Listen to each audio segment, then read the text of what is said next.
You merely cast a line casually by the riverside. This unexpectedly prompted the entire city's police and armed forces to be on high alert. Even my wife, who is a police officer. It is contingent upon your whims in the evening that you may cast another line. It is solely because you unexpectedly awaken the champion system that by completing the part-time tasks assigned by the system, you may randomly receive any reward. You once believed you had ascended to the pinnacle of life, only to realize that matters were not as straightforward as they seemed. It was your inaugural visit to the riverbank to fish. A notification chime resonated in my mind. Congratulations, esteemed host. The part-time king of collection has been successfully bound. The host need only to complete the part-time tasks issued by the collection system to receive random rewards. Currently, my part-time role is as a fisherman. By casting my line at the designated spot 3 times, I can earn reward from the system. This opportunity is available for a limited duration of 20 minutes. Upon hearing this, a surge of exhilaration flooded your heart. You had unexpectedly awakened a system. This time, let us see who still dares to label you as someone living off others. Upon realizing the situation, you hastily seized your fishing rod and hurried towards the designated spot. Meanwhile, dozens of hat-laden vehicles were parked by the riverside, not far away. The criminal investigation and forensic teams disembarked, commencing their analysis of this stretch of riverbank. The leader of the Special Task Force, Luo Jun, disembarked from the vehicle and commenced directing the salvage operations at the scene. Just 3 days ago, the criminal investigation team apprehended 7 suspects in connection with the shocking rain-soaked night assault case that has gripped the entire city. However, the counterpart exhibited non-cooperation after being apprehended and denied being the individual in question. The hat-shaped figure discovered through surveillance that he had, in the dead of night, cast a leather suitcase into the river. Thus, the missing suitcase has become a pivotal piece of evidence. However, the salvage team has been searching in the vicinity for 3 days, yet they have yielded no results. At the moment when everyone was anxiously awaiting, a female officer suddenly pointed in a certain direction. Is that person our brother-in-law? What brings him here? The direction indicated by Sun Jiayong left Feng Baobao momentarily petrified. At this moment, you were poised with a fishing rod, standing atop a prominent rock. Just as I was about to cast my rod, I was halted by 2 gentlemen in hats. A few individuals were there, embroiled in a heated argument, their faces flushed with excitement. Upon witnessing this, Feng Baobao's expression darkened instantaneously. She strode over with decisive strides. You have yet to realize the impending crisis while you continue to engage in trivial disputes. Uncle Hat, this fishing spot is one I have painstakingly discovered. It is rather unreasonable for you to impose a closure at your whim. Uncle Hat responded with a stern expression. We are currently on official duty. Please cooperate with our work and move your belongings beyond the designated boundary. Upon hearing this, you were utterly devastated. The system's tasks, after all, are bound by time constraint. If a retreat were to be made at this moment, the rewards would surely slip away. Just as you were contemplating bargaining with Uncle Hat, a chilling voice echoed from behind you. Pastoral song, why do you frolic aimlessly here? The emergence of Feng Baobao startled you. Even the 2 uncles in hats who maintained order promptly stood at attention and saluted. Feng Baobao waved his hand after returning the gesture. Please go over there, I set up a caution line. I will handle matters here. Once the 2 uncles in hats had distanced themselves, Feng Baobao's expression instantly darkened. Mugu, I can hardly be bothered with your idle ways. This is a scene of evidence collection. You must leave immediately, or I shall detain you on the grounds of obstructing official duties. You disregard all else and step forward, seizing Feng Baobao's hand. My dear, I am aware that you are involved in significant matters, yet this fishing spot holds immense importance. Would it be permissible for me to cast my line just once? Despite encountering Feng Baobao, you remain unfazed. You have unleashed your ultimate move. If you acquiesce to my request, I shall grant you the freedom to command me as you wish upon returning home tonight. In a moment of astonishment, Sun Jia's eyes nearly bulged out of their sockets. Such brazen and audacious words were hardly befitting for a young maiden who had yet to be betrothed.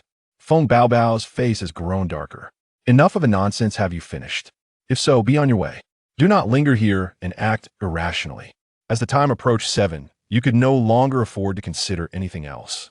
Suddenly, you forcefully shook off Feng Baobao's hand and, taking advantage of her unpreparedness, decisively made the first strike at 7. The fishing hook traces a graceful arc through the air before plunging into the water. Feng Baobao was momentarily taken aback, and then her fury surged to unprecedented heights. Muge, you rascal! Just as you were about to explain, in the next moment, you felt a grip around your neck. Then, with both feet off the ground, just like that, a towering figure of 1 meter 80, you were effortlessly thrown 7 feet away by Feng Baobao with a shoulder throw. The scene was enveloped in profound silence. Upon witnessing this spectacle, Uncle Hat couldn't help but gulp. My goodness, is this truly the formidable war goddess of Dongshan in the flesh? It is nothing short of terrifying. Feng Baobao had no intention of letting you escape. In a swift motion, she dashed forward, dropping to one knee upon your back. With one hand pressing down on Jaira's head, she retrieved something from her pocket with the other. Pastoral song. I hereby arrest you on the grounds of obstructing official duties. You possess the right to remain silent. However, every word you utter henceforth will be regarded as evidence in court. Upon hearing this, you were utterly bewildered. Surely, my dear, you cannot be serious. Are you truly serious? Feng Baobao's temper flared even more. Who do you think is your wife? Clean up your act. It's over. This girl's stubbornness is acting up again. I watched as Feng Baobao truly took out 7 handfuls of cash. As Feng Baobao prepared to take out cash, Sun Jia and several teammates swiftly rushed forward to intervene. The brother-in-law had not committed any heinous act, rendering such a response unnecessary. Indeed, Sister Bauer, let's release the brother-in-law first, for there are still reporters over there. Just as everyone was attempting to mediate the situation, Luo Jun approached from a distance. What on earth is happening here? Sun Jia seized the opportunity to provide a detailed report on the recent events surrounding Mu, particularly emphasizing your unique identity. Luo Jun could not help but chuckle after listening. All right, Feng Baobao, you have mishandled this matter. They merely wish to fish here. No need for you to resort to such measures. Release the individuals promptly. Do not tarnish the reputation of our team. Feng Baobao had no choice but to release her grip, casting a fierce glare in your direction. The menacing undertone was unmistakably palpable. Luo Jun stepped forward with genuine concern and inquired, Mr. Mu, have you sustained any injuries? As you gently brushed off the dust from your attire, you responded with a calm demeanor. It's nothing, I've long since grown accustomed to it. Upon hearing this, everyone simultaneously paused, their expressions transforming into one of profound compassion. Luo Jun coughed lightly twice, addressing Comrade Muge. Although Captain Feng may possess a fiery temperament, her intentions are indeed for your benefit. This area has been designated as a zone for evidence collection. If you do not evacuate immediately, I shall have no choice but to send personnel to escort you back to the precinct. You chuckle softly, acknowledging the wisdom in your leader's words. In that case, is it acceptable for me to accept a rod? The onlookers, including Uncle Hat, enthusiastically raised their thumbs in approval. This is truly the mark of a genuine angler, clear in purpose, resolute in determination. Even when faced with a scolding from his wife, his instinctive response is to reel in the line. Such professionalism is commendable. Luo Jun nodded in acquiescence, watching you make your way towards the riverbank. You turn the fishing reel to begin reeling in. Suddenly, a strong resistance is felt. The tug is quite substantial. In an instant, your eyes gleam with excitement. You've hooked a fish. Upon realizing that this could be a benefit bestowed by the system, your enthusiasm for reeling in the catch intensified. Quick, assist me with the landing net, you exclaimed, laughter escaping your lips. How heavy it is. It must weigh at least 20 pounds. However, your excitement was short-lived as you soon sensed something amiss. This resistance did not resemble that of a fish. When a large fish is hooked, it typically fights for survival with fervent determination. Yet the creature before you exhibited no reaction whatsoever. Seeing you slowly reeling in the rod, Feng Baobao beside you wore an expression of impatience. Could you hasten your actions? If you're unable to manage it, please step aside. Let me take over. Upon hearing that Feng Baobao was about to take action, you quickly shielded her with your body. Subsequently, you began to skillfully employ the technique of pulling in the line with utmost precision. The dignity of the angler must not be tarnished. At that moment, the sharp-eyed Bu Jiao pointed at the river's surface, exclaiming, "Sister Bao, look quickly. It seems that brother-in-law has hooked a suitcase." Upon hearing Sun Jia's words, everyone's gaze followed the fishing line. My goodness, it truly is a suitcase. The intricate surface pattern of this box is identical to that of the one that Lu Biao, the suspect, removed from the vehicle. Luo Jun could no longer remain seated and hurriedly urged you, "Mr. Mu, please exercise utmost caution. This fishing line must not break. Take your time, reel it in gently, and do not be anxious."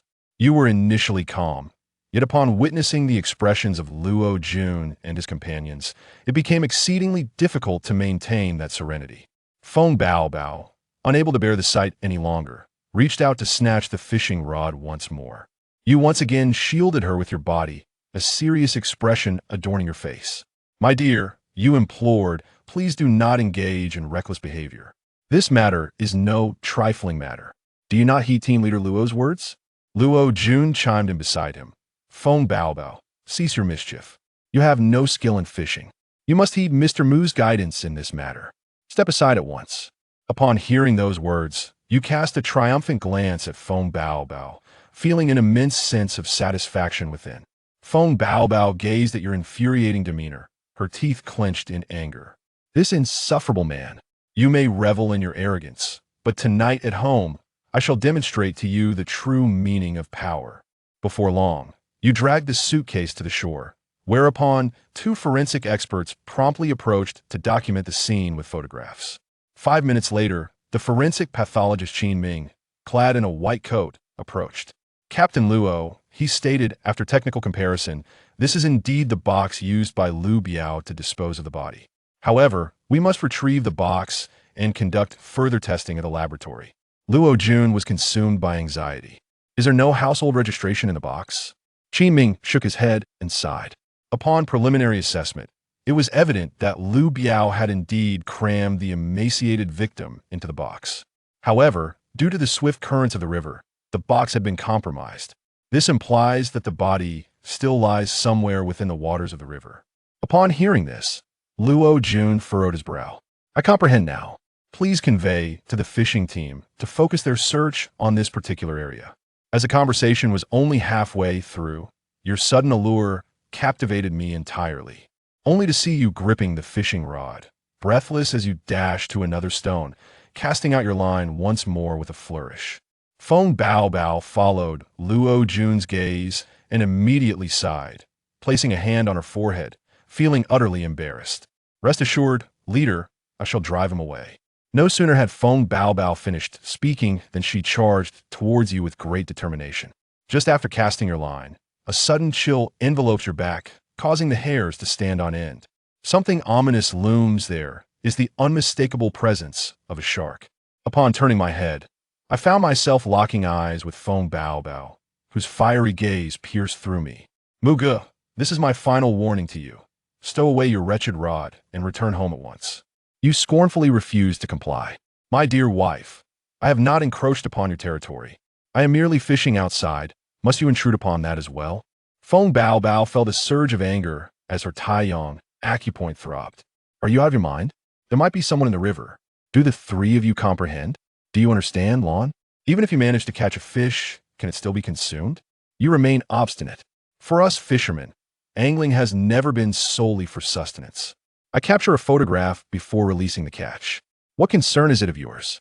Upon hearing this, Feng Bao Bao was infuriated. "Are you unable to comprehend a civil conversation? Then I shall resort to using my fists to communicate." With that, she clenched her fists tightly, the knuckles producing a series of crisp cracks.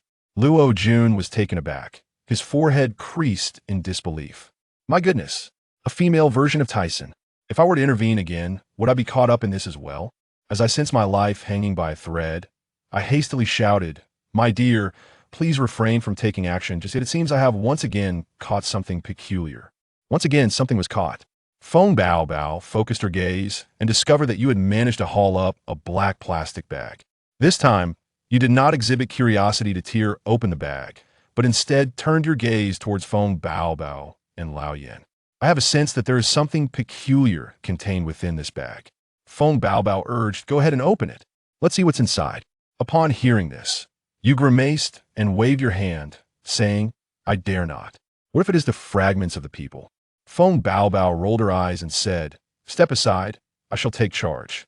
Seeing her about to take action, you hurriedly stepped forward to intervene. "No, my dear wife, please don't. What if there are truly repugnant fragments inside the bag? Your hands will have touched such things, and later, when we return home, you'll be touching me. In the end, I shall be the one who suffers." Feng Baobao, in a fit of anger, felt the urge to kick San Yi. "What nonsense are you spouting in front of so many people?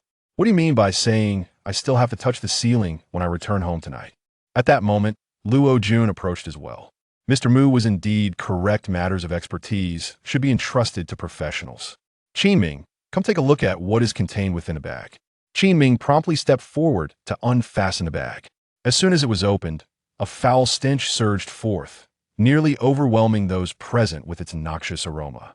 Upon realizing that the bag was filled entirely with entrails, Sun Jia could not help but cover her mouth and hurriedly retreat to a corner to vomit violently. Many men, upon seeing the hats, instantly blanch in shock, quickly turning their heads, unable to bear another glance. Only Feng Baobao remained as serene as ever, quietly awaiting the results of Qin Ming's examination. Before long, Qin Ming reported with a solemn expression, "Captain Luo, the bag contains an assortment of human internal organs, including the heart, liver, spleen, lungs, and kidneys, all present. The method of dissection is remarkably professional. I recall that Lu Biao was previously associated with the shark pig." Luo Jun commanded in a deep voice, "Ensure that this bag of evidence is preserved meticulously. The priority now is to retrieve the body." As the words fell, all eyes converged upon you in unison.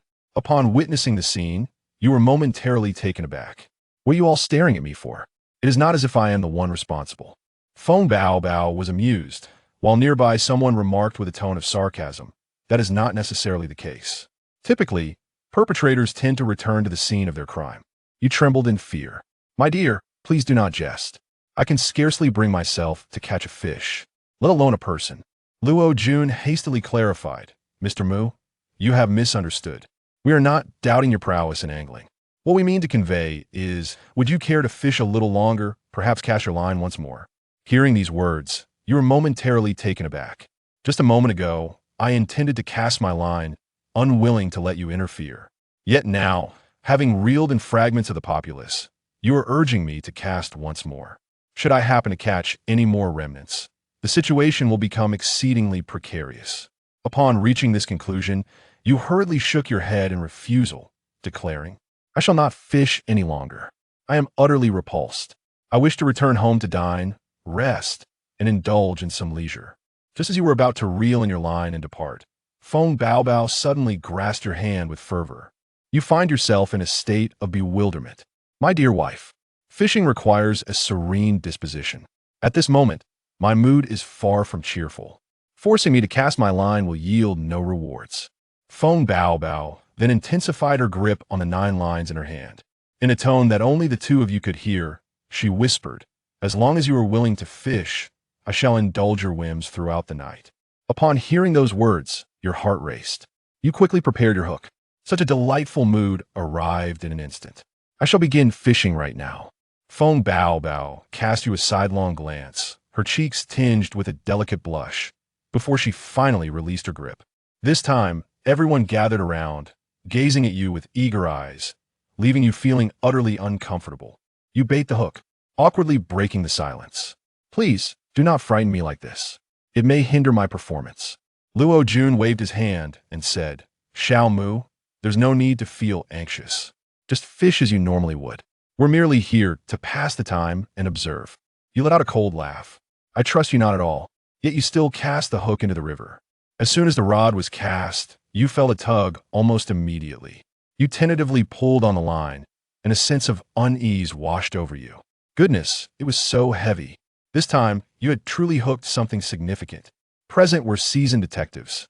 At a glance, they could discern the telltale signs of a hook set. Luo Jun quickly inquired, "How is it? Have you caught anything?" You weigh the fishing rod in your hands and remark, "It is indeed a bit heavy." Let me attempt to pull it back. Upon hearing this, Luo Jun was nearly overwhelmed with excitement. The greater the weight, the more it signifies value and hope. As the objects drew near the riverbank, the keen-eyed Sun Jia exclaimed in astonishment, "Look, it is a corpse." I saw a hand rising to the surface. You feel an overwhelming sense of disgust within. Is the system truly deceiving me? Where are the promised, bountiful rewards? Instead, I am left to contend with this trivial matter. Seeing your face filled with disgust, the typically irritable Feng Bao suddenly felt a pang of compassion. With a gentle tone, she said, "Allow me to assist you." This is the first time I have witnessed Feng Bao's gentle demeanor. I'm deeply moved as I say, "What brings you here?" Fishing is a pursuit for men. Can you truly comprehend this? Best to remain on the sidelines. Feng Bao was taken aback, a surge of unbridled anger igniting within her. She had already begun to contemplate what form of punishment she would employ to deal with you tonight. Disgusting as it may be, you ultimately managed to drag the entire body ashore. A group of forensic experts stepped forward to conduct their examination. Before long, Qin Ming excitedly reported, "Leader, this is the slender victim we have been searching for." Luo Jun was utterly exhilarated. "Excellent. Promptly return the household registration for inspection. Inform the office. An important breakthrough has been achieved in the case. Lu Biao must be detained. He is not to be released." After arranging the specific tasks, Luo Jun approached and gently patted you on the shoulder, admiringly saying, "Your fishing skills are truly remarkable. I also have a passion for fishing. Let's plan a time to go together when we have a chance." Upon hearing this, those around you gazed at you with admiration. It is worth noting that Luo Jun is an esteemed expert in the Special Investigation Team. Countless individuals have endeavored tirelessly to ingratiate themselves with him, yet have been met with no opportunity. To think that Luo Jun would take the initiative to invite you for a fishing excursion is indeed surprising. However, you covered your mouth and gestured, "No more fishing. I shall never fish again. Today has disgusted me to the core. From now on, the fish shall not feast upon my bait." Luo Jun burst into hearty laughter, then turned his gaze towards Feng Bao. "Captain Feng, you are indeed blessed with a wonderful husband. Cherish him well, and refrain from being harsh with him at the slightest provocation." Feng Bao merely let out a hum, remaining silent. Yet, her haughty little gaze betrayed the pride that resided within her heart. Luo Jun exchanged a few pleasantries with you before departing with his companions. As a participant in the case, Feng Bao must naturally return as well. Before departing, she suddenly approached you, scrutinizing you from head to toe.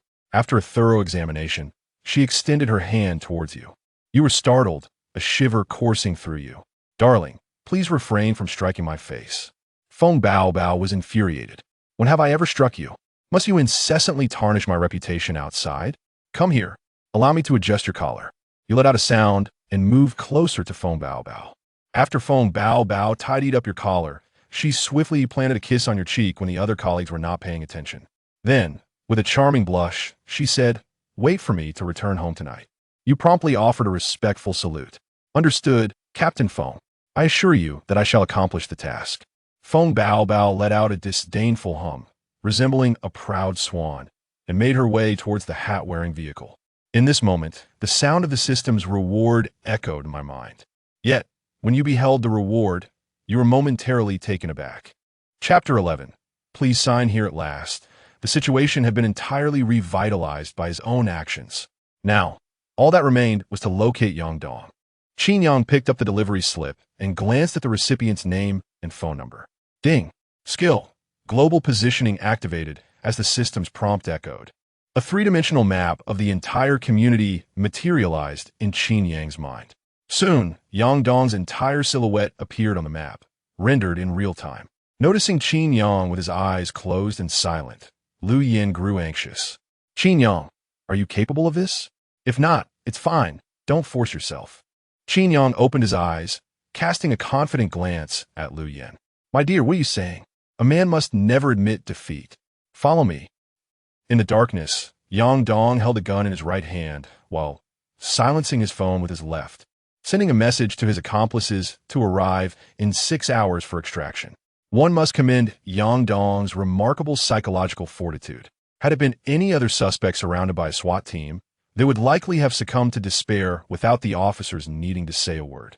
Yet, Yang Dong remained unfazed, even slightly amused.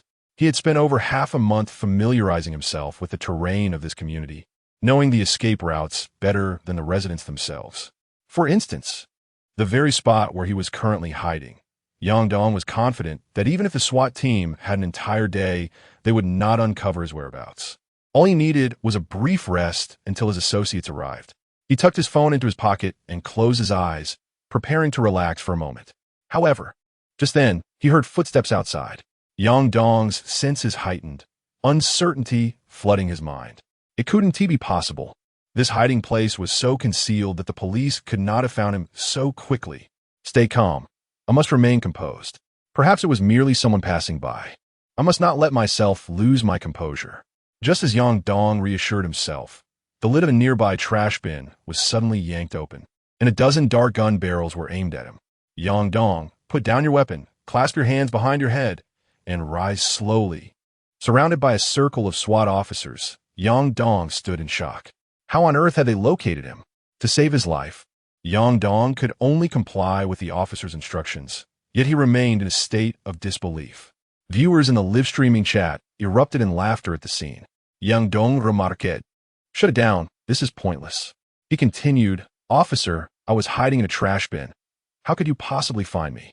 Laughter ensued. This bewildered expression on Yang Dong's face is too hilarious to be an act. Originally intending to lay low in the trash bin, he was suddenly confronted by a dozen guns. What utter despair! Not only was Yang Dong astonished, but even the SWAT officers involved in the operation were equally taken aback. When Qin Yang mentioned that Yang Dong was hiding in a trash bin, everyone had been somewhat skeptical. Yet, now that Yang Dong had indeed been apprehended, the officers' gazes towards Qin Yang transformed entirely. This young man possesses quite a remarkable quality.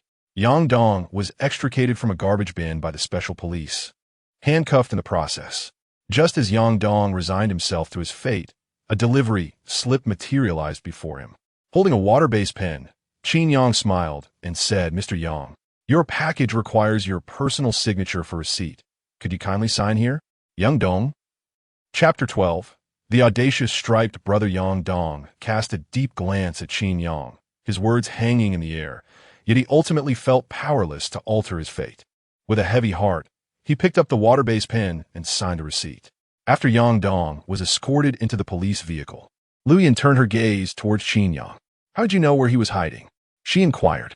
All the officers involved in this operation are seasoned detectives, renowned for their expertise in trace tracking and criminal search. Yet, despite the multitude of skilled officers believing that Yang Dong was concealed within the apartment building, how did you deduce that he was hiding in the trash bin? Qin Yang scratched the back of his head and replied, "My dear, it was merely a wild guess. In my childhood, I enjoyed playing hide-and-seek, and there was a chubby boy in our village who always chose peculiar hiding spots. Wells, ditches, in trees, or even in the river. He was just shy of hiding in the latrine. Thus, I based my guess on my childhood experiences in hide-and-seek." Lu Yan regarded Qin Yang with skepticism. "Is that truly the case?" Qin Yang nodded earnestly. "Of course it is. When have I ever deceived you, my love?" His assertion elicited incredulous reactions from netizens. If Yang Dong were to discover that his hiding place was guessed in such a manner, one could only wonder how he would feel. It appears that those who excelled in childhood games often find success in other pursuits as adults. My childhood friend was adept with a slingshot and later became a sharpshooter. He returns to our village once a year, always claiming ignorance about everything. What's more, our village sits beneath the snowy mountains. The villagers do not need to seek employment elsewhere. Each year, they simply escort tourists to the mountain for photographs and memorable experiences. As long as the payment is satisfactory, they can carry the tourists to the summit. While netizens continued to reminisce about their childhood antics, Qin Yang and Lu Yan conversed for a while before he picked up his package to commence his second delivery. If he could successfully deliver this parcel, he would be rewarded by the system once more. An hour later, at the Changhu Industrial Park, when Qin Yang initially accepted the order, he sensed something amiss, and upon arriving at the designated location, he realized the situation was indeed peculiar. The industrial park was vast, bordered by an 8-lane road, flanked by lush greenery and trees, eerily devoid of any human presence. There was not a soul in sight. Where was he to find someone to sign for the package? He took out his phone and dialed the number on the package. In a short while, a middle-aged man's voice came through the line. "Hello, who are you looking for?" Qin Yang responded, "Is this Mr. Huang Pu? I am a courier from Fanyao Express, and I have a package for you. Could you please come out to sign for it?" "Oh," Huang Pu replied. "Are you sure it's my package?" Qin Yang double-checked the information on the package and nodded, affirming, "Indeed, the address and details are correct. It is certainly your package." Huang Pu then requested, "Could you please open the package and check it?" Qin Yang promptly declined.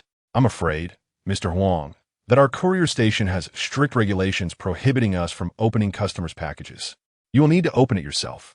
Huang Pu, visibly impatient, exclaimed, "You've already stated it's my package, so I hereby authorize you to open it. Could you not take a moment to see what's inside? If you fear the responsibility, you can simply record the conversation on your phone." Yet, Qin Yang remained steadfast in his refusal. "No, that is against the regulations." Huang Pu retorted, "Why must you be so obstinate? Let me be frank with you. This package contains gold bars. If you don't believe me, give it a shake and you'll feel for yourself. Just take a quick look to confirm whether they are indeed gold bars, and I'll step out immediately." Qin Yang lifted the package and shook it, feeling the weight of the elongated items within. Could it truly be gold bars? However, he quickly dismissed the notion. Who in their right mind would send gold bars through the mail? What a hassle it would be if they were lost along the way. With a serious tone, Qin Yang stated, "Mr. Huang, please refrain from jesting. Regardless of whether the contents are gold bars, you must personally open this package. Kindly exit and sign for it as soon as possible. I will wait for no more than 10 minutes. Thank you for your cooperation." Having said that, Qin Yang ended the call without further ado. Having navigated the complexities of society for many years, he understood that dealing with someone like Huang Pu required a firm approach. Imposing a deadline and hanging up was the most efficient tactic. Indeed, after several unsuccessful attempts to reach Qin Yang, Huang Pu soon emerged from the complex, panting and flustered, in less than 10 minutes. Dressed in a brown striped polo and formal trousers, adorned with a luxury belt, Huang Pu approached Qin Yang, taking a deep drag from his cigarette before saying, "You've quite the character, ignoring my calls." Qin Yang chose not to engage in banter, instead handing Huang Pu a delivery slip. "Mr. Huang, if you would kindly sign here." Huang Pu accepted the package from Qin Yang and produced a small knife to begin unwrapping it. "What's the rush? I need to check that everything is in order first." In front of Qin Yang, he extracted 4 hefty gold bars from the package. The viewers in a live stream were momentarily stunned. "No way, they're really gold bars." At first, I thought he was joking, but it turns out he is genuinely wealthy. Indeed, the affluent dwell in a different realm than us. If my father carried a gold bar out, he'd be fully armed and personally escorting it. Yet this fellow simply receives it via courier. One curious viewer inquired, "Is it really possible to send gold bars through courier?" To which another responded, "Major courier services can manage that provided you purchase insurance. Smaller companies? Forget it. The shipping cost wouldn't even cover a single loss. Please, I'm begging for the contact details of the striped guy. I'm in desperate need of a fatherly boyfriend." Despite having previously seen Qin Yang's grand villa, the sight of those 4 gold bars still left the viewers in awe. Upon confirming that the gold bars were intact, Huang Pu readily signed for the package. Suddenly, a notification tone resonated in Qin Yang's mind. "Ding! Congratulations to the host for successfully completing the task and receiving a cash reward of 2,000 yuan. Congratulations to the host for acquiring the skill of masterful oratory. Congratulations to the host for acquiring the skill of top-tier magic." As the system rewards were credited, Qin Yang suddenly found himself endowed with the skills of oratory and magic. This left him somewhat bewildered. "Dear system, what purpose do these 2 skills serve for me? They cannot generate any income." Just as Qin Yang was lost in thought, Huang Pu suddenly scrutinized him from head to toe and spoke, "Young man, I must say you possess quite the striking appearance. You are rather handsome. What brings you to the realm of delivery services? How much can you possibly earn in a day? Why not join me instead? I could offer you a salary 10-fold your current earnings. What do you say?" Chapter 13. The unfazed young girl. After completing his task, Qin Yang initially intended to return home, But to his surprise, Huang Pu offered him a tenfold salary increase. Qin Yang chuckled, "Mr. Huang, please don't jest. Although I can only earn 300 for a day's work delivering express packages, I am quite content with my wages." Upon hearing this, the viewers in the live stream burst into laughter. "This rascal is quite cunning. You expect us to believe you earned 300 on your first day as a courier?" The abacus beads are practically bursting in my face. Clearly, the host intends to take a hefty advantage of Brother Stripes. 300 multiplied by 10 is 3,000. While that may seem substantial to many, it is likely not significant for Brother Stripes. Haha, Brother Stripes looks utterly bewildered, clearly taken aback by the figure of 300. Is the delivery business really that lucrative now? Huang Pu had not anticipated that Qin Yang, appearing so inexperienced, could earn 300 in a single day. However, having made such a bold statement, it would be rather embarrassing not to follow through. Huang Pu opened his briefcase and pulled out a stack of cash, handing 1,500 to Qin Yang. "I had to leave in a hurry and didn't bring much cash with me.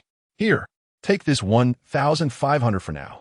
Qin Yang accepted the money and, upon inspection, was astonished to find it was all real currency. "Mr. Huang, what is the meaning of this? I believe in the principle of no reward without merit. Why are you suddenly giving me 1,500? Huang Pu replied with a smile, "To be frank, my friend, I am involved in significant ventures. Do you see this vast expanse of industrial park behind me? They're all my enterprises. My success and the magnitude of my business are primarily due to my keen eye for opportunity. The moment I laid eyes on you, I sensed your exceptional talent. You are someone worth cultivating. If you are willing to join me, we shall both reap great rewards. Consider this 1,500 as a token of goodwill, buying you a few hours of your time to explore my enterprises. What do you say? Wow, quite the audacious offer. 1,500 as a token just to introduce me to your business?" Qin Yang, being in need of money, found it hard to refuse such a generous offer. However, he pretended to hesitate, saying, "I could accompany you for a brief tour, but I cannot linger too long. My wife is awaiting my return to prepare dinner." Upon receiving Qin Yang's acceptance of the money, Huang Pu immediately leaned in, patting him on the shoulder with a knowing demeanor. "Brother, this is where you err. A man should prioritize his career. Do not spend all your time fixated on women. You must focus on making money. Once you have wealth, will women not come naturally? Have you not heard the saying, when you bloom, butterflies will come?" Huang Pu spoke with conviction, leading Qin Yang further into the industrial park. Upon noticing Huang Pu, the security guard at the entrance greeted him warmly. Not long after, two assistants in suits approached, addressing him respectfully as Mr. Huang. The viewers in the live stream began to sense that something was amiss. "My dear friends, I can't shake the feeling that this Mr. Huang seems rather peculiar. He doesn't strike me as a typical executive. On a positive note, his attire is composed of branded goods. However, the unfortunate truth is that these items are blatantly counterfeit. Could he have unwittingly affiliated himself with some dubious organization? Observe how his two assistants flank him, seemingly obstructing any escape for the host. I found it rather odd when Mr. Huang presented a red envelope containing 1,500 yuan. Who gives away such a substantial sum upon first meeting? Now, it dawns on me that while the money may have found its way into your pocket, your freedom to leave has been compromised. Essentially, it amounts to nothing. Not only are the netizens perplexed, but Qin Yang has also sensed something amiss. Initially, he aimed merely to seize the opportunity of that red envelope. But upon accompanying Huang Pu into a conference hall, he realized he had inadvertently stumbled into a peculiar sales organization. The Grand Hall, exceeding 1,000 square meters, was evidently a repurposed factory. The sides of the hall were partitioned off, revealing rows of bamboo mats laid out with an array of toiletries and clothing. Outside the cubicles, near the main stage, hundreds of men and women donned in cheap suits and white shirts were intently listening to a speaker on stage. Huang Pu guided Qin Yang to a seat at the front, smiling as he inquired, "Brother, how should I address you?" Qin Yang came to reply. Huang Pu continued with a grin, "Brother Qin, you see those assembled? They are the elite management from our headquarters, the backbone of the company. Today, you are fortunate to witness a gathering of our core team, with esteemed lecturers here to impart their wisdom. Here, Take a look at our company's promotional brochure. He handed over a well-worn pamphlet, the number of previous viewers unknown. The cover bore the bold title Golden Light Project. Qin Yang casually flipped through a few pages, quickly discerning that this organization was indeed unorthodox. According to the contents of the Golden Light Project, the product they were peddling was a bone-strengthening powder purportedly suitable for all ages. Children would grow taller upon consuming it. Young adults would be liberated from back pain. Middle-aged individuals would feel invigorated, and even seniors could experience a rejuvenation of spirit. This bone-strengthening powder was categorized into various tiers and prices, ranging from 300 yuan for the most economical option to 30,000 yuan for the most extravagant. In essence, this powder promised eternal youth, miraculous recoveries, and cures for terminal illnesses. The viewers in the live chat were incredulous after perusing the promotional materials. Could anyone genuinely believe in such nonsense? The notion of curing cancer was clearly a sham. Their essay saying, "Desperate times call for desperate measures." Those in good health can never truly understand the plight of terminally ill patients. For the healthy, money is paramount. Yet for those facing dire health challenges, the hope of survival far outweighs financial concerns. My aunt, suffering from late-stage liver cancer, was swindled out of 300,000 yuan for a so-called seven treasure stone, which was claimed to cure all ailments. Alas, testing revealed that this stone not only failed to heal, but also emitted harmful radiation. Alas, my aunt fell victim to a deceitful scheme, leading to the tragic loss of her savings. Unable to bear the harsh reality of betrayal, she took her own life by leaping from a height. Such scammers truly deserve condemnation. We must report them to the authorities immediately. Amidst the collective outrage of netizens, a youthful voice unexpectedly resonated from the main stage. "Greetings, everyone. My name is Liang Jiai." The applause from the audience was sparse, as most were perplexed by the presence of a mere adolescent at such an assembly. Yet, the young girl exhibited no signs of trepidation. Instead, she confidently grasped the microphone and began to speak. "It seems that not enough people are familiar with me, so allow me to introduce myself. I hail from Southern Region Branch, and I currently serve as the president of the Nanjing Guangming Company." Qin Yang, netizens.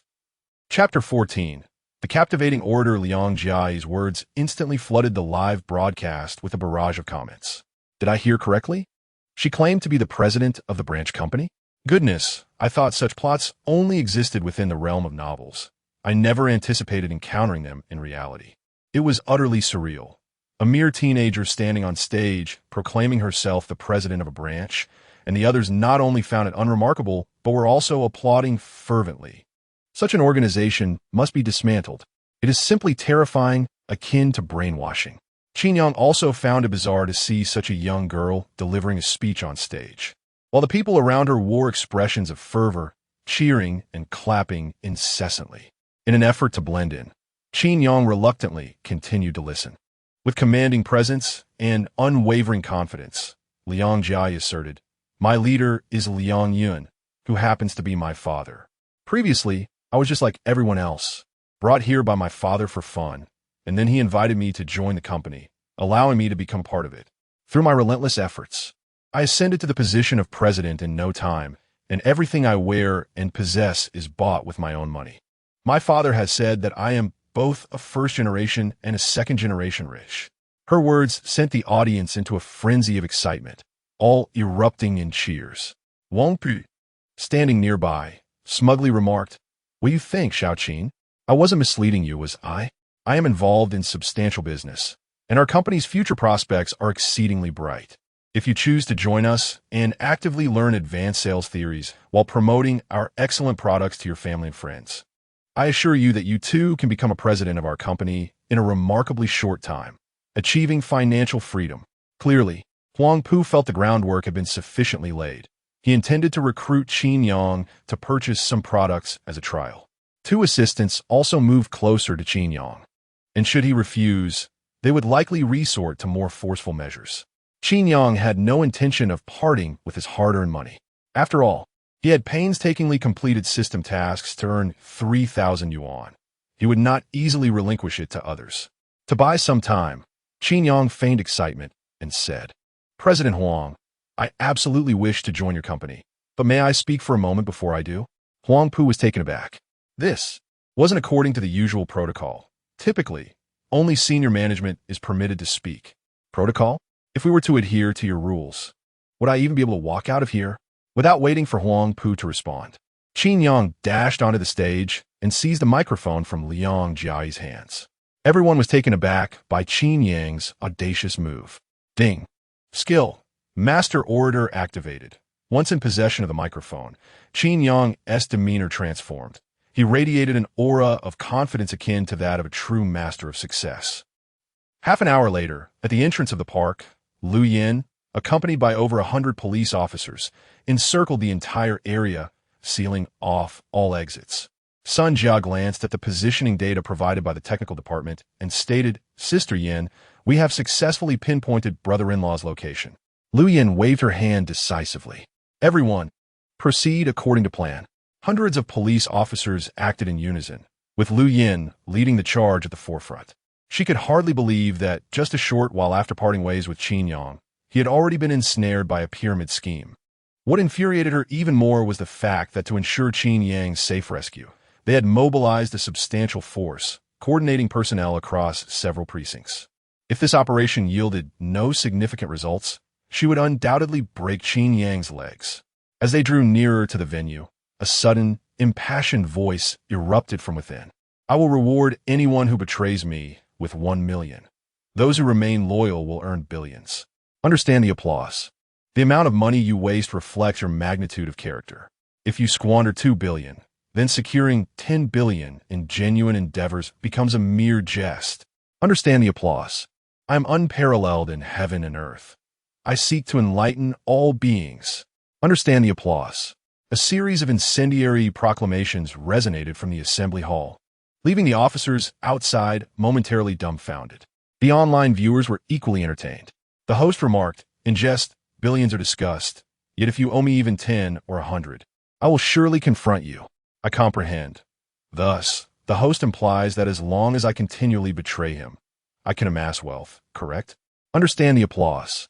It seems that being a lecturer is so simple. I could do that too. Whatever earns you money, pursue that profession. Understand the applause. The host's speech was quite captivating, but the audience's fervor was even more remarkable. Why were they applauding while shaking their heads? It was utterly intoxicating. Viewers felt entranced. But Sun Jia wore an expression of embarrassment. "Sister Yin, that sounds like brother-in-law's voice." Lu Yin was nearly beside herself with rage. After coordinating so many officers to rescue him, he was now delivering a speech? Once you charge in, apprehend him as well. What? Sun Jia appeared troubled. "Isn't that inappropriate?"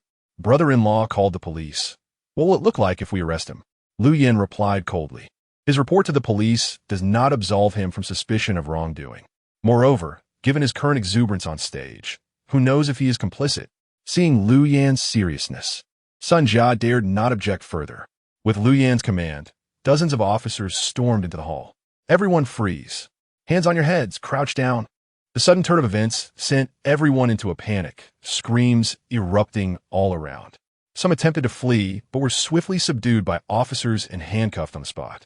Many others, upon seeing the batons, promptly complied, following orders to crouch down with their hands on their heads. Upon witnessing Lu Yan's arrival, Qin Yang let out a sigh of relief. Just as he was about to approach Lu Yan, Sun Jia stepped forward to handcuff him.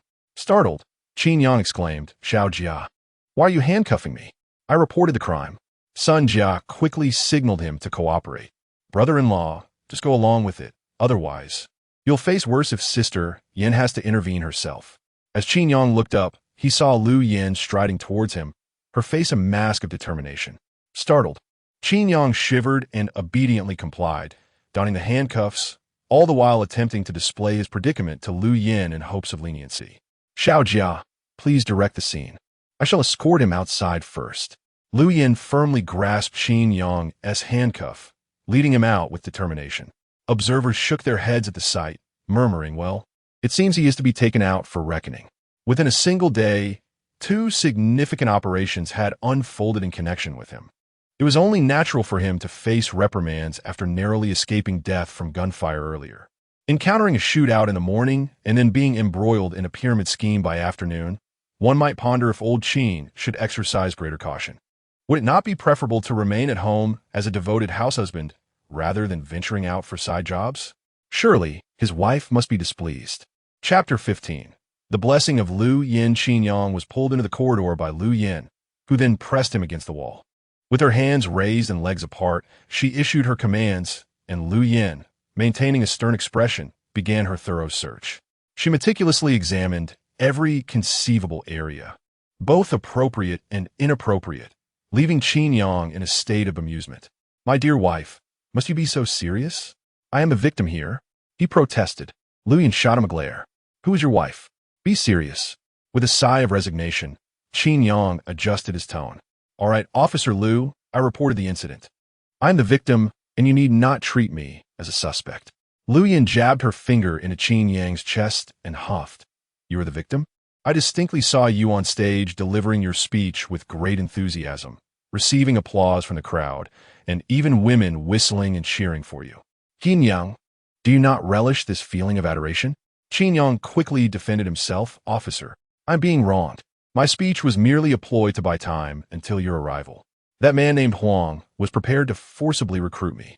Had I not devised a means to stall, by the time you arrived, I might well have vanished. You are aware of their methods. Do not be deceived by Huang Pu's seemingly cultured demeanor.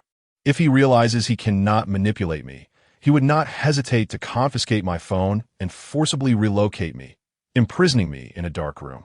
The most terrifying aspect of such organizations lies not in brainwashing, but in the restriction of personal freedom, severing all ties with the outside world. They deny sustenance, monitor you around the clock, and periodically send in mentors to indoctrinate you, sometimes with female colleagues offering themselves.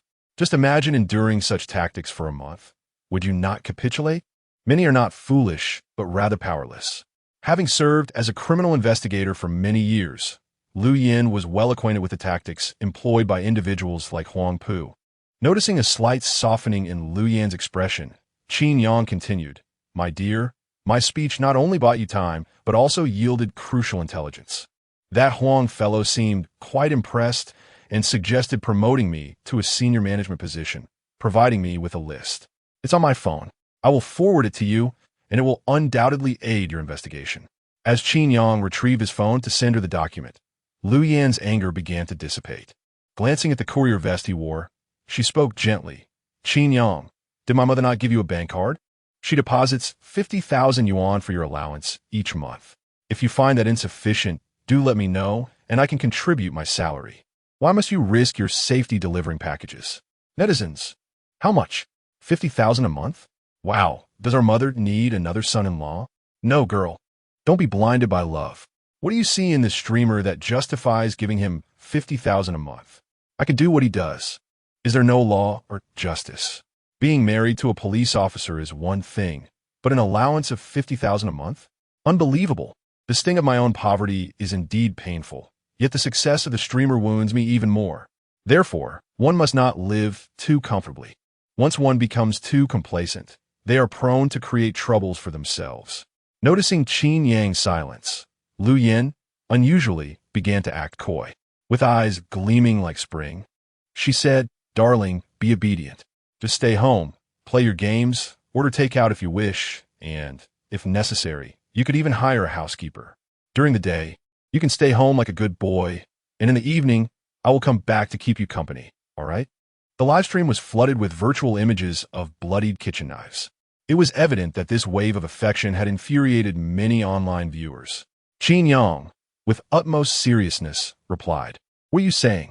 I am a capable man with hands and feet. I cannot allow you to support me. Wouldn't that render me useless?" He insisted that this matter should not be mentioned again, declaring his intention to earn and work independently. Seeing that Qin Yang was unyielding, Lu Yin felt a surge of frustration. Just as she was about to lose her temper, a voice crackled through the intercom. Sun Jia, brimming with excitement. "Sister Yin, are you there?" Lu Yin responded, "I can't hear you. What is the matter?" "Sister Yin, we've accomplished something significant. We discovered a large amount of cash and gold bars in Huang Pu's office, and we have frozen the illegal funds in his account. Our preliminary estimate indicates that the amount involved is at least 1 billion. Gasping at Sun Jia's revelation, Qin Yang was momentarily taken aback, and Lu Yin was equally stunned. 1 billion. Such an extensive economic crime case would undoubtedly be a major case in any region. The online community was equally astonished. It seemed that Boss Huang was not lying. He indeed possessed wealth, and his company was substantial. This must be a hoax. How can such a shabby venue attract a multitude of intellectuals, and the amount involved reach 1 billion? Young man, do you hold Boss Huang in such low regard? Are you aware that last year a pyramid scheme targeting the elderly was dismantled, with an involved amount soaring to 36 billion? The reason such activities are severely punished is that they yield quick profits. Imagine your parents toiling their entire lives to save a modest pension of 200,000, only to have it swindled by those you deem inferior. Do you still find it hard for them to earn money? While these so-called intellectuals may lack formal education, they surely have relatives or friends, don't they? They never rely on brains to swindle. They depend on connections. That is indeed true. My second aunt was lured into such a scheme by her close friend, despite everyone around her advising against it, warning that it was a pitfall. Yet, she resolutely jumped in. Goodness, it seems the streamer is a harbinger of fortune. On his very first day as a courier, he has helped his wife achieve 2 significant feats. Remarkable. Lu Yin cast a complex glance at Qin Yang, her lips poised to speak but hesitating. If one were to claim he was unproductive, there were indeed cases of homicide, arrests, and pyramid schemes that benefited from Qin Yang's assistance. Ensuring her promotion this year was secure. Yet, to assert that he was engaged in righteous pursuits, Lu Yin found herself at a loss for words. Which sane individual would leave their Bentley idle at home and instead ride a small electric scooter to deliver packages? Surely, that is quite absurd. Aware that Lu Yin was no longer angry, Qin Yang flashed her a cheeky grin. My dear, I've sent you the list of executives. Could you possibly help me unlock these handcuffs? Lu Yin, maintaining a stern expression, huffed softly but ultimately retrieved the key to free him from his restraints. Do not jest with me here. You are not permitted to wander about aimlessly today. Return home at once, do you understand? Qin Yang bolted sleekly. There is no point in going back. You want to be home tonight. Lu Yin's cheeks flushed, and she responded, Who says I won't return? Yang Dong has already been apprehended, and I must hand over this pyramid scheme case to the Economic Investigation Unit. I shall come back after work, as there is nothing pressing this evening. Qin Yang was overjoyed, his eyes sparkling with excitement. Chapter 16. The Encounter with the Brothers of Miracle Oil Darling. You must keep your word. If you plan to return tonight, I shall prepare a candlelit dinner at home, Qin Yang declared. Lu Yin let out a soft hum, remaining silent, yet her bashful expression was unmistakably one of consent. The mere thought of spending an enchanting evening filled with joy sent waves of exhilaration through Qin Yang's heart. After freeing himself from the handcuffs, Qin Yang departed the park and mounted his electric scooter, making his way back to the courier station. He refreshed the system, only to discover that no new tasks had been assigned to him. Perhaps this was for the best, granting him a much-needed respite.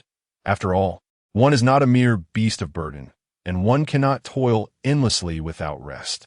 Having changed clothes, Qin Yang retrieved his car keys and was about to head home when he noticed a throng of people gathered in the community square. Come and see. The ancestral secret miracle oil, invigorating blood circulation and dispelling stagnation. Apply it for twisted ankles or sore backs. A true man must never succumb to age. This miracle oil ensures vitality. What outrageous claims! Qin Yang mused, intrigued.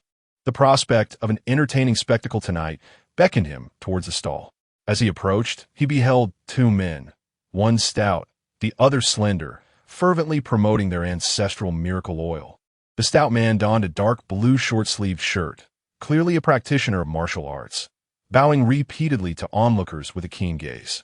Meanwhile, the slender man, microphone in hand and a speaker strapped to his waist, beckoned passers-by while extolling the virtues of the miracle oil. As the crowd swelled, the slender man seized the opportunity to address them directly. Esteemed villagers, my brother and I have traversed this esteemed locale to peddle our ancestral miracle oil in hopes of gathering some travel funds. We kindly request your support. Naturally, inquiries arose. What is the efficacy of your miracle oil? Is it genuinely effective or merely a ruse? I assure you, our ancestral miracle oil possesses a myriad of applications, suitable for various ailments. It invigorates blood flow and ensures unparalleled stamina, the slender man replied, clapping a hand on his brother's shoulder. As you can see, he is my sibling, a martial artist since childhood. As the saying goes, medicine and martial arts are intertwined, particularly for him, who practices hard qigong. This restorative elixir is of utmost importance. Those knowledgeable in the craft understand that the efficacy of hard qigong relies 30 on practice and 70 on the quality of medicine. Superior medicine deepens skills and elevates one's mastery. With that, he proclaimed, without further ado, let us have my brother demonstrate. Iron shield, steel shirt. The slender man seized a thick wooden rod, instructing the stout man to remove his shirt. Taking a deep breath, the stout man shouted and assumed a stance, lowering himself. In front of the gathered crowd, the slender man shouted and swung the rod forcefully against the stout man's back. Crack! The rod splintered upon impact. The onlookers erupted in applause. Qin Yang merely scoffed, unimpressed. Such tricks were mere parlor tricks, with a bit of skill and tolerance for pain. Any ordinary person could achieve similar feats. The slender man, recognizing the lackluster nature of the performance, then opened a bottle of miracle oil and poured a small amount into his palm, subsequently applying it to his brother's back. Do you recall what I just mentioned to everyone? Our family's ancestral miracle oil boasts unparalleled efficacy in promoting blood circulation and dissipating bruises. Ladies and gentlemen, take a closer look. To our astonishment, after a few casual applications by the slender figure, the crimson welts on the rotund man's back remarkably vanished. This astonishing result left onlookers in awe, prompting a flurry of discussions among netizens. Is this miracle oil truly capable of invigorating blood flow and alleviating bruises? While enduring a blow might not seem extraordinary, the fact that a mere rub could eliminate the swelling speaks volumes about the quality of this remedy. Indeed, true masters reside among the common folk. I humbly request a purchasing agent. I too wish to acquire a bottle of such miraculous oil. The slender figure was not mistaken. Many practitioners of hard qigong possess their own secret formulas for medicinal oils. My uncle, who practices the iron sampalm technique, received a formula from his master specifically for his training. Without that formula, one could easily ruin their hands through rigorous practice. So, is it true that the golden lance is invincible? How infuriating that such fortune has befallen Qin. Observing the impressive demonstration, the slender figure felt a swell of pride. By now, inquiries about the price had begun to surface. However, he, clearly a savvy businessman, did not rush to provide a figure. Instead, with a smile, he remarked, "Ladies and gentlemen, some of you may still feel unsatisfied after that demonstration, and others might doubt whether my brother and I are merely performing. Thus, I have decided to invite a friend to take a turn striking my brother with this stick. Afterward, I will showcase the oil's efficacy in dispelling bruises. What do you say?" The slender figure raised another stick, prompting gasps of astonishment from the crowd. Goodness, is that really a stick? It resembled a tree trunk in girth, impossible to grasp with a single hand. The onlookers instinctively took a step back, none daring to volunteer. While the invitation sounded enticing, who would take responsibility if something went awry? Just as reluctance settled in, Qin Yang, brimming with excitement, raised his hand. "I'll do it." Witnessing this brave soul, the slender figure eagerly invited Qin Yang forward, placing the thick wooden stick into his hands. "Sir, I believe we are not previously acquainted, are we?" "No, we are not." "You must be my accomplice, then?" "Absolutely not." The slender figure swore an oath to the heavens. "I swear upon the sky, if I know this gentleman, let me be struck by a vehicle the moment I leave this community." With such a solemn vow, the onlookers were persuaded to trust him further. After laying the groundwork, the slender figure turned to Qin Yang, saying, "Sir, go ahead, do not hesitate. Strike with all your might. The harder you hit, the more pronounced the marks on his skin will be, allowing the effects of the oil to be displayed more vividly afterward." Qin Yang acknowledged with a nod. Raising the thick stick to aim, the rotund man had begun to harness his energy when he suddenly felt a chill at the back of his head. Turning around, he was alarmed to discover Qin Yang's aim was directed squarely at the back of his head. This startled the rotund man, causing him to spring up in protest. Visibly enraged. "Where are you aiming? This is for the back, not the head. Goodness, that was close. Had I not sensed it in advance, this lad could have sent me away with a single blow." The onlookers finally believed that Qin Yang and the two brothers were indeed strangers.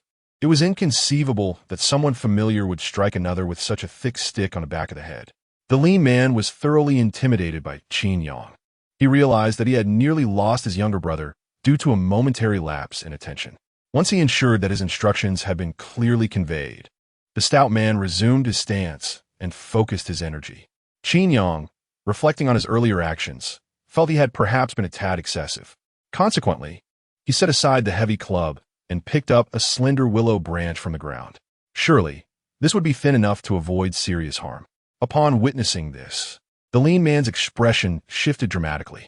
Before he could voice a protest, a sharp crack resonated through the air as the willow branch struck the stout man forcefully across the back. Chapter 17. Striking with a thick stick. Whipping with a willow branch with a crisp crack, the chubby fellow clutched his back and jumped up, while the faces of those around him reflected a mix of sympathy and amusement. The livestream chat instantly filled with comments. How ruthless. The host is truly a living embodiment of the underworld, resorting to whipping with a willow branch, haha, striking with a thick stick, whipping with a thin branch. Even the gods would kneel before this. Is it truly the golden bell shield or the iron cloth shirt? There are no weak spots, are there? A stick to the head and a willow whip to the back. Even the gods would exclaim in pain. Ha ha ha, this is killing me. I just wanted to showcase my iron body skill, and instead, I ended up tearing my clothes. The chubby man's face contorted in agony, the sharp sting of the willow whip evoking a nostalgic pang from his childhood, leaving him feeling utterly defeated. The thin fellow, visibly irate, exclaimed, "You're deliberately provoking me. Aren't you?" As it seemed he was about to retaliate, Qin Yang innocently interjected, "What do you mean by that? You're the one who told me to hit freely." I switched to the willow branch out of concern. If he can't even withstand that, imagine how he would fare against a stick. The thin man could only stare, utterly incredulous. Is this guy for real? His patience snapped. What was supposed to be a simple day of selling medicine had turned into an encounter with a lunatic. Just as the two brothers were poised to teach Qin Yang a lesson, a police car pulled up at the entrance of the community and several officers disembarked, making their way towards them. Recognizing the impending trouble, the brothers shot Qin Yang a fierce glare, hastily gathered their belongings, and made a beeline for the back exit. "Hey, where are you going? What about your medicinal oil?" But the brothers paid him no mind, vanishing from sight in a matter of moments. Barely had they departed when a notification chimed in Qin Yang's mind. "Ding! Your task has been updated. Your next part-time job is Sales Champion. Part-time task. Achieve a sales figure exceeding 10 million through your own efforts. Task countdown. 2 days, what? A sales target exceeding 10 million? Are you kidding me?" Staring at the task assigned by the system, Qin Yang felt utterly bewildered. His daily wage barely reached 100 yuan, and now the system expected him to accomplish a sales goal of 10 million. Surely, this was a malfunction. Calm down, he reminded himself. Since the system had issued such a task, there must be a feasible way to achieve it. After a moment of contemplation, Qin Yang concluded that the only viable options for such a high sales figure within a short time frame would be selling houses or cars. After all, a single car could cost several hundred thousand, and a house could exceed 1 million. However, upon deeper reflection, he realized this was impractical. Given the current economic downturn, who was buying cars or houses these days? Lost in thought, Qin Yang found himself at the supermarket. "Boss, I'll take a pack of white sand." The proprietor casually retrieved a pack from the counter, his gaze glued to his phone. 20. Qin Yang pulled out his phone to pay, inadvertently catching a glimpse of the live stream content on the owner's screen.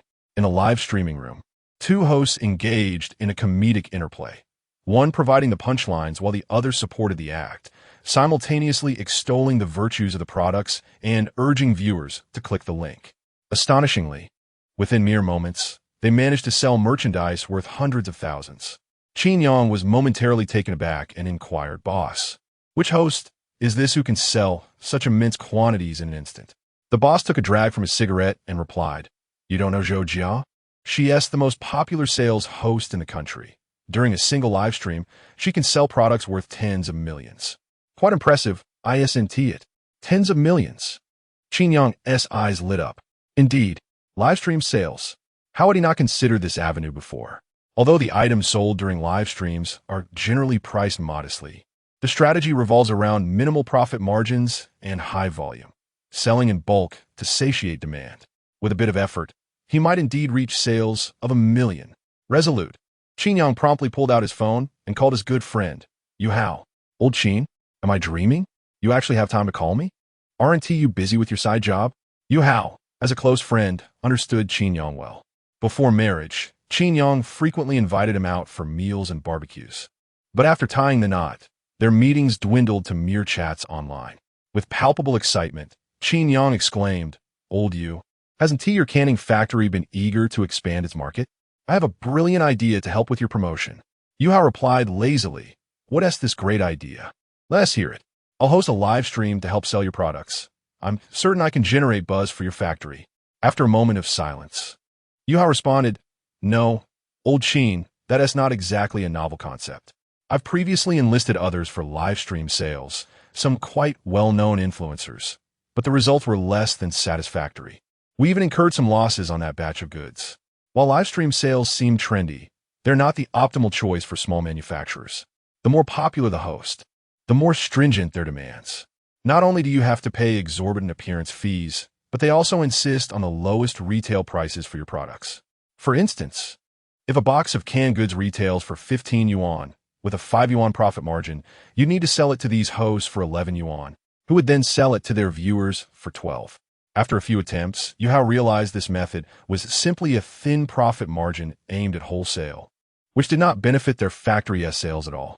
Qin Yang, with utmost seriousness, asserted, That is because you haven't found the right person. What good is it to hire those small hosts? You need to come to me. Where are you now? I'll drive over, and we can discuss this in detail. Yu Hao was skeptical about Qin Yang's proposition.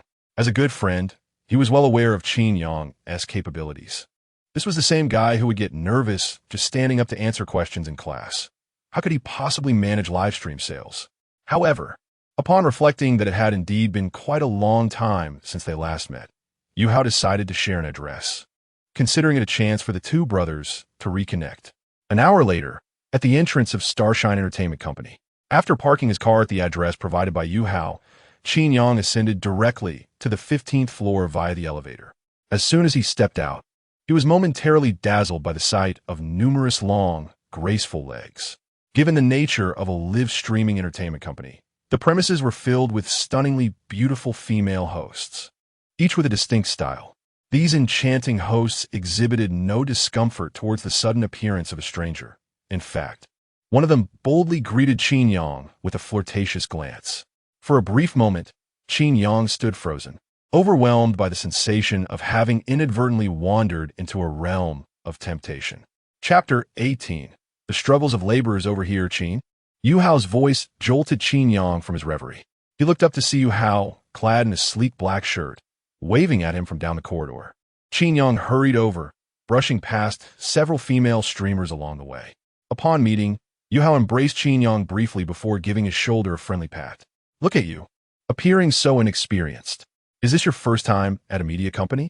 Qin Yang nodded in affirmation. There are quite a number of female streamers here. Is live streaming truly this popular? Yu Hao handed Qin Yang a cigarette and replied, Nonsense about popularity. Most of these female streamers have been deceived into this line of work. Who in their right mind would choose this path? Consider it this way.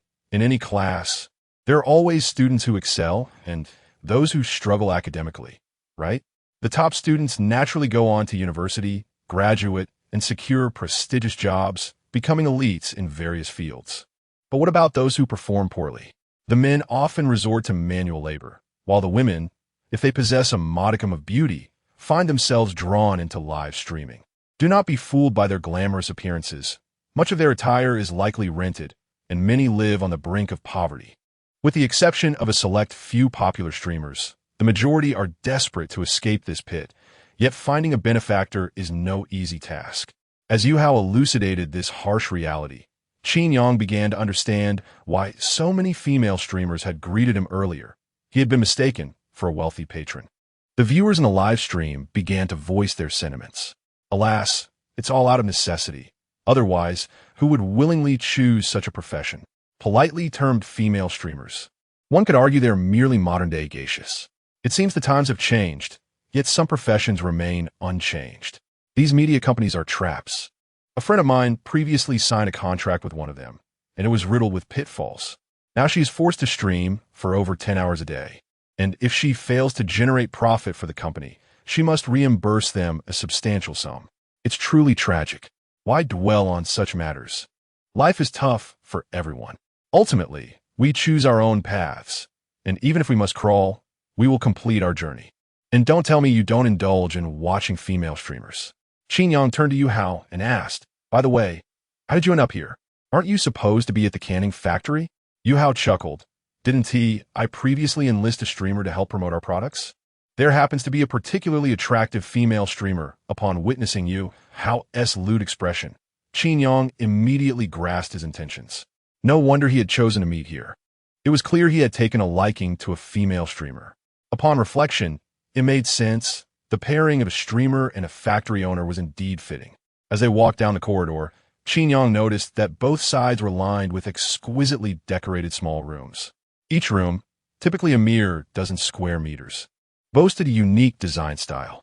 Through the cracks of the doors, he could see various female streamers engaging with their audiences. Some female streamers are dancing. Others are engrossed in gaming, while some are wielding feathers to assist their fans in relaxation and slumber, showcasing a vibrant diversity. Yu Hao entered a room with Qin Yang, coincidentally encountering the female streamer Xiao Fong, whom he had previously mentioned as engaging in live commerce. The moment Qin Yang laid eyes on Xiao Fong, he comprehended why Yu Hao was enamored with her. Among beauty streamers, Xiao Fong may not stand out, yet within the realm of product promotion, she undoubtedly belongs to the category of strikingly attractive individuals, appearing delightful even without any beauty filters. At that moment, Xiao Fong was promoting Yu Hao's product, and Qin Yang and Yu Hao sat on a nearby sofa, perfectly positioned to observe the back-end data. Xiao Fong and her assistant exhibited remarkable synergy as they collaborated. The Jinfei Ing sauce-flavored fish canned goods are a well-known brand among discerning customers, offering assured quality. The market price is 15 yuan, but today, in our live stream, we are extending a special offer. Not 15 yuan, nor 13, but a mere 11 yuan, limited to 200 orders, thus providing everyone with a benefit.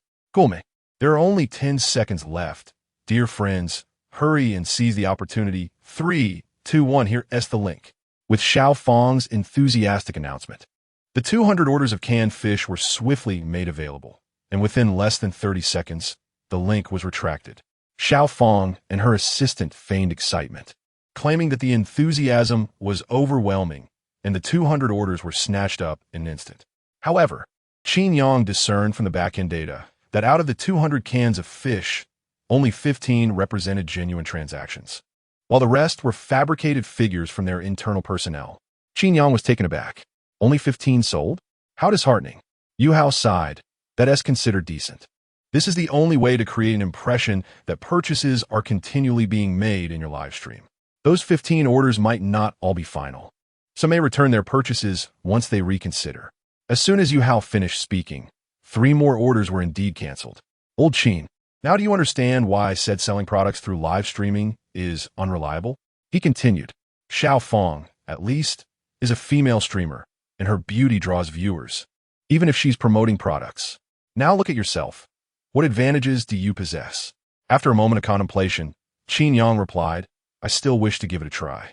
Yu Hao rolled his eyes. Fine, do as you please. There aren't too many people in the live stream anyway. Go ahead and give it a shot. Yu Hao was well aware that mere persuasion was futile. Often, individuals must attempt things for themselves to realize they are not as straightforward as they initially believed, leading them to abandon the endeavor. Yu Hao gestured for a pause, prompting Xiao Fong to signal her assistant step in, then approached Yu Hao. What is up? Hao Ye. Yu Hao pointed to Qin Yang and said, This is my brother Qin Yang. He is eager to try his hand at live commerce. Let him have a go shortly.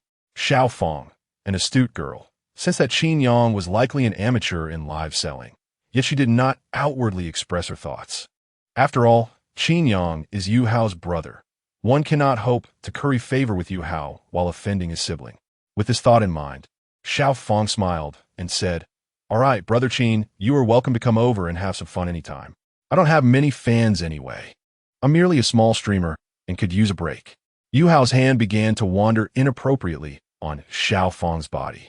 He. Let my brother take over the stream for a while, and afterward I shall treat you to some barbecue. A reluctant yet inviting expression immediately appeared on Xiao Fong's face. "Oh, you're insufferable. I don't want barbecue. It's so unhealthy. I crave seafood instead." Chapter 19. Does my brother-in-law also perform magic? Upon witnessing the affectionate exchange between Yu Hao and Xiao Fong, Qin Yang was overtaken by a wave of goosebumps. Yu Hao was indeed quite famished. It was remarkable that he could indulge in a female streamer like Xiao Fong. However, upon reflection, it was understandable. After all, not everyone could be fortunate enough to have a policewoman like Lu Yin as a spouse. "Do you have playing cards here?" Xiao Fong paused momentarily. "Yes, we do. Are you planning to use them for product promotion?" Qin Yang nodded affirmatively. "Please fetch me a few decks of playing cards, along with some bowls and drinks." Qin Yang articulated a series of requests. While these items were rather commonplace, Xiao Fong still felt that Qin Yang was being somewhat excessive. He could simply focus on the product promotion without needing to prepare such an assortment of items, as though he were attempting to project an air of professionalism. "Yu Hao," chuckling, interjected, "Old Qin, do be careful. In this live stream, you can only promote our factory's canned goods. If you start promoting beverages like Coke or Sprite, you might face legal repercussions. Qin Yang nodded in acknowledgement. Rest assured, I am well aware of these principles." Once the props were ready, Xiao Fong exchanged a knowing glance with her assistant, who promptly vacated the spot, allowing Qin Yang to make his entrance. "Hello, dear fans in the live stream. I am your new friend, Qin Yang." As anticipated by Yu Hao, the moment Qin Yang appeared on screen, the audience's dissatisfaction was palpable. "Who is this guy? I came to see Xiao Fong, not some random man. Will Xiao Fong return? If not, I'm leaving. Who wants to watch a man promoting products? This is absurd. They've brought in a man to promote fish cans. Clearly, they don't want to sell them at all." Seeing the barrage of vitriolic comments flooding the chat, Yu Hao furrowed his brow, feeling a twinge of displeasure. After all, Qin Yang was his brother. It was one thing for these fans to enjoy Xiao Fong's streams without spending a dime, but to insult Qin Yang was frankly disrespectful. Just as Yu Hao contemplated having the moderators ban the offending commenters, Qin Yang remained unfazed by the onslaught of negativity. Instead, he spoke with remarkable composure. "I completely understand that the heat can make us all a bit irritable. However, after watching the stream for so long, I imagine you all might find it rather tedious. So, allow me to entertain you with a little magic trick." Ding! Skill, top-tier magic activated. Qin Yang displayed an empty cup before the camera, then showed his hands to be utterly empty. With everyone watching intently, he wrapped his left hand around the outside of the glass, gradually moving it upwards. To the astonishment of all, a full cup of cola materialized within the glass as Qin Yang's hand ascended. The viewers in the live stream were utterly stunned, including Yu Hao and Xiao Fong, who were left speechless. How on earth did he do that? Qin Yang placed the cup of cola in front of the camera and, with a flick of his hand, dropped an ice cube directly into the glass. As the ice cubes plummeted into the glass, those netizens who had previously derided Qin Yang suddenly reversed their stance. How on earth did he perform this trick? It's simply extraordinary. Without a doubt, they speculated it must be a thumb sleeve. Come on, think before you speak. How could a thumb sleeve possibly conceal such a large cup of cola? Can your thumb sleeve hold an entire cup of cola? All right, so you've resorted to performing magic tricks to promote your products, huh? Intriguing. If you have the guts, do it again. I'm eager to see if you truly possess no flaws. I study magic myself, yet I must confess, I cannot comprehend this fellow's technique. I cannot fathom where he managed to hide an entire cup of cola. Just as Qin Yang had anticipated, although he wasn't a female streamer and couldn't rely on looks, he could indeed rely on his skills. Observing the growing interest of the viewers in the live stream, Qin Yang pressed on, presenting an empty basin for everyone to see. Meanwhile, at the Dongshan police station, Sun Jia languidly stretched in her chair and yawned widely. Finally, she had completed the organization of the extensive data regarding this pyramid scheme. The remaining tasks would have to be handed over to the economic investigation team, for she was truly exhausted. Sun Jia was not alone. Her colleagues wore similarly fatigued expressions. In the past, the Dongshan police station rarely encountered significant cases throughout the year. However, in recent days, an array of cases had emerged consecutively, leaving them all overwhelmed. Casting a glance at Lu Yin, who was still engrossed in organizing data at her computer, Sun Jia couldn't help but speak up. Xiao Yin, didn't you say you'd leave work on time tonight to accompany your brother-in-law? It's already past working hours. Aren't you heading home? Lu Yin, after stretching her neck, replied, the leadership just requested that I submit an important report. I'll finish this before heading back. Upon hearing this, Sun Jia realized that Lu Yin would certainly not be returning home tonight. Lu Yin was famously known as a workaholic in the station. Sun Jia was aware of the extensive report assigned to her by Luo Jun, likely consisting of hundreds of pages, and it was expected to take her until the early hours to complete. With a sigh, Sun Jia remarked, well, it seems we'll have to work overtime tonight. Let me order some takeout for everyone. What would you like to eat? Despite the necessity of working late, spirits remained high. After all, with the recent cases filed, they could consider it a job well done, with bright prospects ahead. Just as Sun Jia was about to order takeout on her phone, her eyes suddenly widened in astonishment. Oh my, is this for real? Xiao Yin, look quickly. Is that your brother-in-law? Lu Yin leaned in for a closer look, her brow furrowing in concern. On the live stream, Qin Yang was clad in a white short-sleeved shirt, holding a deck of cards. Everyone, take a good look. I currently possess only this deck of cards. Now, I will discard them all. Do I have anything left in my hands? Oh, wait, I can conjure another deck out of thin air. Many are perplexed and unsure of how this trick is performed. Let me demonstrate it again in slow motion so you can observe closely. Everyone, including Sun Jia and her companions, fixated intently on Qin Yang's hand, eager to discern the nature of his transformation. To their astonishment, in the next moment, a can of fish materialized in his grasp. Voila, no brand, yet I conjure a can of fish. It was a Haonan fish can, a classic and venerable brand, boasting a savory sauce flavor, a timeless taste worthy of deep appreciation. Currently, the little yellow bike offers it for a mere 11 yuan per can. A swift purchase is highly encouraged. Lu Yin, Sun Jia. A profound silence enveloped the police station. Sister Yin, brother-in-law. Can he perform magic as well? Lu Yin felt a flush creeping across her cheeks, her frustration simmering just beneath the surface.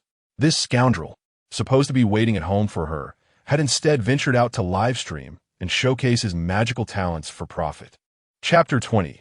Exceeding expectations upon witnessing the surge in back-end order data, Yu Hao could no longer remain seated. He had previously experimented with various marketing strategies, yet the best result he achieved was a mere 600 cans sold in a day. However, at this moment, after Qin Yang performed a few simple magic tricks in a live stream, the sales volume astonishingly reached an incredible 30,000 cans. Seizing the opportunity, while Qin Yang took a brief respite, Yu Hao hurriedly approached him, offering to massage his legs and shoulders. Wow, old Qin, you're quite remarkable. I had no idea you could perform magic. This is truly impressive. Qin Yang took a sip of water and cast a casual glance at Yu Hao. I possess numerous skills. Should I display them all for you? Enough flattery. I estimate that if this continues, I could sell 5 million cans of fish. Can your factory handle that? Yu Hao calculated the production capacity of his factory and, after a moment of hesitation, replied to Qin Yang. Just keep your promotional efforts in check. Selling up to 2 million cans is definitely feasible, but exceeding that will require me a bit more time. His factory was not particularly large, and, importantly, they had never received such a high volume of orders in such a short span of time, making 2 million cans their absolute limit. Qin Yang quickly assessed that, based on the current selling price of the fish cans, 2 million would suffice to complete the system's task. Realizing this, he said, Then please prepare a few magic props for me without delay. I'm concerned about losing viewers in the live stream. Qin Yang jotted down the various props he needed, and Yu Hao, upon reviewing the list, assured him there would be no problem, promptly dispatching someone to make the purchases. Before long, the door to the small room swung open, and several impeccably dressed businessmen approached, smiling as they extended their hands to Qin Yang. You must be Qin Yang, the esteemed host. What a pleasure to meet you. I am Su Yang, the owner of Qingshan Beer. It's a delight to finally make your acquaintance. Indeed, Qin Yang, you are quite the impressive figure. I am Shu Milan, the proprietor of Milan Appliances. It's a pleasure. Seeing these businessmen flocking to greet him, Qin Yang was momentarily taken aback. Fortunately, Yu Hao quickly leaned in to explain. Old Qin, these gentlemen are all frequent collaborators in live commerce, much like myself. They are in search of effective promotional sales channels. You should seize this opportunity to discuss potential partnerships. It would certainly benefit you. Upon hearing Yu Hao's words, Qin Yang's eyes brightened, and he eagerly initiated conversation with the group. The viewers in the live stream, witnessing this interaction, were equally impressed. The host has truly elevated his status. He is now attracting business collaborations. I once mocked him for aspiring to achieve greatness, but it seems my vision was indeed limited. Who would have thought to blend magic with live streaming? What an ingenious concept. I also practice magic. Y&T, I thought of this before. Not only magic, but even performing stand-up comedy can now be done live. I find the host to be rather pretentious. After all, it's merely a sleight of hand with a deck of cards, something many magicians are capable of. It's fundamental skill, nothing extraordinary. Just as the audience began to feel that Qin Yang's magic lacked novelty, he took the product from several sponsors and requested a change of table, then appeared on stage with a stainless steel basin. Dear fans, I am back. I apologize for the wait. Shall we continue with the magic performance? Qin Yang initially intended to showcase card tricks, but upon noticing a barrage of comments from fellow magicians critiquing his work as elementary, he realized the challenge presented. If it were another magic host facing such comments, they would likely choose to ignore them. For nothing is more detrimental to a magician than having a peer undermine their performance. Magic holds an allure when its principles remain a mystery. Once the mechanics are unveiled, subsequent tricks inevitably lose their charm. In response to the challenges posed by his peers in the live stream, Qin Yang opted for a bold confrontation. So, you claim card tricks are uninteresting? Very well. Allow me to present a new illusion. He lifted the stainless steel basin, displaying it thoroughly before tapping the bottom with a spoon. With a flick of his wrist, he commenced his act. The basin is sound, the bottom is intact. I shall conjure a can of fish. At that moment, observers Yu Hao and several sponsors could not contain their reactions. Seriously, mate, is this what you call magic? This is outright deception. As the basin flipped out of view, an assistant discreetly tossed the promotional canned fish into it, creating the illusion of its sudden appearance when the basin re-entered the frame.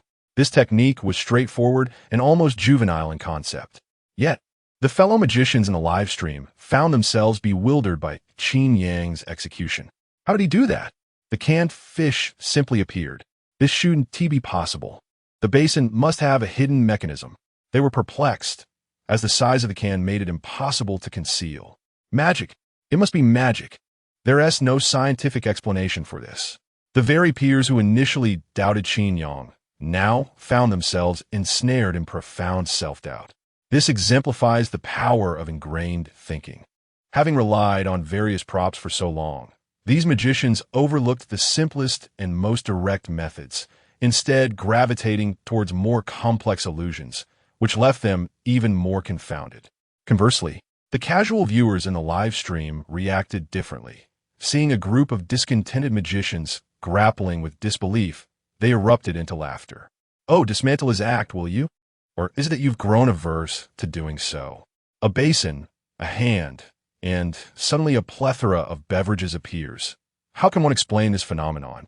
Colleagues respond. It is utterly inexplicable beyond comprehension. Some individuals may appear to be magicians, yet in truth, they're the champions of sales.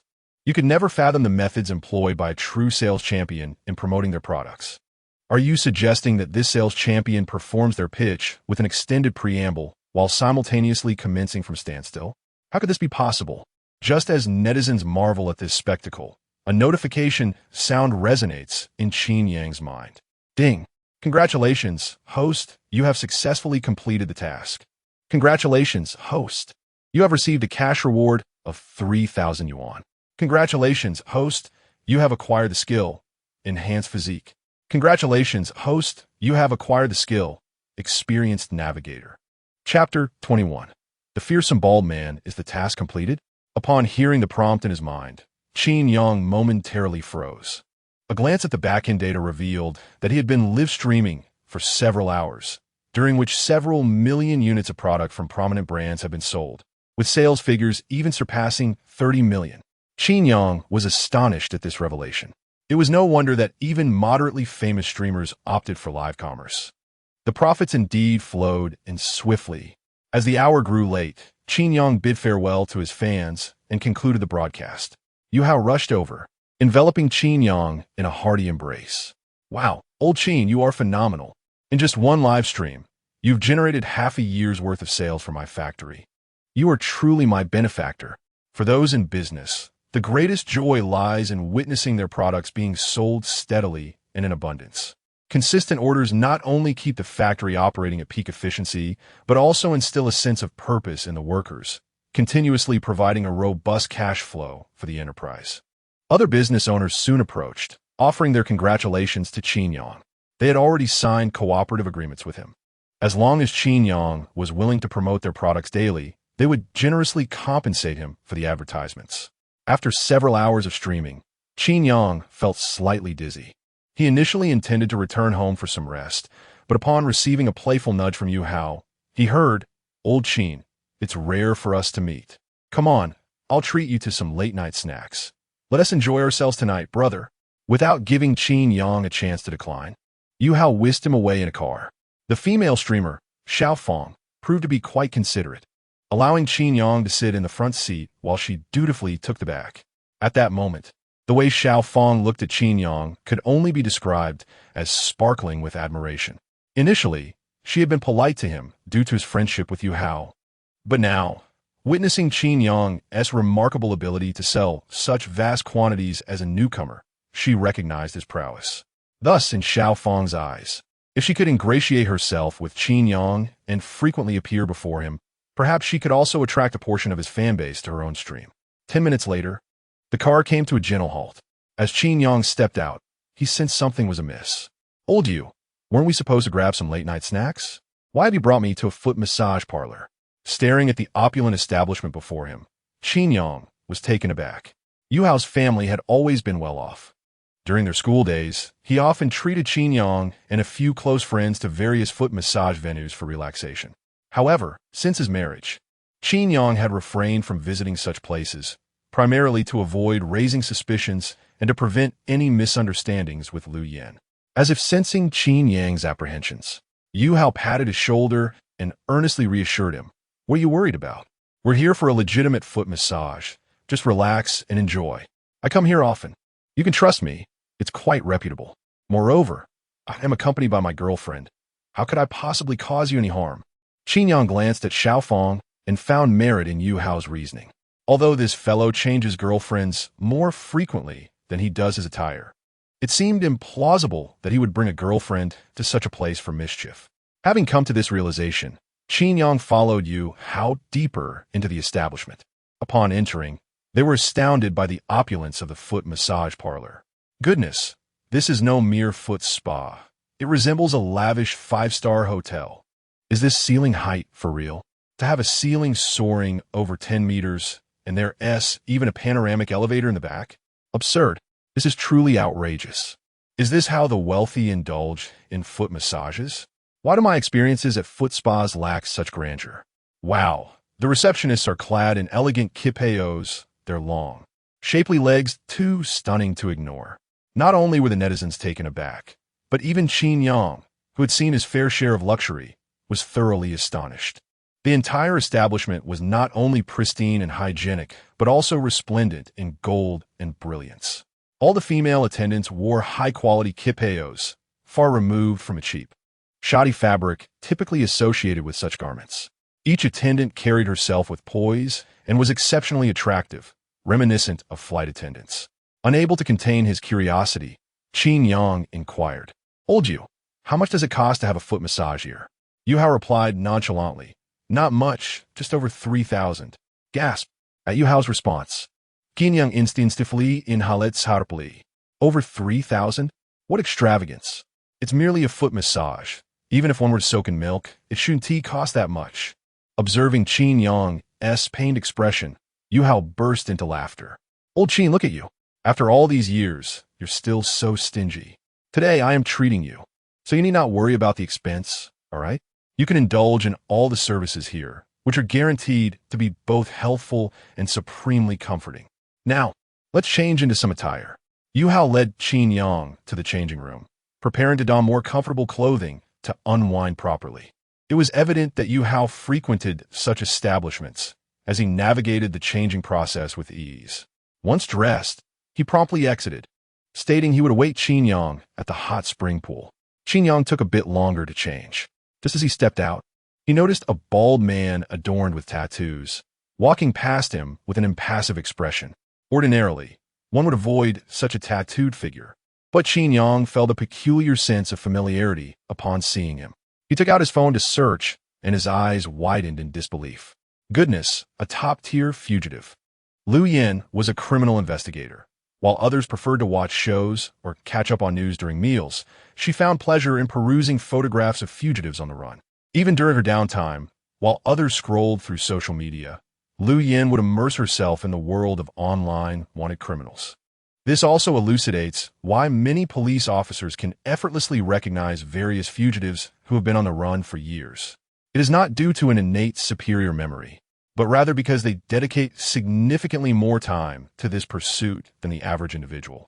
Upon recognizing that the bald man was indeed a wanted fugitive, Qin Yang discreetly followed him upstairs, intending to further ascertain the identity of this individual. The viewers in a live stream, witnessing this unfold, became increasingly anxious. The host exhibits remarkable courage. Why not simply alert the authorities? How audacious to pursue him! Such matters undoubtedly warrant confirmation.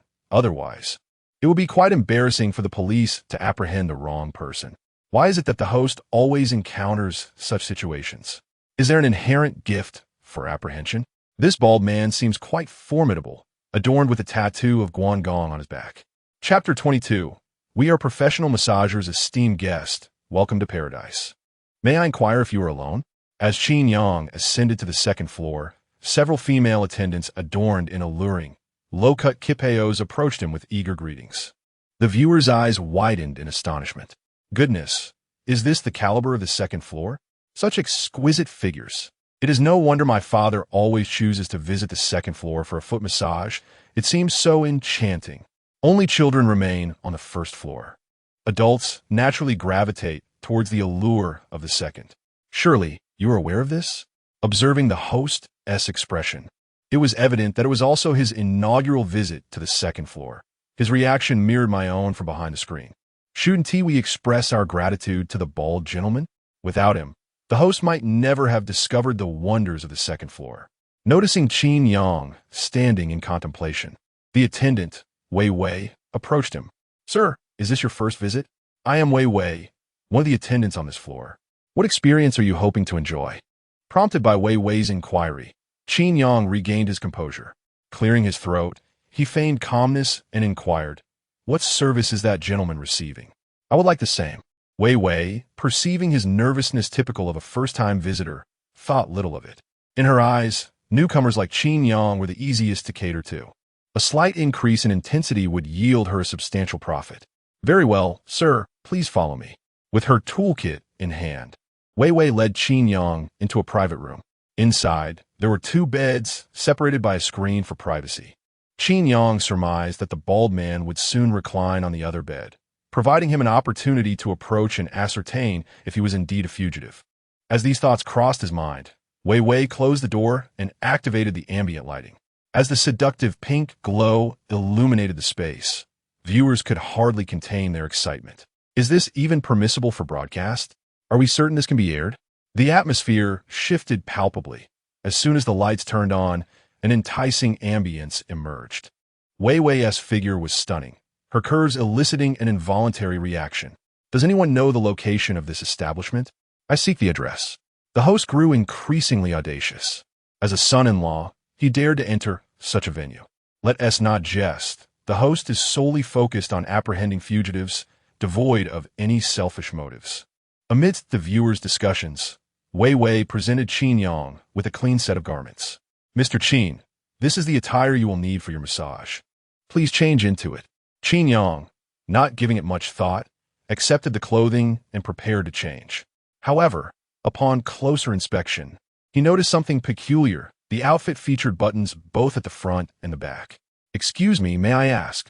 As Qin Yang began to raise his head to inquire, he was taken aback to witness Wei Wei tying up her hair and, right before his eyes, slipping into a pair of alluring, flesh-colored stockings.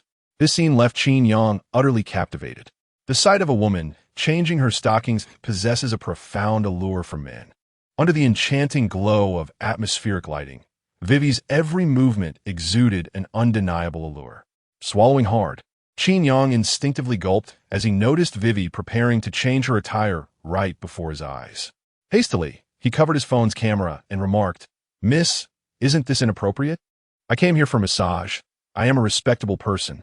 Observing the youthful innocence radiating from Qin Yang, Vivi chuckled lightly.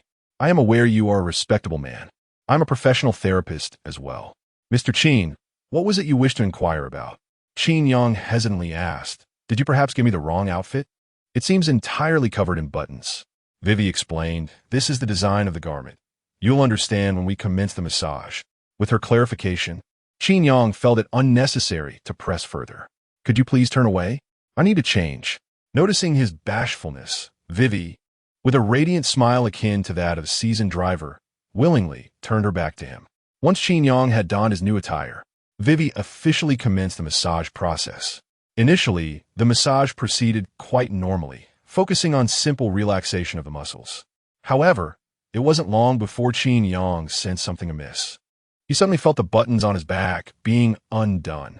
Just as he was about to speak, Vivi's hands, slick with essential oil, settled upon his back, sending a wave of cool softness coursing through him, akin to unlocking a door to a new realm of sensations.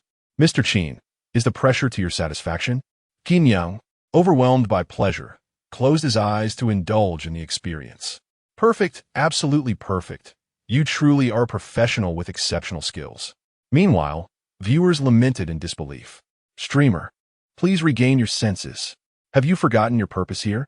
My goodness, she is undoubtedly a siren. Just look at how disoriented the streamer has become. It's no wonder many prominent figures enjoy massages. It seems they truly are delightful experiences. It can't be that exaggerated, though. I frequently visit the second floor, and I don't behave as absurdly as the streamer. Can it truly be compared? The streamer is a son-in-law. He likely never experienced such services at home. Suddenly receiving a back massage, the sensation is indescribable. Although the massage was pleasurable, Qin Yang remained mindful of his original intent.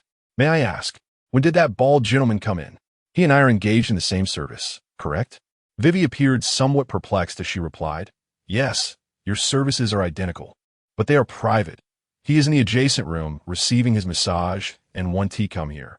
As she spoke, Vivi leaned forward, adopting a tone brimming with temptation. "Rest assured, Mr. Qin, our services are entirely professional, and no one will interrupt us during your treatment." Qin Yang was left bewildered. What on earth? The bald guy is next door? What am I doing here then? Just as he prepared to rise, he suddenly felt a weight on his waist. Unbeknownst to him, Vivi had unexpectedly seated herself directly atop him. "Mr. Qin, please lie back. We shall proceed with the acupressure." "Acupressure? What sort of acupressure is this?" Just as Qin Yang was filled with confusion, he was suddenly alerted by the peculiar sounds emanating from the adjacent room, where a bald man and a woman were engaged in an unsettling exchange. It dawned on him that the massage establishment was far from legitimate. He realized he needed to leave promptly. Otherwise, he would find himself in a situation from which he could not extricate himself, even if he were to leap into the Yellow River in desperation. Just as Qin Yang prepared to forcibly push Wei Wei away, The door to the room was violently kicked open from the outside. Anti-vice operation. Everyone down, hands on your head, shouted Sun Jia alongside another officer, wielding batons and flashlights. Their gaze immediately fell upon Qin Yang, who was unceremoniously seated beneath Wei Wei. In that instant, time seemed to come to a standstill. Chapter 23. The Fierce Flower of the Underworld's Sister. Brother-in-law, how can you do this to Sister Xiaoyan? Sun Jia was both furious and anxious. She never anticipated that the seemingly upright Qin Yang would engage in such activities in this place. Startled, Qin Yang hastily descended from the bed to explain. It's a misunderstanding, Sun Jia. Truly, it's a misunderstanding. I'm here to apprehend a fugitive. Everything you just witnessed is not as it seems. No sooner had he spoken than Lu Yin emerged from behind Sun Jia, her expression grave. The atmosphere in the room immediately turned ominous, suffused with an unmistakable aura of danger. The viewers in the live stream tensed at the sight. I have never encountered such unadulterated malice. It is utterly terrifying, one commented.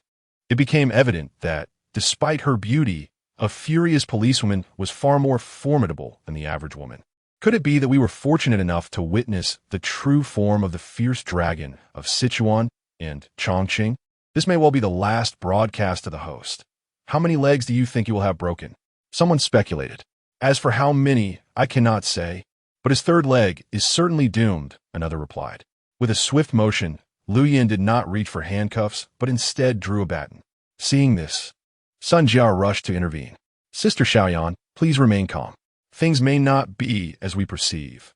Brother-in-law is fundamentally a decent person, and I believe he would never betray you. Qin Yang nodded fervently, his face a mask of desperation. Just then, Wei Wei chimed in, Indeed, officer. I had no idea he was your husband. Had I known, I would have certainly refrained from accommodating him. I thought he was just here for a thrill-seeking experience. Qin Yang, not that, please. If you could refrain from speaking, it would be appreciated. I'm here to capture a fugitive, not to seek thrills. Evidently, Wei Wei's words pushed Lu Yin over the edge. With a cold smile, she retorted, So you seek thrill experiences? Is that it? Well then, allow me to provide you with a most exhilarating encounter today. Things had spiraled out of control. As Lu Yin advanced menacingly, a voice from the adjacent room interrupted. Someone has jumped out of the window. Quickly, alert the colleagues below and seal off the street. Turning his head, Qin Yang indeed spotted a bald man. Wrapped in a towel, leaping through the window, his calves sliced by shattered glass. Without a moment's hesitation, Qin Yang pushed open a window and followed suit. The viewers in the live stream were dumbfounded. No way, he really jumped. Is his will to survive that strong? It's just the second floor.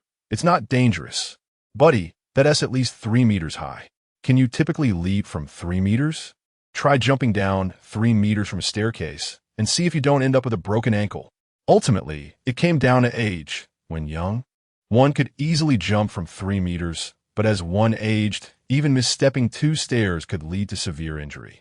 Faced with the choice of pursuing the fugitive or remaining in the room to be beaten senseless by his wife, even a fool would choose wisely. Before vaulting through the window, Qin Yang was filled with confidence. However, after leaping out of the window, Qin Yang experienced a flicker of regret. A height of 3 meters may appear trivial, yet only those who have taken the plunge can truly appreciate its peril. Had it not been for the system enhancing his physique, he would have landed in a manner that could have rendered him incapacitated. Nevertheless, Qin Yang remained resoluta, mindful of the purpose that drove him to jump. The bald man sprinted ahead, and Qin Yang pursued closely. Halt! Do not flee. Behind the massage parlor lay a narrow alley, a labyrinthine passage riddled with dilapidated shanties, rendering a complete blockade exceedingly difficult. The bald man likely considered this factor, which is why he chose to escape into this area for a massage. He was well acquainted with the surroundings, though he ran with bare legs at a slower pace. He adeptly maneuvered around corners whenever Qin Yang nearly caught up, creating temporary distance between them. After a relentless chase, Qin Yang finally cornered the bald man in a dead-end alley. Breathing heavily, he regarded the bald man with a triumphant expression. Why have you ceased running? The bald man, maintaining his composure, replied, Brother, it seems we are not acquainted. Why pursue me? He deemed Qin Yang utterly deranged. All were merely seeking a massage. Yet this fellow clung to him like a rabid dog. Qin Yang scoffed, "If I do not catch you, how am I to explain to my wife? Come here at once. Do not compel me to resort to force. Return with me willingly." The bald man coldly responded, "So you intend to relent then?" "Of course." Qin Yang retorted, "Would you think I am pursuing you for sport?"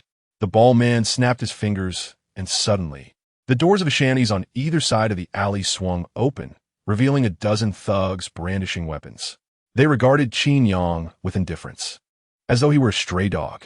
The bald man seized a fruit knife from one of his lackeys, stating icily, "So, you fancy yourself a lone hero? Very well, I shall oblige you. All of you attack. Deal with him." At the bald man's command, the thugs surged forward. Viewers in the chat were alarmed, exclaiming their concerns. This is it. The streamer is truly finished. Facing overwhelming odds was daunting, let alone the multitude now charging at him. It was safer to fish. What compelled him to venture out for a massage? Qin Yang instinctively grasped a nearby wooden plank to defend himself, but despite his efforts, he endured several kicks and was on the verge of collapse. Just then, a commanding voice rang out from behind. "Police, do not move." Before Qin Yang could react, he perceived a shadow darting past him, and two of his assailants were sent flying. "Wife!" Qin Yang exclaimed, astonished. Lu Yin seized his collar, pulling him behind her, and with a swift motion of her baton, she knocked down the two thugs before her, sending their teeth flying. Years of experience as a criminal investigator had not been in vain for Lu Yin. Her ascension to the rank of captain was due to her fiery temperament and formidable skills. Mere thugs were no match for her prowess. Initially, when the thugs saw Lu Yin was a woman, they contemplated attacking her as well. Yet, after enduring a few strikes from her baton, they quickly reconsidered their approach. While others may wield a baton with sheer force, when Lu Yin employs hers, one can merely perceive a fleeting shadow and hear the sound of air being sliced. As Lu Yin effortlessly brings down several more adversaries, the remaining onlookers are instantly intimidated. Online observers are left in utter astonishment. A dominant figure, indeed. It is no wonder that every time the streamer encounters Sister Lu, they appear so apprehensive. Lu truly possesses formidable skills.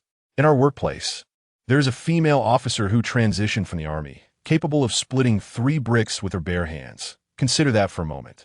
When petty thugs confront a seasoned officer, it is akin to delivering themselves to their doom. With her striking appearance and impressive abilities, the sense of security she exudes is unparalleled. It begs the question, how did Qin Yang manage to secure such a remarkable partner? I find myself envious, realizing she has successfully instilled fear in the small-time thugs. Lu Yin commanded in a firm voice, "Drop your weapons and cover your heads." Chapter 24. The abduction of Yu Hao. Lu Yin's expression was grave, her gaze piercing. The other thugs, having been subdued, dared not resist, obediently following her commands. Only the bald man, aware of his criminal record, knew he could not afford to be apprehended. With this thought, he shouted and, taking advantage of Lu Yin's momentary distraction, lunged at her with a fruit knife. Unlike the other thugs, the bald man had tasted blood, and his strike was swift, aiming directly at Lu Yin's vital points. Reacting quickly, Lu Yin kicked the bald man in an attempt to halt his advance. However, his robust physique merely absorbed the blow, allowing him to continue thrusting the knife towards her. "Die, you filthy woman!" he sneered, as the knife was about to pierce Lu Yin. Just then, Qin Yang leaped from behind, colliding into the bald man with a shoulder charge that sent him sprawling. While he firmly grasped the fruit knife with his left hand, the bald man felt as if he had been struck by a freight truck, his body nearly falling apart. Before he could gather his wits, Qin Yang delivered a powerful punch to his face. "Damn it, you dare to attack my wife!" he roared, unleashing a flurry of punches that left the bald man dazed. At that moment, Sun Jia and the other officers arrived, their eyes wide with shock at the sight of Qin Yang assaulting the bald man. "Are you all right, Xiaoyan?" Sun Jia called out, snapping Lu Yin from her daze as she hurried to pull Qin Yang away. The bald man, bloodied and disoriented, was quickly subdued. "Take him back and get him treated by a doctor," Lu Yin instructed. "Yes, Captain Lu," 2 officers replied, dragging the bald man away. Only then did Lu Yin notice Qin Yang still gripping the fruit knife, blood trickling from his palm. In his attempt to protect Lu Yin, he had caught the knife barehanded. Lu Yin shot him an exasperated glare. Are you trying to get yourself killed? Who taught you to catch a fruit knife with your bare hands? What if you cut off your fingers? Qin Yang scratched his head awkwardly. I didn't think much of it. I just felt that since you were my wife, I had to protect you. Lu Yin rolled her eyes. With your small frame, do I really need your protection? Come with me. I'll take you to get that bandaged. Leading Qin Yang to the police car, Sun Jiao retrieved an emergency kit. Lu Yin skillfully disinfected Qin Yang's wound as he winced. The moment the hydrogen peroxide touched his skin, he dove into Lu Yan's embrace, crying out, "Ouch, that hurts. Be gentle, my wife, it's too painful." With an expressionless face, Lu Yin replied, "Endure the pain. Weren't you quite brave just now, daring to catch a fruit knife? Why are you crying now? A real man doesn't shed tears, so hold it back."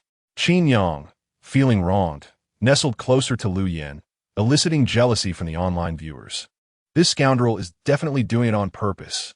Stop rubbing against her. You're getting all your grease on her. Is this truly the legendary facial cleanser? The host seems to be taking advantage of the situation. My husband is just like a child, always burrowing into my embrace. And when I say a couple of words to him, he starts to nuzzle like a little kid. Remember this, women. Men are forever like eternal children. Watching the two of them apply ointment, Sun Jia teased, "Brother-in-law, I never realized you were so brave. You don't usually present yourself this way." Qin Yang scoffed. "What do you mean I'm different? I often help elderly ladies cross the street. I intervene when I see injustice. And I'm the one who butchers the chickens during the New Year celebrations. I'm not brave enough." Sun Jian nodded emphatically. Yes, brother-in-law, you are indeed brave. But that bald guy must be suffering. He's lost several teeth from your blows." Mentioning the bald man made Qin Yang recall the serious matter at hand, and he quickly turned to Lu Yin, saying, "Dear, that bald man is the online fugitive I mentioned earlier. I was primarily concerned he might escape, and I wanted to further confirm his identity, which is why I followed him upstairs. I had never been to the second floor before and was unaware that the foot massage parlor was so unregulated. It was that rascal Yuhao who took me there." Lu Yin naturally believed Qin Yang, especially since he was live streaming. She could always review the broadcast later to clarify the situation. Surely, no one would engage in such illicit activities while streaming live, right? Regardless of the reasons, you must avoid such unregulated establishments. You are merely a civilian, not a police officer. If I ever see you at a crime scene again, I will have you detained as well. As Lu Yin finished bandaging Qin Yang, noticing that all the suspects had been escorted to the police car, Sun Jia turned to Lu Yin. "Sister Xiaoyan, are you coming back with us?" Lu Yin pondered for a moment before shaking her head. "I won't be joining you. I haven't been home for 2 days and plan to rest tonight." Sun Jia made a gesture indicating no problem and boarded the police car, leaving. Seeing that Lu Yin indeed did not follow them back to work, Qin Yang felt a surge of anxiety. "Dear, are you really going home tonight?" Lu Yin shot him a glance and remained silent, merely gesturing for him to lead the way. Half an hour later, they arrived home. Lu Yin found a change of clothes and headed straight for the bathroom, while Qin Yang, feeling a bit hungry, scoured the living room for something to eat. "Should I order takeout?" Just as he was about to order on his phone, Yuhao called. "Hey, Lao Qin, are you serious? Did you really leave me behind and run off?" Qin Yang felt a twinge of embarrassment at Yuhao's words. "Well, I didn't exactly abandon you. I went after a fugitive and even hurt my hand." Yuhao was unimpressed. "I don't believe you. How can you chase a fugitive while getting a massage?" Before Yuhao could finish, a familiar and stern voice interrupted. "Didn't I tell you to call home? What are you doing just chatting here?" Qin Yang was taken aback. Is that not Sun Jia's voice? Qin Yang could not help but inquire. "Yuhao, where exactly are you right now?" Yuhao replied with irritation. "Of course, I'm at the police station. Where else could I possibly be? Since my sister-in-law is a police officer, they said that a family member needs to come and bail me out. You know how my father is. If he finds out about this, he would surely break my legs. Please, talk to your sister-in-law and act as my guarantor to get me out of here." After a moment of silence, Qin Yang responded, "Did you not mention a green massage? How could that lead to your arrest?" Yuhao stammered, "I couldn't help myself," and impulsively added another service for myself. "Just don't ask too many questions. Hurry up, please." Chapter 25. Don't mess with me. Brother Yu Hao's response left Qin Yang utterly astonished. Hadn't this fellow gone for a massage with his girlfriend? How could he possibly extend his time there? It was akin to a toad seeking a frog, a truly grotesque endeavor. All right, pass the phone to that female police officer beside you. I shall speak with her. Yu Hao complied, handing over the phone, and Qin Yang casually exchanged a few words, soon confirming it was indeed Sun Jia. After explaining the situation, Sun Jia, seeing Qin Yang was willing to vouch for Yu Hao, refrained from further admonitions, advising Yu Hao to be more cautious in the future to avoid repeating such mistakes. Fortunately, Yu Hao had not genuinely crossed any serious line. Otherwise, he would have faced a few days in detention. Just as Qin Yang ended the call, Lu Yin emerged from the bathroom, freshly showered. Upon seeing her, Qin Yang's eyes widened in disbelief. Accustomed to Lu Yan's work attire, he was taken aback by her in sleepwear, his gaze fixated. The viewers in the live stream erupted with envy. Wow, she looks absolutely stunning. Did you all notice that Goddess Lu usually doesn't wear makeup or dress up? But now, with her light makeup and alluring nightwear post-shower, who could resist? Something felt amiss. It was as if he could glimpse desire in the goddess's eyes. Was a fierce confrontation looming tonight? As the viewers speculated, Lu Yin elegantly twisted her hair up and looked down at Qin Yang with a commanding presence. From this angle, she resembled a seductive panther, exuding an air of dominance. Qin Yang gulped nervously and inquired, "Wife, what are you up to?" Lu Yin replied calmly, "You ventured to an inappropriate place today. Was it due to idleness at home?" Qin Yang chuckled ruefully. "I told you, I merely went for a legitimate massage and to capture a fugitive." Lu Yin continued, "Regardless of the reason, today's events have served as a wake-up call for me. From now on, before I leave for work, I shall clear your magazine." Qin Yang was bewildered. "Clear the magazine? What do you mean?" Lu Yin, her cheeks flushed, promptly ended the live stream and affectionately kissed Qin Yang's face. In the live stream, viewers collectively crumbled at the sight of the black screen. "The host is busy. Perhaps try another stream." Viewers exclaimed, "Refund. Is there any content that I, as a premium member, cannot access?" All right. All previous content was free, but the remaining plot requires payment to unlock. Right? How much? I'll top up. Frustration mounted. This isn't real. None of this is real. Someone tell me this is scripted. How could such a beautiful police flower possibly have a husband? I cannot accept this. The earlier live stream had impacted me profoundly, akin to the shocking betrayal of Yin Jiping against the innocent Zilong Nu, leaving an indelible mark on my pure heart. It was distressing to witness this late at night. Brothers, don't just smoke. Remember to report. Even though the live stream had ended, viewers continued to flood the chat with comments, and some attempted to catch Qin Yang's attention by spamming rockets. Regrettably, at this moment, Qin Yang found himself wholly engrossed in a realm of tenderness. The following morning, as the live stream resumed, viewers beheld Qin Yang reclining in bed, his gaze vacant, dark circles under his eyes, and his hair in disarray. Meanwhile, Lu Yin had donned her work attire, exuding vitality. Unlike her previous disdain for Qin Yang, she approached him with affection, planting a kiss on his lips and presenting him with 1,000 yuan from her wallet. "Darling, I shan't return for lunch today. You need not toil in the kitchen. It would be too burdensome. Take this 1,000 yuan and treat yourself to a meal. I shall endeavor to return home early tonight. Please wait for me patiently. Love you." The viewers' hearts shattered. The events of the previous night were all too evident. Judging by Lu Yan's tender and playful demeanor, Qin Yang must have performed exceptionally well, at least enough to satisfy her. After Lu Yin departed, Qin Yang, supporting his waist, rose from the bed, not casting even a glance at the money. He aspired to earn his living through his own efforts, unwilling to resort to such means that would compromise his dignity. Witnessing Qin Yang's melancholic expression, the viewers seethed with indignation. This lad has taken advantage, yet feigns innocence. It infuriates me. Is there anyone in the chat room willing to take him down? With a beautiful and alluring wife, a respectable job, and a stable temperament, not to mention 1,000 yuan for meals, it felt utterly surreal. Indeed, the disparities among individuals can be more pronounced than those between man and dog. Here I am, just finishing a night shift and preparing to catch up on sleep, while he revels in the embrace of his stunning wife, effortlessly acquiring 1,000 yuan. You lot only see the thief devouring meat, yet overlook the thief enduring punishment. The streamer has just completed a night shift as well. Have you not noticed his exhaustion? It is a depleting existence. There are only overworked oxen, not overused fields. Those of you who express envy are still youthful. Once you marry, you will grow wiser and find such matters repulsive. Nonsense. If only I had a wife as beautiful as that, I would devote myself entirely until my last breath. Believe it or not, Prime Minister, is it you? As Qin Yang pondered life while gazing out the window, a notification sound suddenly resonated in his mind. Ding! Your next part-time job. Outdoor hiking adventure leader. Part-time task. Please lead at least 3 individuals to complete an outdoor hiking adventure, covering no less than 10 kilometers. Task countdown. 2 days. Gasp. Upon seeing the task assigned by the system, Qin Yang inhaled sharply. System, are you becoming increasingly outrageous? I've lived in the city for over 20 years. Where could I possibly acquire outdoor hiking experience?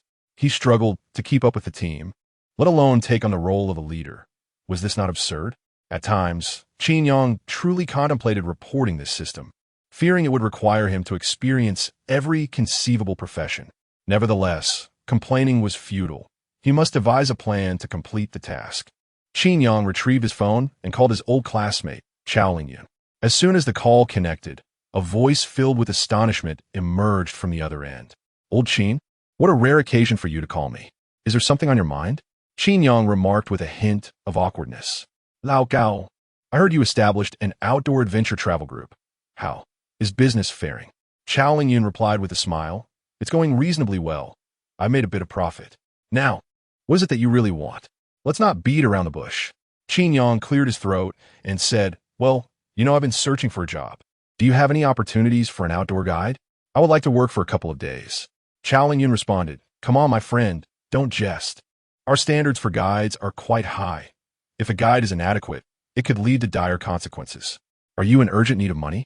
If so, just tell me how much you need, and I will transfer it to you. Please, don't involve me in this. Chapter 26. A bounty of titles upon hearing that Chao Lingyun intended to transfer money directly to Qin Yang. The viewers in the live stream were immediately agitated. This brother is remarkable, not even inquiring about the circumstances, simply transferring funds. Such brothers are a rarity these days. After all, in this era, one can discuss anything with a friend, but money is a topic best avoided, as it can swiftly sour relationships. Indeed, whether it's lending money that never returns or borrowing and facing incessant reminders, both situations can severely strain friendships. Birds of a feather flock together. One can discern the character of a streamer by observing how those around him treat him, indicating that the streamer is genuinely kind-hearted. The viewer's frustration grew. How could this scoundrel be so fortunate? Not only does he have a virtuous wife, but his friends are also fiercely loyal. Both Yu Hao, who previously assisted Qin Yang with his live stream, and now Chao Lingyun, who is ready to transfer money without hesitation, are true brothers.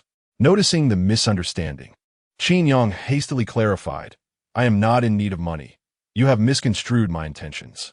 I merely wish to join you as a team leader.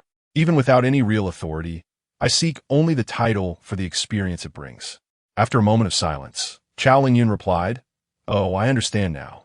You just want to leverage my position. Qin Yang felt both amused and exasperated. How could this be interpreted as leveraging him? Just as he was about to further explain, Chao Lingyun interjected, fine, I concede. Come to my company for a detailed discussion. You know the address. Qin Yang erupted into laughter. I knew you were reliable, Lao Chao. Wait for me. I'll be there shortly. After hanging up, Qin Yang quickly drove out towards Chao Lingyun's company. While he was driving, a warning notification suddenly popped up in the live stream, prompting him to adhere to a standard of dress and maintain civility. Qin Yang responded, what is this? Civilized attire? Is my current outfit not considered civilized? He was clad in a white shirt paired with classic brown-gray jeans and outdoor shoes. This ensemble left no skin exposed, and he could comfortably enter a fine dining establishment without feeling out of place. How could this not be deemed civilized? The moderator promptly provided an explanation from the back end. Brother, it's mainly due to the numerous complaints against you, so we issued a warning for your attire. Just take note, we're merely following protocol. Upon hearing the moderator's explanation, Qin Yang understood. Ah, I see. The moment I drive my Bentley, this is what happens. Huh? The live stream is filled with envious onlookers? Seeing the grimace on Qin Yang's face, the viewers in the live stream burst into laughter. Streamer, have you felt the harshness of society? Wow, so complaints really do have an effect. Fellow brothers, if you're idle, why not report again? I'm chuckling here on my electric bike. Where are the others laughing? Streamer, don't hold it against us. Blame your good fortune. We simply cannot bear to watch. So reflect on your situation. The barrage of comments in the live stream left Qin Yang both amused and exasperated. Why should I be subjected to complaints and reports for merely striving to earn some pocket money through live streaming? If you disdain those who rely on others, why persecute those who earn independently? In light of this, I shall no longer restrain my displeasure. Qin Yang promptly opened the storage box to his right, retrieving a pair of sunglasses and donning them. Following that, he extracted a watch to adorn his wrist and spritzed himself with perfume. The viewers were left utterly dumbfounded. What a display of opulence. Bentley's limited edition sunglasses, a Patek Philippe watch, and Yves Saint Laurent perfume? This is undeniably flaunting wealth. Isn't Bentley a car brand? Do they also manufacture sunglasses? Such luxury could easily finance another vehicle. Is this the revenge of a son-in-law? I confess, I am envious.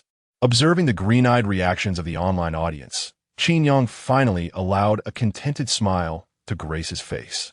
He merely disdains ostentation. It's not as if he lacks for possessions to showcase. Half an hour later, Qin Yang parked his car in front of an outdoor travel agency. Just as Chao Lingyun had mentioned, the agency was bustling with activity. Numerous individuals were inquiring about services, while others were purchasing outdoor gear. As soon as Qin Yang stepped inside, the female receptionist promptly rose, greeting him with enthusiasm. Good morning. How may I assist you? Qin Yang replied. I am here to see Chao Lingyun. I am his friend. The receptionist immediately recognized him. You must be Mr. Qin Yang. Mr. Chao is currently in his office. Please follow me. She gestured for him to proceed and led the way. The viewers, captivated by the receptionist's swaying hips and ample figure, flooded the screen with heart emojis. A notably successful businessman once remarked that the state of a company can be gauged by the attractiveness of its receptionist. The role may be simple, yet the remuneration is substantial, reflecting the higher costs associated with hiring a strikingly beautiful woman to represent the company. A beautiful receptionist, someone who can leave a lasting impression, significantly enhances the likelihood of securing business partnerships. Conversely, if a company cannot even afford an attractive front desk, it may be on the brink of collapse. The receptionist knocked 3 times on the office door. Mr. Chao, Mr. Qin has arrived. Come in, a voice beckoned from within. The receptionist opened the door, gesturing for Qin Yang to enter, and respectfully closed it behind him. At that moment, Chao Lingyun was reclining in his executive chair, casually playing a video game.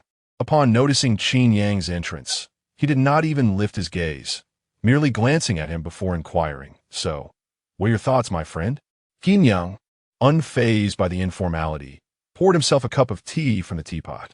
As I mentioned, I simply wish to serve as a guide for you, to join you on an outdoor adventure and relish the experience. Chao Lingyun paused his game, setting the console down on the table. Is it truly such a straightforward request? Qin Yang nodded in affirmation. Indeed, it is a rather straightforward request. It is you who has complicated matters. Consider me a member of your outdoor adventure team, albeit in the capacity of a nominal leader devoid of any command authority. Surely, I cannot be the source of any misadventure, can I? Chao Lingyun furrowed his brow, contemplating for a moment, and then, with a sudden epiphany, clapped his hands together. I see now. Lao Qin, you wish to impress Lu Yin, do you not? Perhaps your previous part-time endeavors yielded little profit and were less than commendable, prompting you to seek my assistance for a veneer of respectability, so that you may present yourself favorably to Lu Yin and her parents in the future? Very well. It appears you are capable of such cunning schemes. Chapter 27.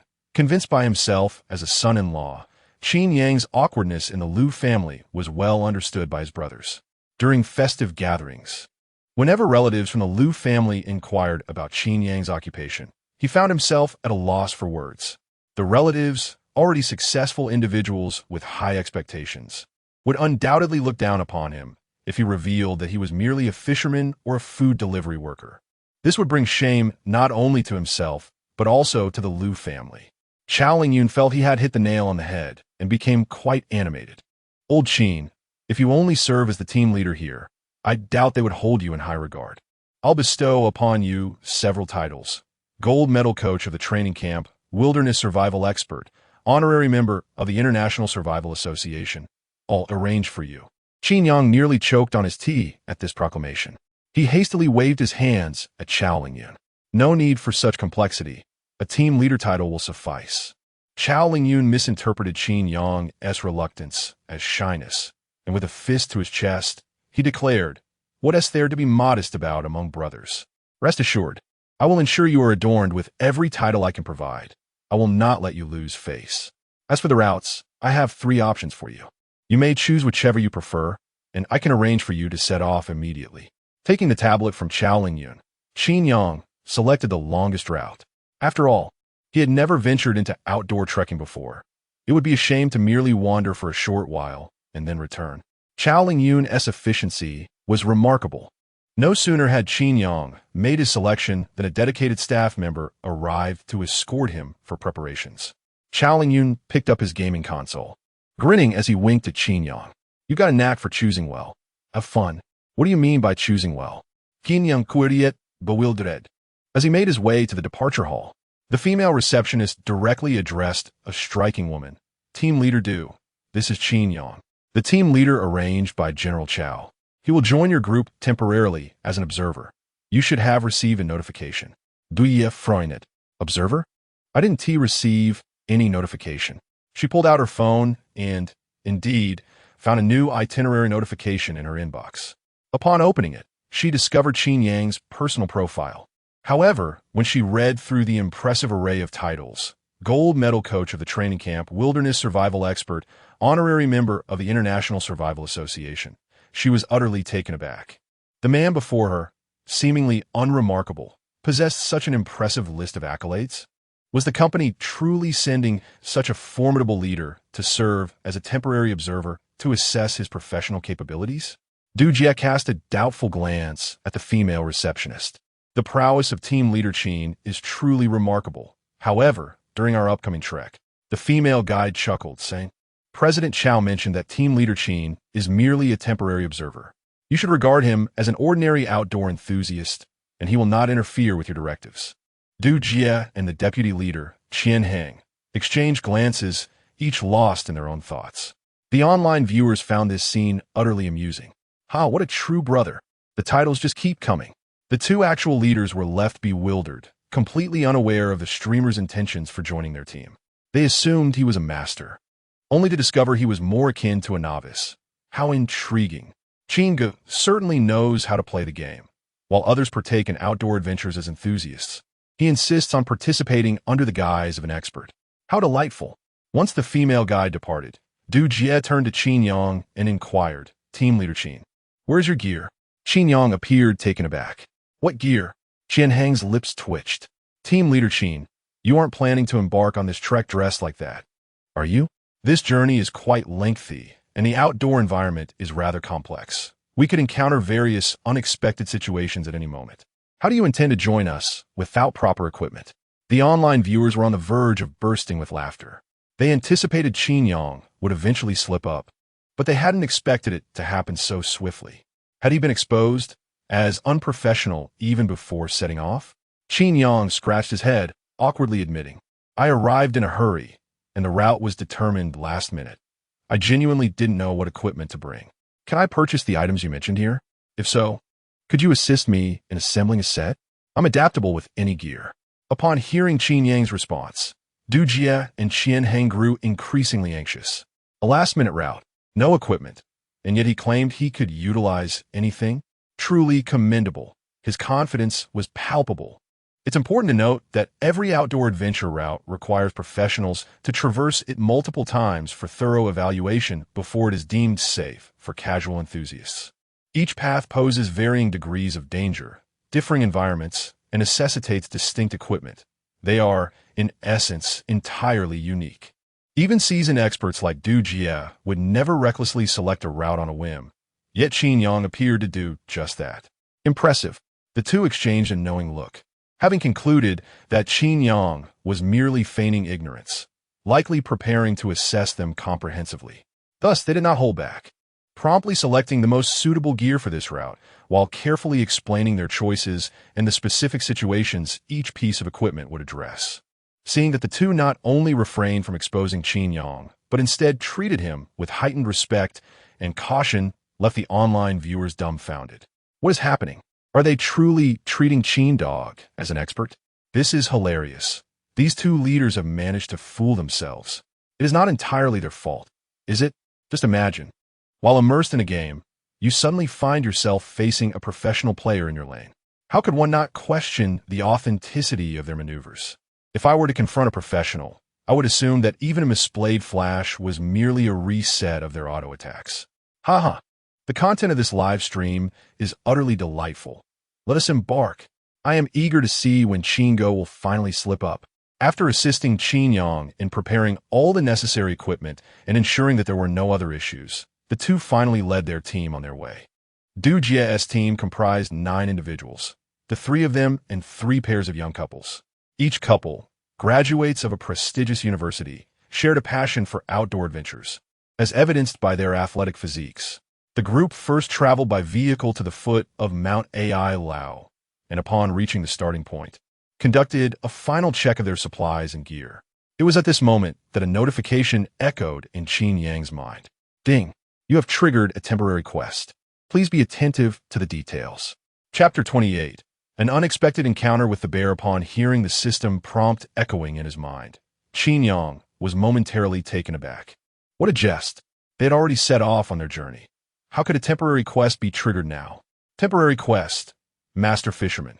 Please catch 3 fish within 10 hours. The larger the fish, the greater the reward. Qin Yang. Come on, don't mess with me. Everyone is laboriously trekking. Who has the leisure to go fishing? Under Du Jie's guidance, they had completely ventured into the mountains along a rugged path. This trail was distinctly different from the typical scenic routes. It was far more treacherous and concealed. Some paths would have remained invisible to the average traveler had it not been for Du Jie's expertise. Observing the group's arduous trek, the viewers in the live stream couldn't help but express their sentiments. When one is idle, it seems anything can happen. This mountain path appears quite challenging, and a moment's inattention could lead one tumbling down into the woods. So this is what they call hiking adventure. Had I known, I would have suggested visiting my hometown instead, where such dilapidated paths abound. No need to spend money on a guide. But you fail to comprehend.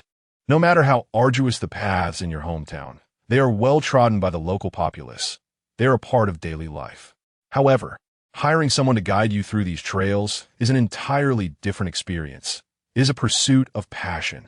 It reminds me of the wealthy who would venture into our village to hire locals for gardening and poultry farming, claiming they desired organic produce. Yet the prices were several times higher than what we raised ourselves, which was still fed with commercial feed. The affluent simply have too much time on their hands and relish creating tasks for themselves. Having trekked barely 2 kilometers, Qin Yang already felt utterly drained. Typically, he would only occasionally venture out to fish in the city. He had never navigated such an extensive mountain trail. Fortunately, Du Jie noticed the group as fatigued and proactively suggested they take a break. The more experienced members cleared a substantial area using their tools, laying down waterproof cloth before settling down. In contrast, Qin Yang casually plopped down without any preparations whatsoever. Du Jie and Qian Heng exchanged peculiar glances. Captain Qin, you can't just sit down like that. Please stand up. Allow me to clear a spot for you, Du Jie insisted. After taking a stick and cautiously stirring the nearby underbrush to ensure no snakes were lurking, she finally placed the waterproof cloth beneath Qin Yang. As she worked, she explained, in the past, we had a team member who sat down without precautions and ended up getting bitten by a venomous snake, nearly losing his life. This waterproof cloth is essential. It protects against moisture and sharp objects that might injure you when you sit. Qin Yang listened astonished, while viewers in the stream enthusiastically praised her professionalism. After all, she was the team leader, and even sitting in the wilderness holds such significance. The money spent on her was indeed worthwhile. Taking advantage of the Group S respite, Qian Heng casually approached and remarked, "Captain Qin, you seem a bit out of breath. Do you not exercise regularly?" Qian Heng was not a fool. He had always perceived Qin Yang as somewhat of an amateur, rather than the so-called expert everyone claimed him to be. Now, observing that Qin Yang not only lacked basic knowledge of outdoor adventures, but also possessed subpar physical abilities, he began to harbor doubts. An outdoor expert might conceal their technical skills, yet one's physical prowess is not so easily hidden, is it? Qin Yang awkwardly admitted, "Indeed, I usually do not venture this far. Hiking outdoors represents a significant exertion for me, and I require a moment to rest." Qian Heng continued to inquire, "I noticed that you hold quite a few titles, Team Leader Qin. Did you truly earn those accolades through your own participation in competitions?" Du Jie feigned attention to other team members, yet she too was all ears. Just as Qin Yang was about to respond, a team member suddenly shrieked, "There's a bear! Team leader, over there!" Upon hearing the word bear, everyone instinctively grabbed their trekking poles and stood up, following the direction indicated by the team member. Du Jie indeed spotted a black bear standing beneath a tree in the distance, gazing in their direction like a human. Du Jie turned pale with fright and quickly gestured for all team members to follow her as they hastily retreated. The live stream chat exploded with messages.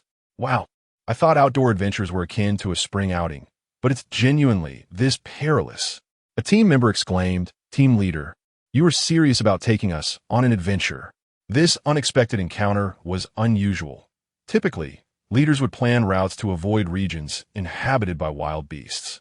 To encounter a bear here was indeed unfortunate, making it difficult to assess the situation. The leader appeared quite flustered, which was not what I had anticipated. Had they not prepared for such emergencies? "Guys, that's a bear. What emergency plan can you possibly have? The only option is to run." If one didn't quicken their pace, they risked being pursued by the bear, which could lead to dire consequences. Fortunately, the viewers displayed some wisdom. Despite the bear's large size, it appeared clumsy. However, in reality, a black bear could sprint faster than an average car.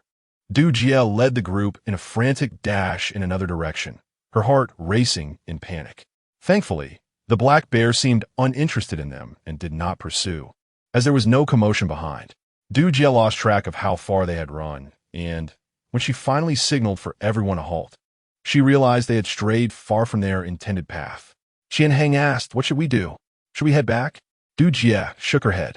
"With a bear in that direction, we certainly cannot return." Qian Heng grew anxious. "Then what do we do? We have veered off our planned route. We cannot simply forge a new path. Any route requires a risk assessment, especially in such mountainous terrain. Wandering aimlessly could lead them into the territory of other wild beasts, which would spell trouble." As Du Jie hesitated, Qin Yang suddenly exclaimed, "Do you see something over there?" Upon hearing Qin Yang's words, Du Jie and Qian Heng's hearts instantly sank with trepidation. Could it be that they were to encounter a bear once more? The two followed the direction indicated by Qin Yang, and a sigh of relief escaped their lips. Fortunately, it was not a black bear. Yet, their anxiety quickly returned. Though it was not a black bear, the flamboyant pajamas suggested that there might be a person lying there. Gulp! Everyone swallowed hard. Du Jie, as a woman, trembled with fear. "Qian Heng, could that be a person beneath the tree over there? Shouldn't you go check it out?" Qian Heng's lips twitched. Wasn't he afraid as well? However, recalling his masculinity, he took a deep breath and, accompanied by Qin Yang, approached the mysterious figure. Chapter 29. The Lost Souls in the Mountains as they ventured deeper. Qian Heng felt an increasing sense of unease, particularly when he realized that there appeared to be a figure clad in pajamas. His legs began to tremble uncontrollably. "Coach Qian, what's wrong? Keep moving forward." Qin Yang felt a surge of anxiety when he noticed that Qian Heng had suddenly frozen in place. "I can't go on. I'm unable to move." Qian Heng hastily gestured. "You go ahead and take a look. My legs have turned to jelly." Qin Yang was incensed. "Is this really how a man behaves? You're scared. Does that mean I should be unafraid?" The spectators, reveling in the unfolding drama, flooded the chat with encouragement. What's the worst that could happen? Just a person lying there, Why not take a closer look? It must be a person, right? I've seen the feet. A typical dummy wouldn't have such pale skin, would it? Pale skin? That indicates this individual has been gone for several days, perhaps even waterlogged. Come on, streamer. Be a bit bolder, get closer, don't be afraid, we'll keep you safe in the chat. The viewers were ecstatic, their excitement palpable. Isn't this far more thrilling than any horror film? This is the real deal, as Qian Hang resolutely refused to move any closer. Du Jie muttered an expletive under her breath and decided to follow Qin Yang forward. However, after just a few steps, her faade as a strong leader crumbled. She clutched Qin Yang's arm tightly, nearly hiding behind him. Qin Yang, feeling somewhat exasperated, remarked, "Team leader Du, haven't you encountered such situations during your outdoor adventures before? As the leader, you can't appear more anxious than I am." Du Jie, with righteous indignation, retorted, "We engage in outdoor exploration, not rescue operations. When have we ever faced such an extraordinary circumstance? Stop wasting time and see if it's truly a person." Due to her overwhelming anxiety, Du Jie remained pressed against Qin Yang, providing him with an unexpected sense of comfort. At that moment, he refrained from reminding her to maintain her composure. He took 2 steps forward, and a corpse clad in pajamas came into view for everyone in the live stream. When the viewers beheld the gruesome sight, screams erupted in unison. "Oh my God, it's really a corpse. Call the police immediately." Could the streamer be the reincarnation of Conan? Why does calamity follow him wherever he goes? This body is grotesquely mangled. Has it been gnawed by dogs? This is revolting. Wait a minute, I didn't even subscribe. How did I get access to this high-definition stream? Can you pull the camera back a bit? Did a fight. As the reality of the corpse loomed large, Qin Yang felt his stomach churn, a wave of nausea threatening to overwhelm him. Little did he know, Du Jie was quicker to succumb, already retching behind him. While trekking outdoors, encountering a bear would have sufficed, but now they stumbled upon a corpse, leaving the rest of the team utterly terrified, each lamenting their unfortunate fate. Qin Yang, suppressing his revulsion, observed the body for a moment before solemnly stating, "Stop retching. We must leave this place immediately." "Why?" Du Ye muted, her face a mask of confusion. Having discovered a corpse, shouldn't we contact the authorities and await their investigation? Qin Yang replied gruffly, "Look at the state of this person's face, gnawed to shreds, and their abdomen hollowed out. Even the most deranged of killers would scarcely commit such an atrocity. The only plausible explanation is that they were devoured by a wild beast, most likely the black bear we just encountered. If that bear has indeed feasted upon this individual, it may return, and we would only serve to entice it further. Therefore, we cannot linger here. We must depart at once." Upon hearing Qin Yang's words, everyone shuddered in agreement. It made sense. Generally, black bears do not initiate attacks on humans, as our size renders us relatively formidable in the natural world, equipped with tools that can easily injure them. However, if a bear is famished, the dynamics shift entirely. It would not only attack, but, having tasted human flesh, might consider it a delectable addition to its diet. Qin Yang quickly checked the location on his phone and then supported Du Jie as they ventured in another direction, striving to distance themselves from the site. Yet they underestimated the perils of the mountains. Even with satellite navigation, Du Jie and Qian Heng struggled to guide their team back to safety, instead becoming disoriented in the valley, meandering aimlessly. A couple among them, their fortitude waning, broke down in tears, overwhelmed by their predicament. Du Jie hurried to console them. "It's all right. Our phones are functioning, and we've already alerted the authorities. The rescue team will find us, and we will soon be home." Observing the lost group, the online viewers expressed their bewilderment. "I always thought that without signal, one would get lost in the mountains. Yet, they have signal and are still lost?" Clearly, these commenters had never experienced the mountains. Do they believe that merely distinguishing the cardinal directions would suffice to navigate out of such terrain? Do they assume that heading north means an uninterrupted journey in that direction? In truth, one would scarcely travel far before encountering a dead end, necessitating a backtrack, leading to confusion after multiple attempts. A little-known fact, even without signal, one can still utilize satellite positioning, though it takes somewhat longer. Thus, whether one has signal or not, getting lost in the mountains is a distinct possibility. Now, do you understand why people in ancient times encountered the phenomenon of ghost walls? In the mountains, it's all too easy to become ensnared in such disorientation. Even with a sense of direction, one can find themselves unable to escape.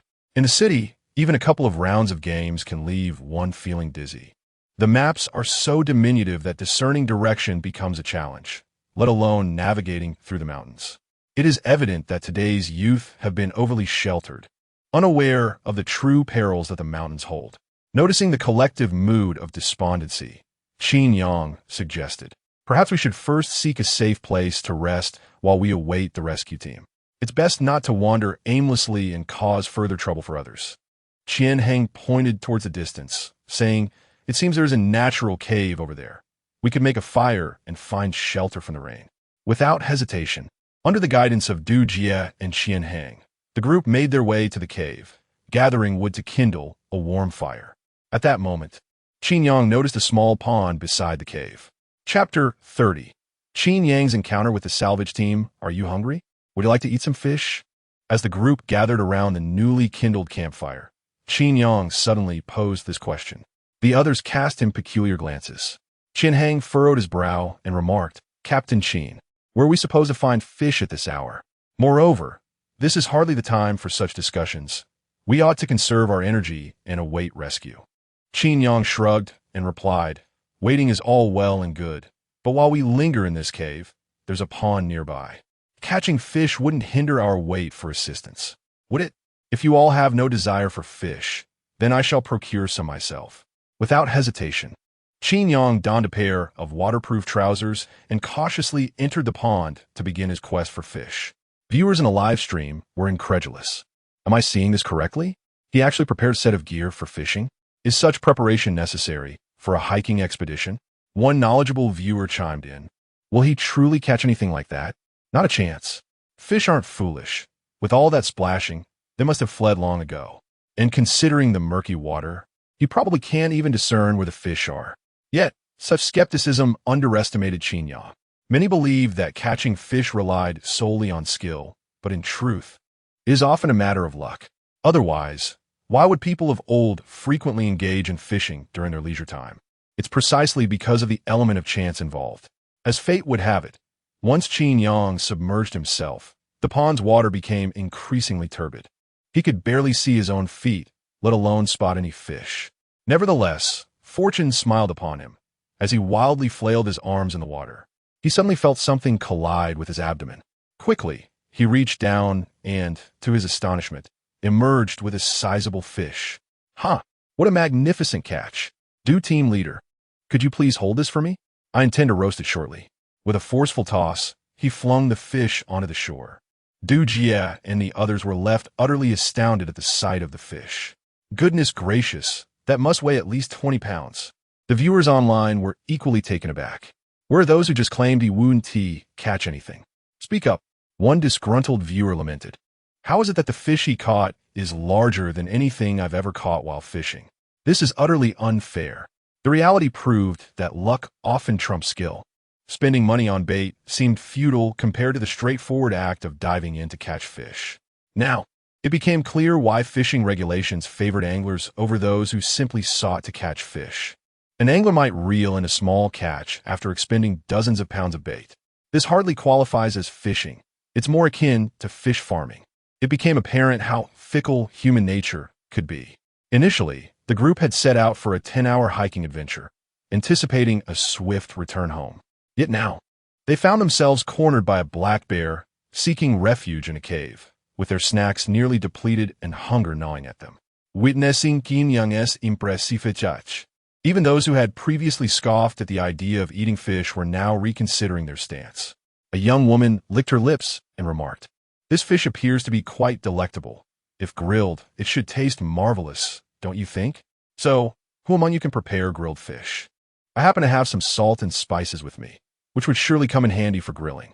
Allow me, one offered. I once worked at a barbecue joint. Just hand me the fish, and I shall take care of it." A few others readily agreed, proceeding to gut the fish, meticulously removing its entrails before seasoning it with a sprinkle of salt and spices. They skewered the fish with a stick and set it over the flames to cook. Just as the grilling commenced, Qin Yang unexpectedly hauled a 20-some-pound fish out of the water. The viewers were once again taken aback. "Hold on, you rascal. Stop fishing already and spare some dignity for us anglers." Unable to contain his excitement, one exclaimed, "I'll offer 1,000 yuan for the coordinates of that fishing spot. Is it true that the fish in that pond are so plump? I'll double it and request a satellite location. I'll be there shortly." Indeed, wherever fish are plentiful, enthusiastic anglers are sure to follow, and even a bear couldn't dampen their fervor. A bear? Just ask the bear if it fears a shotgun. It's quite reasonable for me to bring a shotgun while fishing, right? Such was the banter among the anglers in the live stream when Qin Yang bent down and unexpectedly touched something round and hard. What on earth is this? He wondered aloud, lifting the object. The lively chat in the stream fell silent. In Qin Yang's grasp lay a skull, caked in mud and aquatic plants. Those grilling fish on the shore were momentarily stunned before erupting in horrified screams. "Hey, a human skull! Their SA head in the water! Murder! Murder!" The female participants trembled with fear, while the male participants turned pale. Discovering a human skull in such a desolate area was both shocking and oddly expected. Qin Yang awkwardly placed the skull on the bank. Should we call the police?"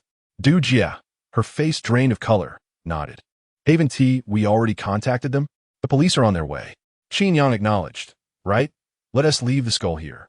Don't touch anything to avoid tampering with evidence." Du Jia's lips twitched, unsure of what to say. Who would dare to touch it? This is a human skull. Who would play with such a thing? Initially, they thought Qin Yang would retrieve the skull and leave, but to their surprise, he turned back and waded into the pond, continuing to reach down to fish. He had no choice. The system required one more fish to complete his task. The size of the fish was of no concern to him. Just as he contemplated this, he felt something hard once again, knowing it could not possibly be fish. He tossed it aside without a second glance. However, when the viewers in the live stream discerned what it was, chaos erupted once more. "What on earth is this? Is it a leg bone? How could it possibly be retrieved?" "No, my friend, please stop. I am filled with trepidation. What does this mean? Are they preparing to salvage a complete skeleton from the water?" The salvage team remarks, "Those who pose a threat to you are never your peers. They may very well be anglers. Aside from fish, anglers seem capable of pulling up anything else from the depths." The onlookers were all taken aback by the peculiar items Qin Yang had brought up, yet Qin Yang himself remained unfazed. As he continued his endeavors, he pondered aloud. How strange. Why is it that beneath the surface lies a chaotic assortment of objects? Where are the fish? Netizens? Team members? Chapter 31. The person escaping in the woods previously, netizens had sensed a unique aura surrounding Qin Yang, though they struggled to articulate its nature. Now, they finally comprehend it. Qin Yang exudes an air of profound calmness, as if he has transcended the fear of life and death. While an ordinary person would hesitate to continue fishing for bones after retrieving a skull, Qin Yang is resolute, demonstrating an evident hunger for the task at hand. On the highway, within the police car, Lu Yin watched Qin Yang's live stream, her expression darkening to an extreme. Sun Jia and several colleagues were also observing the spectacle. "Xiao Yin, is your brother-in-law truly that remarkable? Has he previously engaged in salvage work?" Forensic expert Gao Ming adjusted his glasses, his demeanor solemn as he articulated. "Based on Mr. Qin's recent findings, there are at least 3 corpses in that pool, one of which is female, and the skull bears a puncture wound. We have reason to suspect that this location is being used by a criminal to dispose of bodies. Furthermore, the position and size of the hole suggest it may be indicative of execution-style gunfire." Upon hearing Gao Ming's assessment, the atmosphere in the vehicle shifted, the detectives visibly alert. What a significant case this is. In Longhua, the resolution of homicide cases is a fundamental principle. 3 lives lost certainly constitutes a major incident, especially with one victim appearing to have been executed, which only exacerbates the severity of the situation. Typically, such heinous acts are committed only by deranged criminals or organized crime syndicates. "We need to know how long until we arrive?" Lu Yin inquired with a steady voice. Sun Jia glanced at the navigation system and responded, "We should reach the mountain in 5 minutes, but the terrain is complex and bears the risk of bear encounters." Even with precise coordinates, it will take us at least half an hour to reach your brother-in-law. Lu Yin, upon hearing this, furrowed her brows in silence, quietly checking her equipment. Her intuition warned her that the pool held secrets, and every passing minute could increase the danger for Qin Yang and his companions. Suddenly, Qin Yang noticed a shadow moving and instinctively reached out to grasp it. Yet again, he failed to catch a fish, instead retrieving another dark, weathered skull. The viewers in the live stream, initially shocked, had now grown accustomed to the unfolding events, flooding the chat with humorous comments. My goodness, how many souls have sunk in here? All right, my friend, you can stop fishing now. I concede you possess some skill. Watching this at noon has me breaking out in a cold sweat. Truly impressive. Have you all noticed how composed the streamer has become? It's as if these objects are mere models to him. Criminal, I know of a secluded place. Qindog, I too am aware of a secluded place. It is widely acknowledged that criminals often return to the scene of their perfect crime to admire their handiwork. Thus, I have reason to suspect a connection between these individuals and Qin Go. Those upstairs refrain from making baseless assertions. If these individuals were indeed affiliated with Qin Go, would he still dare to live stream his performance of retrieving skulls? Is he truly yearning for a premature demise? The more bones Qin Yang retrieves, the greater the trepidation of Du Jie and Qian Hang. Initially, they perceived Qin Yang as somewhat of a novice in outdoor exploration, inept in all endeavors. However, witnessing his calm demeanor while extracting these bones has dispelled their previous doubts. With such psychological resilience, one could easily believe he is engaged in warfare. Just as Qin Yang was on the verge of surrendering, he finally caught a fish. This fish weighed a hefty 30 pounds, and in its struggle, Qin Yang nearly lost his grip. Ha, I caught a fish. I finally caught the last fish. Qin Yang exclaimed as he brought the fish ashore and approached the campfire. Why are you all staring at me like that? Come, let us roast this fish. We can set aside some for fish soup.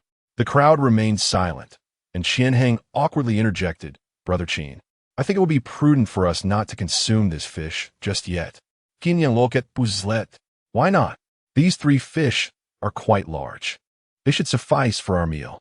Qian Hang gestured toward the pile of white bones on the shore and remarked, Brother Qin, have you not pondered why these fish have grown to such a size? This is no trivial matter. Prompted by Qian Hang's reminder, Qin Yang fell silent. He had been entirely absorbed in the joy of catching the fish and had not considered this aspect. However, upon reflection, it indeed made sense. In such a small pond, even with larger fish preying on smaller ones, it would be impossible to cultivate fish weighing dozens of pounds. The only plausible explanation is that this pond is frequently supplied with food, enabling these fish to grow so large. It is evident what these large fish typically consume, and merely contemplating it is repulsive. Then let us set these fish aside. We can consume them whenever you wish. At this point, Qin Yang also lost his appetite, placing the fish aside and changing into a fresh set of clothes. Just as he was preparing to approach the fire for warmth, a gunshot echoed from a distance. Everyone in the cave paused, taken aback by the sudden sound. What was that? Was it a gunshot? Could the police be searching for us? Du Jie shook her head and replied, It doesn't seem likely. If the police were after us, they wouldn't fire indiscriminately unless they too encountered a black bear. No sooner had Du Jie finished speaking than several more gunshots rang out, accompanied by shouts, reminiscent of wild hunters in the jungle. Qin Yang promptly extinguished the campfire with water, then gestured for everyone to retreat deeper into the cave, seeking refuge in the shadows while striving to remain silent. Just as a group of individuals had successfully taken refuge in a cave, a frantic couple stumbled out from the woods, their expressions betraying sheer terror. It was evident that they were fleeing for their lives. However, they had scarcely covered any distance when 3 armed men emerged from the thicket, raising their weapons without hesitation. A gunshot rang out, and the bullet pierced the woman's leg, causing her to collapse onto the ground, unable to continue. The man in the shirt quickly assessed her injury, but upon realizing that the pursuers were closing in, he resolutely released her hand, preparing to flee alone. To his dismay, another gunshot echoed, and a bullet struck his leg, sending him crashing to the earth with a cry of anguish. We go, please don't kill me. We were wrong. We will return with you. From now on, we will do whatever you say, Is that acceptable? I still have value to Uncle Jean. I implore you, grant me another chance. Chapter 32. The ruthless Scar. It was evident that the man in the shirt was genuinely terrified. He knelt on the ground, repeatedly bowing his head, his sweat mingling with the mud beneath him, his face smeared with filth. Yet at that moment, he was oblivious to his surroundings, consumed by a singular desire to survive, hoping desperately that his pleas for mercy would bear fruit. Viewers watching this scene were momentarily taken aback, struggling to comprehend the reality before them. Surely, this must be a performance, but what a bizarre act it was, the acting quite convincing. One of the brothers upstairs remarked, "Honestly, this doesn't seem staged. I'm a prop master in the production, and that effect of being shot in the leg is something I could never replicate. It feels far too real." "Good grief. Don't say that. I'm scared," another voice piped up. "If this isn't an act, then the streamers are in grave danger." Not only were the online viewers apprehensive, but Du Jie and her companions, hiding in the cave, were equally tense. The viewers, at least, were shielded by a screen, granting them a modicum of safety.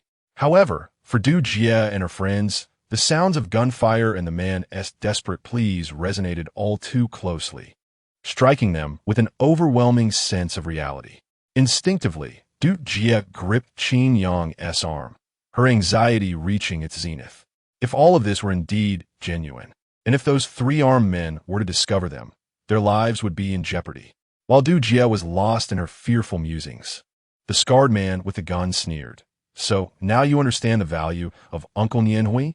He didn't treat you poorly before. Why didn't you think through the consequences when you fled?" He continued, "Dr. Su, if you must place blame, then blame your lack of intelligence. You sacrificed a chance at wealth for a woman. Be wiser in your next life. Do not let a woman cloud your judgment." Bang! Without granting the man in the shirt another moment to speak, the scar man fired, executing him with a single shot to the head. The man's head jerked back as if his very soul had been extracted, collapsing lifelessly into a pool of blood. The woman beside him was petrified, her scream piercing the air. The scarred man swiftly fired again, silencing her scream forever. "Fatty, Camel, bind those two and toss them into the pond. Be swift. Do not waste time," he commanded. The scarred man then retrieved a towel to wipe his firearm, preparing to lean against a nearby rock to rest. The online viewers were utterly stunned. "By my word, this is beyond thrilling. Were those shots real?" one exclaimed. "Indeed, this is undoubtedly real. Look at them tying stones to the feet of those two. It's to ensure the bodies do not surface when thrown into the pond. Goodness, if this is how they dispose of bodies, then the skeletons in that pond could certainly be explained. Where is Officer Liu and the others? A murder has occurred here. My goodness, I'm worried for the streamers even through the screen. They won't be discovered by those three villains, will they?" Just as they expressed their concerns, Fatty and Camel had just finished binding the stones and were about to cast the two into the pond when suddenly their expressions changed. They hurried over to the scar man. "Scar, something is not right. Look over there." The scarred man followed the direction indicated by the fat man's finger, only to discover a pile of human bones lying on the riverbank. Instantly, he drew his firearm, warily surveying the surroundings. It was evident that someone had been here and had even retrieved the bodies from a pool. The fat man, visibly anxious, inquired, "Didn't you claim this place was secluded, that even ghosts wouldn't come here? Do you think it's the police who retrieved them? Should we not make our escape?" The scar man kicked the fat man's leg irritably. "What are you panicking about? If it were the police, do you think they wouldn't have come out after we fired so many shots? These bones likely belong to some passerby. Either they're still hiding nearby or have gone down the mountain to report. Let us search the area, but be cautious." Upon hearing the scarred man's command to search, the team members hidden in the cave turned pale with fear. Du Jie clutched Qin Yang's hand tightly, shutting her eyes and trembling all over. This cave had only one entrance, and its depth was insufficient. If the scarred man discovered that people were concealed within, a few gunshots could easily end their lives. As the saying goes, misfortune often comes unexpectedly. Not long after, the scarred man spotted a recently extinguished campfire and a series of disordered footprints. After a moment's contemplation, he quickly deduced that a group had likely been camping here temporarily, most probably hiking enthusiasts. He immediately aimed his firearm at the cave. "Come out, all of you. I see you. If you don't emerge, I'll start shooting." The fat man and the camel also rushed over, leveling their guns at the cave. 3 men, 3 guns. It was certain that anyone hiding inside would meet their demise if shots were fired. Qin Yang realized that there was no escaping their predicament. He could only raise his hands and be the first to step outside. Despite their fear, Du Jie and the others had no choice but to tremble and follow closely behind him. Upon seeing their attire, the 3 men relaxed visibly. Qin Yang spoke, "Brothers, we merely came here for a hiking adventure and took refuge in this cave when we got lost. We have no knowledge of the events that transpired earlier. Please, grant us some leniency." The scarred man, weighing his gun, sneered, "You certainly know how to talk, but unfortunately, you've seen what you shouldn't have. You can only blame your misfortune." He then cast a glance at Du Jie and the other women, licking his lips as he tossed a few ropes towards them. "However, there's a way to save yourselves. Bind those women, and I will let you men leave. If not, you all will meet your end." Upon hearing the scarred man's demand to bind them, the women turned ashen, pleading for mercy. Although they were unaware of the men's intentions, it was clear what fate awaited them if they were taken by such ruthless individuals. The voices of the women begging for mercy rose in a chorus. "Darling, you promised to love me for a lifetime. You wouldn't bind me, would you? Please don't tie me up, Xiao Guang. You're my boyfriend. And if you do, we'll break up." Du Jie gazed at Qin Yang with a pleading expression, silently imploring him not to bind her. Sighing, Qin Yang reluctantly picked up the rope from the ground and stated, "Captain Du, let us cooperate. If you follow them, there remains at least a glimmer of hope for survival. But our fate as men is far less certain." Qin Yang was not oblivious.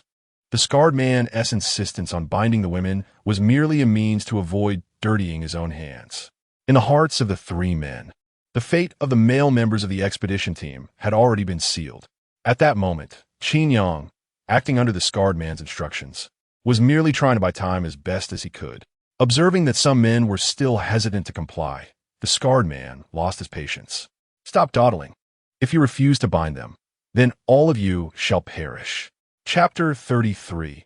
Never provoking the reckless. Just as the scar-faced man raised his gun, ready to make an example of his victim, the gunfire erupted.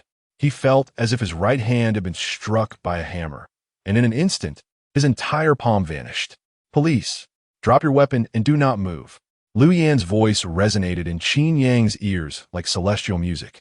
Overcome with excitement, Qin Yang shouted, "Wife, I love you." However, Lu Yan had no time to pay attention to Qin Yang. She raised her weapon and fired 2 more shots, disarming the chubby man and the one known as Camel. Viewers online were exhilarated by the scene.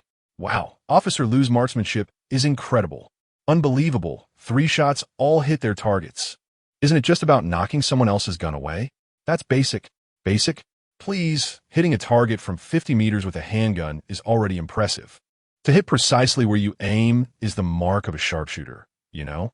Claiming to aim for the head and not the chest.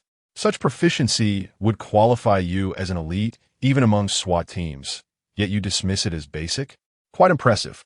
In reality, one might be a sharpshooter, but in the world of Douyin, practice is still essential. Having been disarmed by Lu Yan's 3 precise shots, the Scarface trio was understandably shaken. Yet, as desperate men, they knew that being captured by the police would lead to certain death, so they had no intention of surrendering. They turned and fled. Determined to exploit their familiarity with the terrain to evade capture, they quickly divided their escape routes. Sun Jia, pursue the chubby one on the left. Xingdong, chase the one on the right. I will take the scar-faced one in the middle.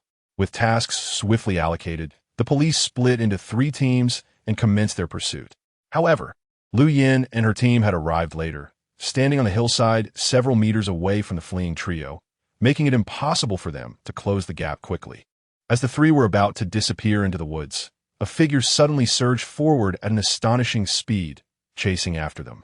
The viewers in the live stream gasped in astonishment. What just happened to the camera? Oh my goodness, is Qin Yang charging in? Qin Yang, are you out of your mind? Don't be impulsive.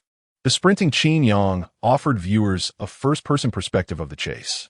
Sensing a gust of wind approaching from behind, the chubby man turned just in time to be struck in the face by a flying stone. With a cry of pain, he clutched his face and collapsed to the ground, the intensity of the agony leaving him unable to open his eyes, let alone flee. Camel, possessing some martial skills, sensed that Qin Yang meant harm and had no intention of looking back. He simply pressed forward, believing that turning around would only hinder his escape.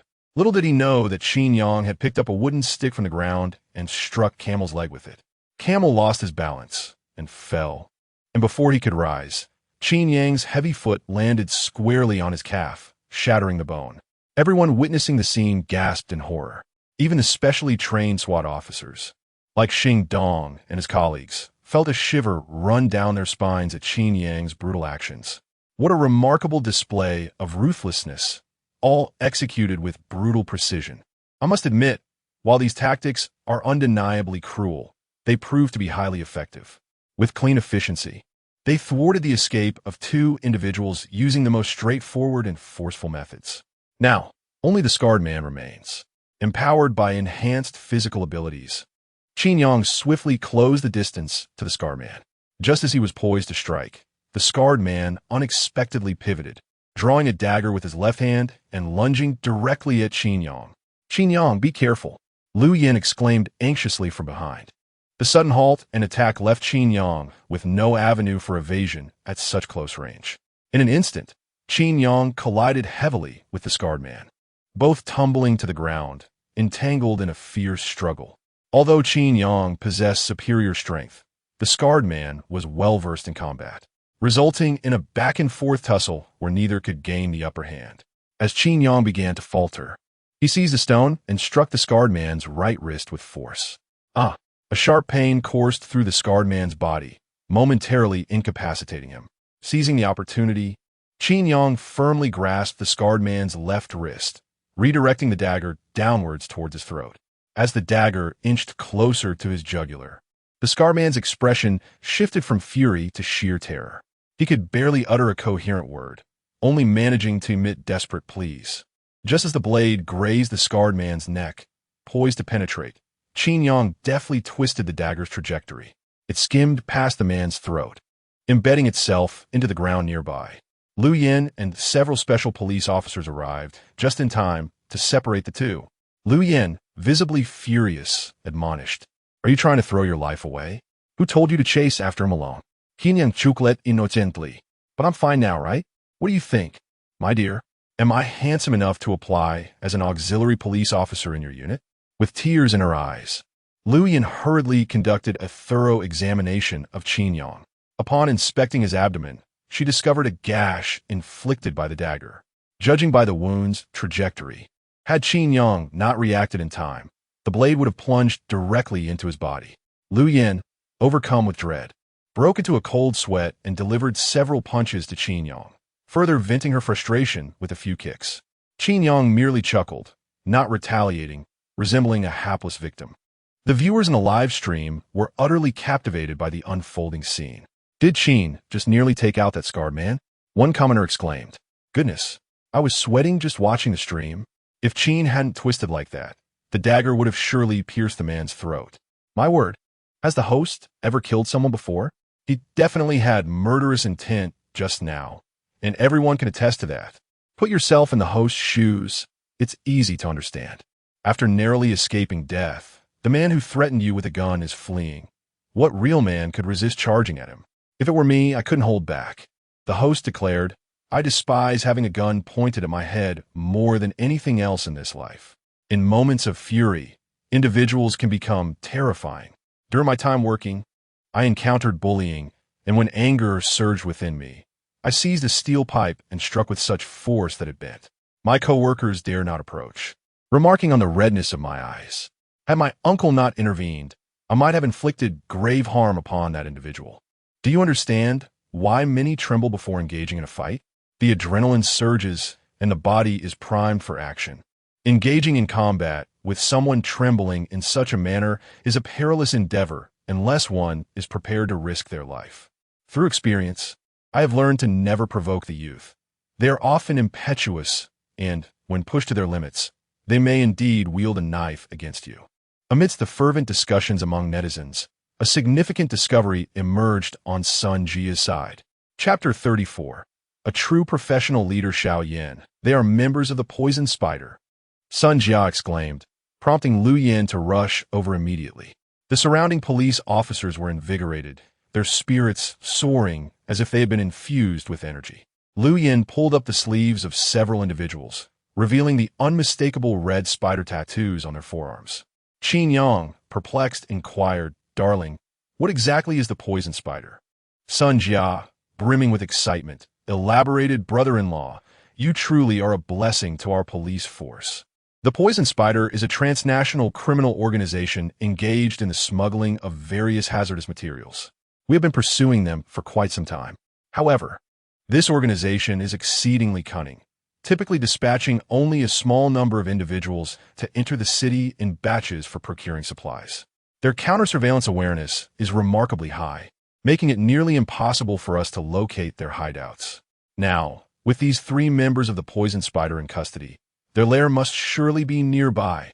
Sun Jia's deduction was well-founded, since the man in the shirt and the woman had managed to escape, coupled with the fact that they had all emerged on foot. It indicated that the Poison Spider's stronghold could not be too distant. Moreover, the pond was specifically used by the Poison Spider for disposing of bodies, a location that typically would not be far from their lair. After all, would one transport a body by vehicle to a distant site every time? However, even with the knowledge that the hideout was in close proximity, searching for it would be a formidable challenge.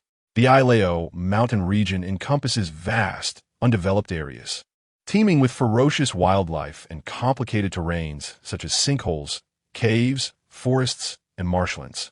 Without a precise location, it would be quite difficult to locate. Lu Yin spoke decisively. "Notify headquarters to send more personnel to seal off the mountain." "Yes, Xiao Yan." Sun Jia promptly contacted headquarters.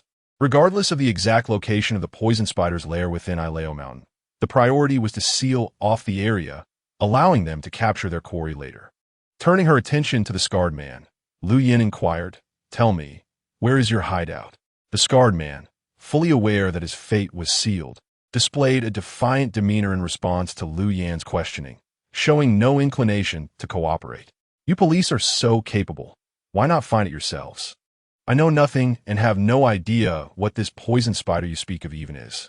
Witnessing the scarred man's obstinacy, online viewers were incensed, clamoring for action. Why bother with pleasantries? Just rough him up a bit, and he'll talk. The viewers displayed a level of impatience surpassing even that of the police. Civilized law enforcement, do you understand? Anyone who dares to employ torture will find themselves incarcerated. Fortunately, societal standards have improved significantly. Had this been in the past, a single application of memory manipulation would have made him divulge everything. The surveillance may have lost power, but the electric baton was fully charged. In an hour, even the King of Heaven would beg for mercy. If all else failed, they could always set him aside for Qin Dog to interrogate. I believe Qin Dog would be far more ruthless and might extract valuable information. The trio with scars refused to cooperate, and Lu Yin and her companions hesitated to explore the surrounding terrain recklessly. After a moment's contemplation, Lu Yin suggested, "Qin Yang, let me arrange for a team to escort you down the mountain. The matters here no longer concern you. You should return home as swiftly as possible." Du Jie and the others nodded vigorously. They had ventured out for a leisurely hiking expedition, only to unexpectedly encounter such thrilling events, likely leaving many female team members with psychological scars. Now, all they wished for was to return home promptly, harboring no desire to linger in this ominous place. To their surprise, Qin Yang interjected, "That won't do. We have yet to complete our hiking route. I despise leaving tasks unfinished." Du Jie and the others stared at him in bewilderment. The online community found humor in the situation. "Are you all right, buddy? You've already encountered a murder during your hiking adventure, and the police are involved, yet you still wish to press on?" They remarked, "This is professionalism. No matter what occurs along the way, one must persist in completing the route. That's the hallmark of a true leader." Hiking can present various situations. One must admit this adventure is indeed thrilling. Qin Yang consistently exhibited an unexpected bravery in the most unforeseen moments, leaving others in awe of his character. Lu Yin, exasperated, slapped Qin Yang on the shoulder. What nonsense are you spouting? In such a dire time, you're still thinking about completing your hiking route? Did I not instruct you to stay at home? I have yet to settle the score for your sneaky departure, and now you wish to push your luck? Lu Yin was genuinely furious. Is my husband perhaps a fool? Continuing the hike at this moment. What sane person would utter such words? Qin Yang, equali agitatet, contret. If we do not complete this hiking adventure, how will I fulfill my mission? He boldly proposed. Wife, I can help you locate their hideout, but only if you assist me in completing this hiking task. Lu Yan's expression darkened. Cooperating with the police in their investigations is every citizen's duty. Moreover, I cannot jeopardize the safety of others based on your whims. Du Jie and the others nodded in agreement, viewing Lu Yin as a savior, radiating righteousness. Qin Yang Sigit, raising his hands in surrender.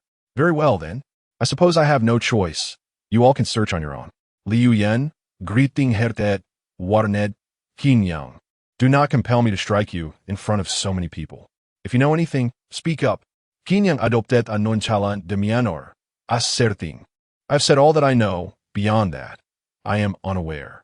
Just as Lu Yin contemplated taking action, a call from Luo Jun interrupted. Lu Yin, I've heard your husband's demands. As a police officer, you should fully understand the threat posed by the poisonous spider to our entire Zhanghai city. I hope you prioritize combating crime and consider the greater good. As for the descent route for Qin Yang and his companions, it could certainly be re-evaluated. As long as their safety is assured, does it truly matter from which point they descend? Must one not exhibit some flexibility in both conduct and decision-making? Lu Yin. Duya. Lu Yin, with a sense of helplessness, remarked, Understood, leadership. I know what must be done. I will communicate with Qin Yang at once. Observing Lu Yan's unexpected concession, a multitude of netizens flooded the comments with praises. After all, what qualifies someone as a leader if not their eloquence? Regardless of a descent point, it remains a descent. I find it utterly amusing. Chapter 35. This kid must be specially recruited. At this moment, Du Jie was strongly inclined to report to the authorities. What was this? A mere phone call had betrayed them? Qin Yang cast a reassuring glance at Du Jie and earnestly declared, Team Leader Du, rest assured, I will lead everyone to successfully complete this hiking expedition. I won't let your money go to waste. The crowd, incredibly frustrating. Who still had the heart for adventure now? We just want to go home safely. The expedition team members were agitated. Had it not been for the special police officers restraining them, they would have likely descended upon Qin Yang in a fit of rage. How infuriating! Where do they find this neurotic leader? Does he have obsessive-compulsive disorder? Lu Yin, maintaining her composure, spoke up. Qin Yang, speak. Where is their lair? If you dare to deceive me or speak carelessly, you know what awaits you. Qin Yang promptly produced a map and handed it over. Lu Yin scrutinized it for a long while, but found nothing unusual, merely a marked route. What is this? Qin Yang replied, This is our hiking route for the expedition. You will follow this path to escort us down the mountain shortly. No problem, right? Lu Yin. Seeing the veins bulging on Lu Yan's forehead, Sun Jia frantically gestured to Qin Yang, urging him to back down. Qin Yang, do not overstep your bounds. Do you believe I will break your legs? Sensing Lu Yan's rising fury, Qin Yang shivered in fear and quickly responded, Dear, please don't be angry. I will investigate immediately to find their lair. Qin Yang took a nearby map and approached the scarred man directly. The others watched with curiosity, eager to see how he planned to discover the location of the venomous spider's lair. Spreading the map before him, he placed his index finger on it. Come, my friend, tell me where your venomous spider's lair is. The scarred man regarded Qin Yang as if he were a fool. Do you think I would tell you? Qin Yang smiled faintly. You need not speak. Simply look at the map. The scarred man, brimming with confidence, stared at the map, fully convinced that Qin Yang could glean nothing from his gaze. Ding! The skill, Old Horse Knows the Way, has been activated. As the skill took effect, a series of routes materialized in Qin Yang's mind through the scarred man's eyes. He hastily procured paper and a pen, peering into the scarred man's eyes while sketching on the map. Initially, the scarred man remained composed, but soon his confident smile faltered, morphing from disdain to shock. What the hell? How did this kid achieve this? Qin Yang not only marked the location of the venomous spider's lair, but even sketched a substantial portion of its layout, including the positions of the sentries. Could this boy have mind-reading abilities? Do not move. Keep your eyes open. Look into my eyes. This was bizarre. This boy was extraordinarily uncanny. The fate of those who betray the venomous spider is quite dire. Scarface would rather be apprehended by the police and face execution than be taken away for betraying his organization, as such a fate would entail torturous suffering beyond death. Liu Yin spoke gravely.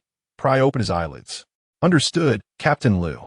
Two armed police officers immediately complied, forcing Scarface to gaze into Qin Yang's eyes at all times. Scarface cried out in terror. Impossible. Absolutely impossible. Sorcery. This kid possesses sorcery. Upon witnessing this, the online viewers fell into silence. While I recognized the host's prowess, does his ability not verge on the supernatural? Could it be that he truly possesses the gift of mind reading? The eyes are the windows to the soul. Is it not reasonable for me to penetrate that window and extract something from your heart? Unbelievable. What heart thief? Indeed, there exist psychological masters abroad capable of such feats, able to discern much from a person's gaze, as it is not solely the eyes, but also micro-expressions that convey numerous meanings. However, to possess the ability to draw directly like the host, I can only describe it as an extraordinary skill. It is enlightening.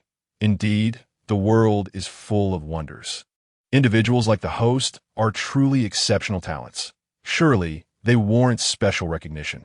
Not only were the viewers astonished, but Luo Jun and a group of criminal investigation experts who had been watching the live stream also fell silent. In the command hall, after a brief pause, Luo Jun inquired, Old Wang, can your interrogation team replicate this skill? Wang Ming shook his head with a wry smile. In my 40-plus years of interrogation experience, I have never encountered such a skill. However, theoretically, it is indeed feasible, as a person's pupils change under stress. While a person may lie, the pupils cannot. During interrogations, we often discern truth from deceit by observing pupil dilation and micro-expressions, but the ability to draw, I truly cannot fathom how he accomplishes it.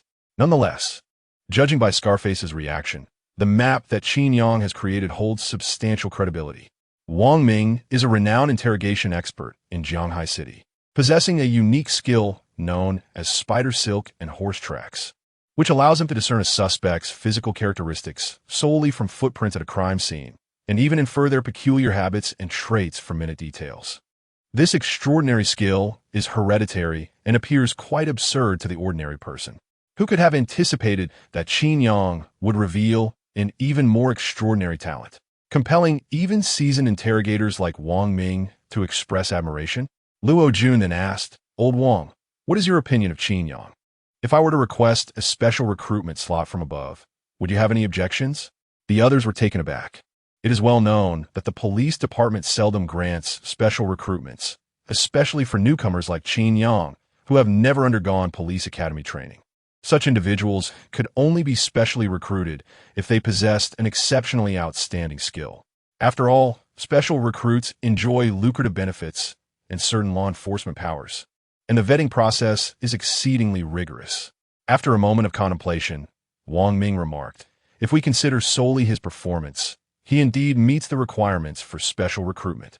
However, the scope of his skills is rather limited, and if he were to be recruited, he would likely only be suitable for interrogation-related tasks. Luo Jun shook his head and replied, if he possessed only this singular skill, I would merely invite him to assist us in our investigations. Yet, this young man possesses an uncanny ability. Wherever he goes, significant cases seem to follow. You have been away from the Bureau for some time, so you may not be aware of his remarkable talents. Luo Jun then handed over several case files. Take a look. Our recent solved cases are all connected to him. As Wang Ming perused the documents, his astonishment grew. Serial murders, pyramid schemes, fugitives on the run. Each case was indeed linked to this individual. Wang Ming's resolve crystallized in an instant. We must recruit him without hesitation. This young man is undoubtedly a harbinger of fortune. Chapter 36. The guilt of a couple. Wang Ming and Luo Jun swiftly reached a consensus. After all, The police station also had performance metrics. And if the year-end targets were not met, supervisors would be dispatched to inspect whether the security was genuinely effective or if there were any protective collusions at play. According to the map drawn by Qin Yang, Liu Yin divided the special police into 3 teams. One team was tasked with safeguarding the members on foot expeditions, while the other 2 were charged with launching an offensive to raid the lair of the poison spider. Once the operational plan was established, Liu Yin glanced at her watch. It was now 4:23 in the afternoon. Everyone synchronized their time and checked their equipment. The team members promptly pulled out their watches for verification. Sun Jia, anxiously standing by, said, "Sister Yin, perhaps we should wait for backup. After all, we have no idea how many people are inside." Although Sun Jia had participated in several capture operations, she was merely a detective, not a member of the special police. Faced with an armed criminal organization like the Poison Spider, she could not help but feel apprehensive, as she lacked the requisite expertise. Liu Yin shot her a glance and replied, "You stay here to protect them. I will lead the operation." Sun Jia wanted to say more, but was silenced by a look from Xingdong. Not every woman is as fearless as Liu Yin, since Sun Jia was already afraid. It was prudent for her to refrain from participating in the operation to avoid any unforeseen mishaps. As the clock struck 4:25, Liu Yin signaled, and the special police immediately split into 2 teams, vanishing into the surrounding woods. Viewers in the live stream were filled with exhilaration. "Wow, this is my first time witnessing a live special police operation. It's so thrilling," they exclaimed. Thanks to the host, how else could we partake in such a confidential operation? Liu Yin was remarkable. Not only could she apprehend criminals as a detective, but she also commanded the special police with aplomb, truly a polymath. Liu Yin was a retired member of the Special Forces. Did they think she was merely a delicate administrative officer? Unfortunately, they could not witness Liu Yin's first-person perspective. Otherwise, it would undoubtedly be exhilarating. "Come on, host. Your wife is already in action.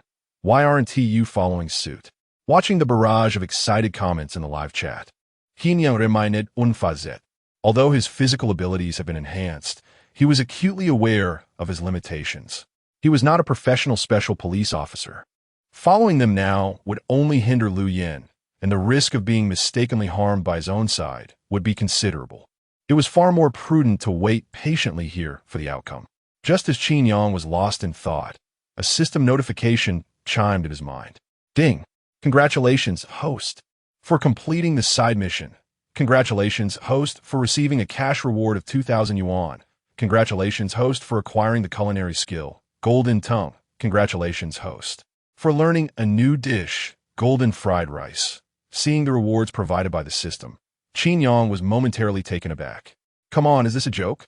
I nearly risked my life to complete this side mission, and you reward me with these 2 trivial skills?" Qin Yang felt utterly disheartened. Had I known that the rewards for side quests were so meager, I would not have invested so much effort. It truly feels like a loss rather than a gain. Just as Qin Yang was lost in thought, a sudden barrage of gunfire erupted ahead. The intensity of the gunfire indicated that the exchange was fierce. Qin Yang's heart raced. After all, Liu Yin was his wife, and bullets do not discriminate.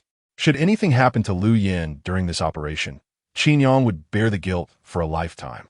Fortunately, after 5 minutes, the gunfire gradually subsided, and Liu Yan's voice crackled through Sun Jia's walkie-talkie. "The mission is successfully completed, Sun Jia. Bring them to the edge of the village, but do not let them enter. Just guard the entrance." "Understood, Sister Yin." With Liu Yan's approval, Sun Jia felt emboldened to lead them over. If they had not witnessed it themselves, Qin Yang and the others would never have believed that, in such a remote mountainous area, someone could construct a stronghold.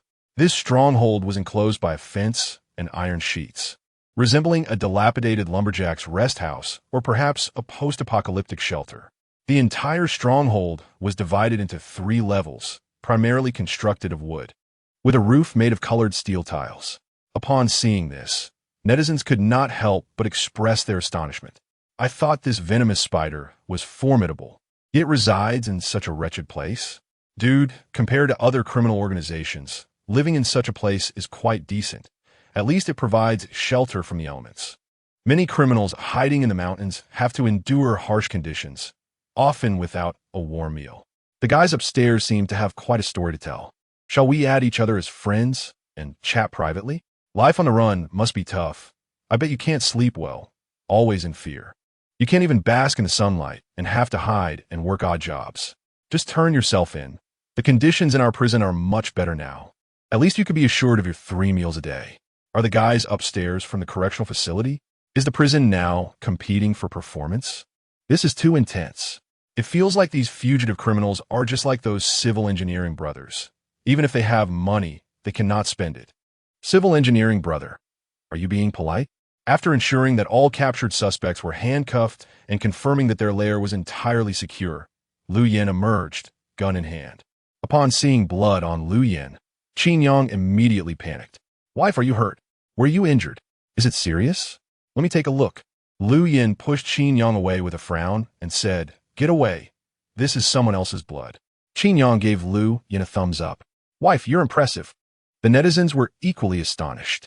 If Liu Yin was splattered with someone else's blood, it could only mean that she had been in close combat, likely engaging in a fierce struggle at close quarters. It is exceedingly rare to encounter a woman of such valor as Liu Yin, who could dispatch foes without flinching. Liu Yin holstered her gun and then addressed Qin Yang. Are you ready? If so, let us proceed. Du Jie was taken aback by Liu Yan's words and quietly inquired. Officer, where are we going? Liu Yin spoke softly. Are you not planning to continue your hiking adventure? I shall accompany you with a team. Du Jie, nearly on the verge of tears, repeatedly waved her hands and exclaimed, Officer, you misunderstand. We only wish to return home. We have no desire to continue this hiking expedition. With executions and gunfights, who has the heart for an adventure? Liu Yin cast a glance at Qin Yang, whose resolute gaze seemed to implore her to uphold her word. Liu Yin was left with no choice but to rephrase her statement. Very well, I shall escort you down the mountain, following your hiking route. Let's not linger. Off we go. Du Jie. Team members, this couple truly is remarkable. Chapter 37. The wardrobe of a man who joined by marriage 3 hours later at the foot of the mountain. Ambulances and police cars had been waiting for quite some time, and the owner of the adventure club, Chao Lingyun, had also arrived. The moment the team members spotted the ambulances and their loved ones, they could no longer hold back their emotions, rushing forward to embrace their families, each one weeping profusely. Qin Yang, who had never participated in such high-intensity hiking adventures before, felt as though his legs were about to give way after 3 hours of trekking. Breathless, he stood by the roadside, hastily drinking water. Liu Yin approached him with a sardonic tone. Well, Qin Yang, who would have thought you enjoyed such activities? Tell me, how many times have you engaged in outdoor pursuits? Do you have a regular hiking partner? Qin Yang found himself at a loss for words in response to Liu Yan's inquiry. No wonder he had always sensed something peculiar about her. She had been waiting for him all along. He quickly explained, My dear, you misunderstand me. I truly have never participated in such activities before, nor do I have a regular partner. I merely wanted to gain some experience for a part-time job and see if this line of work holds promise. Liu Yin scoffed. Now that you've had your experience, do you find it promising? Qin Yang shook his head vigorously. Not at all. It's utterly devoid of promise. Not only is it exhausting, but one might also encounter bears or other dangers along the way. It's far safer to deliver food. Seeing Qin Yang's sincere attitude, Liu Yin nodded in satisfaction. Since it lacks promise, you should refrain from pursuing such work in the future. By the way, my parents would like us to have dinner together tonight. Make sure to manage your time wisely and avoid getting involved in any nonsensical activities. Qin Yang promptly raised his hand in assurance that he would manage his time well. After Liu Yin had departed, Chao Lingyun approached him, scrutinizing him from head to toe. Now, tell me, how much did they pay you? Qin Yang was momentarily taken aback. What do you mean, how much did they pay me? Gao Lingyun's thigh, mi gom petit do. How much did they offer you to undermine me? Qin Yang, we've been brothers for many years.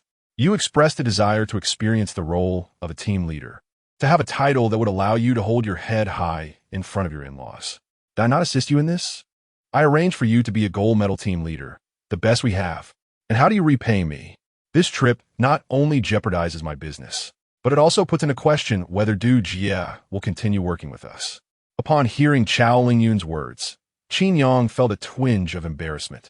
His good brother had helped him out, Yet he had led his team members through a harrowing experience in the wilderness, which felt rather ungrateful. However, this was beyond his control. It was all an unexpected turn of events. Qin Yang scratched his face awkwardly and said, "Well, I didn't anticipate that a simple hike would entail so many thrilling dangers. What do you propose as compensation?" Chao Lingyun's expression revealed his cunning success. "You said it yourself. Tomorrow's class reunion, you will accompany me. No refusals, for you promised to compensate me. As a brother, make sure to dress sharply for tomorrow." It seemed that he had no choice but to attend. Qin Yang felt a headache coming on. Reunions are events that Qin Yang has always been reluctant to attend. During his school years, he was often bullied by his classmates due to his family's financial struggles.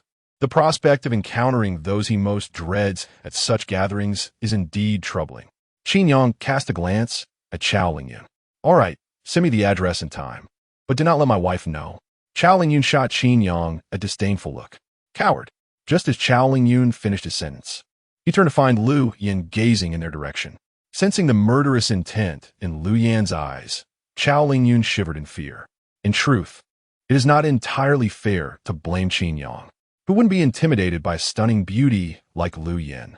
"Old Qin, I have some matters to attend to at the office. I must take my leave. Remember to dress smartly. See you tomorrow." Fearing that Lu Yan would come looking for trouble, Chao Lingyun hastily fabricated an excuse to make his exit.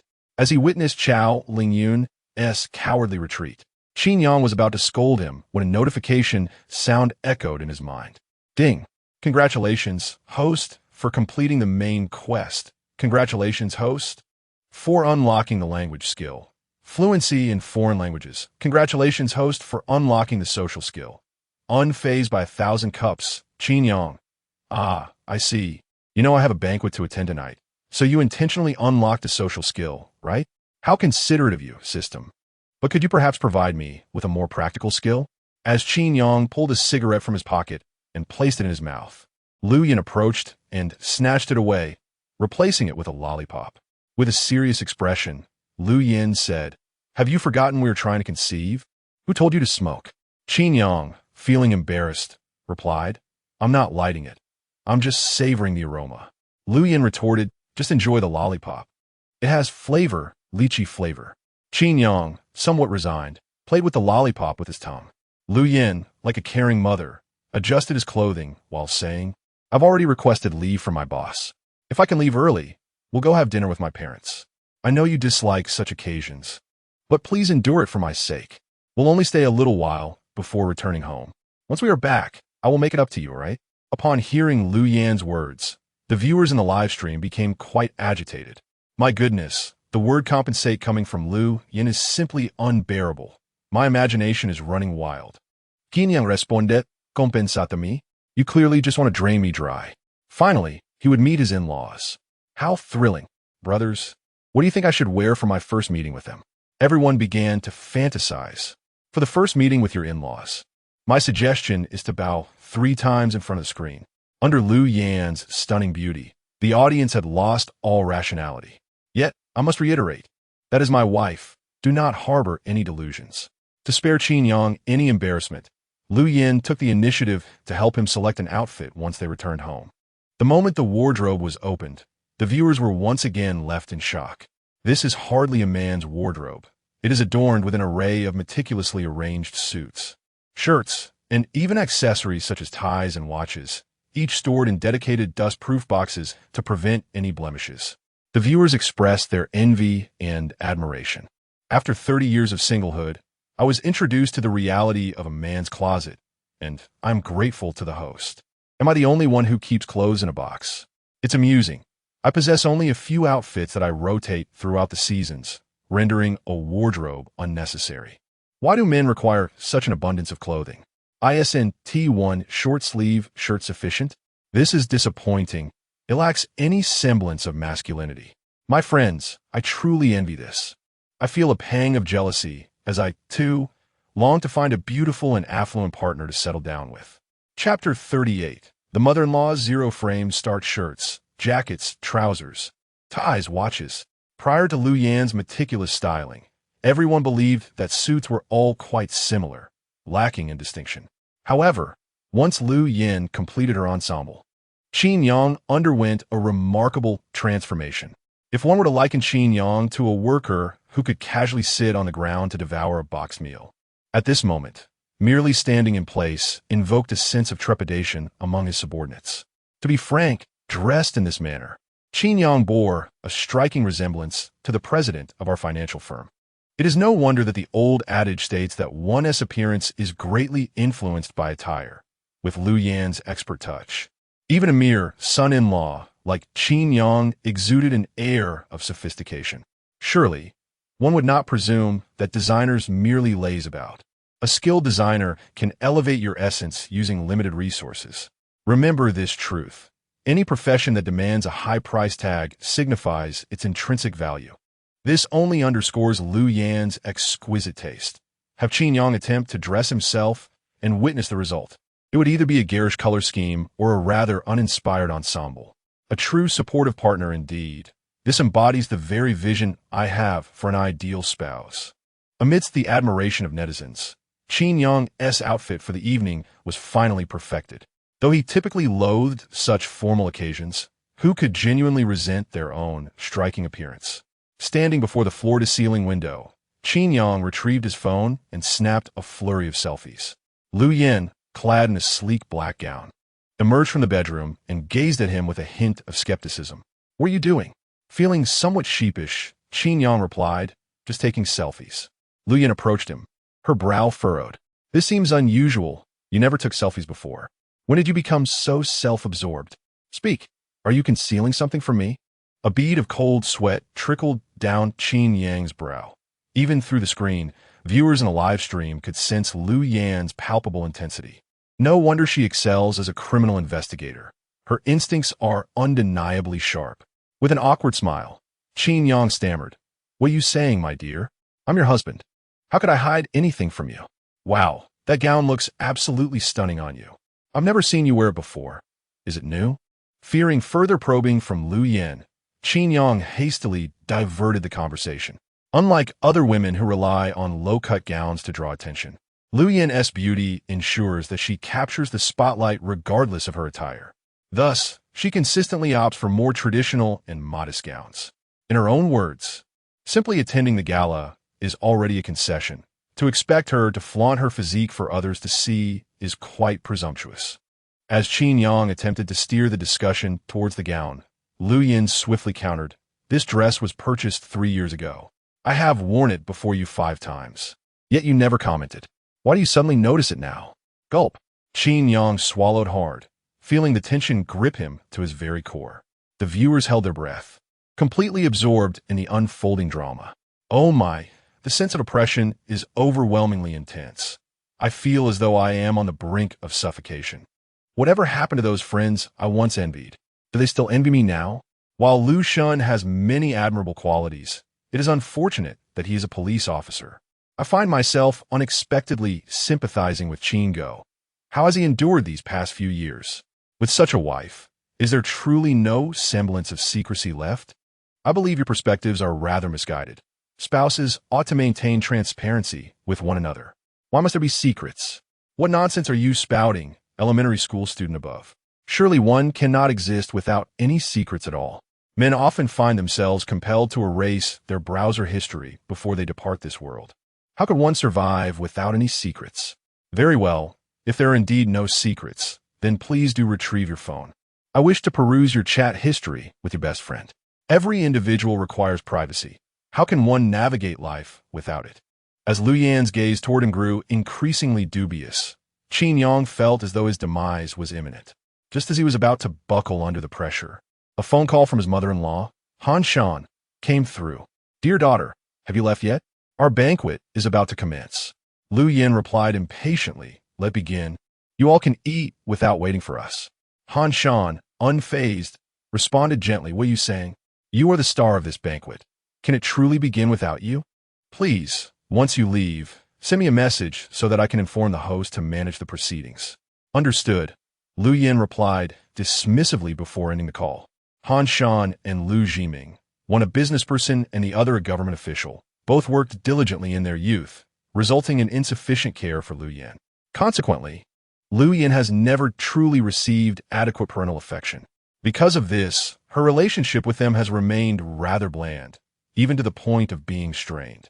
Had it not been for Qin Yang mediating between them, they might have long since fallen out. However, Han Shan's call did serve to divert Lu Yan's attention. She ceased her inquiries into Qin Yang and proactively departed for the underground garage to drive. As soon as Lu Yin stepped out, Qin Yang received a text from his mother-in-law, Han Shan. Han Shan, little Qin, how is Xiao Yin feeling? Seeing Han Shan's cautious inquiry regarding Lu Yan's mood, Qin Yang couldn't help but chuckle. Qin Yang, rest assured, Mom, Lu Yin is in good spirits. She even coordinated an outfit for me earlier. She is taking this banquet quite seriously. Han Shan replied with a smiley face. Han Shan, that is good to hear. I was worried she might be in a foul mood and take it out on me. Please message me once you leave, so I can be ready to greet you at the door. Qin Yang, we are heading out now, and we expect to arrive in about 15 minutes. Mom, you needn't come out to meet us. We can manage on our own. Ding dong. Transfer of 50,000 from Han Shan. Qin Yang was momentarily taken aback, while online observers were left utterly astonished. What was happening here? Starting with a zero-frame transfer, what was discussed that prompted such a substantial transfer? Han Shan, business has been quite hectic lately, and I haven't kept up with your recent circumstances. Please take this 50,000 for now, and let me know if you require more. Online spectators were quick to react. Not my friend. Can it be that you have exchanged barely 5 words and yet secured a sum of 50,000? I am consumed with jealousy, my eyes practically bleeding. You scoundrel Qin Yang, the enmity over a stolen wife is irreconcilable. Is your mother-in-law truly that formidable? Brother Qin, could you inquire if any of her single friends are available? I would gladly send you a rocket.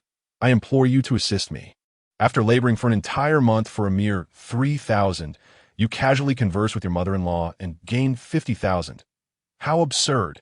The disparity between us is laughable. Although I am unaware of the nature of your mother-in-law's business, it is evident that she is remarkably successful. The way she dispenses 50,000 is akin to me giving my son 5 as pocket money. Chapter 39. The president of the Hongyan Group netizens were envious of Qin Yang at that moment, yet he himself held a different perspective. For others, the 50,000 yuan was a boon, but for Qin Yang, it felt akin to charity. If he were to accept it with gratitude, how would he differ from those who merely lingered in idleness? Just as he was poised to type a refusal, Han Shan sent another message. Han Shan, this 50,000 yuan is your pocket money. Do not decline it, or I shall instruct the finance department to keep transferring funds to you. Surely, you wouldn't want your bank account to swell by several million, would you, netizens? Come on, that is excessive. What kind of family is this, where a mere disagreement results in millions appearing out of thin air? Is this the village chief of Tizai? This was the first encounter for netizens with the formidable affluent woman, Han Shan, and they were momentarily taken aback, struggling to digest the reality. However, Qin Yang understood his mother-in-law's character. He recognized that if Han Shan had made such a statement, there was a significant likelihood she would follow through. With a sigh of resignation, he responded, Qin Yang, all right, thank you, Mom. Han Shan, what is there to thank? We are family. Now, hurry out and cheer up Xiao Yin. You've worked hard, Xiao Qin. Qin Yang accepted the 50,000 yuan and rummaged through his pockets, only to find several lollipops. Unbeknownst to him, they had been slipped into his pocket by Lu Yin. A sense of emptiness and solitude washed over him. He was an ambitious young man with aspirations. Why, then, must he be entangled with matters of wealth? Life truly was a challenge. Once he gathered his thoughts, Qin Yang proceeded to the underground parking garage, where he and Lu Yin set off for the evening banquet. Throughout the journey, Lu Yin observed Qin Yang's subtle expressions in the rearview mirror. Noticing him resting his chin on his hand while gazing out the window, she cautiously suggested, Darling, if you truly do not wish to attend this banquet, we need not go. I can accompany you for some crayfish instead. Qin Yang replied coolly. Wearing a suit and formal attire to eat crayfish? Lu Yin retorted confidently, and what of it? If the clothes get dirty, we can have them dry cleaned. Or if worse comes to worst, purchase new ones. Your happiness is paramount. Netizens, listen to this. Is this what they call sensible talk? Either dry clean or buy new ones. Is this how the wealthy live? I've heard that the elite of the Han Nation never wear garments more than once, believing that the first wear sullies them and donning them again would be an affront to their dignity. Bro, stop reading so many novels from Han Nation. Being affluent doesn't equate to being eccentric. Isn't it a hassle to wear something new every time? Previously, when others told me that marrying a good wife could transform one's life, I failed to grasp the meaning of those words. Now, however, I have come to a painful realization, though it seems I have understood far too late. What a painful enlightenment. If you closely examine the prominent business moguls in our country today, how many of them truly started from scratch? If you were to delve into their rise to prominence, you would find that while they emphasize self-reliance in their autobiographies, most have actually married into wealthy families, which provided the initial capital for their ventures. The question arises, where might one find the daughters of affluent families? Can I simply loiter outside Lan Kwai Fong and hope for luck? While one might not encounter the heiresses there, it is indeed possible to meet nightclub hostesses. If one is not averse to such company, it may be worth a try, provided one avoids any legal troubles. Lu Yin awaited Qin Yang's response, and from the sincerity reflected in her eyes, it was evident that should he agree to her suggestion, she would unhesitatingly steer the car towards a roadside stall to share a meal of crayfish with him. Yet, Qin Yang merely sighed and remarked, "My dear, you possess many admirable qualities, but your understanding of money is rather lacking. Our outfits alone cost several thousand. Do you really think indulging in a meal of crayfish warrants buying new ones? Are you aware there are countless children in our country who cannot afford a meal? Could you possibly practice a bit of frugality?" Lu Yin resembled a child scolded for misbehavior, left speechless by Qin Yang's reprimand, her expression tinged with a sense of injustice. Qin Yang continued, "Rest assured, my displeasure does not stem from the upcoming dinner. Rather, I am contemplating my part-time work. Just ensure you enjoy your time with your parents tonight." Upon hearing Qin Yang's thoughts about a part-time job, Lu Yan's previously sorrowful demeanor shifted to one of sternness. When interacting with Qin Yang's family, she often lowered her own stance, anxious about him facing any grievances. However, in other matters, Lu Yan was a force to be reckoned with, possessing an unwavering authority. With a hint of frustration, she retorted, "Did I not tell you to refrain from seeking part-time work? Our family is not lacking in funds. Are you unaware that the jobs you are considering are quite unsafe?" Now, it was Qin Yang's turn to fall silent, as the dynamics of their exchange shifted. Thus, the couple bickered amiably as they arrived at the hotel entrance, neither willing to yield. As they exited the car, Han Shan, who had been waiting eagerly, immediately approached them. "Oh, my dear daughter, you look stunning this evening." The online viewers had envisioned various appearances for Han Shan, yet upon seeing her in person, they were genuinely astounded. Han Shan was like a mature version of Lu Yan, exuding the essence of a sophisticated woman rather than that of a middle-aged matron. Standing beside Lu Yan, they appeared as sisters, captivating the attention of those around them. The live chat flooded with comments. "So, my mother-in-law is this beautiful? My father-in-law is incredibly fortunate. Indeed, the offspring of a goddess must also be divine. Such is the legacy of genetics. How could such a stunning woman be a formidable figure in the business world? Is it truly possible for such perfection to exist?" I had always felt a sense of familiarity upon seeing Lu Yan. It turns out her mother is the CEO of Hongyan Group. That is simply remarkable. Hongyan Group produces cosmetics and various women's products, valued at tens of billions. How intriguing. I initially thought Qin Yang merely married into wealth. But with this revelation of her family's wealth, it is clear he has entered a lineage of prestige far beyond mere affluence. How does one even go about winning the affection of such a goddess? Perhaps Qin Yang should consider conducting live sessions to impart knowledge. I would gladly pay for such wisdom, which could also serve as his entrepreneurial venture. Qin Yang, the path that was never envisioned. You truly are a remarkable talent. Han Shan took the initiative to grasp Lu Yan's hand, smiling as she said, "Xiao Yan, all the guests at today's banquet are my dear friends, and they have brought their sons and daughters along. I hope you all can bond and engage with one another." Lu Yan nodded in agreement. However, she extended her other hand to grasp Qin Yang's, who was standing aside, attempting to diminish his presence. Indeed, the moment Lu Yin took Qin Yang's hand, the guests in the hotel began to murmur quietly among themselves. Chapter 40, could you please refrain from causing trouble? Thank you. Who is that person? And why is he so close to Miss Lu? You don't even know him? He is Qin Yang, the son-in-law of the Lu family. It seems like he has struck luck with so many admirers vying for Miss Lu's attention, yet she has chosen him. From your tone, it appears you doubt his capabilities. A son-in-law without a formal job. Do you really believe he is capable? No wonder I always found him rather peculiar. It turns out he is not from our world at all. The voices of these individuals were not loud, yet Qin Yang could discern their disdainful expressions, implying they were not speaking kindly of him.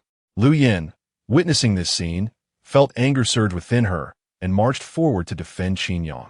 Han Shan swiftly reached out to restrain her, saying, "Dear daughter, this banquet is organized by your father.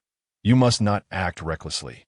Lu Yin, known for her fiery temper, could tolerate their remarks about herself, but why should they disparage Qin Yang? Regardless, she attempted to advance, only to be halted by Qin Yang's gentle grip on her hand. With a smile, he remarked, "If a dog bites you, do you really intend to bite back? You are a person status. Why stoop to their level?" Lu Yin remained unconvinced. Should we allow them to speak of you so casually? Qin Yang shrugged nonchalantly. They're merely envious of me, for I have reaped the benefits. What harm is there in their words? Come here, let me steal a kiss. In front of everyone, Qin Yang wrapped his arm around Lu Yin's waist and shared a passionate kiss with her. This audacious act left all onlookers momentarily speechless, while those who had previously gossiped about him turned pale, wishing they could erase him from existence. The livestream comments exploded in frenzy. Dude, this is too much. A total indiscriminate attack, huh? Please calm down. Wow, I'm losing my mind. I have no issue with you retaliating against those who wronged you. But why must you kiss my goddess? Did you disinfect your lips before this? You scoundrel. Can anyone comprehend this? My heart feels as though my goddess has announced her departure from the sacred path. It is evident that regardless of the reason for a woman's anger, a kiss can resolve it. At that moment, Lu Yin found herself utterly bewildered by Qin Yang's bold and romantic gesture. Her cheeks flushed, and her gaze upon him was almost entranced, leaving her momentarily speechless. Are you no longer angry? Qin Yang inquired softly. Lu Yin obediently responded with a shy resembling a newlywed bride. Her gaze lowered, her toes shyly brushing the ground. How could this happen? Look at how my goddess has been transformed. Witnessing Qin Yang effortlessly pacify Lu Yin, Han Shan felt a mix of amusement and exasperation. Her daughter, who had always been rebellious, rejecting the life of a wealthy heiress to join the military, had returned with a spirit that defied anyone's authority. She had nurtured Lu Yin for over a decade, yet now her words seemed less impactful than those of her son-in-law, Qin Yang. Truly, a married daughter is like spilled water, her allegiance drifting away, regardless of the circumstances. The primary concern was to persuade Lu Yin to refrain from causing a scene. Han Shan led the two into the hotel, and as they entered the grand lobby, the netizens were astounded by its opulence. Was it merely my illusion? Why do I perceive this hotel's decor as quite luxurious, with the improvement in everyone's living conditions? I must confess that most upscale hotels share a similar aesthetic, with little distinction among them. As someone involved in the hospitality industry, I will candidly tell you that there exists a disparity between hotels. Setting aside the design, one can assess a hotel's quality simply by observing its cleanliness, which is a fundamental criterion. Indeed, high-end hotels pay meticulous attention to their decor and the management and training of their staff. However, while smaller hotels may appear decent at first glance, a closer inspection reveals many outdated elements, often covered in dust. Goodness, is that a crystal chandelier in this lobby? This hotel is quite audacious. Such chandeliers are notoriously difficult to clean. As prominent entrepreneurs in Jianghai City, the banquet organized by Han Shan and her husband was, naturally, far from modest. After Qin Yang publicly asserted his claim over Lu Yin in front of everyone, the guests, displaying their tact, ceased their idle chatter. After all, they were there to partake in a feast. Fostering harmony brings prosperity, and there was no need to gossip incessantly like a busybody. Wasn't that rather absurd? It was evident that Han Shan was quite adept in such settings. Merely holding a glass of wine, she attracted numerous guests eager to greet her. Hoping to exchange a few words and catch her eye, Qin Yang had initially intended to sit quietly in the far corner, awaiting the conclusion of the banquet. But unexpectedly, Lu Yin approached him, cradling a piece of cake like a child presenting a treasure. Hubby, this cake is delicious. You must try it. Qin Yang reached out to take it, only for Lu Yin to directly feed him a small piece. Noticing the gazes of those around them, Qin Yang felt a twinge of embarrassment. I can manage on my own. Lu Yin pouted, no, I want to feed you. She continued, and this juice, freshly squeezed. I kept an eye on that waiter while he prepared it. You should taste it. She added, and these oysters, they're enormous and rich in zinc. Excellent for your health. You should indulge. Qin Yang, taken aback, contemplated Lu Yan's earnest gaze, feeling a flicker of doubt. Was he overthinking things? He sensed an underlying message in her actions. Dear, this is quite enough. I can't eat so much. Faced with Lu Yan's attentiveness, Qin Yang felt a mixture of happiness and discomfort. Originally, Lu Yin was the center of attention at the banquet, yet now she was attending to him, inadvertently shifting him into the spotlight, something he had not desired at all. Fortunately, Han Shan noticed Qin Yang's unease and promptly approached him. Sweet daughter, those uncles and aunts over there haven't seen you in ages. They wish to reconnect with you. Why not go over and greet them? Upon witnessing Qin Yang not. Lu Yin reluctantly rose to follow Han Shan out. No sooner had Lu Yin departed than a notification chimed in Qin Yang's mind. Ding! You have triggered a temporary task. Please check it. Your next part-time job is errand runner. Part-time task. Please complete 2 platform errand assignments. Task countdown, 3 hours. Staring at the task presented by the system, Qin Yang was left in a state of bewilderment. No, dear system, I'm attending a banquet. Are you really asking me to run errands now? A cold sweat broke out on Qin Yang's forehead. If he were to leave at this moment, would his father-in-law, Lu Jiming, not be furious with him? Chapter 41. A good dog does not block the way, system brother. Can we negotiate a different task? Or perhaps you could grant me a little more time. 3 hours is far too limiting.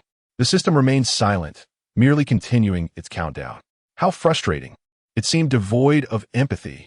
With no other choice, Qin Yang logged onto the part-time platform to accept orders while making his way towards Han Shan. Mom, I have an urgent matter that has come up. Would it be possible for me to leave early? Qin Yang initially believed he was not the protagonist in this scenario, feeling that as a son-in-law, his absence would not be a significant issue. To his surprise, Han Shan responded gently, what is it? Is it important? This evening's banquet was originally arranged by your father to introduce you to everyone. He will be arriving shortly. Perhaps you could wait a little longer? Upon hearing Han Shan's words, Qin Yang felt a rush of astonishment. It is well understood that affluent families often regard their son-in-law with disdain, considering them inferior, as they believe a true man would never agree to such a role. The notion that a man with ambition would willingly become a son-in-law is simply unfathomable. Thus, being a son-in-law is not a position for just anyone. Families seeking such individuals often harbor twisted mentalities, setting high expectations while simultaneously believing no son-in-law is worthy of their daughters. However, Han Shan and Lu Jiming did not share this sentiment. Strictly speaking, Qin Yang was not a son-in-law in the traditional sense, as it was Lu Yin who had actively pursued him, even proposing marriage herself. The disparity between their families merely created an impression of Qin Yang being a son-in-law. The fact that Han Shan and Lu Jiming organized this banquet to introduce him to others indicated their genuine endorsement of him. Qin Yang apiadet conflictet. Mom, I truly have something pressing to attend to. I think it would be best if I left now. Although the couple recognized Qin Yang's worth, he was acutely aware that others might not share this view. He understood their kindness, but did not wish to become a source of ridicule for them, prompting his decision to depart. Seeing Qin Yang's insistence, Han Shan could only acquiesce with a nod. Very well, you may go. I will inform Lao Lu. Take something to eat on your way and be careful. Witnessing Han Shan's understanding nature, the viewers in the live stream expressed their envy. Are you telling me this is the treatment of a son-in-law? My own son-in-law does not receive such consideration. My in-laws regard me with disfavor. To the gentleman upstairs. While I can comprehend your father-in-law's disdain, given that you have taken his daughter away, If your mother-in-law also looks down on you, perhaps you should engage in some self-reflection. It is often only the mother-in-law who views her son-in-law with increasing fondness. You indeed ought to reflect on your situation. Do you know why this is the case? It is because they are both women, and the mother-in-law, being the more mature woman, is acutely aware of her daughter's tendencies. Thus, from her perspective, having a man willing to marry her daughter is already commendable. How could she possibly disapprove? Father-in-law views his daughter, a cherished little treasure. Mother-in-law views her daughter, a rival from past life. Indeed, my sister returns home, and my mother incessantly critiques her, lamenting what she lacks and what she cannot do, wondering how she will ever find a suitable husband. After a brief conversation with Lu Yin, Qin Yang had just exited the banquet hall when he unexpectedly encountered Lu Zhiming at the entrance. Qin Yang wore an expression of embarrassment. "Dad." Lu Zhiming glanced at Qin Yang and inquired, "What brings you outside?" Qin Yang explained, "I have an urgent matter to attend to." Lu Zhiming appeared puzzled. After all, his son-in-law lacked a formal job, so what pressing issue could he possibly have? Before Lu Zhiming could voice his curiosity, a middle-aged man standing nearby smiled and remarked, "Old Lu, is this the son-in-law you often speak of?" Indeed, quite a handsome fellow. Upon hearing the man's words, Qin Yang sensed that he was not a benign character. Complimenting a woman on her beauty might be acceptable, but praising him for his looks seemed to imply that he was merely a decorative figure. Liu Zhiming introduced Qin Yang. "This is Dong Xianmin, the president of Changxiang Group. You may address him as Uncle Dong. This is his son Dong Lu and his daughter Dong Qian. You should get acquainted." Qin Yang politely nodded in greeting, understanding that his ride with Lu Zhiming indicated a cordial relationship, and he preferred to avoid any unpleasantness. However, Dong Lu clearly had other intentions. Having known Lu Yin since childhood and harbored feelings for her, he had always envisioned marrying her. He was incensed to discover that during his 2-year study abroad, Lu Yin had married Qin Yang, a man without a stable occupation. Dong Lu sneered, "So you're Qin Yang. You are indeed quite handsome, reminiscent of those male models I've seen. May I ask, which club do you work at, Mr. Qin?" At Dong Li's words, a hush fell over the gathering. Guests turned in disbelief, unable to comprehend that someone dared to insult Qin Yang in Lu Zhiming's presence. Most notably, Lu Zhiming stood by, expressionless, seemingly oblivious to the insult directed at Qin Yang. Whispers rippled through the crowd. "Who is that? How audacious! Does he not fear offending Mr. Lu?" Dong Lu, a scion of the Dong family, held a status comparable to that of the Lu family. It was evident that Lu Zhiming intended to leverage the Dong family's connections to attract investment for a city project. No wonder his words were so brazen. He belonged to a family that could stand toe-to-toe with the Lius. The onlookers knew of Dong Li's long-standing affection for Lu Yin and were aware that his mother had expressed a desire for Lu Yin to become part of their family, only to have her plans thwarted by Qin Yang. How could he not be infuriated? In this situation, as a son-in-law, Qin Yang had little leverage. If Lu Zhiming chose not to support him, he would be defenseless. Being insulted was of little consequence. Could he possibly retaliate? Everyone awaited the ensuing spectacle, convinced that Qin Yang had ascended merely due to his looks. Lu Yin, fuming, was determined to defend Qin Yang. Yet, to her surprise, he began to chuckle. "What was your name again?" Dong Lu raised an eyebrow, poised to respond, when Qin Yang interrupted him with a wave of his hand. "Never mind what you are called. It is of no consequence to me, akin to my disinterest in the names of stray dogs by the roadside. As for myself, I now proudly embrace the life of a freelancer, free to choose my endeavors and set my own hours according to my whims. However, I have never ventured into a club as a male model. In fact, I was unaware that such a profession existed within those walls. Yet, judging by your tone, it seems you're no stranger to such establishments. Is it true that you have a penchant for this sort of thing?" Upon hearing this, Dong Li's face turned an ashen hue. "What did you say?" Qin Yang, unfazed, merely cleaned his ears. "I spoke in Mandarin. Is it that you cannot comprehend?" Qin Yang then turned to Dong Xianmin. "Uncle Dong, is he truly your son? He does not seem to carry the bloodline of our dragon country.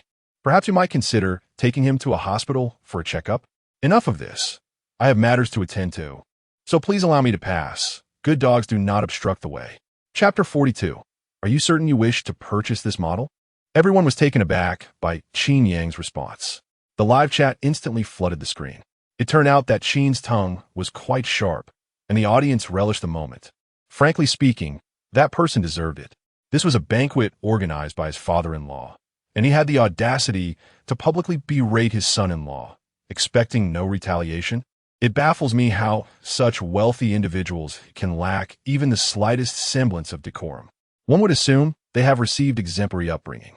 My friend, wealth and good upbringing are two distinct matters. Let me put it this way. How many wealthy heirs do you know who gained admission to university solely through their own merits? It's not that they don't wish to attend. It's that they cannot, no matter how affluent one is. It can only satisfy material desires and cannot instill the qualities of a virtuous person. I wholeheartedly agree. During my middle school years, I interacted with a wealthy girl who was utterly afflicted with princess syndrome, believing the world revolved around her. Since then, I have ceased to be astonished by the actions of the affluent. As Qin Yang departed, Dong Lu, infuriated, was about to take action when he was restrained by Dong Xianmin, who stood nearby. How audacious! Today is a feast hosted by your Uncle Lu. What do you intend to do? Dong Lu retorted angrily, Father, did you not hear what that brat just said? He insulted us. Dong Xianmin remained silent, for as the elder, with a status superior to Qin Yang's, he deemed it sufficient to await an explanation from Lu Zhiming. To his surprise, Lu Zhiming glanced at his watch and then spoke. I apologize, old Dong. The initial purpose of inviting you was to introduce my son-in-law to you. But since he has taken his leave, I shall not linger further. I have some official matters at the municipal government that require my attention. Upon hearing this, Dong Xianmin was utterly stunned. What does this mean? You specifically invited us, yet as soon as we arrived, you intend to depart? All present were seasoned veterans in the business world and recognized that Lu Zhiming was merely avenging his son-in-law. Dong Xianmin intoned solemnly, Mr. Lu, we have approached you with sincerity. You hold a prominent position, and I trust you would not act impulsively. This was Dong Xianmin leveraging investment discussions to exert pressure on Lu Zhiming. To his astonishment, Lu Zhiming responded without hesitation. Our Jianghai city is a treasure trove. I believe that anyone wishing to develop here does so with genuine intent. I must take my leave because an old friend is awaiting my response at the municipal government. Old Dong, I shall not keep you any longer. Feel free to enjoy yourselves. With that, Lu Zhiming turned a deaf ear to any further remarks from Dong Xianmin and departed without looking back. As Lu Zhiming exited, an awkward silence enveloped Dong Xianmin and his companions, leaving them in a state of indecision at the entrance. Father, should we go back inside? Dong Lu was consumed with thoughts of Lu Yan and longed to exchange a few words with her. Dong Xianmin, seething with rage, retorted, What do you mean go back inside? Just look at the mess you've created. You've done nothing but cause trouble. It's time to go home. As Dong Xianmin departed, Dong Lu, though reluctant, could only obediently follow suit. However, Dong Qian cast a glance towards the direction where Qin Yang had left. A subtle smile gracing her lips as she seemed to ponder something. On Linjiang Road, at the Shiri convenience store, Qin Yang stared at the orders dispatched to his phone, his expression darkening. What on earth? Being assigned a task to fetch a smuff at this late hour? This was utterly absurd. Couldn't he simply purchase such items online? Why must he venture out for something so embarrassing? Taking a deep breath, he steeled himself before entering the convenience store. The cashier, busy skewering sausages, welcomed him as he stepped inside. Qin Yang dared not lift his gaze, wandering about the store aimlessly, nervously fidgeting with his lips. His demeanor instantly raised the cashier's suspicion. Good evening, sir. What can I assist you with? She inquired. Qin Yang cleared his throat, approached the register, and casually grabbed a piece of gum. Is that all you're purchasing? She asked. Without responding, he clumsily also picked up a box of Smurfs and placed it on the counter, observing his awkwardness and shyness. The cashier couldn't help but stifle a laugh. In this 21st century, encountering such an innocent and bashful man was indeed a rarity. She playfully teased, Sir, are you certain this is the style you wish to purchase? Qin Yang Baoset bewildered. Is there something wrong with this style? With a smile, the cashier replied, What you have chosen is the smallest size with delayed action. Are you sure you want this? The smallest size and delayed action? The viewers in the live stream erupted in laughter. See? If a man is inadequate, even the convenience store cashier will mock him. Is there truly such a customer who needs assistance buying Smurfs? A little-known fact, the most common item requested for errands at night is indeed the Smurf. Don't ask how I know this. It's quite understandable. If you bring one along on a date, the girl might think your intentions are not pure. However, if you have someone else fetch it, your lack of preparation suggests your sole intent was to simply take her out for dinner. Wow, I never knew there was such a rationale. I've learned something new. Qin Yang isn't without a partner. So why does he behave like an innocent young man? Is it possible he has never used one? Enough. I don't want to hear any more of this. All of you be quiet. What began as a lighthearted critique of Qin Yang spiraled into increasingly outrageous comments, breaking hearts in the process. After completing his purchase, Qin Yang hurried to the hotel, knocking on the door indicated by the order. Creak.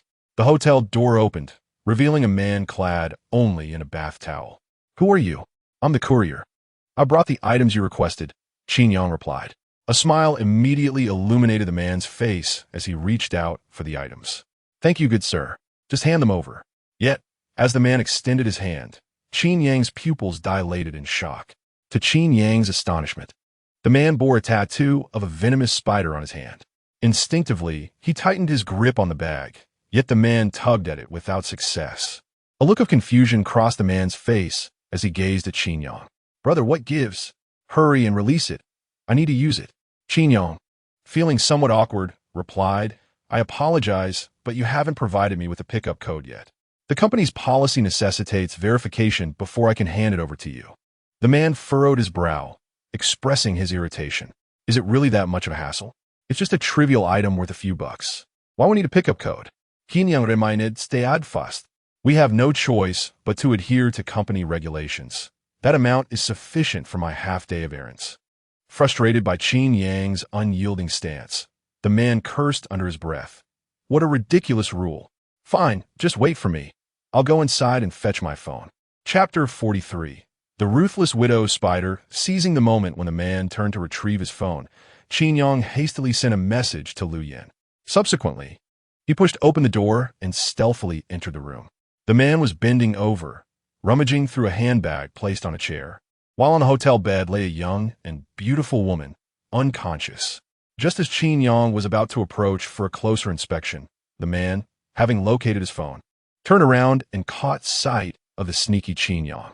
What are you doing here? Who allowed you to enter? Get out quickly. The man, startled by Qin Yang's uninvited presence, shoved him in an attempt to escort him out. Qin Yang glanced at the woman lying on the bed and inquired, Sir, is this your girlfriend? She appears to be unconscious. She should be all right, shouldn't she? The man retorted angrily, What business is it of yours? She merely drank too much. If you don't leave immediately, I'll call the police. Do you believe me? Drunk? Qin Yang scoffed. Sir, given that she is inebriated, I believe you ought to refrain from engaging with her. In her current state of unawareness, she lacks the capacity for consent. If you were to force yourself upon her, it would be a violation of her will, which constitutes a crime. The man was momentarily taken aback. She's my girlfriend. Today marks our 1-year anniversary. She celebrated and simply drank too much. Am I committing a crime by sleeping with my girlfriend? Qin Yang continued to elucidate. It is evident that you do not frequently engage with legal literature, hence your ignorance. Regardless of your relationship status, even if you are married, if you engage with her while she is incapacitated, it is still a crime. The man fell silent. Meanwhile, the viewers in the live stream began to panic. Is there anyone who can clarify whether what Qin Yang is saying is true or false? One viewer asked, I study law, and I can assure you that what Qin Yang said is indeed true. If you violate a woman's will, you will face legal repercussions. Have you heard of the recent scam known as the new type of honey trap? You date for a month. Then the other party invites you out for dinner and a movie, initiates intimacy, and once you engage in a substantial relationship, they turn around and accuse you, unless you are willing to pay a substantial sum to settle privately. Unbelievable. So who would dare to date anymore? One slip could entrap oneself. Under Qin Yang's enlightening discourse, both the man and the viewers felt a profound sense of foreboding. After a moment of contemplation, the man replied, All right, I understand what you're saying. Rest assured, I will not harm her. Now, will you please hand over your belongings and leave? I need a rest. The man was doing his utmost to suppress his inner fury. Yet, Qin Yang remained steadfast, stating, I do not believe you. If you truly intended no harm, you would not have purchased this blue pill. Here's what we'll do. Contact her family, and once they arrive, I will take my leave. As soon as Qin Yang's words fell, a sudden sound of the door being locked echoed from behind him. Turning around, he discovered a bald man had secured the door, flanked by two other men who regarded him with cold, predatory eyes. These three individuals exuded an aura that suggested they were not benevolent. Their gazes towards Qin Yang resembled that of hunters assessing a stray dog, filled with lethal intent. With a discontented expression, the man clicked his tongue and remarked, I told you to scram. Why didn't you listen? Now my brothers are back, and you think you can just walk away? Sensing the ominous atmosphere, Qin Yang awkwardly replied, No, brother, I was merely joking. Here, take your things. I'll be on my way. Qin Yang was not foolish. He felt relatively secure facing a single man. However, with 4 men in the room now, he doubted his ability to contend with them should a conflict arise. The man glanced at the handbag on the table and chuckled. You didn't leave before, and now you wish to? It's too late for that. From the start, I found it odd that you were here, dragging out time with your chatter. Do you recognize me? Have we met before? The man, shedding his earlier lewd demeanor, lit a cigarette, resembling a quintessential villain from a television drama. His formidable presence was palpable, suggesting he was capable of acts of violence without a second thought. Qin Yang hastily shook his head, asserting, I don't know you. We've never crossed paths. The man nodded in agreement. True enough. If we had met, I would certainly remember you. Since you don't know me, perhaps you recognize this? He pointed to a tattoo on his arm, his tone turning icy. I was out with a few brothers to take care of business, and as soon as we left our hideout, the police swooped in. I intended to abduct a woman casually to relieve some tension, and here you are, this errand boy, wasting my time. Brother, are you a cop? The bald man exclaimed, revealing knives as he and his companions positioned themselves, flanking Qin Yang. A single misstep in Qin Yang's response could cost him his life. The viewers in the live stream grew anxious, initially believing Qin Yang could escape the man. Little did they know this man was the leader of the Poison Spider Gang. Accompanied by 3 henchmen, it seemed all was lost. His attempts at public legal education had angered these individuals. This might well be the last time the streamer would broadcast. Viewers cherished this moment. It was a reckless decision. Had he merely awaited the police, he could have avoided this peril. Instead, he chose to play the lone hero. One could only conclude that Qin Yang was still too good-hearted. Had he refrained from intervening, the police might have arrived in time to prevent any harm to the woman. Why, one might wonder, did they not carry firearms? After all, the leader should have some measure of protection. Why venture out armed only with knives? Dude, you're bold. Sporting a gun in the wild is one thing, but in the city? You must want everyone to know you're a criminal. Laughing to the point of tears. Entering the city armed, you wouldn't even pass the subway security check. Not to mention the subway, you wouldn't even clear the security at a large shopping mall. They would apprehend you in an instant. Noticing Qin Yang's silence, the man grew impatient. Never mind. Even if you were a police officer, you wouldn't divulge anything to me. Allow me to introduce myself. I am Wolf Spider. When you meet the King of Hell, do not forget to inform him of who is responsible for your demise. With a wave of his hand, Wolf Spider signaled for the bald man to approach Qin Yang and attempt to slit his throat. Just then, a knocking sound echoed from outside. The bald man halted, and everyone held their breath, daring not to exhale. Chapter 44. I still have one last delivery. Who is it? The Wolf Spider inquired warily, his voice directed towards the outside. A woman's voice responded from beyond the door. This is the hotel front desk. A guest from the room next door has complained about the noise from your room. I need to come in and see what is going on. Please open the door. Upon realizing it was a woman outside, the Wolf Spider exchanged a knowing glance with the bald man, signaling him to open the door.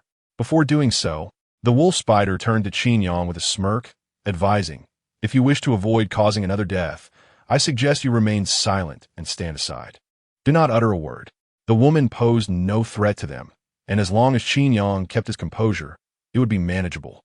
However, if he dared to act recklessly, the Wolf Spider would have no qualms about sacrificing a female attendant in order to escape. With Qin Yang standing aside, the bald man finally opened the door. A woman in hotel uniform entered and naturally proceeded to check the restroom. A guest reported that it was quite noisy here. What are you gentlemen up to? The wolf spider casually picked up a deck of cards from the table, responding, "What do you think we're doing? Just playing cards. Besides, we weren't being excessively loud. Perhaps your hotel's soundproofing is simply inadequate." No sooner had he finished speaking than the female attendant suddenly kicked at him. Although the wolf spider was on guard, he was taken aback by the audacity of a woman daring to attack him.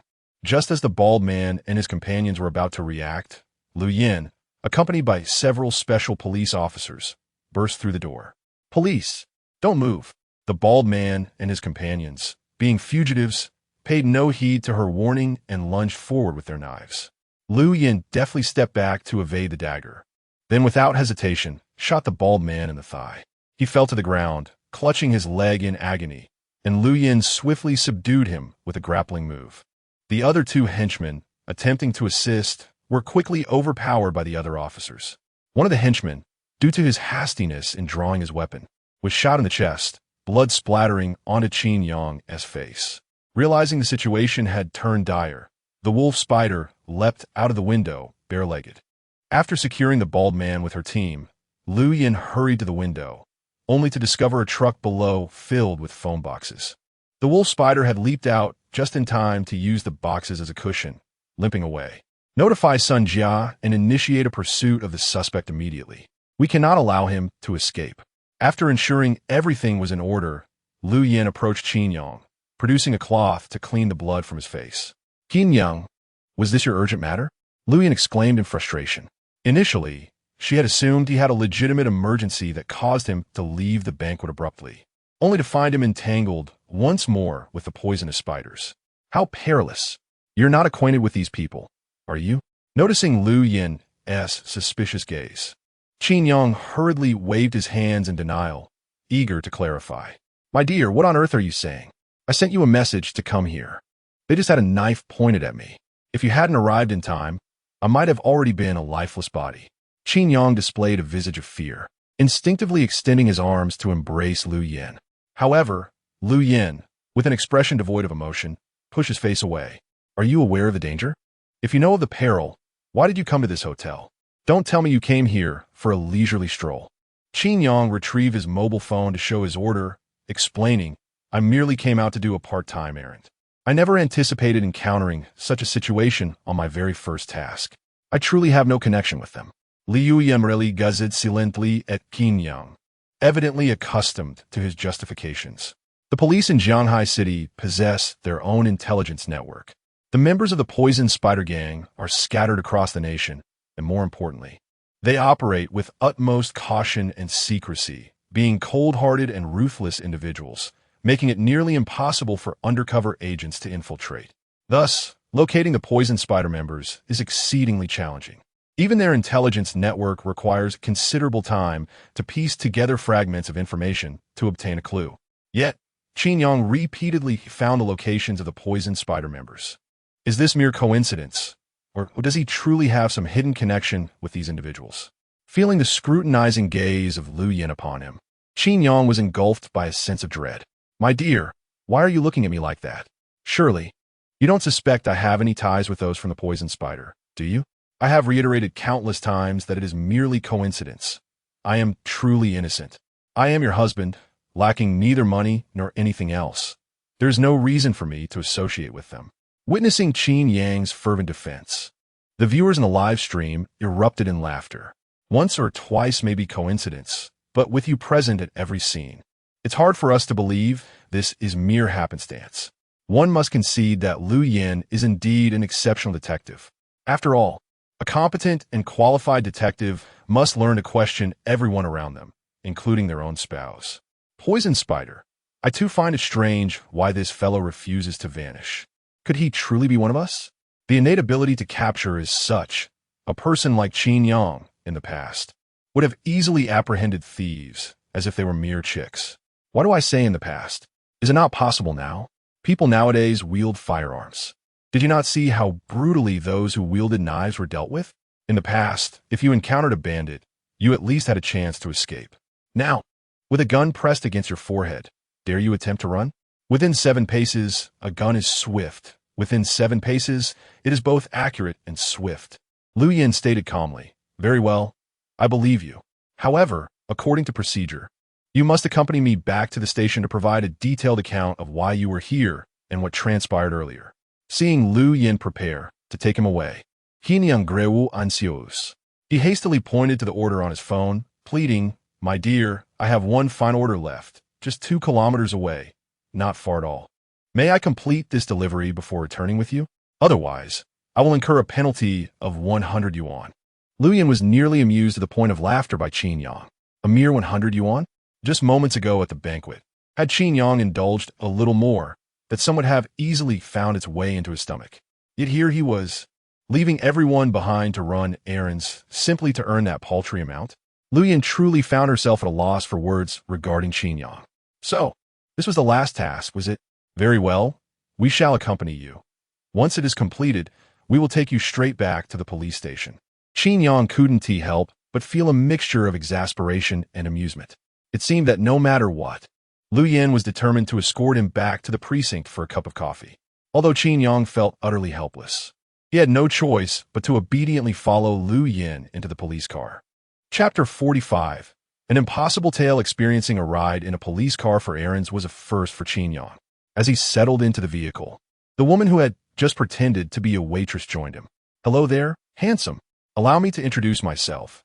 I am Su Mei, a detective from the Qinghe police station." Qin Yang was momentarily taken aback by Su Mei's friendly approach. Qinghe police station? He found it puzzling. Logically, he had asked Lu Yin to bring someone over, and she should have been accompanied by personnel from the Dongshan police station. Why was someone from Qinghe police station here? Moreover, Su Mei was undeniably striking. If Lu Yin exuded the aura of an aloof, ice queen, then Su Mei was the fiery desert rose. They were like 2 blooming flowers in the Jianghai region. In response to Qin Yang's inquiry, Su Mei covered her mouth and chuckled softly. "It was your last-minute text to Xiaoyan. Coincidentally, the hotel you mentioned falls under our jurisdiction, so she naturally informed me, and I came to lend support." "What? The mascot of Dongshan police station isn't so petty as to worry I might steal your glory, is he?"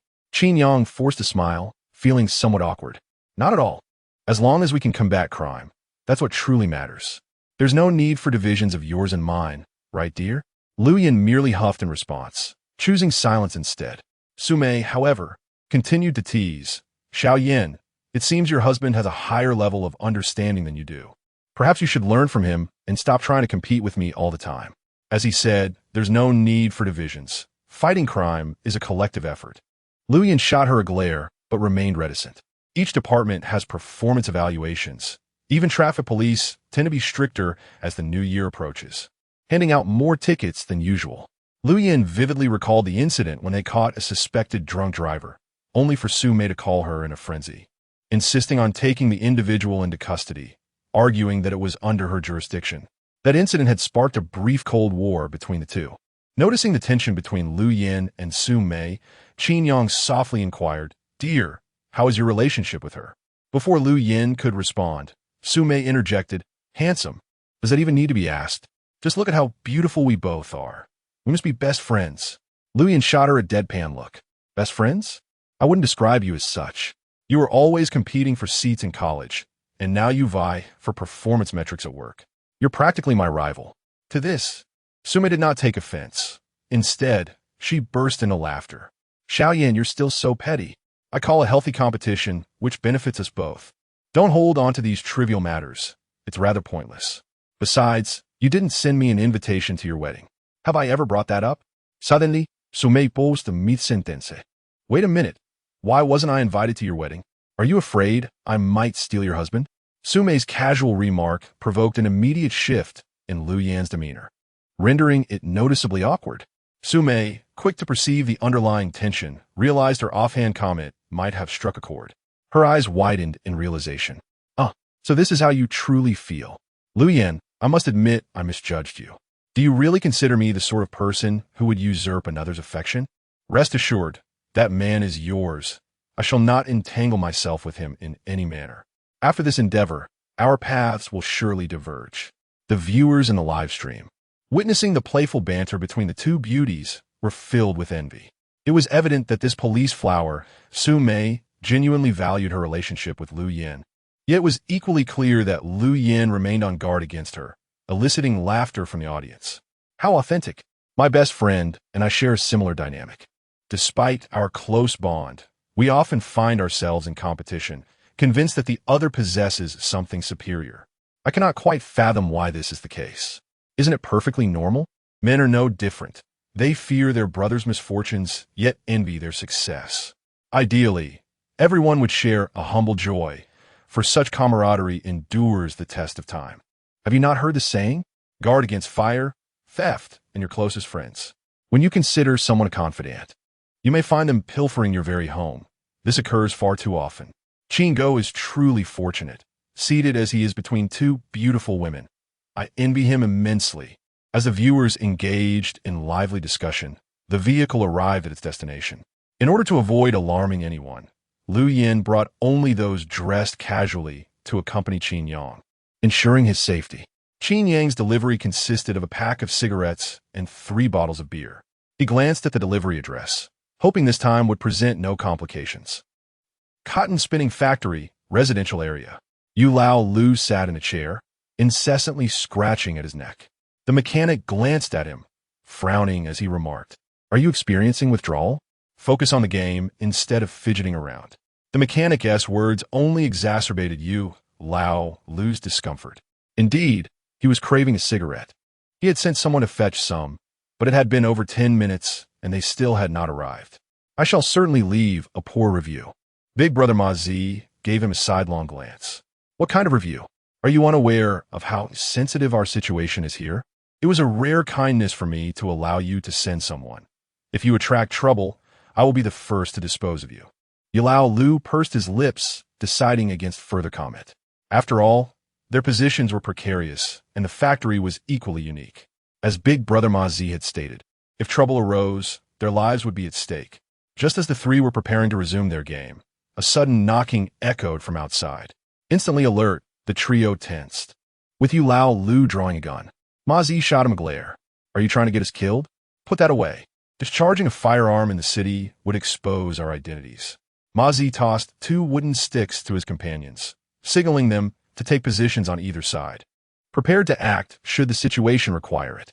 Once it was confirmed that both individuals were prepared, Ma Zi cautiously opened the door fraction. To his astonishment, he immediately encountered the sight of Lang Zhu wrapped in a towel. What brings you here?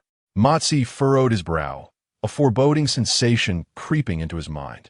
Lang Zhu, panting heavily, urged, "Just open the door and let me in." Ma Zi hurriedly complied, allowing Lang Zhu entry, only to discover his bare feet were a gruesome sight, bloodied and mangled. Upon stepping inside, Lang Zhu erupted in a flurry of curses. Damn it! The authorities raided my place, but fortunately, I managed to escape through the window. Ma Zi and the others instantly tensed. Did you have a tail? Lang Zhu waved his hand dismissively. No chance of a tail. Do you doubt my abilities? The area behind me is completely clear. No sooner had Lang Zhu spoken than a knock echoed at the door, accompanied by Qin Yang's voice from outside. Hello, errand runner. Your cigarettes have arrived. Chapter 46. The Errand Runner? The Errand Runner? Upon hearing that voice, the wolf spider felt a shiver run down his spine. Why did that voice sound so familiar? Yu Lao Lu, still unaware of the gravity of the situation, chuckled and said, "Don't panic. The errand I ordered is just my cigarettes arriving." Just as Yu Lao Lu was about to open the door, he was hastily stopped by the wolf spider. Hold on. That voice sounds familiar. Something seems amiss. Ma Zi looked at him with a puzzled expression. What's wrong? Is there an issue with this errand runner? The wolf spider hesitated and shook his head. I'm not entirely sure. The voice does sound somewhat familiar, a bit like that kid from the hotel before. But that shouldn't be possible. How would he know I'm here? No one followed me. I'm certain of that. The wolf spider was quite confident in his ability to evade tracking. His rise to a minor leadership position within the poison spider organization was due to his careful nature. However, he was equally confident in his hearing. That voice was indeed familiar. He could not be mistaken. Outside, Qin Yang's impatient voice echoed again. Is anyone there? Come out and receive your package. Your items have arrived. Ma Zi turned to the wolf spider and asked, Is this kid a police officer? If he isn't, it might become troublesome if we delay opening the door for too long. Yu Laolu, feeling the pangs of his nicotine addiction, chimed in, Wolf Spider. I think you might be mistaken. You've been running nonstop, and you said no one was tailing you. If he were really a cop, wouldn't he just barge in instead of knocking? The mechanic nodded in agreement. Indeed, police officers wouldn't be so courteous. The Wolf Spider still could not ascertain whether the person outside was indeed Qin Yang. After a moment of hesitation, he said, I can't be sure. You all decide whether to open the door. I'll go inside and change my shoes. With that, the Wolf Spider strode into the factory, quickly donning his clothes and finding a pair of running shoes. Outside, Qin Yang, burdened with a large pile of items, was growing increasingly impatient. The task countdown was nearing its end, yet the other party refused to open the door. What was going on? Qin Yang pulled out his phone, preparing to call Yu Laolu. Just then, Sume suddenly sensed something amiss. Xiaoyan, do you see those on the ground? Is that blood? Lu Yin looked down and indeed noticed several bloodstains on the ground. The darkness of the night had obscured them initially. Lu Yin drew her handgun and gestured. The other special police officers, noticing her signal, swiftly exited their vehicles. A few began to circle around the wall, searching for a potential back entrance to the factory. Seeing everyone ready for action, Qin Yang was taken aback. Lu Yin stood beside him, giving him a knowing glance, urging him to continue knocking on the door. Qin Yang found the situation amusing yet perplexing. What is going on? I'm merely delivering an errand order. There's no need for such a fuss. Just as Qin Yang was about to knock again, the small iron door creaked open. Yu Laolu could be heard cursing under his breath. Hurry, hurry! Is it a race against time?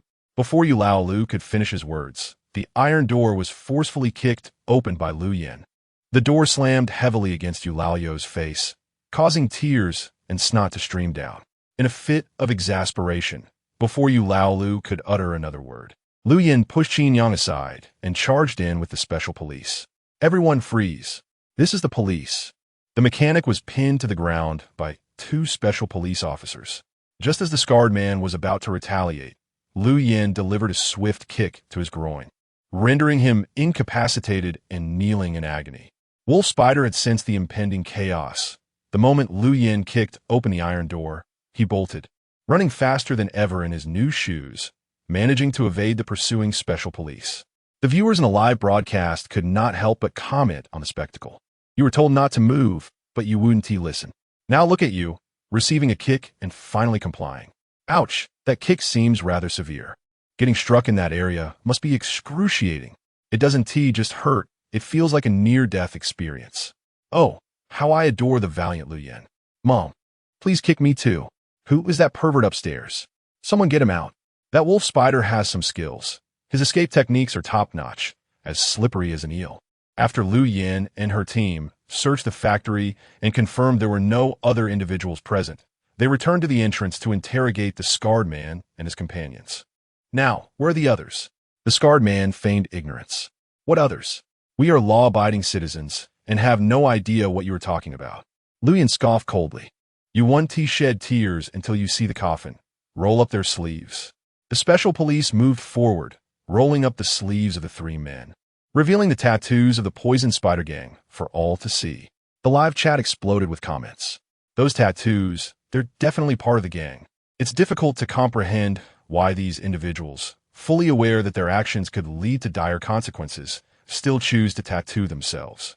Are they afraid the police might not recognize their identities? You wouldn't understand. It's a sense of belonging, just like the old societies.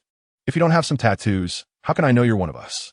Observing the leader of the Poison Spider Gang, it was apparent he lacked education. We're all adults here, yet they still indulge in smoking, drinking, and getting tattoos. It's quite pathetic. Those with education have long since found respectable jobs. How many who engage in such illegal activities have ever pursued an education? The evidence of the tattoos lay before them, yet the scarred man adamantly refused to confess. With a mocking smile, he retorted, What are the tattoos, officer?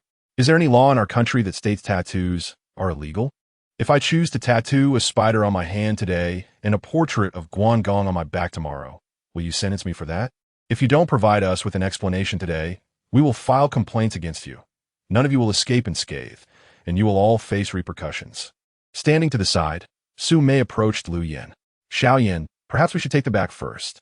This situation could escalate and negatively impact us. They merely noticed bloody footprints at the entrance, which prompted them to rush in and conduct a search. Although they did indeed catch sight of the fleeing wolf spider, the connection between the wolf spider and the scarred individual remained uncertain, as did any potential involvement of the latter in illicit activities. Presently, their greatest dilemma lay in the inability to find any evidence. Hastily apprehending someone could very well lead to accusations against them. Just as Su Mei was about to persuade Lu Yan to withdraw with her team, Lu Yan suddenly turned her gaze towards Qin Yang, who stood at the door. Qin Yang, come in and see if there is anything suspicious here. Qin Yang was left in disbelief, questioning whether he had misheard. Chapter 47, Part-Time Task. He pointed at himself. Huh? Me? Just then, a notification sound echoed in Qin Yang's mind. Ding. Congratulations, host, for completing the part-time task. You have acquired a new skill, prophetic speech. Prophetic speech. The host's spoken words have a certain probability of manifesting into reality. Qin Yang? What? Are you serious? If interpreted literally, does that mean if I say the earth will be destroyed tomorrow, there's a chance it might actually happen? This is absurd. Qin Yang, why are you still dawdling? Come over here. Qin Yang approached Lu Yan, his expression awkward. Dear, what are you joking about? I'm not a police dog, and I haven't undergone professional training. How am I supposed to know which areas here are suspicious? Su Mei chimed in, Yes, Xiaoyan, stop messing around. Do you really think of your husband as a talisman? Let us take him back first. It would be troublesome if the neighbors come over to see what's going on. Their special police operation had not been reported to higher authorities, nor had they received any reports from others. This meant that their actions were not compliant with protocol. It was fortunate that the situation had not escalated. Should it do so without any substantial evidence to support their actions, they would indeed face repercussions. Ignoring Su Mei's remarks, Lu Yan turned to Qin Yang and said, I know you haven't had professional training. Just point out any suspicious areas. Deep down, Lu Yan was also uncertain, but after Qin Yang's repeated appearances at crime scenes over the past few days, helping them solve numerous cases, she found herself inexplicably starting to believe in the supernatural. Seeing Qin Yang hesitate, Lu Yan's expression hardened. If you don't speak up, I will make sure you regret it when we return tonight. Qin Yang was taken aback. Goodness, this fierce woman is pulling out all the stops. He felt a phantom pain in his kidney. He realized he needed to find a traditional Chinese medicine practitioner soon, with his wife's will prevailing. Qin Yang had no choice but to comply. He wandered around the factory, feeling an inexplicable tension from the trio nearby. Could this young man really be the errand officer that the spider had mentioned? He looked quite youthful, yet he didn't seem particularly capable. Qin Yang touched and examined various things, eventually wearing a bitter smile. Dear, I truly cannot discern anything amiss here. As he spoke, he suddenly met Lu Yan's cold gaze. Startled, he instinctively pointed at the card table. Perhaps there is something off about this table? Lu Yan, uninterested in further discussion, gestured decisively. Immediately, special police officers approached to inspect the table. The card table was a solid wooden round table commonly found in the southern regions, quite sturdy and large. The officers, equipped with tactical flashlights, crouched down to examine it, finding no anomalies at first. However, when one of them reached underneath to probe, he suddenly felt a latch. Click! With a crisp sound, a hidden compartment beneath the solid wood round table opened, revealing 2 handguns retrieved by the special police. Su Mei. Netizens. Ma Zi. No offense, but is there truly something amiss with this table? It seems like a blind cat has stumbled upon a dead mouse. How could one so casually uncover handguns? To the brother upstairs, are you truly that oblivious, or shall I demonstrate by finding a dead mouse myself? Indeed, my thoughts mirror yours. I too felt there was something suspicious about this hefty wooden table. Who in their right mind would place such a cumbersome piece in a factory? Our local auto mechanics use folding tables. Ha ha, look at those 3. Their faces are all pale. Ma Zi, enough, this is pointless. Some individuals know all too well whether they are guilty. Among those equally astonished was Su Mei. Her previous remark about Qin Yang being a lucky charm was merely jest, yet she was taken aback by his remarkable ability to effortlessly locate the two handguns. Lu Yin scoffed. Possessing firearms illegally is a grave offense. Will you still file a complaint against us now? Ma Zi clenched his teeth in silence. Indeed, illegal possession of firearms is a serious crime, but it is not a capital offense. At worst, one would serve time and emerge a better person after a decade or so. What is it? You seem unconvinced. Dear husband, do enlighten us on where the issue lies. Qin Yang felt a twinge of anxiety. He understood that his earlier success was purely due to a fortuitous activation of a skill, yet this ability was not guaranteed to trigger. Could he truly speak without thought? My dear, perhaps we should let this go and leave them a way out. Lu Yin shot him a glare, threatening. Change your clothes, massage, 3 times. Qin Yang. Netizens? Lu Yin, are you aware of what you're saying? What does changing clothes and 3 massages even mean? Such words should not come from your lips. All right, if you two are indulging in playful banter, then I must admit it excites me. Is this truly a punishment? It appears more like a reward. The brother upstairs is still young. Once married, you will understand. 3 times? 1 time could be your undoing. Many fail to grasp what Brother Chong meant, but it genuinely holds true post-marriage. Even the loveliest wife can grow tiresome after prolonged exposure. The allure of wildflowers surpasses that of homegrown blooms, and that is the essence. Qin Yang's face turned ashen, revealing the intimidation such matters held for him. Ma Zi burst into laughter. How amusing. Do you police rely solely on conjecture? Let me be candid. Within this factory, these 2 handguns are the only contraband. Everything else is in order. To think you would pin a conviction on us through a pretty boy. This reflects the prowess of your Jiang High Police Force? As Lu Yin's irritation mounted, Qin Yang quickly relented, pointing casually at a pile of tires nearby. These tires might pose an issue? The moment those words left Qin Yang's lips, the smile on Ma Zi's face froze. Sume unsheathed her tactical dagger and stepped forward. Stand back, allow me. Slash. Sume plunged the dagger into the tire, making a slow, deliberate cut. As the air escaped from the tire, she retrieved a bag of white powder from within the inner tube. The faces of the 3 men, known as the pockmarked, turned ashen. Sume was filled with exhilaration. Xiaoyan, there's something. This tire actually contains something. The other special police officers also drew their daggers to slash open the remaining tires, and indeed, they uncovered several more bags of white powder from within. Goodness, we've caught a big fish. Lu Yin was somewhat bewildered. Could it be that they have dismantled a transit station for the poisonous spider's cargo? If all this merchandise is genuine, then the 3 of them could be executed dozens of times over. In her excitement, Sume planted a kiss on Qin Yang. Qin Yang, you're truly remarkable. You deserve to be the talisman of the Dongshan police station. You're incredibly astute. Qin Yang, covering his face, initially appeared dazed, then began to tremble uncontrollably. Oh my! Big sister, do you wish for my demise? Indeed, fury blazed in Lu Yan's eyes, as if she were ready to tear the 2 apart. Chapter 48. The unfading ghost of Sume as Lu Yin approached him. Qin Yang hastily gestured with his hands, exclaiming, My dear wife, please remain calm. It would be quite detrimental for you to strike me in public. I implore you, do not resort to violence. In a fit of rage, Lu Yin delivered a forceful punch to Qin Yang's chest. What impact could that possibly have? You should have dodged if I was going to kiss you. The sound of her fist landing echoed through the air, reminiscent of a drumbeat. The viewers in the live stream felt a shiver run down their spines.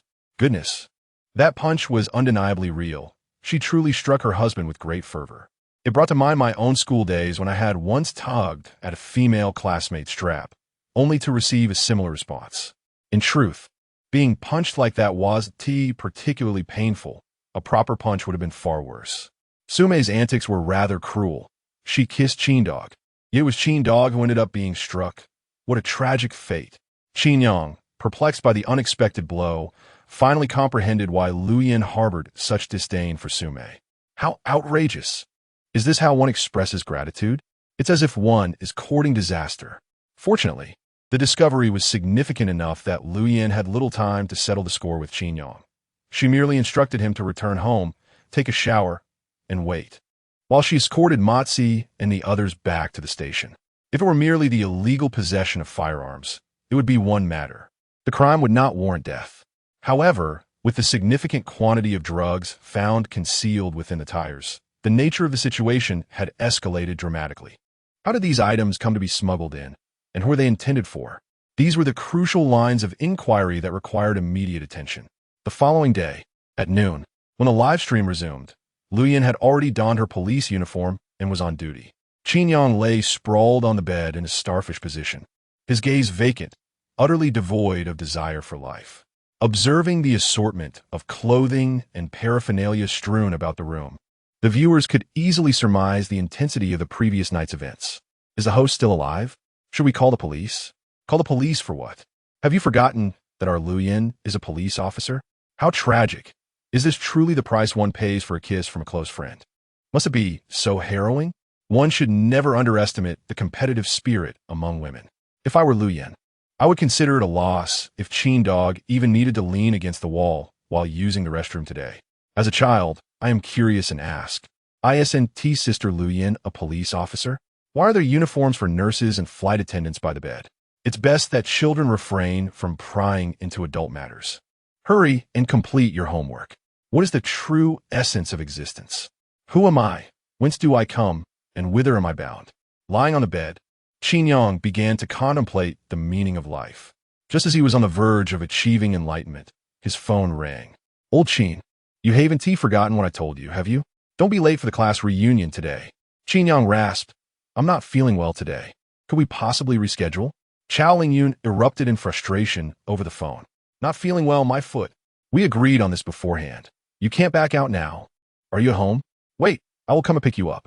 Without giving Qin Yang a chance to respond, Chao Lingyun unilaterally hung up the phone.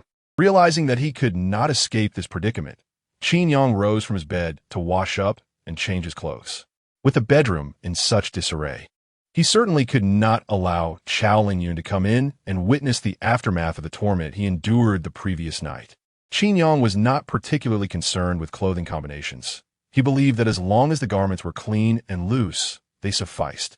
As for aesthetics, didn't it mostly depend on one's appearance? Fortunately, his friend Lu Yan had assisted him in selecting an ensemble for the previous evening's banquet, so he simply needed to don the same attire. Just as Qin Yang finished dressing and stepped outside, he received a text message from Lu Yan. Darling, you performed admirably last night. However, due to the busy matters at the office these past few days, I will need to stay late. How about you come stay in our dormitory for a couple of days? Qin Yang instinctively shivered. Terrifying, utterly terrifying. Is this how clingy women in love can be? He promptly replied, Wife, work is important. Focus on your tasks at the office these days and avoid unnecessary thoughts. I'm quite drained from last night and feel it will take me a long time to recover, so don't worry about me. Lu Yan responded with a graphic image of a bloodied kitchen knife, seemingly wishing him harm. She then sent another message. Do not add Su Mei's contact information. If I find out you did, you're in deep trouble. Qin Yang chucked softly. What a joke. He had been under Lu Yan's watchful eye the entire time. Where did he find the opportunity to add Su Mei's contact? Lu Yan was simply overthinking. Just as this thought crossed his mind, he suddenly received a friend request from a green bubble. Upon opening the request, he was taken aback. Nickname, Su Guwa. The avatar depicted a woman with an hourglass figure, brandishing a handgun, wearing noise-canceling headphones, and shooting with her back to the camera. Honestly, with such a devilish figure, it hardly mattered whether her face was attractive. Qin Yang first admired the figure in the avatar, but then a horrifying thought struck him. No way. Could this woman be Su Mei? Just as he pondered this, the other party sent another friend request, this time with a message. Su Guwa, handsome mascot, please accept my friend request. I'm the little Su with whom you had a close encounter last night. Good heavens. A close encounter. Qin Yang nearly dropped his phone in shock. Was this woman seeking her own demise? He hurriedly deleted the friend request and swiftly blocked her. Seeing Qin Yang's panic, the online viewers burst into laughter. Is the streamer really this timid? A beautiful woman reaches out, and he reacts as if he has seen a ghost.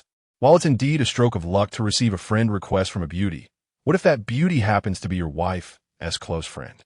And what if your wife happens to be a champion in grappling and marksmanship? Now I understand why Lu Yan despises Miss Su so much. Her manner of speaking is indeed somewhat indiscreet. Please be mindful of your wording. This is not a close friend, but rather a rival in disguise. Should you gentlemen fail to comprehend, allow me to illustrate. It is akin to purchasing a limited edition Gundam model, eagerly anticipating the assembly, only to discover that your dear companion has unwrapped and begun to play with it during your brief absence in the restroom. Goodness, now that it is articulated, I understand. Though he is my brother, he must face dire consequences. After completing the process of deletion and blocking, Qin Yang, still shaken, patted his chest. At that moment, Chao Lingyun's car conveniently halted at the entrance of Qin Yang's apartment building. Old Qin, what are you staring at, looking so frightened? Watching a horror film in broad daylight? Hurry up and get in the car. The gathering is about to commence, and everyone is waiting. Qin Yang shot Chao Lingyun a glance of disdain before opening the car door and taking a seat. Chapter 49. Reunion with an old friend. As if it were yesterday in the car, melodious music emanated from the player. Will you remember tomorrow, the diary you penned yesterday? Will you still think of the you who once cried the most? As Chao Lingyun drove, he hummed along to the tune, his eyes unwittingly moistening. Seated in the passenger seat, Qin Yang expressionlessly switched off the music player, prompting an immediate reaction from Chao Lingyun. Hey, why did you turn it off? I was singing with such enthusiasm. Qin Yang replied with a placid demeanor. Can you refrain from being so dramatic? Every year at the class reunion, you behave this way. It's one thing to attend, but afterward, you have to post on social media too. Are you not being overly sentimental? Chao Lingyun retorted with conviction. What if I am sentimental? Youth is the most beautiful period of life. I encountered the most wonderful people during my finest years. Am I not entitled to reminisce? During high school, Qin Yang's family circumstances were far from favorable. While others received pocket money of 200 or 300 yuan weekly, Qin Yang's daily allowance for meals barely reached 10. Although 10 yuan was sufficient to stave off hunger, it only afforded him a dish and a soup in the cafeteria. Any additional funds would fall short. Due to financial constraints, he wore the same school uniform throughout the year, washing it every 3 days, hanging it to dry at night, and donning it again each morning. Despite this, he faced ridicule from classmates for his unkempt appearance and odor. 4 underprivileged students like Qin Yang, excelling academically, often led to further ostracism. No one wanted to play basketball or soccer with him, and he was self-aware enough to spend his days immersed in books and exercises. Was he averse to participating in such activities? Not at all. He simply recognized his lack of standing to do so. If Chao Lingyun's high school experience was vibrant, for Qin Yang, it was drab and colorless. Within this bleak landscape, Wang Chuchu shone as his only beacon of hope and the sole source of heartache following graduation. Old Qin, are you crying? Chao Lingyun, still driving, glanced at Qin Yang in astonishment. Qin Yang touched the corner of his eye, realizing he had indeed shed tears. When did I become so sentimental? Chao Lingyun burst into laughter. You call me sentimental, yet what do you call this? If you ask me, you're just a coward. At least I dare to attend the reunions regardless of what happens afterward. What about you? The mere mention of Wang Chuchu makes you tremble like a frightened child. Are you still a man? Do you not realize that your behavior only underscores your inability to let go, that she still occupies a place in your heart? How does that reflect on your sister-in-law? The veins on Qin Yang's temples throbbed, an impulse to throttle Chao Lingyun rising within him. Can you not speak so much? Are you trying to suffocate me? Chao Lingyun teased, I won't suffocate, but I might go mad. I'm quite curious. If those old classmates learn that you married Lu Yan, I wonder what their reactions will be. It should be quite a spectacle, haha. Lu Yan had once been the goddess of their high school, a true belle among them. If Wang Chuchu represents the beauty within your reach, then Lu Yan was, at that time, the epitome of an aloof goddess recognized by all the boys in the school, someone to be admired from afar. For any attempt to draw closer would leave you frozen like a statue. With excellent grades, a prosperous background, striking beauty, and outstanding athletic prowess, she was neither pretentious nor afflicted by the whims of a princess complex. The most frequent topic of discussion among the boys was the type of man Lu Yan would eventually marry. As her relationships with her high school classmates were not particularly strong, she did not invite them to her wedding, choosing instead to surround herself with closer friends and relatives. During the years when Qin Yang did not attend any reunions, Chao Lingyun remained tight-lipped, never mentioning Qin Yang to other old classmates, leading them to believe he had fallen into obscurity. Such is the nature of classmates. Some emerge for gatherings year after year, while others may vanish without ever attending a single reunion, as if they had never been part of your life at all. 10 minutes later, Chao Lingyun parked the car in front of a rural leisure venue. The lively chatter that had characterized Chao Lingyun moments ago gave way to a palpable tension as he sat in the car. Qin Yang observed him with keen interest. What is wrong? Weren't you quite the talker just now?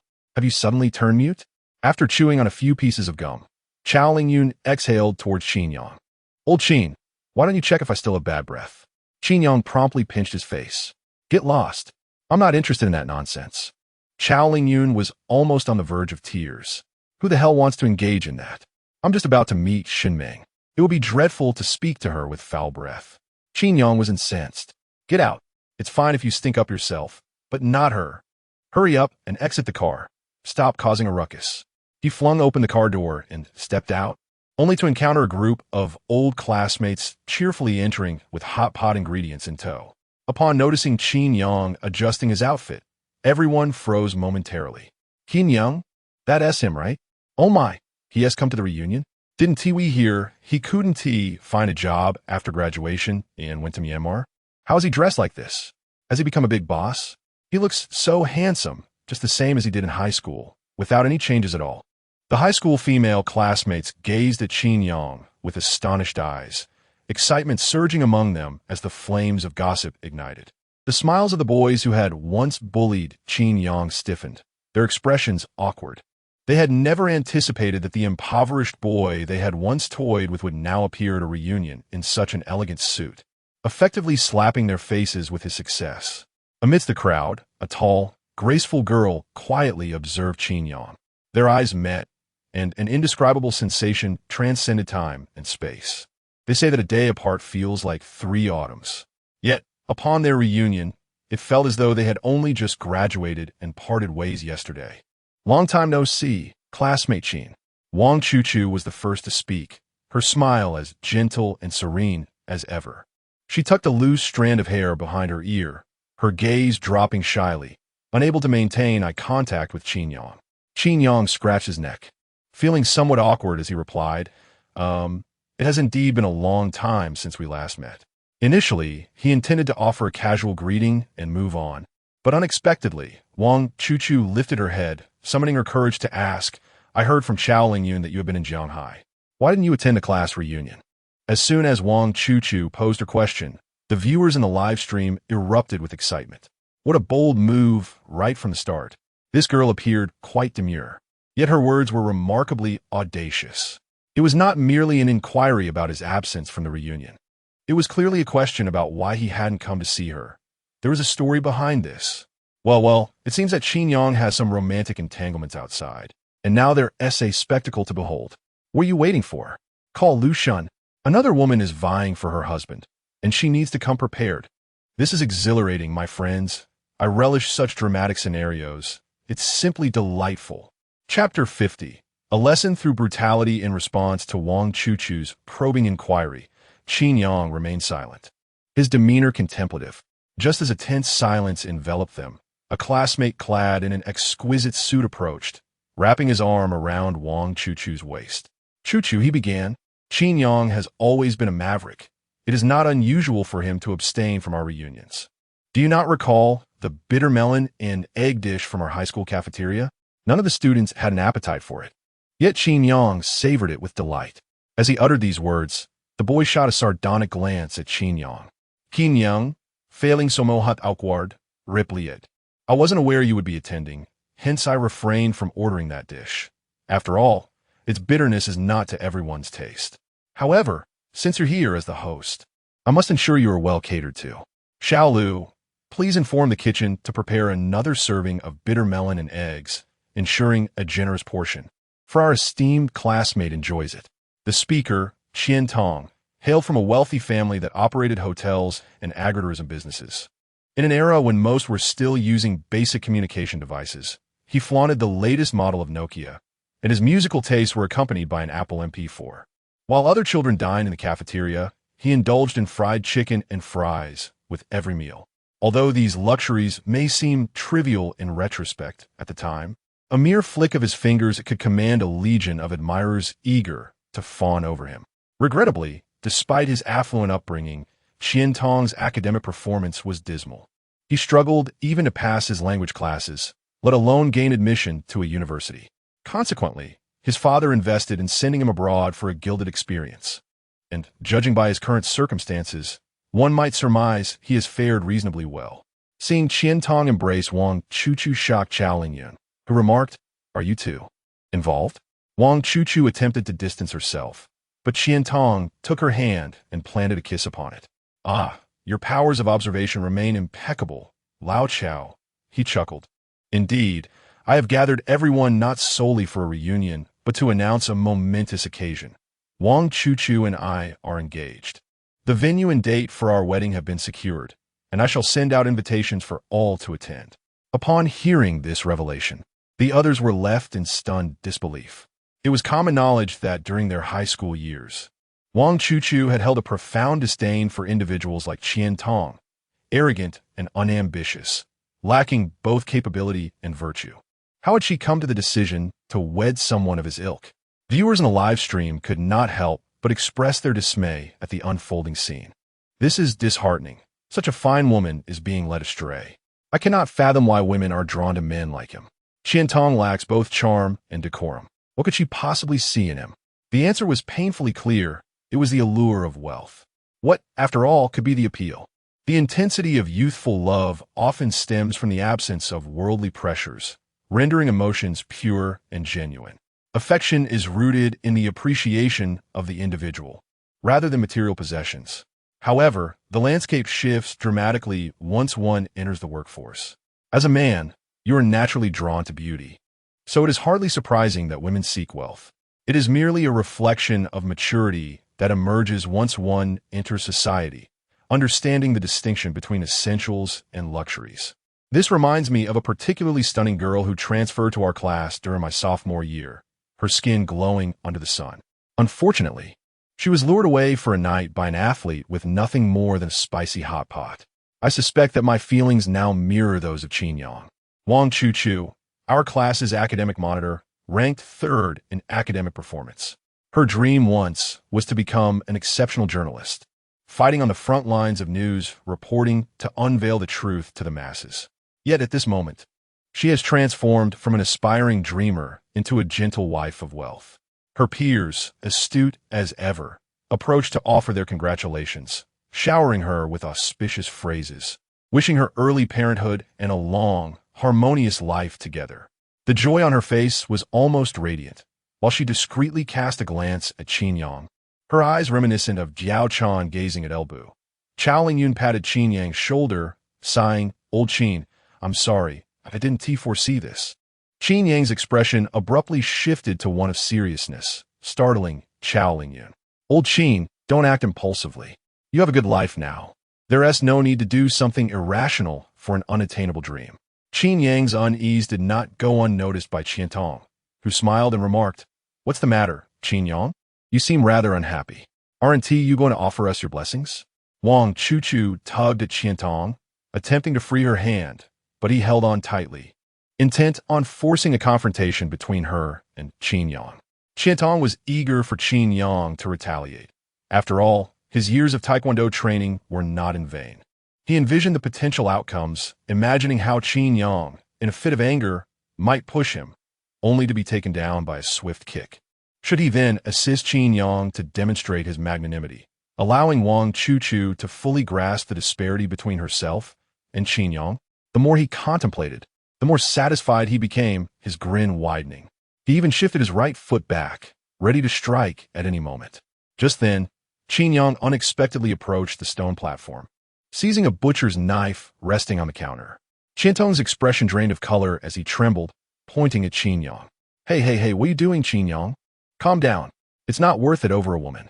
If you're upset, we can simply call off the wedding, can't we?" Zhao Lingyun stood nearby, astonished, giving Qin Yang a thumbs up. "Truly, my friend, you've got quite the temper, unlike the others who recoiled in fear." Wang Chuchu's eyes sparkled with intrigue at the sight of Qin Yang wielding a knife. "He indeed still holds me in his heart. I am undoubtedly his cherished moonlight. Just when everyone believed that Qian Tong might meet a bloody end, Qin Yang suddenly spoke. Did you just claim to be the owner here? Qian Tong was momentarily taken aback. Yes, and what of it? Qin Yang gestured toward the large, plump pig nearby. Then I suppose it would be no trouble for me to assist in slaughtering the pig? I have experience from my childhood. Qian Tong exclaimed in disbelief. Huh? Are you certain you mean to kill the pig? Not me? Qin Yang shot him a disdainful glance. What use would killing you serve? I simply wish to slay the pig. So, will you grant me a swift answer without any hesitation? Upon seeing Qin Yang brandishing the slaughtering knife, Qian Tong promptly relented. Very well, of course, go ahead and kill it. I consent. Chapter 51. Identity is self-defined. Qian Tong issued a few instructions to the employees preparing to slaughter the pigs. The workers, slightly irritated, cast a glance at Qin Yang, who was handed a black rubber apron. These pigs were raised by them, and to ensure freshness, they were slaughtered on the spot for distinguished guests. The farm offered numerous interactive activities for visitors, such as catching chickens and ducks, fishing, and picking fruits. However, this was the first instance they encountered guests wishing to slaughter a pig. As Qin Yang boldly approached with a butcher's knife, everyone was taken aback. Gao Lingguin Punda. Is Qin Yang in his right mind? What if he stains that exquisite suit? Another classmate retorted, Are you daft? It's not about the suit getting dirty. It's about his mental state. That is a pig he is about to slaughter. Would you dare to do it? Me? I wouldn't even kill a chicken, let alone a pig. Yet, he mused that perhaps Qin Yang sought to vent his inner frustrations, feeling slighted. Everyone knew that during their high school days, Chu Chu had treated him with utmost kindness. Now that she was married, could he not feel a twinge of heartache? Hearing her classmates' remarks, Wang Chu Chu covered her mouth, tears cascading down her cheeks. Indeed, he harbored feelings for her. Qian Tong's expression darkened, inexplicably empathizing with the pig destined for slaughter. Was that brat preparing to kill a pig for my sake? Meanwhile, Qin Yang stood before the pig pen, gripping the butcher's knife, taking a deep breath. Ugh, it reeks, he exclaimed. Could the system not assign me a more reasonable task?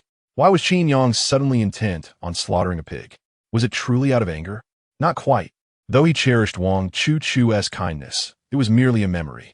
The notion of a white moonlight was irrelevant.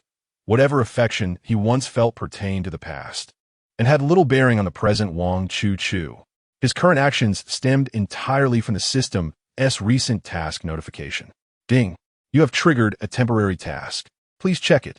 Your next part-time job, pig butcher. Part-time task, please successfully slaughter a pig using the butcher's knife. Task duration, 1 hour. Failure penalty, personal account funds cleared. Well. Previous tasks had no penalties for failure, but now they impose a punishment right off the bat. It seems the novice protection period has ended. Yet, these part-time jobs are becoming increasingly bizarre. Running errands was one thing, but now I'm to be a pig butcher? Forgive me, little pig. I've finally saved up some pocket money, and I truly cannot afford to lose it. The uncle in charge of slaughtering glanced at Qin Yang. What are you mumbling about? Step aside. We need to bring the pig out. As the uncle approached the pen, the pigs began to panic, as if sensing their fate. Observing the chaos, Chao Lingyun could not help but inquire, Old Qin, are you sure you've slaughtered pigs before? I am struck by the ferocity of this pig. Can you truly handle it? If not, perhaps it is best to forego this endeavor, for everyone is already aware of your formidable prowess. Chao Lingyun initially believed that Qin Yang intended to intimidate Qian Tong with the slaughter of the pig, thus harboring some skepticism regarding his abilities. Upon witnessing the pig collide with the iron fence, netizens were filled with trepidation. Goodness, is the strength of a pig truly so immense? I even felt that the iron barrier was on the verge of collapse. An old adage states that 1 pig is worth 2 bears and 3 tigers. Surely, you do not imagine that pigs are akin to Peppa? Here is a lesser-known fact. The pigs we typically slaughter are but younglings, not fully grown. If you were to wait until these pigs matured, you would grasp their true ferocity. Should you research breeding pigs, you would further understand why they rank above bears and tigers in terms of might. Pigs are indeed a perplexing matter. My grandmother once raised pigs and warned me that they are ominous creatures. One should avoid the pig pen when nothing is amiss, as they possess a taste for human flesh. Absurd, you might think. How could such a large creature, with bones and all, be consumed? However, a true incident occurred in our locality where an elder murdered his daughter-in-law and discarded her body in the pig pen. When forensic experts inspected the scene, they found only a few strands of hair. The rest had been devoured entirely. Thus, one cannot dismiss the notion of their appetite. It is no wonder the village elders caution that if a pig in the pen gazes up at you with rolling eyes, it must be slaughtered. For this indicates that you have been marked as potential prey and may be attacked the next time you enter. Netizens grew increasingly uneasy about the pig. At that moment, the elder opened the iron gate, and the pig charged out with reckless abandon. The others rushed to seize it, but the beast's momentum was too great for them to contain. Quick, pull it back and shut the gate. The elder panicked, fearing financial loss should the pig escape. Just as the creature seemed poised to flee, Qin Yang, standing nearby, swiftly grasped its neck and, with a shout, tripped it. The pig, weighing over 400 pounds, fell to the ground with a thud. Qin Yang mounted the pig, firmly pinning its head down with his left hand. The others hurried to assist in restraining it, while the elder urged Qin Yang to dismount. However, Qin Yang paid him no heed, positioning his knife at the pig's neck and delivering a swift, fatal blow. Blood gushed from the wound, staining his hands crimson. A group of former classmates watched in stunned silence, while Qiantong instinctively released Wang Chuchu's hand and tugged at his tie. The netizens erupted in laughter. "You must be drenched in sweat, my young friend. I heard you wished to practice with me just moments ago. Previously, I was uncertain of the phrase to kill a chicken to scare a monkey, but having witnessed Qin Yang's decisive slaughter of the pig, I now comprehend its meaning. With his precise and efficient technique, it is hard to believe that he has not taken a few lives. A thorough investigation is imperative. I always suspected that Qin Yang's appearances at crime scenes were too coincidental. Indeed, he is a deranged killer." After finishing with the pig's blood, Qin Yang descended from the swine and prepared to turn on the tap to wash his hands. To his dismay, he discovered that there was no water. The old man nearby remarked, "It seems the pipe is broken again. Young man, do you see that little waterfall over there? You can wash your hands in the stream. It's pure mountain spring water, quite pristine." Qin Yang earned the old man's respect through his prowess, and the latter even wore a smile in his direction. Nodding in acknowledgement, Qin Yang passed by Qiantong, who, feeling weak in the knees, collapsed onto the ground. At that very moment, a notification echoed in Qin Yang's mind. Ding, ding. Congratulations, host, on completing the part-time task. You have acquired a new skill. Identification. Identification. When out and about, one's identity is self-assigned. The host can randomly designate an identity, which will remain valid for 1 hour. The system will assist in validating this identity, though there is a chance of being exposed. Chapter 52. To kill or not to kill, must you also feast? What a profound statement. One's identity is bestowed upon oneself while the skills granted by the system grow increasingly enigmatic. May I audaciously inquire if these abilities you provide are in any way related to part-time professions? System, what of it? Qin Yang. Fine, fair enough. I concede your prowess. Not dwelling too much on the system, Qin Yang ambled to the waterfall mentioned by the elder, cleansing the bloodstains from his attire. The viewers in the live stream began to indulge in their playful banter once again. To be candid, although Qin Yang possesses striking good looks, have you not sensed a lurking potential for a deranged killer within him? Indeed, I share that sentiment.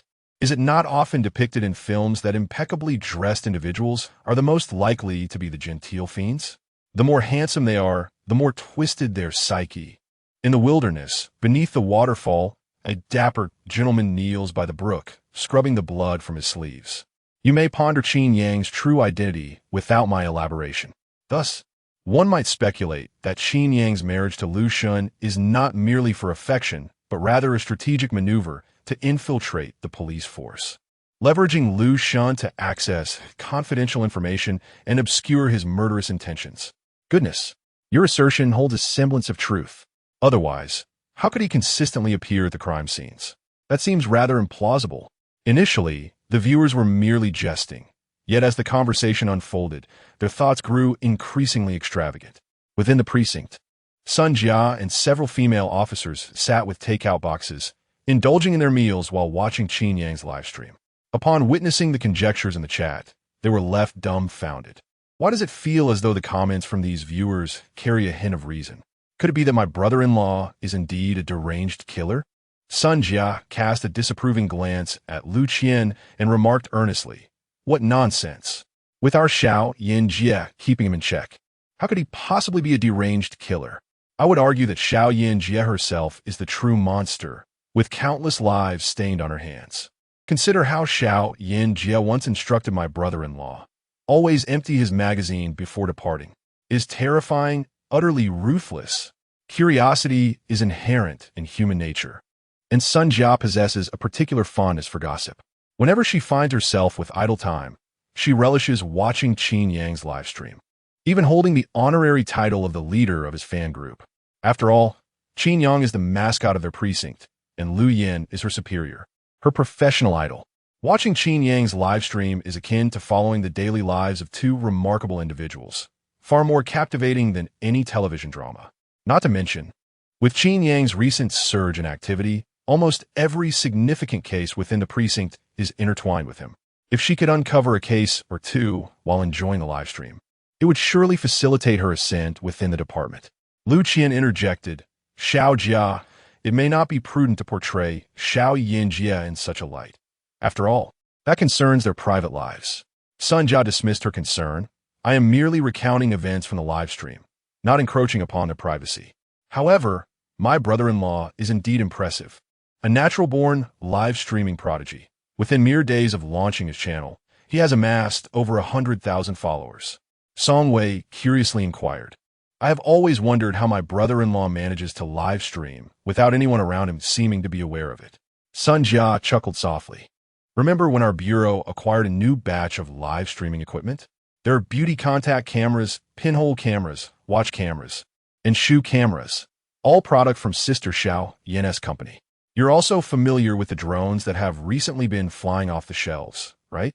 "Yes, they're from her as well, capable of tracking and capturing high-altitude footage with ease. Her company even offers bionic drones and camouflage drones. In short, my brother-in-law went to great lengths to procure an array of high-tech gear to achieve the best live streaming experience, all of which is cutting-edge technology." Sun Jia licked her lips at this point. "Unfortunately, my brother-in-law can turn these devices on and off at will, and the live stream settings can automatically filter out inappropriate content. Otherwise, I would have known how sister Xiao Yin managed to make him surrender that day. A glimmer of infatuation sparkled in Sun Jia's eyes. However, she soon sensed something amiss as the other female officers suddenly distanced themselves from her, falling silent. "Why are you all standing so far away? Aren't you watching the live stream?" As soon as Sun Jia finished speaking, Lu Yin, with a frosty expression, sat beside her. "Is the live stream interesting?" Sun Jia nervously swallowed. Sister Xiao Yin, when did you arrive?" Lu Yin's expression remained impassive as she replied, "Since you mentioned that I had someone's life in my hands." Sun Jia hastily shook her hands in explanation. "No, Sister Xiao Yin, that's not what I meant. Realizing Lu Yin's cold gaze upon her, Sun Jia understood that if she did not provide a satisfactory answer today, her fate would surely be sealed.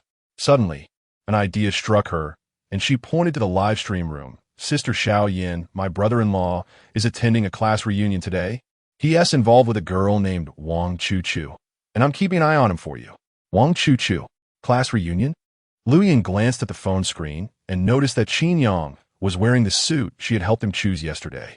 The murderous intent in Lu Yin's eyes intensified, and it felt as though the temperature in the room had dropped several degrees in an instant. "So that's why he suddenly wanted to take a selfie yesterday. Very well." With a sharp snap, everyone heard a crisp sound as Lu Yin crushed the mouse on the table with her bare hands.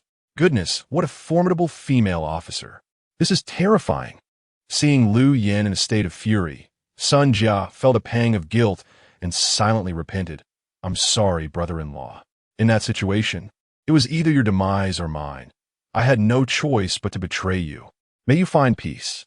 By the stream, Qin Yang, who was cleaning up the bloodstains, suddenly shivered, covered in goosebumps. "Is the water this cold?" For some unknown reason, Qin Yang felt an icy chill creeping down his spine, as if something were prickling his neck.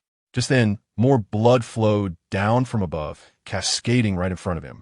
Qin Yang followed the trail of blood and turned to see, not far upstream, a man similarly engaged in cleansing himself of the crimson stains. The man caught sight of Qin Yang's gaze, and, after a moment of surprise, his expression hardened with a fierce intensity. He picked up the knife in his hand and approached Qin Yang with deliberate steps. Unfazed by the looming danger, Qin Yang greeted him with a smile. "Brother, have you finished butchering pigs as well?" The man paused, furrowing his brow as if lost in thought. "You also partake in pig slaughtering?" Qin Yang splashed water on his face and replied with a smile, "I used to, but after getting married, I left that profession behind. Today, I felt a sudden urge to revisit the past and experience it once more. You know how strictly regulated things are domestically. One must tread carefully in such matters to avoid complications." Chapter 53. Is pig slaughtering so competitive? Qin Yang spoke the truth. The Dragon Kingdom indeed enforces stringent regulations regarding pig slaughtering. Generally, it mandates a unified approach to butchering, rather than permitting individuals to indiscriminately slaughter their own livestock for personal consumption. Moreover, it is strictly prohibited to distribute the meat to others after slaughtering. After all, if the pork has not undergone quarantine and an issue arises, who would be held accountable? However, in more remote areas, oversight is considerably lax. As long as one is not discovered, the authorities tend to turn a blind eye. Yet the man misconstrued Qin Yang's intent. He assumed that Qin Yang was a fellow practitioner in the trade. He scrutinized Qin Yang from head to toe and could not resist inquiring, "Are you truly dressed in a suit to slaughter pigs? Is that not rather ostentatious? Aren't you afraid of being discovered?" Qin Yang was taken aback. What was there to fear about being discovered while merely slaughtering pigs? Oh, perhaps he was referring to being caught and reported? Qin Yang wiped his hands and replied, "As I mentioned, I was merely impulsive, which is why I decided to take action today. You being in the same line of work should understand what I mean. It's primarily about being in the moment and seizing the opportunity." The man's eyes widened in shock, his pupils dilating in disbelief. He hesitantly asked, "Are you suggesting that no one paid you, and you simply found a pig by the roadside and decided to slaughter it?" Qin Yang was even more perplexed. How could one simply find a pig? He was well aware that being discovered would lead to complications. Thus it was essential to choose a secluded area. Slaughtering pigs, after all, was primarily about the thrill of the act and enjoying the process. Monetary compensation was secondary. Besides, once slaughtered, one could savor the meat, so why not indulge? The man gazed at Qin Yang in horror. "You actually intend to eat after the slaughter?" Qin Yang was equally bewildered. "Of course. Wouldn't you eat after slaughtering? Freshly slain pork is delectable, tender, and exquisitely flavorful. Not only can the meat be consumed, but the blood can also be reserved to make blood stew, which is a delicacy in itself." The man fell silent. It seemed this fellow practitioner was even more eccentric than himself. Just as Qin Yang was about to leave, the man suddenly spoke humbly. "Brother, I see you are quite adept at this. May I ask how to properly handle the blood after slaughtering? I'm not very experienced, and I made quite a mess earlier." Qin Yang shot him a look of disbelief. "Are you out of your mind? How could you slaughter a pig indoors? It is imperative to take it to an open area for butchering. Ideally, you should enlist a few assistants. Otherwise, if the pig starts to struggle, you alone will find it difficult to manage." The man nodded vigorously. "I do have help. My 2 cousins were assisting me earlier. However, we indeed did not think to take it outside. It was our first time, and we lack professionalism. By the way, brother, I have 2 more pigs at home. Would you like to accompany me and help with them? Rest assured, I will share the reward with you. You will not be at a loss." Qin Yang found the man amusing.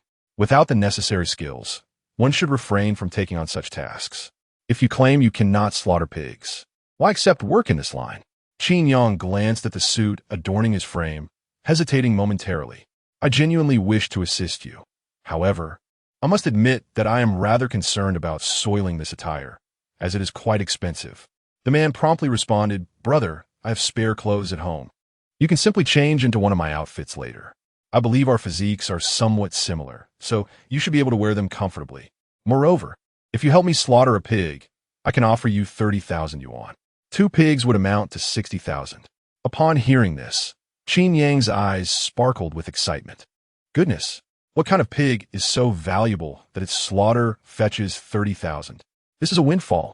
Elated, Qin Yang's myriad of thoughts coalesced into a single word. Let's go. 10 minutes later, at the foot of a mountain, the man led Qin Yang to a modest farmhouse nestled at the base. This abode was a typical two-story rural dwelling, its entrance revealing a spacious courtyard, marred by a patch of bloodstains. Upon seeing the man return with a stranger, two young men seated at the entrance, smoking, immediately stood up, their expressions tense. The man gestured reassuringly. No need to worry. We are companions.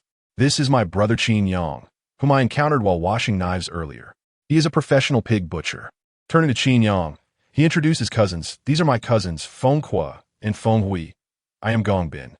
Qin Yang politely greeted the two cousins, and Gong Bin soon entered the house, emerging shortly with a set of his own clothes, which he handed to Qin Yang. Brother Qin, please change into these. I wouldn't want your fine suit to get dirty. Without further ado, Qin Yang accepted the garments and began to change while inquiring, what about the two pigs you mentioned? Bring one out. I'd like to get started. The sooner I finish, the sooner I can leave. I have other matters to attend to. Gonbin Chakid, no Rus. We must await the call from a big boss. He has instructed us to act only upon his signal. Hinyang Grimatet. Why so much delay over slaughtering a pig? Is your boss reliable? He hardly seems like someone who conducts substantial business. Gongbin offered Qin Yang a cigarette. Well, the three of us are relatively new to this line of work. We're primarily trying to make a living. Unlike you, brother, who appears to have already found your footing. Would you mind sharing how you entered this profession and eventually transitioned to a more stable path? Qin Yang chuckled at the inquiry. What is there to discuss regarding entering this line of work? It merely involves selecting the bravest and most capable from the village. During prosperous times, our village would routinely slaughter several pigs each year, while in leaner times, we managed to kill just one or two as a token gesture. My father was a renowned pig butcher, quite skilled at delivering a swift end. Many city dwellers would pay him handsomely to wield the knife. Yet, I believed that butchering pigs held no future, so I chose to pursue an education instead. Ultimately, education is the only viable path. Butchering pigs leads to nowhere. The trio was left momentarily speechless by Qin Yang's words. A village where everyone engages in pig slaughter, and yet he chose to pursue education. Believing there was no future in the trade? Was this profession truly so competitive that it had its own lineage? After a moment of silence, Gong Bin inquired, Brother, is your village truly within the country? With such practices of slaughtering pigs, how is it that no one has been apprehended? Qin Yang replied with a sardonic smile. We merely slaughter pigs for our own consumption. Who would dare to intervene? Gong Bin pondered this carefully and concurred. The act of slaughtering pigs itself was not fearsome. What was truly alarming was that they consumed them. Such a perverse behavior was indeed beyond the purview of ordinary law enforcement. Just as Gong Bin was about to seek further insights from their advanced practices, the boss sent a text message instructing them to proceed. Gong Bin gestured for action. Go, bring those two pigs out. Two of his cousins responded affirmatively, and shortly thereafter, they dragged a bound man and woman from the room, unceremoniously tossing them into the yard. Chapter 54, The Proper Use of New Skills, Brother. Let's get to work. Gong Bin said, holding a cigarette in his mouth as he handed a knife to Qin Yang. This time, it was Qin Yang's turn to fall silent.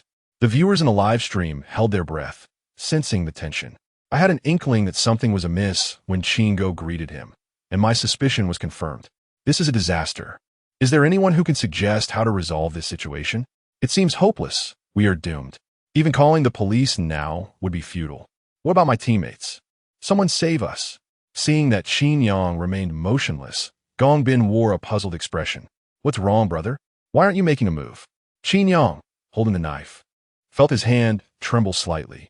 I'm not in a good state of mind. I need to adjust. Gong Bin frowned. How do you plan to adjust? Qin Yang replied, a cigarette will do. He rummaged through his pocket but found no cigarette. Instead, he produced a lollipop. Gong Bin looked at him skeptically. Brother, is it your idea of a cigarette? Calmly, Qin Yang unwrapped the lollipop and placed it in his mouth.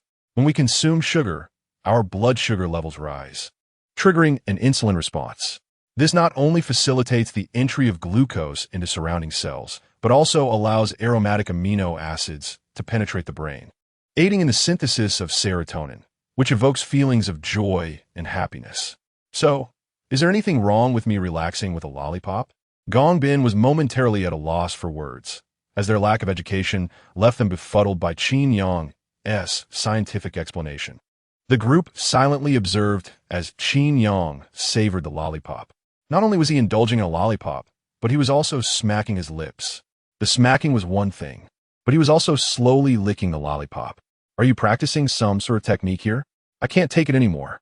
Feng Yushuted, raising the knife and pointing it at Qin Yang. Are you going to make a move or not? If you don't, I will. Feng Kwa, standing nearby, questioned cousin, could it be that this person is not one of us?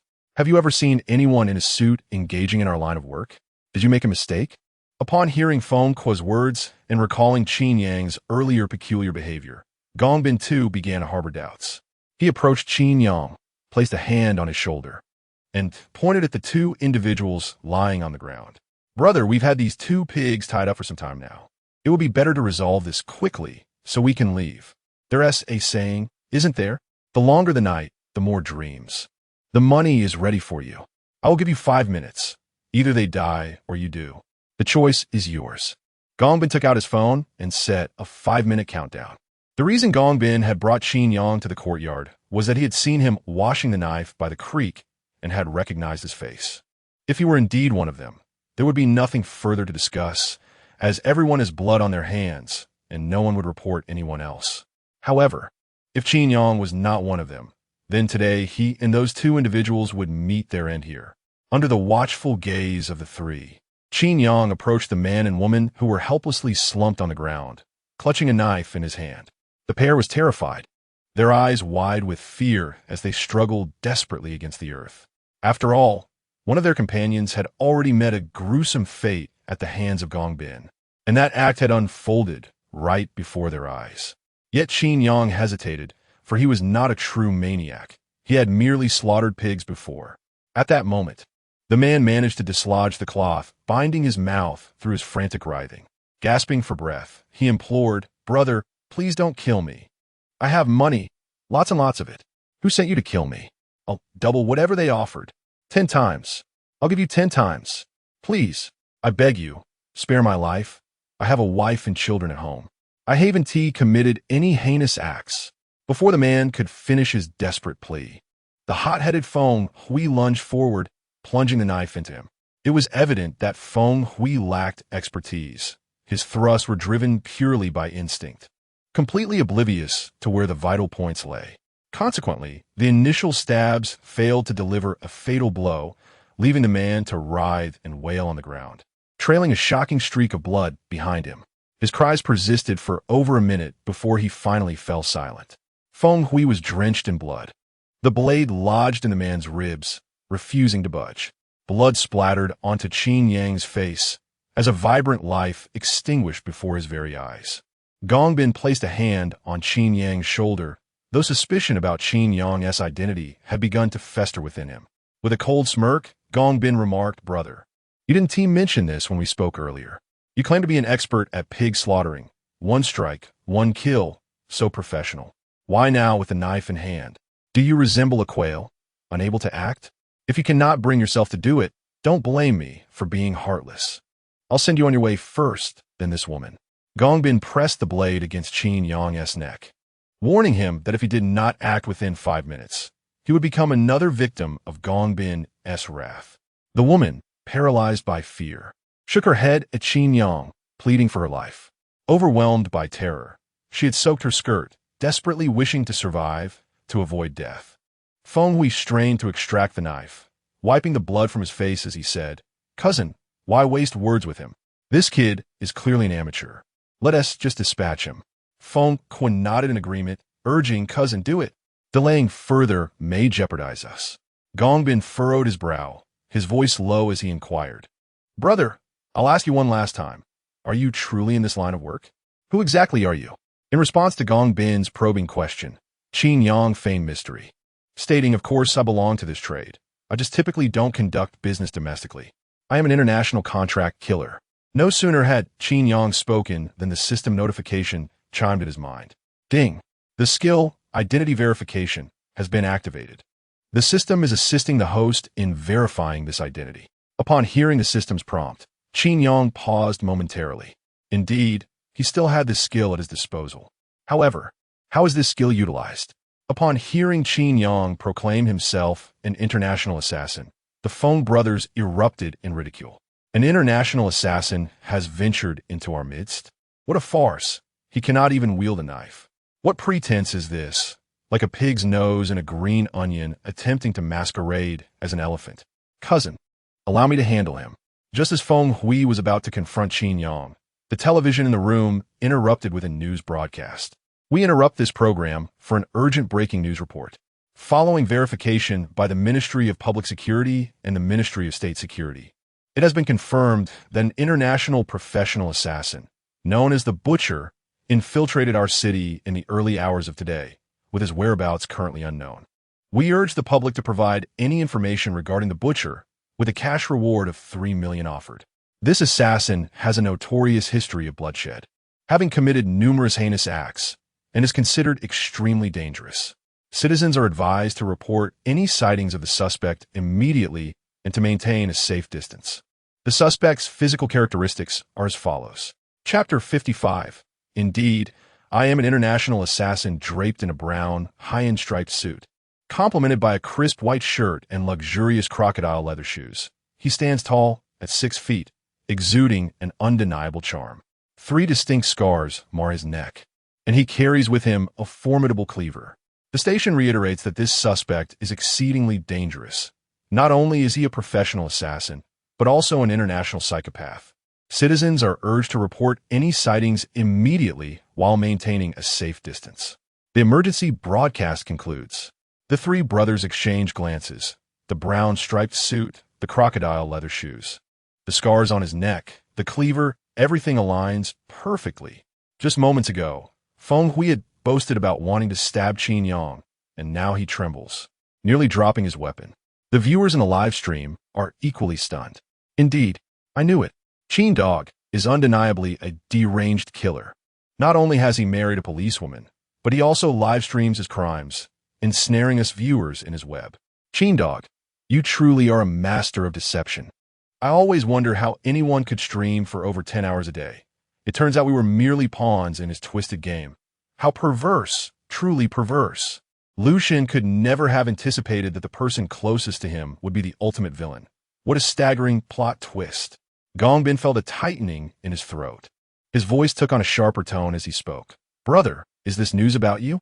Qin Yang, initially taken aback, quickly regained his composure upon hearing Gongbin's words.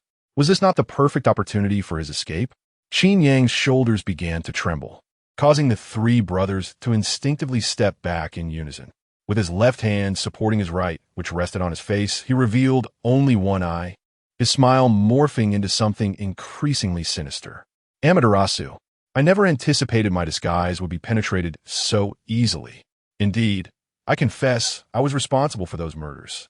Yet, I have never harmed the innocent. They deserve their fate. They deserve to die. Ding. The skill, Master Order, has been activated. Upon activation, Qin Yang appeared to enter a peculiar state, as though he had truly transformed into a deranged killer. In a frenzied tone, he declared, I hail from a rural background, impoverished, looked down upon by those around me, mocked as a country bumpkin. A senior student often bullied me, simply because I dared to glance at him while waiting in line. Eventually, I killed him and disposed of his body in the mountains behind the school, feeding it to wild dogs, unnoticed. That was my first taste of murder, my initial encounter with blood. It was delectable. The 3 brothers stood in stunned silence. Suddenly, Qin Yang turned his gaze toward Feng Hui. What are you staring at? Feng Hui flinched, hastily covering his face and casting his eyes downward. Brother, I was looking at you. Qin Yang then directed his attention to Feng Qua, who immediately averted his gaze toward the sun. Fearing Qin Yang's scrutiny. Gongbin trembled as he inquired, what happened next? Indeed, Qin Yang fell back into his reminiscence. Later, I met a girl, beautiful, gentle, and kind. She has never looked down upon me. Every day, she takes the initiative to bring me meals, allowing me to experience love for the first time. The three brothers were on the verge of tears, overwhelmed by emotion. How wonderful it is to have hope, a warm memory. However, before the three brothers could bask in their joy for long, Qin Yang's tone shifted dramatically. Later, I found an opportunity to eliminate her. The three brothers gasped in disbelief. Qin Yang continued, I tied a stone to her and tossed her into the well. Gongbin was nearly in tears. Why, brother? Didn't Tishi cherish you? Qin Yang, with a stoic expression, replied, because she treated me well, she belonged solely to me. I did not want her to marry anyone else or to interact with other men. Is this difficult to comprehend? The three brothers shook their heads vigorously. It is not hard to understand. You were right, brother. A gust of wind swept through, lifting the fallen leaves in the courtyard. Qin Yang inhaled the faint scent of blood in the air and smiled subtly. He was strikingly handsome and radiant, yet disturbingly eccentric and deranged. Picking up the butcher's knife from the ground, Qin Yang calmly stated, it is time to conclude this. The three brothers' teeth chattered uncontrollably, trembling as if they were leaves in a storm. As Qin Yang approached with the knife, Feng Hui was so frightened that he urinated in his pants. Brother, please, don't act impulsively. We are colleagues. We are on the same side. Don't do anything rash. Qin Yang flashed a brilliant smile, showcasing the butcher's knife to Feng Hui. Do not fear. I merely wish to demonstrate the proper way to hold a knife. Your grip is reversed, limiting its lethality and making it prone to slipping. However, my grip is different. No matter how I thrust, it will not slip from my hand, and it is less likely to get caught on bones, ensuring maximum damage. Plop. Feng Hui knelt before Qin Yang. Brother, I truly believe you are a psychopathic killer now. This is terrifying. At such a moment, you are still educating me on how to hold a knife. You are deranged. As it appeared that his cousin was about to be dispatched by Qin Yang, Gongbin hastily interjected, Brother, do not act rashly. We previously failed to recognize your might and offended you. As long as you are willing to grant us a chance to live, we will comply with whatever you say. Qin Yang coldly regarded Gongbin. You will do whatever I say? Gongbin nodded repeatedly. Absolutely. We will comply without question. Qin Yang gestured toward the adjacent room. Then you three should enter and close the door. I prefer not to have living witnesses when I commit murder. Without a moment's hesitation, the three brothers scrambled into the room and shut the door behind them. Once inside, they collapsed onto the floor, gasping for breath. They had never anticipated that Qin Yang had such a formidable background. He was, indeed, an international assassin. Feng Hui could not help but inquire, Cousin, where did you find this formidable character? We nearly compromised ourselves. Gongbin also regretted his earlier actions. Did you think I wanted to find him? He saw me cleaning the knife, and I had to ascertain who he was. Feng Hui perked up, listening intently. Something feels amiss. Is it possible that a professional assassin could carry out a murder without a trace? Logically, those deranged killers should not be so silent. Feng Hui, mustering his courage, peered through the crack of the door. To his astonishment, he exclaimed, Cousin, they're gone. Gongbin, taken aback, queried who is gone. The pervert. That twisted individual and that woman have vanished. They fled. Gongbin paused for a moment, then quickly grasped the situation. Damn it, we've been tricked.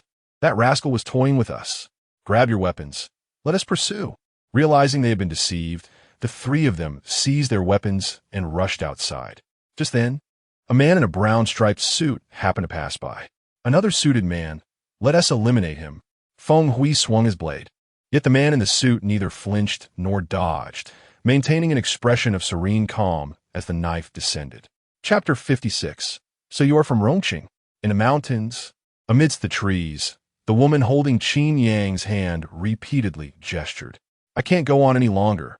Let's take a moment to rest. She was accustomed to the confines of an office and had never engaged in physical exercise, so her stamina was woefully inadequate.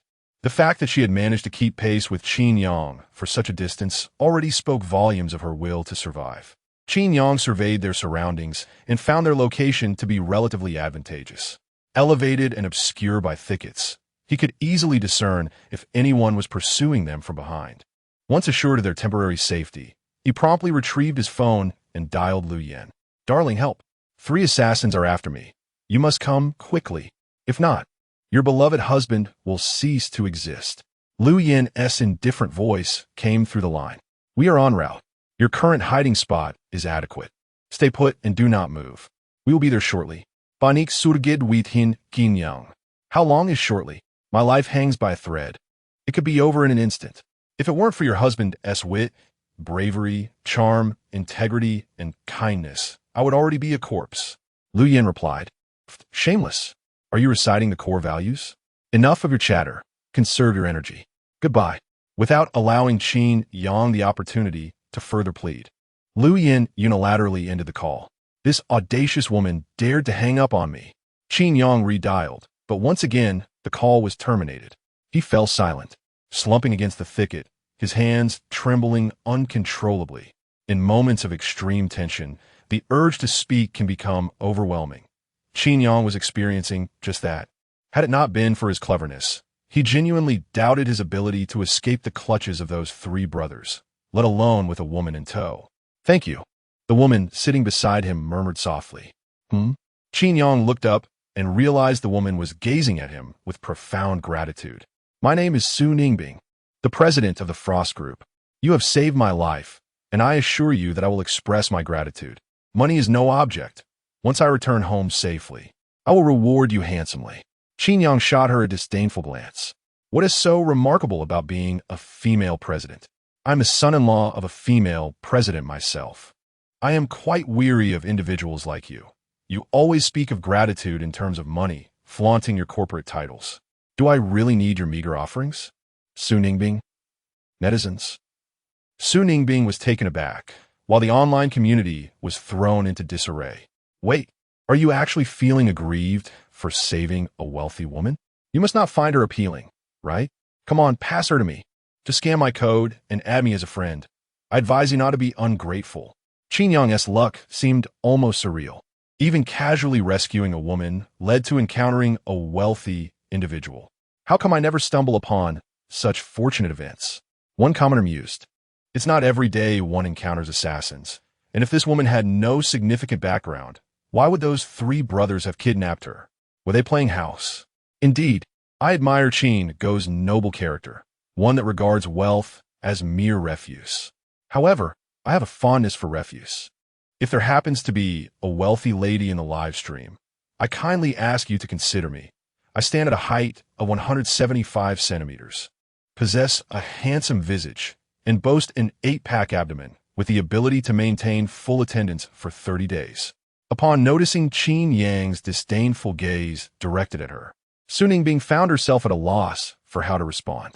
After all, she had never lacked suitors throughout her life, especially once men learned of her identity. Their attentions intensified.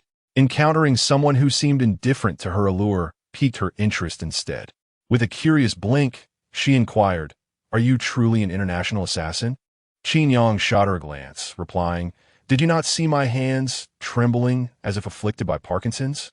Moreover, an assassin is simply an assassin, without distinction between international or domestic. What, is there not enough for you to kill domestically?" He then added, "And you? How did you find yourself captured by those three brothers?" Su Ningbing twirled her fingers, her face adorned with a look of grievance, as she explained. "I was on my way to an event when they struck our vehicle. Uncle Wang was just about to step out to investigate when those three approached with knives and bound us. Uncle Wang, Unkli Wangi Sobi Sobi." Being merely a woman, witnessing someone familiar being brutally slain before her eyes left her utterly shattered. Qin Yang, with his keen intuition, surmised this was undoubtedly a vile tactic of business competition. The business world is profoundly treacherous. Many entrepreneurs would resort to heinous acts, including murder, in their pursuit of profit, lacking any moral boundaries.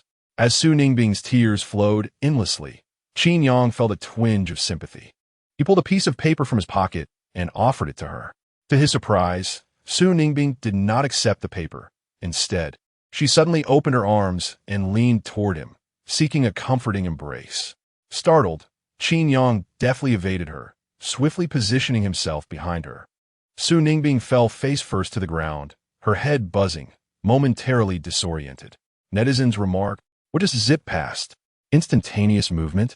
Goodness, a beautiful woman offering her embrace." And yet Qin Go recoils as if from a venomous serpent. Qin Yang retorted, "Do you understand what emergency avoidance means?" With a haughty expression, so pitiful, covering his mouth as if to cry, "Look, everyone, look! What has Lu Shun turned my brother Qin into? No wonder he resorts to living off others. Handsome, highly educated, talented, principled. If I were a wealthy lady, I too would be captivated." Sume interjected, Hey, can someone please remove me from the blacklist?" Spitting out the grass from her mouth, Su Ningbing regained her composure, finally processing what had just transpired. She stared at Qin Yang, grappling with a profound doubt regarding her own allure. Instinctively, she adjusted her hands to support her bosom, confirming it was still ample and resilient. Thus, the question arose, why was he avoiding her? Did she possess no allure for him at all? After observing Qin Yang intently for a moment, Su Ningbing earnestly asked, "Do you not like women?" Qin Yang replied with a cold smirk, "I am married. What do you think?" To a man? Qin Yang felt the veins on his temples throb as he suppressed his anger and replied, "Of course, it's about women. I truly love my wife." Su Ningbing furrowed her brow, deep in thought for a while, before suddenly seeming to have an epiphany. She inquired again, "Are you from the Sichuan Chongqing region?" Qin Yang, somewhat impatient, responded, "Yes, so what?" Su Ningbing, realizing something, lost her previous awkward demeanor. She stood up, patted Qin Yang on the shoulder, and said, "My dear sister, I was being rather presumptuous just now. Rest assured, from now on, you will be my closest confidant, the kind that shares an unbreakable bond." Qin Yang. Chapter 57. No time, no nonsense prejudices in the hearts of people resemble a city of Chengdu. Once upon a time, the reputation of the man from Sichuan and Chongqing was merely that of being henpecked and submissive. Yet, Chengdu single-handedly shaped the perception of the entire Dragon Nation, leading them to believe that the Sichuan-Chongqing region was filled with calcium. Laughter erupted among netizens. "Sisters? There is some truth to that. It seems quite reasonable to me. Qin Yang, if you wish to address me in such a manner, I might just unleash my inner fury. Come, friends from Chengdu, proclaim loudly what is abundant in Chengdu." "Calcium, calcium.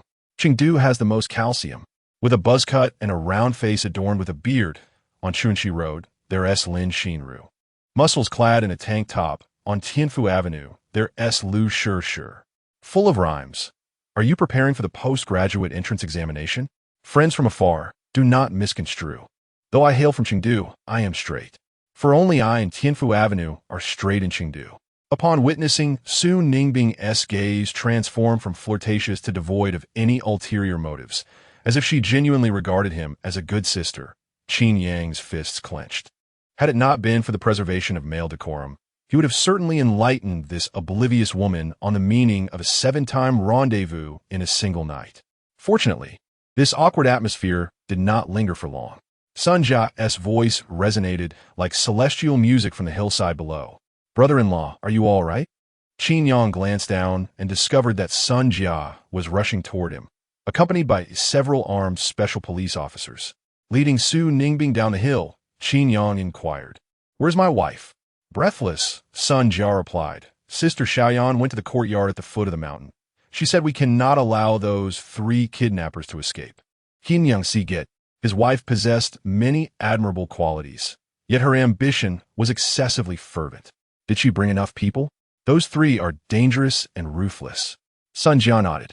"Rest assured, brother-in-law, the headquarters has dispatched a special police team with over 300 officers, all heavily armed." Qin Yang Baoset, sen sing something amiss. Why have so many been mobilized? With a hint of guilt, Sun Jia explained. "It's because the city officials watched your live stream and deemed those 3 to be extremely cruel, with a profoundly negative social impact. Thus, they issued a strict order to apprehend them as swiftly as possible to restore public confidence. Moreover, your live stream has been incorporated into our Public Security Bureau's Dawn Sword operation. The city government has specially approved your live stream as a frontline documentary channel, enhancing your streaming privileges and meticulously vetting the identities of viewers, allowing the public to gain a profound understanding of the case handling by our frontline officers. The city leaders have also directed that your live stream become a showcase for police work, a barometer of criminal activity, establishing you as the Dawn Sentinel of Zhanghai City." a nemesis of crime. Qin Yang. Sun Jia's words grew increasingly fervent, exciting even herself. After a moment of contemplation, Qin Yang asked, "Did you secretly watch my live stream while at work?" Sun Jia appeared even more guilty. I just watched for a little while, and then Director Luo caught me." Qin Yang slapped his forehead, overwhelmed by a throbbing headache. He had anticipated this outcome. Initially, his intention in starting a live stream was merely to earn some pocket money and document the beauty of life. However, after awakening the system, he found himself embroiled in increasingly absurd situations, ultimately chronicling a life of crime. Qin Yang had thought that if the platform ever banned him, he would simply accept it, streaming day by day. Now, however, he had become a sentinel of dawn. It seemed that his live stream could not be shut down. Even the platform's super admin would likely need to be a cyber police officer. With no time to ponder further, Qin Yang sighed and said, "All right, take me to find my wife. I miss her." Sun Jia responded with an "oh," leading Qin Yang down the mountain. As they departed, Su Ningbing did not forget to shout, "Good sister, later I will have my housekeeper contact you. Let us hang out together in the future." Qin Yang retorted inwardly, "What a joke. I'm as straight as an arrow, more rigid than steel." At the foot of the mountain, in a small courtyard, as Qin Yang approached the entrance, he immediately sensed something was amiss. The entire courtyard was surrounded by hundreds of special police officers, with caution tape strung up. A group of forensic experts clad in white lab coats were bustling about, snapping photographs with cameras, deeply engrossed in their work. Just as Qin Yang was about to enter, he was halted by Zhou Quan, who was guarding the entrance. "Brother-in-law, this is a crime scene. You cannot enter." Qin Yang replied, "I'm aware it's a crime scene. Someone was murdered. I was present at the time. It's fine, I want to go in. Lu Yin is inside, right?" Zhou Quan looked at Qin Yang with an odd expression and said, "There is not just one victim inside. The 3 individuals who were kidnapped are also dead, and in a gruesome manner." Qin Yang was taken aback. "They're dead too? How did they die? Who killed them?"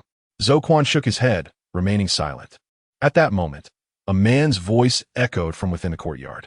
The deceased, Feng Hui, suffered a fractured right forearm, a crushed chest, his eyes were gouged out, and he was stabbed 12 times. His leg bones were also removed. The deceased, Feng Kua, had all his fingers severed, his face likely subjected to severe blows, with multiple fractures in his front teeth and nose, and his spine extracted from his back. The most tragic was the deceased, Gong Bin. His tendons were severed. His skull was exposed, and brain matter was smeared on the wall. Based on our preliminary assessment, the perpetrator is likely the international psychopathic killer known as the Butcher. These methods of murder are characteristic of his style, and he has left us a signature at the scene. Qin Yang looked up to see a man in his 30s, dressed in plain clothes, exuding confidence. Luo Jun, along with Lu Yin and the others, emerged alongside the man, all wearing grim expressions. While murder cases were not unusual for them as police officers, the brutality of this particular incident was unprecedented. Even Lu Yan's complexion had turned pale, clearly affected by the psychological impact of the scene. The man extended his hand toward Qin Yang with a smile. "You must be Qin Yang, the Sentinel of Dawn. I have heard of your legendary deeds from Director Luo. Seeing is believing, and you truly are impressive. It is known that the Butcher is a notorious serial killer on an international scale. Initially, we presumed he would gravitate towards major cities like Shanghai or Beijing to commit his crimes. Yet he unexpectedly chose to venture into Jianghai City." Qin Yang refrained from shaking the man's hand, instead furrowing his brow and stating, "What do you mean by that? I did not summon the Butcher." Not deterred by Qin Yang's reluctance to engage in a handshake, the man continued, "The reason behind the Butcher's arrival in Jianghai City remains unclear at this moment, but recently, all significant cases have been linked to you, which piques my interest in you, Mr. Qin. If you have time, shall we arrange a private meeting for a more in-depth discussion?" Qin Yang replied impassively, "I have no time and do not engage in such matters." The smile on the man's face faltered, suddenly revealing an air of insecurity. His exclusive invitation, turned down so bluntly by Qin Yang, left him feeling as though his intentions were being misconstrued. This person must be quite toxic. Chapter 58. Have you studied criminal psychology? Noticing the somewhat awkward atmosphere, Zhou Quan stepped forward and said, brother-in-law. This is Xiao Gaoshou, a criminal investigation expert from the Nanshan branch, specifically dispatched by the headquarters to assist us. Do not be deceived by his youth. He also holds the title of an Interpol agent in our Dragon Nation. With the butcher having fled to our country, we will rely on expert Xiao and other international officers for communication and coordination. As Zhou Quan introduced him, Xiao Gaoshou's confident smile returned, and he feigned humility, saying, it is merely a title, hardly worth mentioning. Luo Jun, with his hands clasped behind his back, chuckled. Expert Xiao is being modest. I have heard you are known as the first detective at the Nanshan branch, with over 200 criminal cases solved under your guidance. Nanshan used to be a hotbed of criminal activity, but since your transfer, the public safety has significantly improved, to the point where doors are left unlocked and valuables are not taken. Hearing Luo Jun mention his illustrious achievements, Xiao Gaoshou's smile widened. His gaze involuntarily drifted towards Lu Yin as he spoke. The number of cases solved is merely a service to the people. Personally, I would prefer a world devoid of thieves, allowing my skills to remain untested while everyone lives in peace. Moreover, during my time at the Nanshan branch, I heard about a remarkably skilled policewoman at the East District branch. Upon meeting you today, it is indeed a reputation well-deserved. Miss Lu, might you have some time later to discuss the case, and perhaps share a meal? Lu Yin, expressionless, glanced at Xiao Gaoshou and replied, No time, I have a husband. Buffed. Sun Jia, who was sipping water, could not contain herself and sprayed Xiao Gaoshou with a mouthful. She hurriedly grabbed a towel to wipe his face. I'm so sorry, Expert Xiao. I truly did not mean to.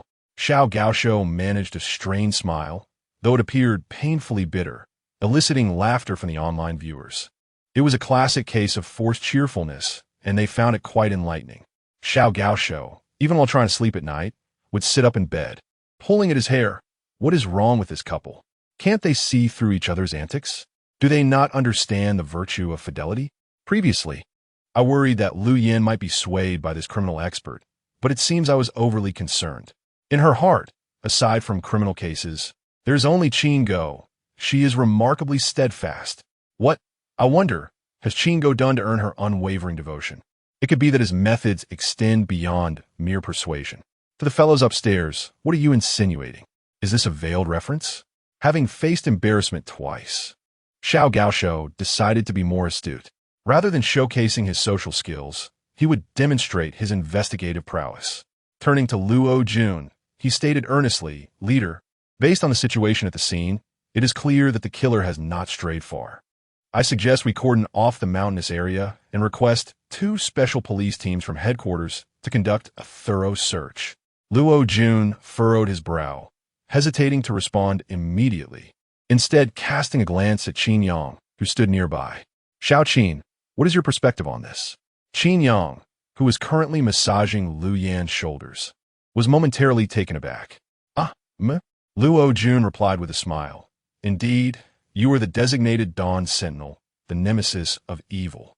I am eager to hear your thoughts. Damn it, the Dawn Sentinel. Qin Yang protested. I have never undergone any professional criminal investigation training. I am merely a part-timer. He looked towards Lu Yan, only to be met with her impatient retort. Why are you looking at me? Just speak your mind. Lu Yun Insashichtel, all right. The leader seeks your opinion, and you must first consult your wife. Is that it?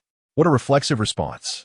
With Lu Yan's consent, Qin Yang finally cleared his throat and stated, In that case, I shall express my thoughts. I believe sealing off the mountain is unwise.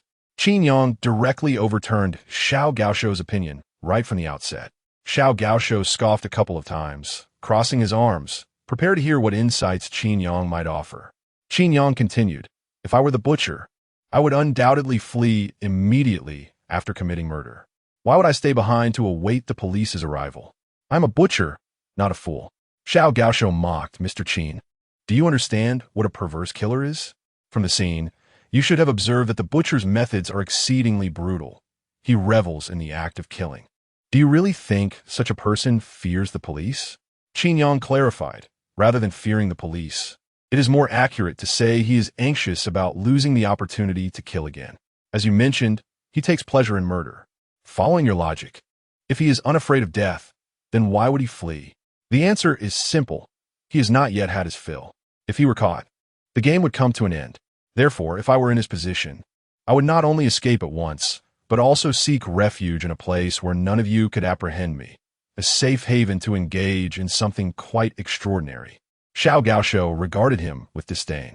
Mr. Qin, these are merely your personal opinions, and they are grounded in baseless speculation. Leader, I recommend we proceed with sealing off the mountain. Time is of the essence. Luo Jun gestured for Xiao Gaoshou to remain calm and turned to Qin Yang, inquiring, "If it were you, what extraordinary thing would you do?" With a smile, Qin Yang responded, "You have already noted that he delights in murder. The crime scene is his masterpiece. Having created such an exquisite work, would he not wish to observe the reactions of others? Thus, if I were he, I would certainly seek a sufficiently safe vantage point from which to observe our responses. Perhaps from that elevated hill over there." As Qin Yang casually pointed, they indeed spotted a figure standing on the hillside, binoculars in hand. Sun Jia gasped, "Brother-in-law, there's truly someone up on that mountain." Luo Jun promptly seized his binoculars to investigate. Indeed, it was the butcher.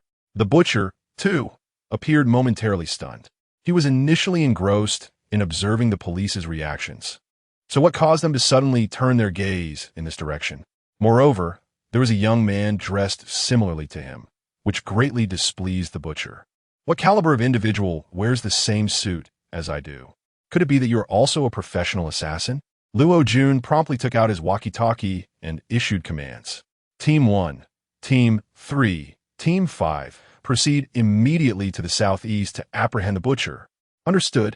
The 3 special police squads set off without delay.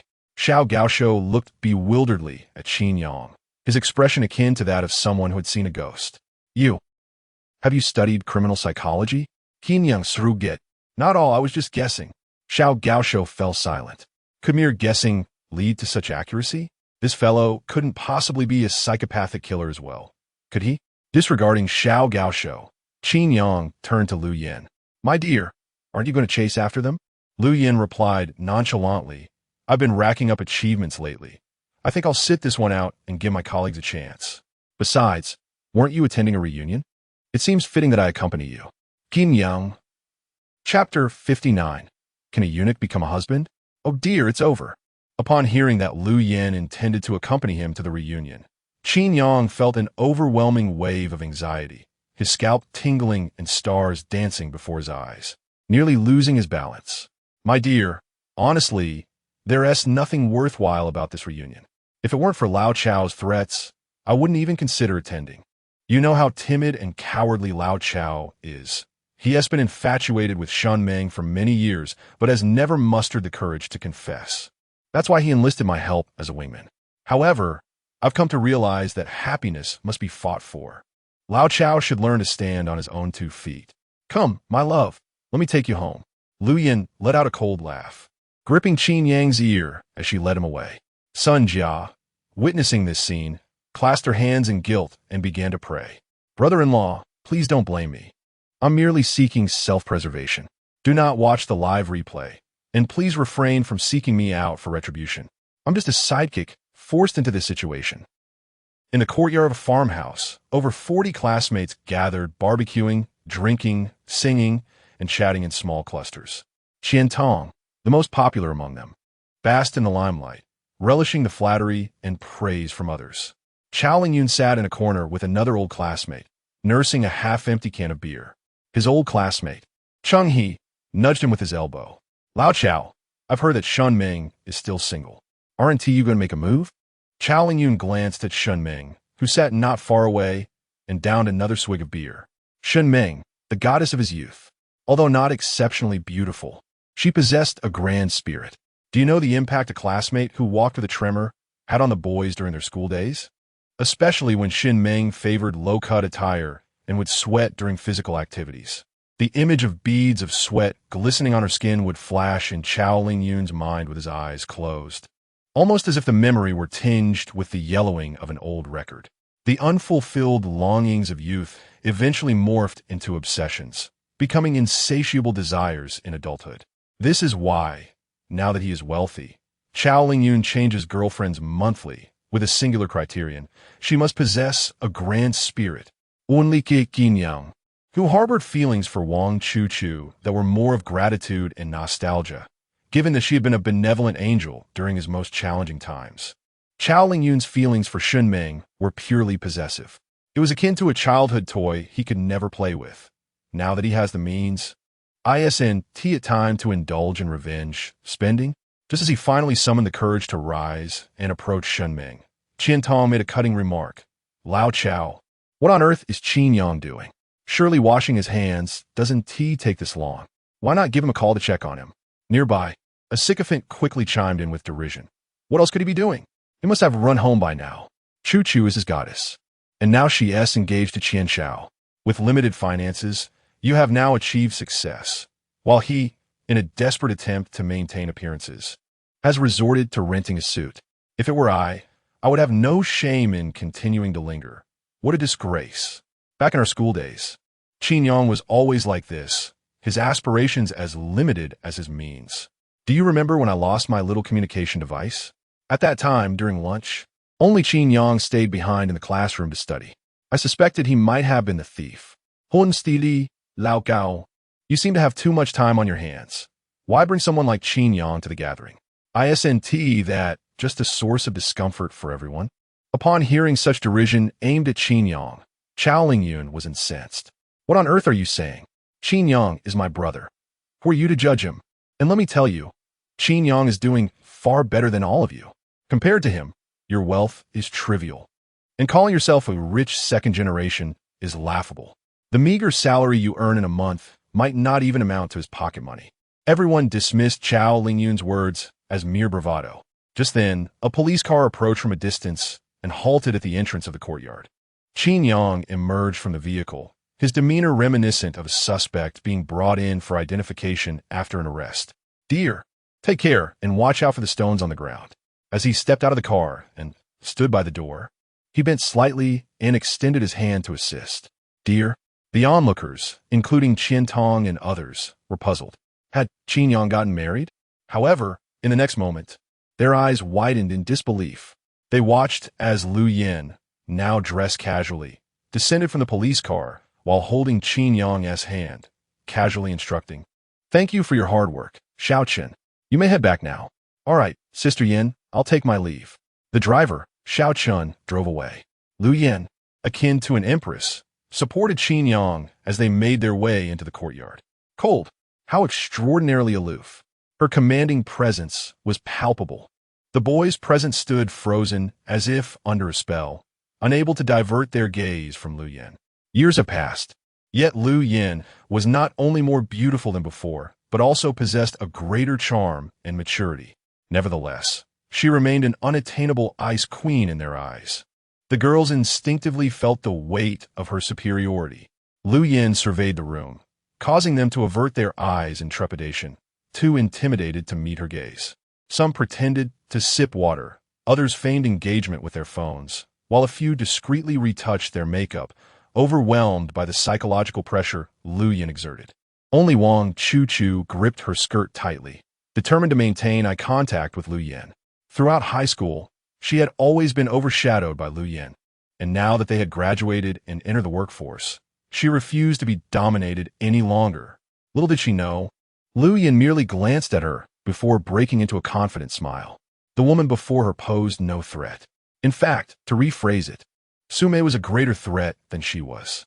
Lu Yin even found herself inwardly mocking. What a delusion of grandeur. I'm merely scaring myself. She held firm confidence in her aesthetic judgment of Qin Yang. Wang Chuchu could never catch his eye. Husband, where shall I sit? Upon uttering these words, Lu Yin rendered everyone utterly speechless once more. Husband? Whom is she addressing?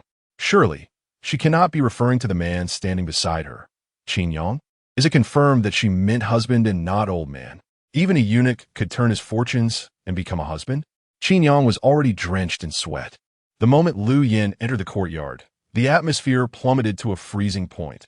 If she were to sit for a while, this gathering would surely come to an end. Qin Yang murmured, Dear, perhaps we should just call it a day. There's not much enjoyment to be had. No sooner had Qin Yang spoken than the conspicuous Chao Lingyun sprang up. Sister-in-law, Come, come, sit with me, he exclaimed. Oh, we were just discussing how long old Qin has been away washing his knife. Turns out he was here to fetch you.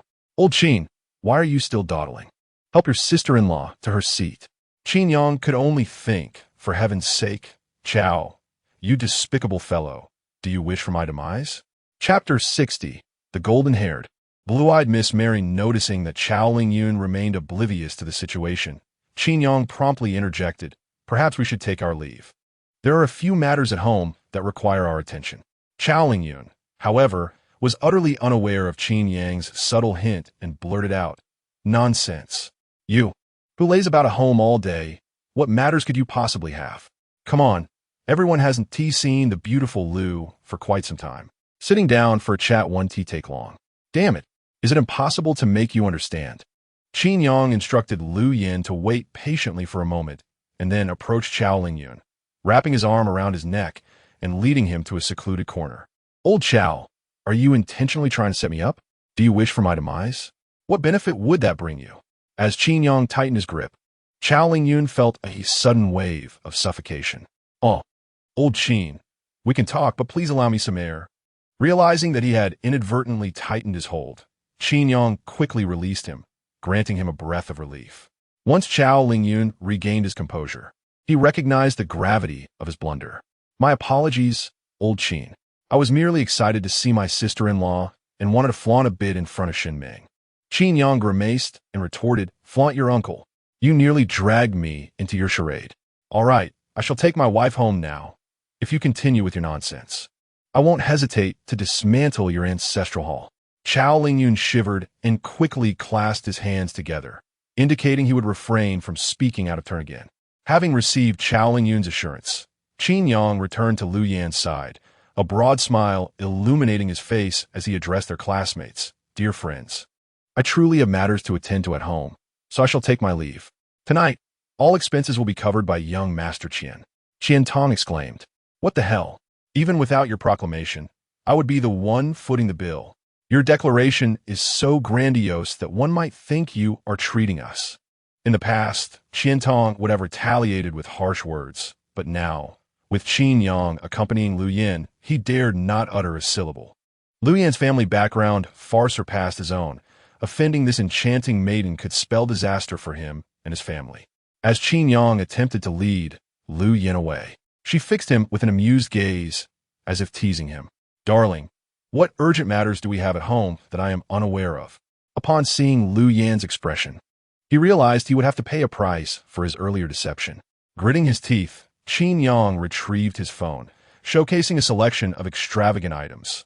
Spider-Man suits, Superman suits, Batman suits. Lu Yan's cheeks flushed, her eyes sparkling as she playfully pinched Qin Yang. You naughty boy, you are incorrigible. Qin Yang replied, my dear. Does this count as an urgent matter? Lu Yin, flustered, found herself increasingly shy. Oh dear, as the head of the household, I shall heed your words. If you say it is urgent, then it is indeed urgent. Just wait, I will have Uncle Jean drive us. With a blissful expression, Lu Yin leaned her head against Qin Yang's shoulder, intertwining her arm with his as they made their way out. Qin Yang, akin to a warrior marching towards his fate, pressed his lips together, his gaze resolute. Chow Ling-yun, witnessing this scene, could no longer contain himself and burst into laughter, covering his mouth as he wept with mirth. Soft food, how could it be so delectable? Once it is consumed, one must reciprocate with something substantial, mustn't one? After the two departed, Qian Tong approached Chow Ling-yun, wiping his brow and ingratiatingly inquired, Brother Chow, is it true that Qin is truly Miss Lu's husband? Upon witnessing all eyes upon him, the once distraught Chow Ling-yun straightened his posture, adopting an air of aloofness. Indeed, what of it? Another classmate asked, I heard that Lu Yan's family is quite affluent. Is that true? Chow Ling-yun casually cleared his ears and replied, I am unaware of the exact wealth of my sister-in-law's family, but I do know that Qin Yang's allowance begins at a staggering 100,000 a month, with no upper limit. Gasp! As soon as these words left Chow Ling-yun's lips, the expressions of the male classmates transformed into a kaleidoscope of astonishment. 100,000 a month, and it's limitless. Does this fellow possess some secret talent? Wang Chuchu turned pale, as if she had missed the entire galaxy. Qian Tong trembled uncontrollably. Although he was drinking chilled wine, he felt an inexplicable heat enveloping him. The surrounding male classmates eagerly sought to curry favor with Chao Lingyun. Brother Chao, do you know any other wealthy women like Lu Yin? It doesn't matter if they are not beautiful. Wealth is what counts. Brother Chao, I no longer wish to strive. Please consider me. I possess six-pack abs. Brother Chao, you are aware of my talents, having witnessed them during our previous restroom visits. Lend me a hand, and I shall share half my fortune with you once I am prosperous. Chao Lingyun, filled with indignation, retorted, Enough. Each of you is capable with hands and feet. Do you not understand the value of hard work? Day in and day out, you only contemplate shortcuts. Do you think they are easily traversable? And as for seeking wealthy women, I wish to find one as well. Do you believe that rich women are as common as turtles in a pond? Damn it. With that, Chao Lingyun strode away. Meanwhile, Shun Meng, with her head bowed, contemplated for a moment before hastily pursuing him. The following day, in the morning, the disheveled bedroom remained unchanged, still adorned with opulent decor. The sole difference was that Qin Yang's lips appeared slightly pale, and dark circles had formed under his eyes. Mr. Qin, are you awake? Breakfast is ready. A familiar feminine voice echoed from outside, leaving Qin Yang perplexed. Mary? The bedroom door swung open, revealing a blonde woman entering. Qin Yang, startled, quickly pulled the blanket to cover his vital areas. However, even so, his sculpted physique left Mary wide-eyed with admiration. Those broad shoulders, the V-shaped torso, the exaggerated curves of his thighs. Qin Yang resembled a modern-day incarnation of a Greek warrior, his physique impeccably perfect. Seeing that it was indeed Mary, Qin Yang felt a headache coming on. Mary, why did you enter without knocking? Mary, in her early 20s, had served Lu Yan's family for 3 generations and was of mixed heritage. Due to the immense size of the house Qin Yang resided in, Mary would come to clean once a week, typically opting for the daylight hours rather than arriving at such an early hour.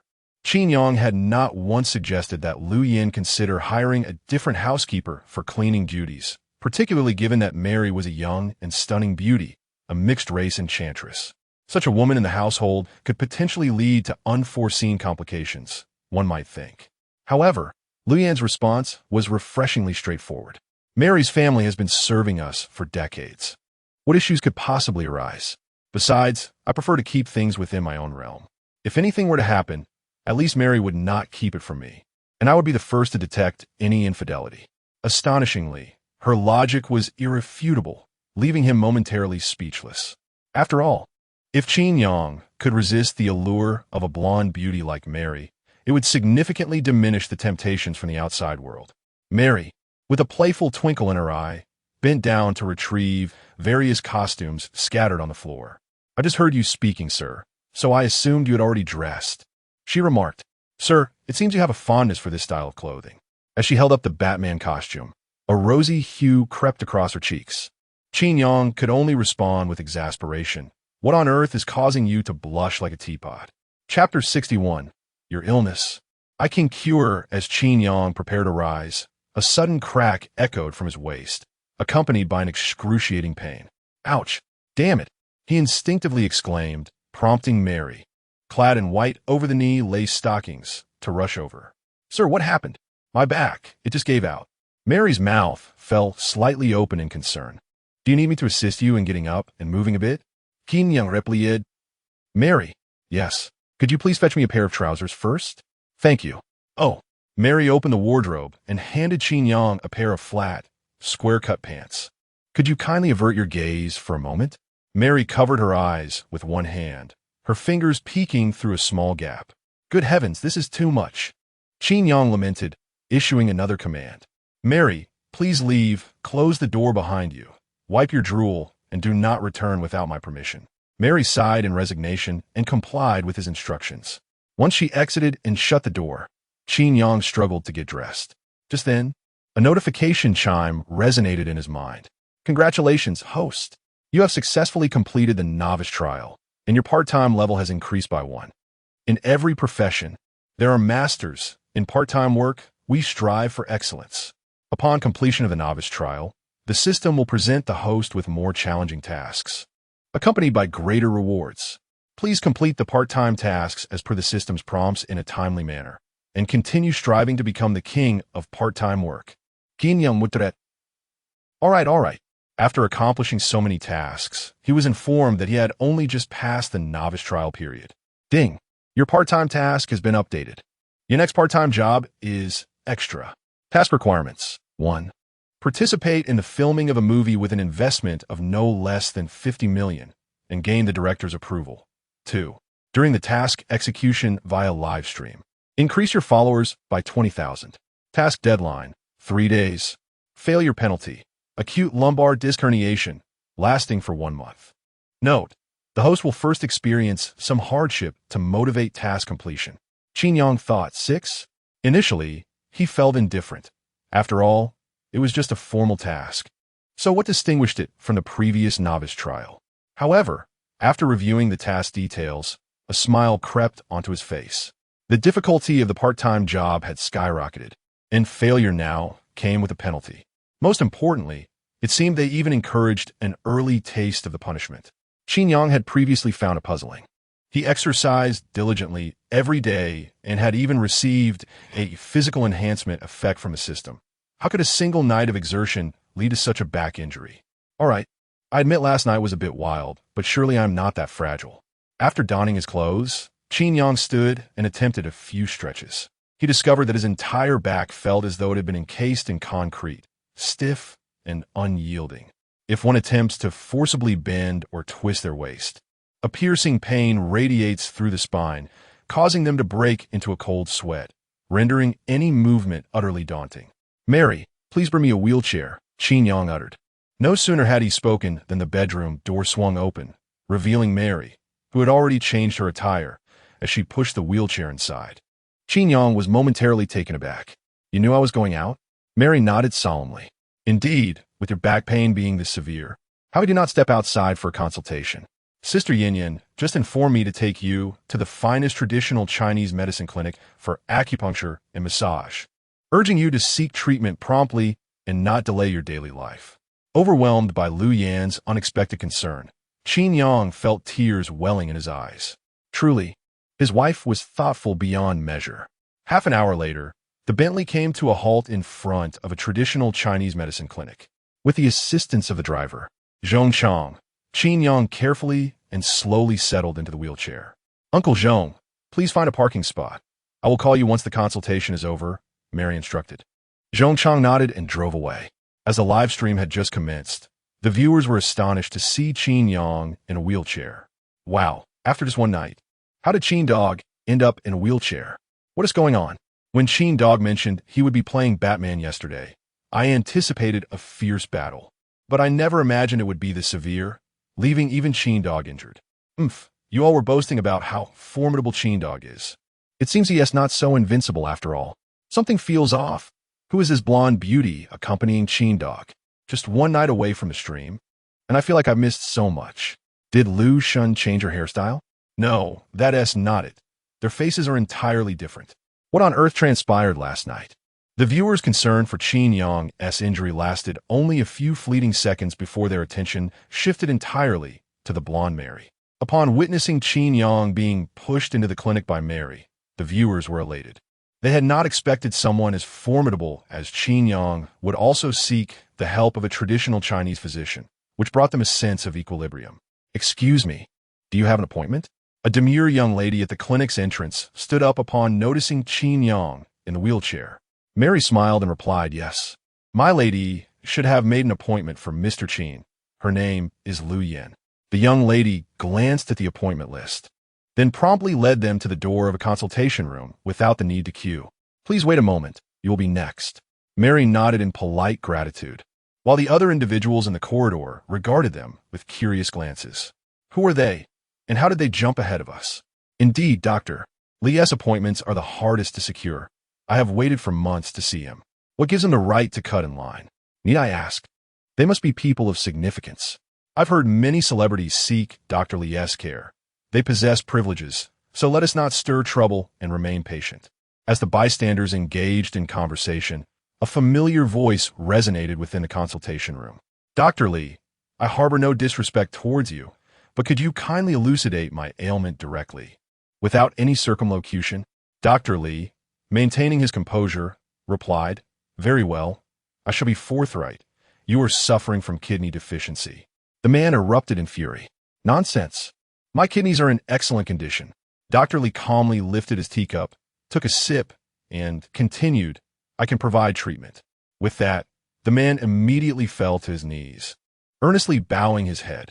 Dr. Lee, I admit my previous tone was somewhat raised. Please, I implore you to heal me. Dr. Lee, Qin Yang.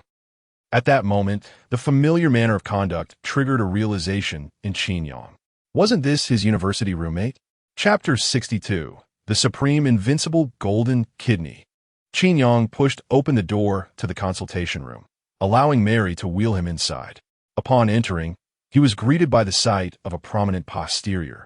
The familiar curves and contours were so recognizable that Qin Yang, with his eyes closed, could deduce the identity of its owner by mere tactile sensation. Dong Peng. The man on the floor trembled slightly, turned his head to glance over, and hurriedly covered his face. Not me. You've mistaken me for someone else. Without a moment's hesitation, Qin Yang pulled out his phone, recording a video to send to their group chat. Oh my, brothers, take a look. Li Dongpeng is consulting an old Chinese doctor.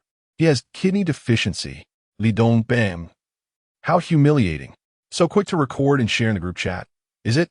Like a cat whose tail has been stepped on, Li Dongpeng sprang up from the floor, attempting to snatch the phone away.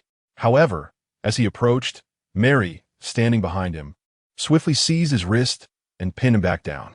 Li Dongbam. Netizens. Wait, is this for real? The blonde lady is also a master of martial arts? It should have crossed my mind long ago. How many of these professional beauties, serving wealthy families for generations, could be considered ordinary? Li Dongpeng. Am I supposed to endure this humiliation? I just learned some grappling techniques. Incredible. It seems that Qin Yang holds a significant position in Lu Xin's heart, having arranged for a martial arts expert to safeguard him. If he remains faithful, she serves as his protector. Should he stray, she becomes the enforcer. You see, with this arrangement, if Qin Yang dares to be unfaithful, he wouldn't even need Lu Xun to intervene. This golden-haired Mary could easily break his third leg. Qin Yang was taken aback by Li Dongpeng's sudden aggression. How foolish. What is my status? A scion of a prestigious family. Is he someone of lowly status who could approach me so readily? Qin Yang quickly implored, Mary, he's my brother. Please let him go. Mary acknowledged with a soft "oh," releasing Li Dongpeng and returning to stand behind Qin Yang as if nothing had transpired. Li Dongpeng sat on the floor, clutching his shoulder, shifting his feet in a vain attempt to maintain a safe distance from Mary. Good heavens, what a nightmare. Here I am, a city champion in Sanda, pinned down by a mere girl. He hadn't even seen how Mary had executed her move. The look on Li Dongpeng's face revealed his existential crisis, prompting Qin Yang to comfort him. Dongpeng, don't sit on the floor. It's quite cold.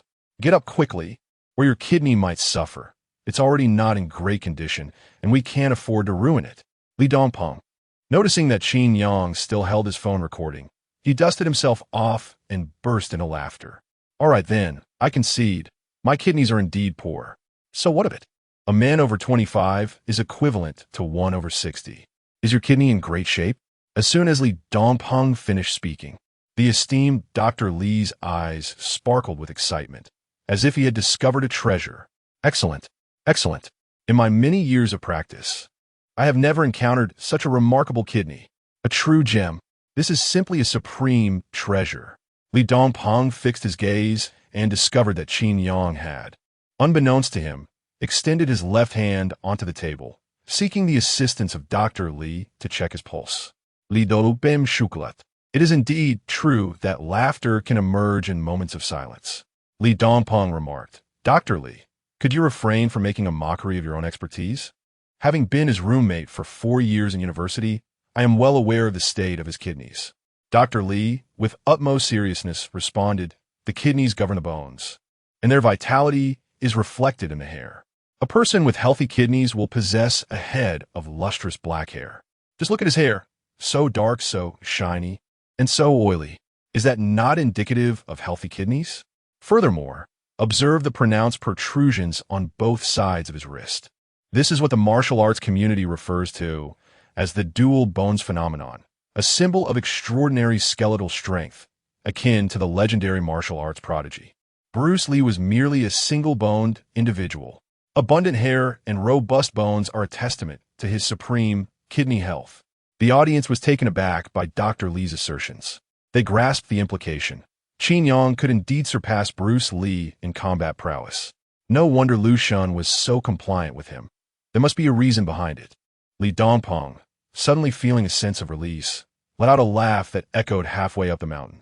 Remember this, my friend. The disparity between individuals is even greater than that between humans and dogs. Understand? I am willing to pay a handsome price for a kidney from Qin Yang. Is there anyone willing to take up the offer? At that moment, Li Dongpeng felt utterly despondent. After years of navigating the tumultuous seas of commerce, the sight of a brother driving a luxury car no longer unsettled him. Yet, here was Qin Yang, this dog, not only driving a Bentley, but also possessing superior kidney health. It was infuriating.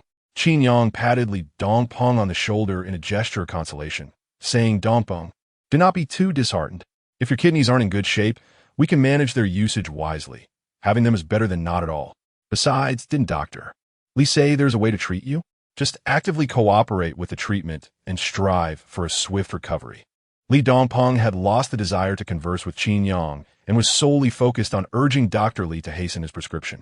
Half an hour later, Qin Yang emerged from the massage room. Thanks to Dr. Lee's ministrations, his back felt significantly improved, allowing him to walk normally once again.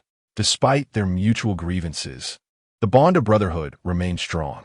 As Qin Yang stepped out of the traditional Chinese medicine clinic, he spotted Li Dongpeng leaning against the car door, smoking and gazing melancholically at the high-speed trains whizzing by. As Qin Yang approached, Li Dongpeng offered him a cigarette. Qin Yang declined and instead pulled out a lychee-flavored lollipop, placing it in his mouth and twirling it with his tongue. Li Dongpeng paused for a moment. "You don't smoke, yet you indulge in candy? What is the meaning of this, a health trend?" Qin Yang replied nonchalantly, "Preparing for parenthood." Li Dongpeng scufa. "Oh, I nearly forgot. I heard from old Chow that you've married into a wealthy family. Being a son-in-law can be quite burdensome. You have to heed your wife's wishes regarding when to have children. As a man, I must express my disdain for your situation."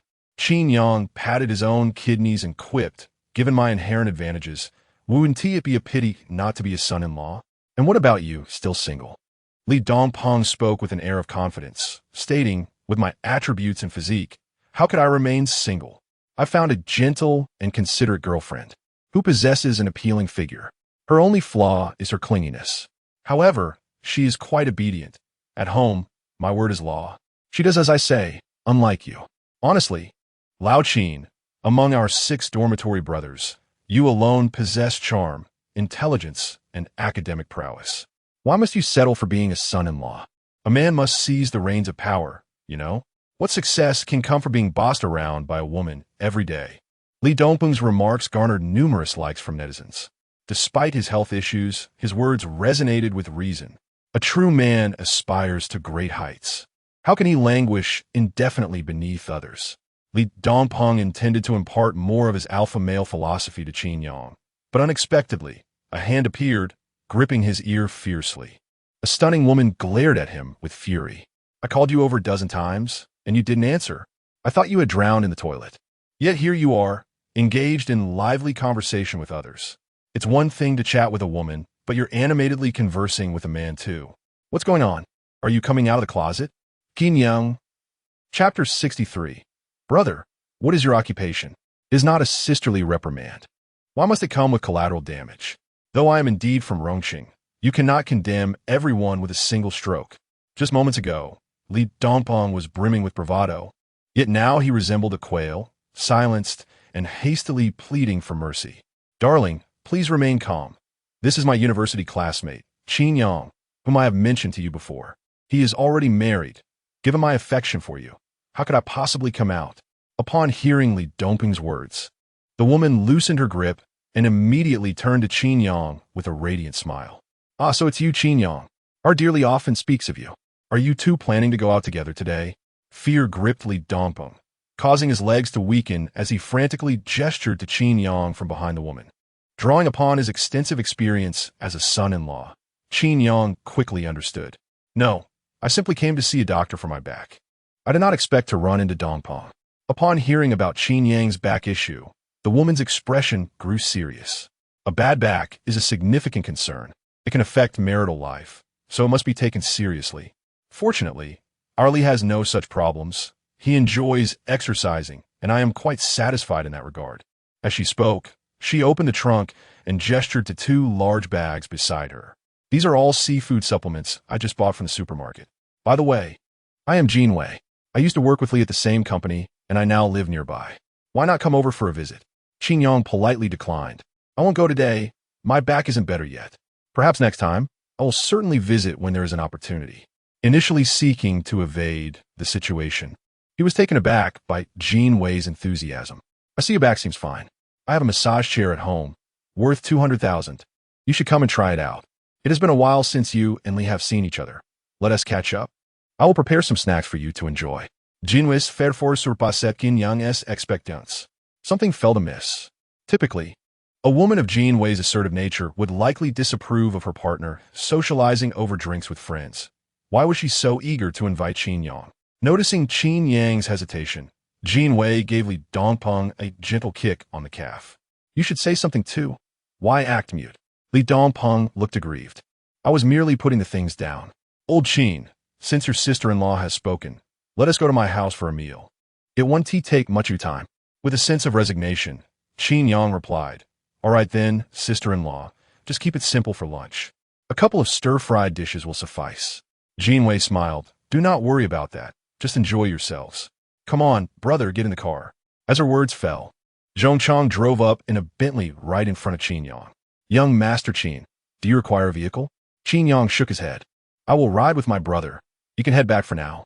I will message you if anything comes up. Understood, Zhong Chang replied, driving away. Jin Wei stood there, somewhat perplexed. Brother, was that just now your driver? Qin Yang awkwardly nodded. To be precise, he was my wife's driver. Given my back pain today, Uncle Zhong happened to be free to take me to see the doctor. Jin Wei glanced at Mary, who stood beside them. And who might this beautiful lady be? Before Qin Yang could respond, Mary took the initiative to introduce herself.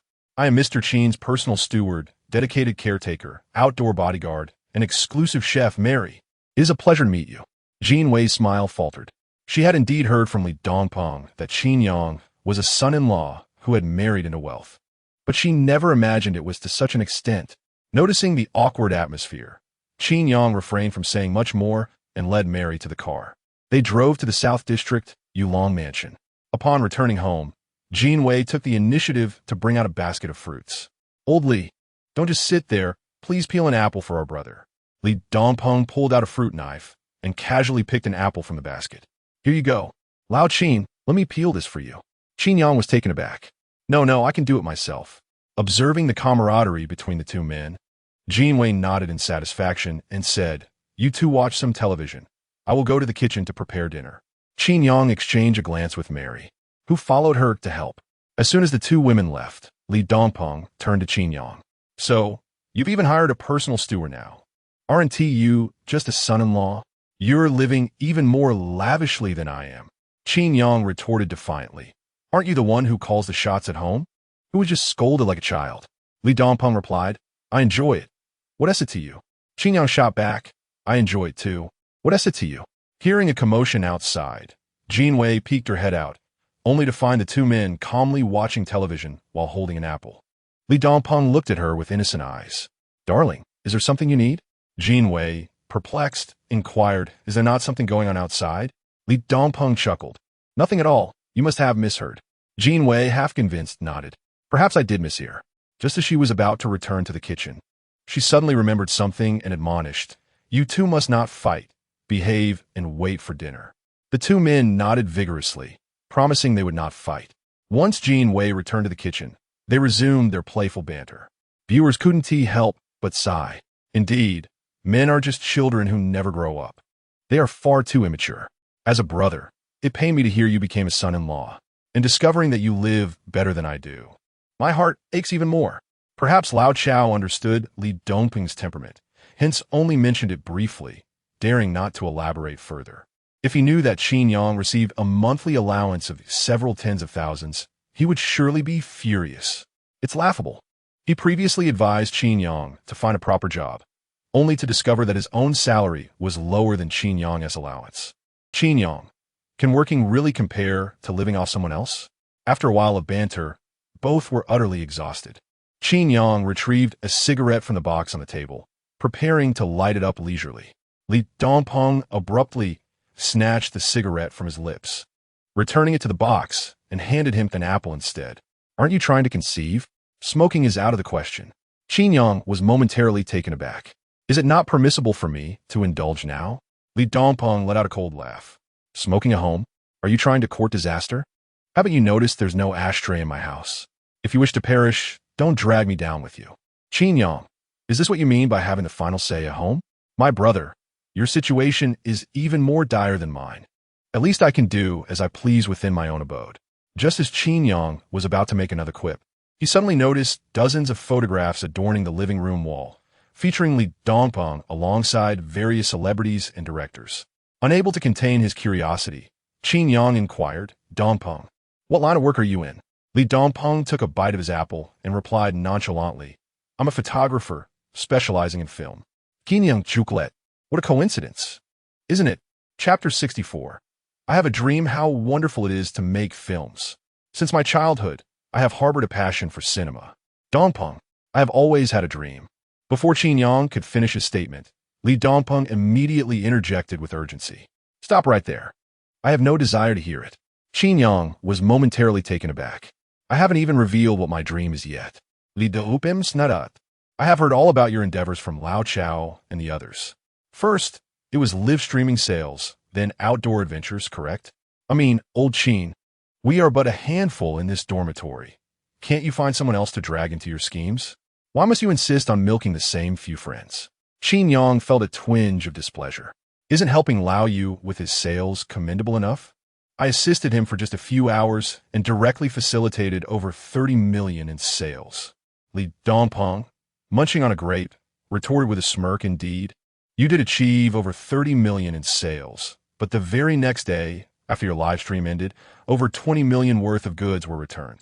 Do you really believe those individuals were genuinely interested in purchasing? They merely sought interaction with you. Moreover, you used that small Streamer S account for your live session, which subsequently got banned for a month when the platform investigated.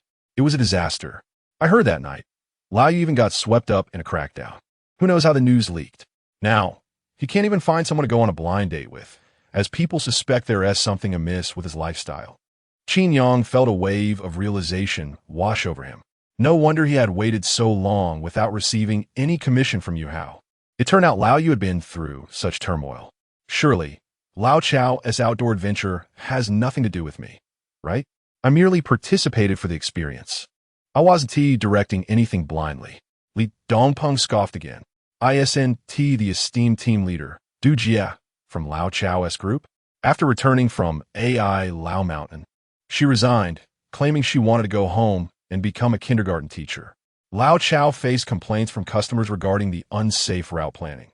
In just 2 days, he was summoned for discussions by various municipal departments 8 times. If you search for Lao Chao's travel agency now, do you think it will even appear on your phone? Qin Yang awkwardly scratched his face. Is it really that severe? Just yesterday, Lao Chao attended a class reunion with me. He seemed to be fine. Li Dongping Siga. Men value their pride. Even when faced with shattered teeth, they can only swallow their pain. Regardless of how much Lao Chao and the others suffer, they would never showcase it in front of you. After all, we are brothers. They would never wish to embarrass you.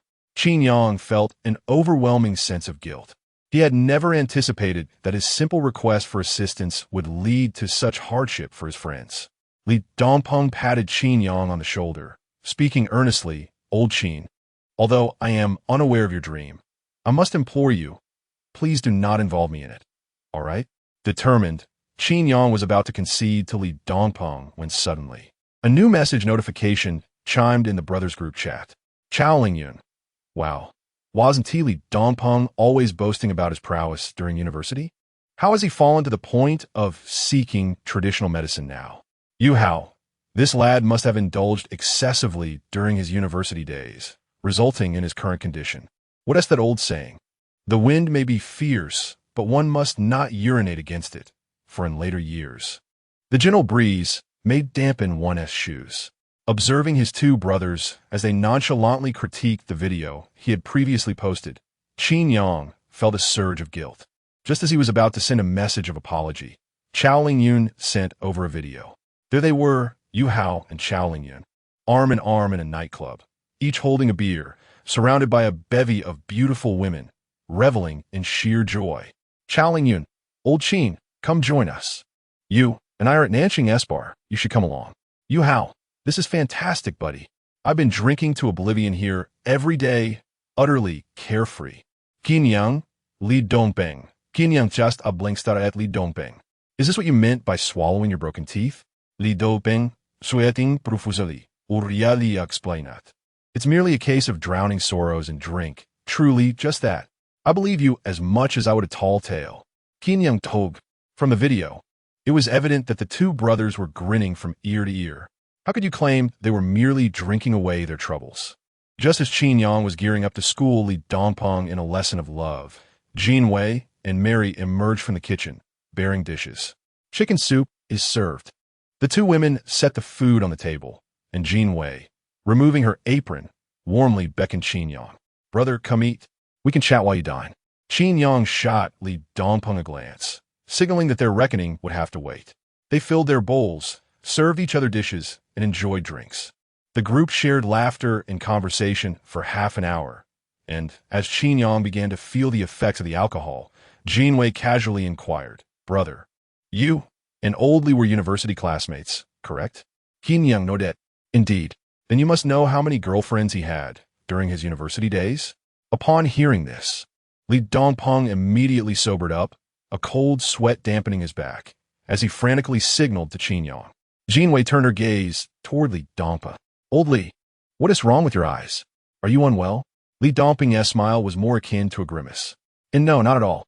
Jin Wei picked up a peanut and offered it to Li Dongpeng. Here, let me feed you a peanut. Li Dongpeng opened his mouth to accept the peanut, trembling slightly.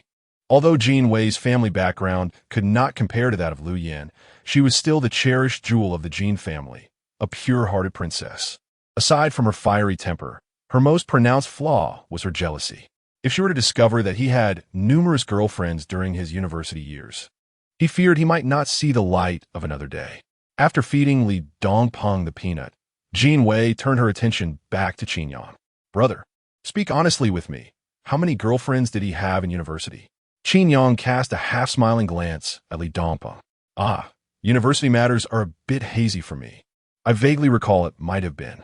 Seeing that Qin Yang was about to inadvertently reveal too much, Li Dongpeng panicked. Old Qin, Qin Yi, Qin Dad, didn't you mention you had a dream once? Please share your dream. Li Dongpeng's eyes were filled with earnestness, almost begging Qin Yang to acquiesce. Jin Wei appeared somewhat displeased. What dream? We are currently discussing matters concerning your university girlfriend. Qin Yang understood implicitly that Li Dongpeng had acquiesced. As Jin Wei appeared ready to erupt, Qin Yang, with a demeanor of utmost sincerity, remarked, Sister-in-law, you are being overly suspicious, aren't you? Dongpeng was notoriously aloof during his university days, singularly focused on his studies. Jin Wei raised an eyebrow. Who is the studies you speak of, male or female? Qin Yang replied, Not all, sister. How could you pose such a question? It seems in your mind, Li Dongpeng is already guilty. Allow me to clarify. Studies does not refer to an individual. Rather, I am speaking of the diligent pursuit of knowledge, the daily enhancement of oneself through academics, mathematics, physics, chemistry, and biology. Do you understand now, sister-in-law? Jin Wei soon recognized her own oversensitivity and laughed heartily to mask her embarrassment. Forgive me, little brother, I let my thoughts wander. Suddenly, a frying spatula clattered to the ground, plunging the living room into silence. Jin Wei picked up the spatula and nonchalantly set it aside. I had just prepared a meal, and carrying a spatula seems quite reasonable, does it not? Qin Yang could only respond with a stunned silence. Chapter 65. I am your dream ambassador, a delightful meal unfolded, with laughter and joy shared between host and guest. In the ensuing minutes, Jean Wei deftly navigated through a series of seemingly innocuous yet treacherous inquiries. Each question appeared mundane, yet was fraught with hidden peril designed to ensnare. She probed into the details of Li Dongping's breakfast choices, who delivered his meals, who signed him in, and who reserved his seat. Even more audacious were her queries about Li Dongping's former online aliases and whether he had registered any university network accounts. Once the meal concluded, a sheen of cold sweat had already enveloped Qin Yang's back. Indeed, this gathering was no ordinary affair. A single misstep in his responses could lead to dire consequences for Li Dongping. Sister-in-law, I have some urgent matters to attend to this afternoon. I must take my leave. Qin Yang acertet. Jean Wei attempted to dissuade him. Aren't you suffering from back pain? My massage chair is right over there. Why not lie down for a bit before you go? Qin Yang shook his head vigorously. No. I truly have pressing matters. Her disappointment was palpable. Very well then. Laoli, please see him off. Li Dongping promptly rose, ready to escort Qin Yang out. Just as they approached the door, Jean Wei called him back, handing him a black plastic bag. Dispose of his trash on your way out. Li Dongping acknowledged with a smile and closed the door behind them. As the door clicked shut, he released a long-held breath of relief. Let's take the stairs, he suggested, opting not to accompany Qin Yang in the elevator. He extracted a cigarette, placing it between his lips as they made their way to the stairwell. With a flick, he ignited the cigarette and inhaled deeply. Speak. What are your dreams? Sunlight streamed through the narrow window of the stairwell, illuminating Li Dongping's face, while dust motes danced in the air. In that moment, he seemed to embody the brooding protagonist of a film. Qin Yang began, Aren't you working in a film crew? I wish to act in a movie. Li Dongping closed his eyes, donning an expression of knowing. Are you considering microfilms? With your looks, I might be able to secure you a role as the second male lead. Qin Yang shook his head, continuing, Microfilms won't suffice. I need to be involved in a major production, with an investment of no less than 50 million. Li Dongping hesitated, then spoke, Brother, I am merely a cinematographer. Do you think I am a director? I can indulge your artistic aspirations, but you are being too selective. Do you understand what a 50 million production entails? It certainly involves renowned directors and A-list stars. Will I find a role for you? Filmmaking in Longwood diverges significantly from other locales. The 50 million serves merely as a base production cost. Financiers typically augment their investments based on the crew's filming progress and quality. Generally, additional funding can reach 5 to 10 times the initial budget. Thus, a production with a base cost of 50 million could see total expenses soar into the hundreds of millions by the time filming concludes. It was already a remarkable achievement for Li Dongping to participate as a cinematographer in such a grand project, let alone arrange a role for Qin Yang. An arduous challenge indeed. Rubbing his temples, Qin Yang's expression morphed into one of distress. Ugh, my head aches. It seems peculiar memories from my university days are surfacing in my mind. My back is aching a bit. I must go to your home and lie down for a while. Li Dongping, feeling somewhat at a loss, quickly softened his tone. Father, you are indeed my father, aren't you? No problem. I have sponsored your dream. I support you. I am your ambassador for dream fulfillment. Is that satisfactory? Would you accept a minor role, perhaps with limited lines, yet with the chance to perform alongside leading stars? Qin Yang's headache immediately dissipated. Good brother. I knew you could be relied upon. Please arrange this for me swiftly. My time is limited, and I must achieve this dream within 3 days. Li Dongping was momentarily taken aback. What is the matter? Have you fallen ill? Qin Yang, disinterested in further conversation, frowned as the headache threatened to return. Li Dongping rolled his eyes. Fine, I won't pry. Just wait for my news. I can have you start tonight at the earliest. You'll be acting in a delightful role, all right? Qin Yang patted Li Dongping on the shoulder, making a gesture as if to say he awaited good news. Li Dongping handed a trash bag to Qin Yang. Please dispose of this trash for me. I'm heading home. After extinguishing his cigarette and waving away the lingering scent around him, he donned a smile, rubbed his hands together, and opened the door to go home. Darling little treasure. I'm back. Once the door closed again, Qin Yang couldn't help but reflect. Who could have imagined that during their university days, the carefree Li Dongping, who passed through a sea of flowers without a single petal touching him, would transform into a devoted husband. As Qin Yang descended the elevator and prepared to discard the trash, he heard the clattering of objects within the bag.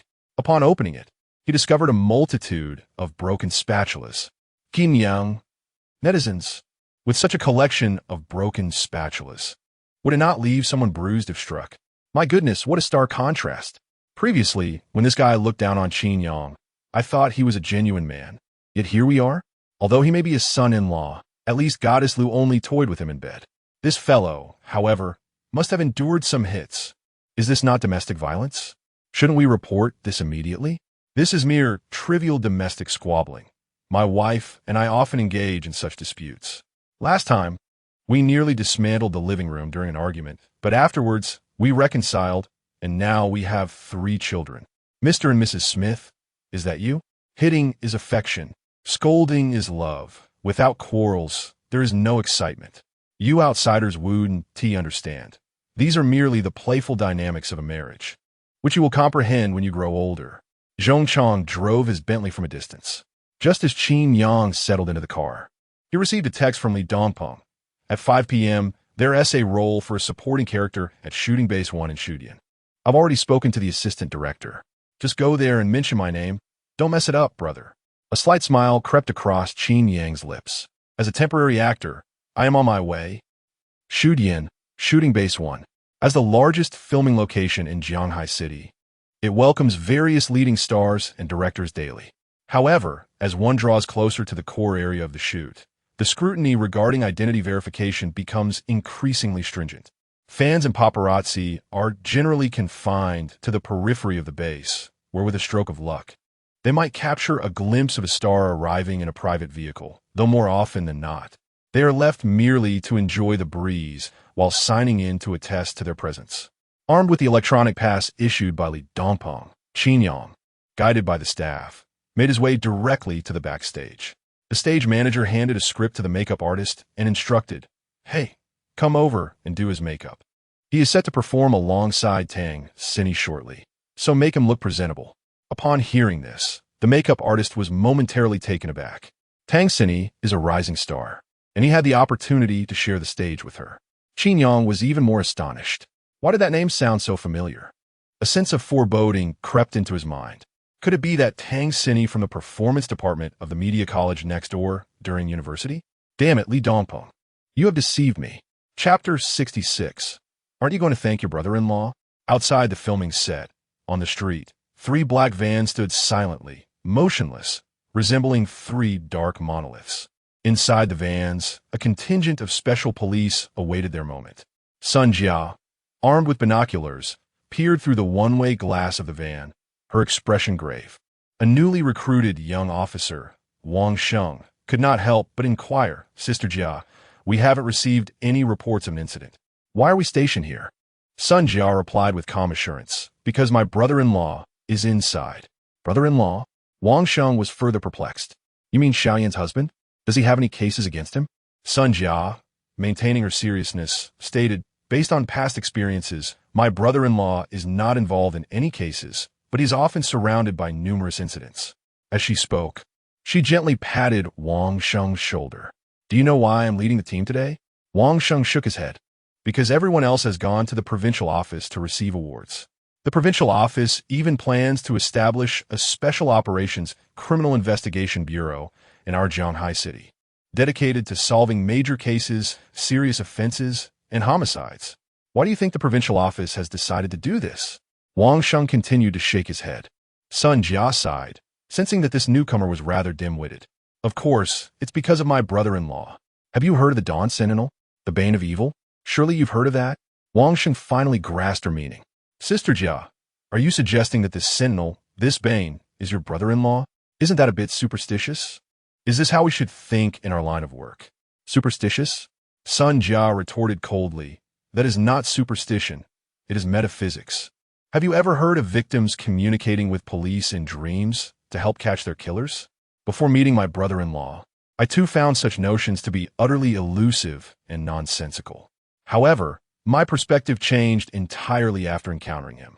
Not only is he handsome, but he also radiates a golden aura, Each time he gazes at me, I feel as if his eyes are illuminated with resplendent characters. First-class merit, second-class merit. Ah. The future is boundless. Seeing Sun Jia laugh like a madwoman, Wang Sheng felt a twinge of fear. Having just transferred, he was unaware of Qin Yang's illustrious exploits, and thus could not comprehend why Sun Jia described him in such glowing terms. While he could understand the notion of someone being handsome, the idea of them radiating light was preposterous. At that moment, a female officer monitoring the surveillance cameras spoke up, "Sister Jia, your brother-in-law has left the set." Wang Sheng quickly grabbed a pair of binoculars to observe, but the throng of crew members outside made it impossible for him to discern which one was Qin Yang. Sun Jia casually pointed. "Stop looking. The one standing by the roadside smoking is my brother-in-law." "What kind of eyes do you have? Are you blind?" Wang Sheng was stunned. "No way, this is absurd." At this moment, Qin Yang had his back turned to them, which meant that Sun Jia could not see his face at all. How then did she recognize the man smoking by the street as Qin Yang? Sun Jia took out her walkie-talkie and issued a direct command. "All teams be alert. The Dawn Sentinel has appeared. Everyone, stay sharp and await my orders, ready to act at any moment." "Understood, Captain," Wang Sheng responded. Meanwhile, by the roadside, next to a large truck, Qin Yang had styled his hair into a slicked-back look, dressed in a traditional white horse coat from the Republican era, and slung a box gun across his shoulder. To ensure that Tang Xinyi would not recognize him, Qin Yang had requested the makeup artist to darken his skin. Nevertheless, he still felt an unsettling sense of uncertainty. Tang Xinyi, the belle of the Performing Arts Department at the Communication Academy, lived merely a street away from the university Qin Yang once attended. It was hard to fathom who had conceived the idea of a university town. Such brilliance! The mere mention of Tang Xinyi caused a pang in Qin Yang's heart. Indeed, she was a beauty, but there were significant issues surrounding her character. If one were to describe her, it would be that she embodied a reserved yet exuberant boldness. It seems contradictory, doesn't it? Yet it is not at all. In public, she presents herself as graceful, composed, and charmingly lovely. She speaks with gentleness to everyone, and even when someone offends her, she merely smiles it off, never holding grudges. However, this seemingly demure girl transforms entirely when alone with Qin Yang, always fixated on his vulnerabilities. Qin Yang had lost count of how many times he had fallen victim to Tang Xinyi's antics. There was even an occasion when she insisted on demonstrating a Thai massage she claimed to have learned, nearly sending him into intensive care with one misguided foot placement. It was only later that she realized proper Thai massage requires support for leverage, and that one should ascend gradually rather than leap onto the back. Yet, regardless of the circumstances, that experience left a lasting impression on Qin Yang, to the point that even now, recalling Tang Xinyi invokes phantom pains in his lower back. What to do now? The makeup was complete, the styling done. It would be absurd to simply walk away, wouldn't it? Qin Yang was no longer a naive university student. He understood that life rarely unfolds as one desires. Temporary acting roles were hard to come by, especially in a major production like this. This could be his only opportunity to complete the mission. Should he abandon it? After all, he had accomplished so many tasks before. Surely it wouldn't matter to forego one. Just as this thought crossed his mind, a sharp pain shot down his spine straight to the back of his head. "Damn!" Qin Yang shouted, his body stiffening, bracing himself against the side of the truck. "System, this is outrageous." He felt as though his lower back might give out entirely. At that moment, even standing was challenging, and he contemplated simply collapsing to the ground to relieve the tension. The system remained silent, merely imposing punishment, compelling Qin Yang to experience the repercussions of abandoning his task. "I'm truly impressed, my brother, dear system. Please, cease your supernatural powers. Have I not fulfilled my mission?" As soon as Qin Yang's words left his lips, the pain in his waist vanished in an instant. He promptly moved his waist, exhaling a sigh of relief. Indeed, it is only after enduring the trials of illness and pain that one learns to cherish health. At that moment, a black van's door swung open, and 7 special police officers, led by Sun Jia, leaped out. Sun Jia shielded Qin Yang behind her, while the other officers flung open the van's door, forcibly dragging the driver and a woman from the vehicle. Special police, do not move. The driver appeared bewildered, while the woman hastily covered her face and skillfully crouched down. Qin Yang was left in a state of shock. Xiao Jia, what are you doing? Sun Jia did not respond immediately. After examining the woman's phone, Wang Sheng exclaimed in astonishment, Sister Xiao Jia, she is indeed a fallen woman. You are truly remarkable. Sun Jia offered a slight smile. It is not I who is remarkable. It is my brother-in-law. Shouldn't you express your gratitude to him? Qin Yang. Chapter 67. How can I not control this hand? Previously, Wang Sheng perceived Qin Yang as merely an ordinary individual, harboring no particular feelings towards him. However, at this moment, as Wang Sheng gazed upon Qin Yang, an inexplicable sensation enveloped him, as if Qin Yang were radiating light, accompanied by an ethereal halo behind his head.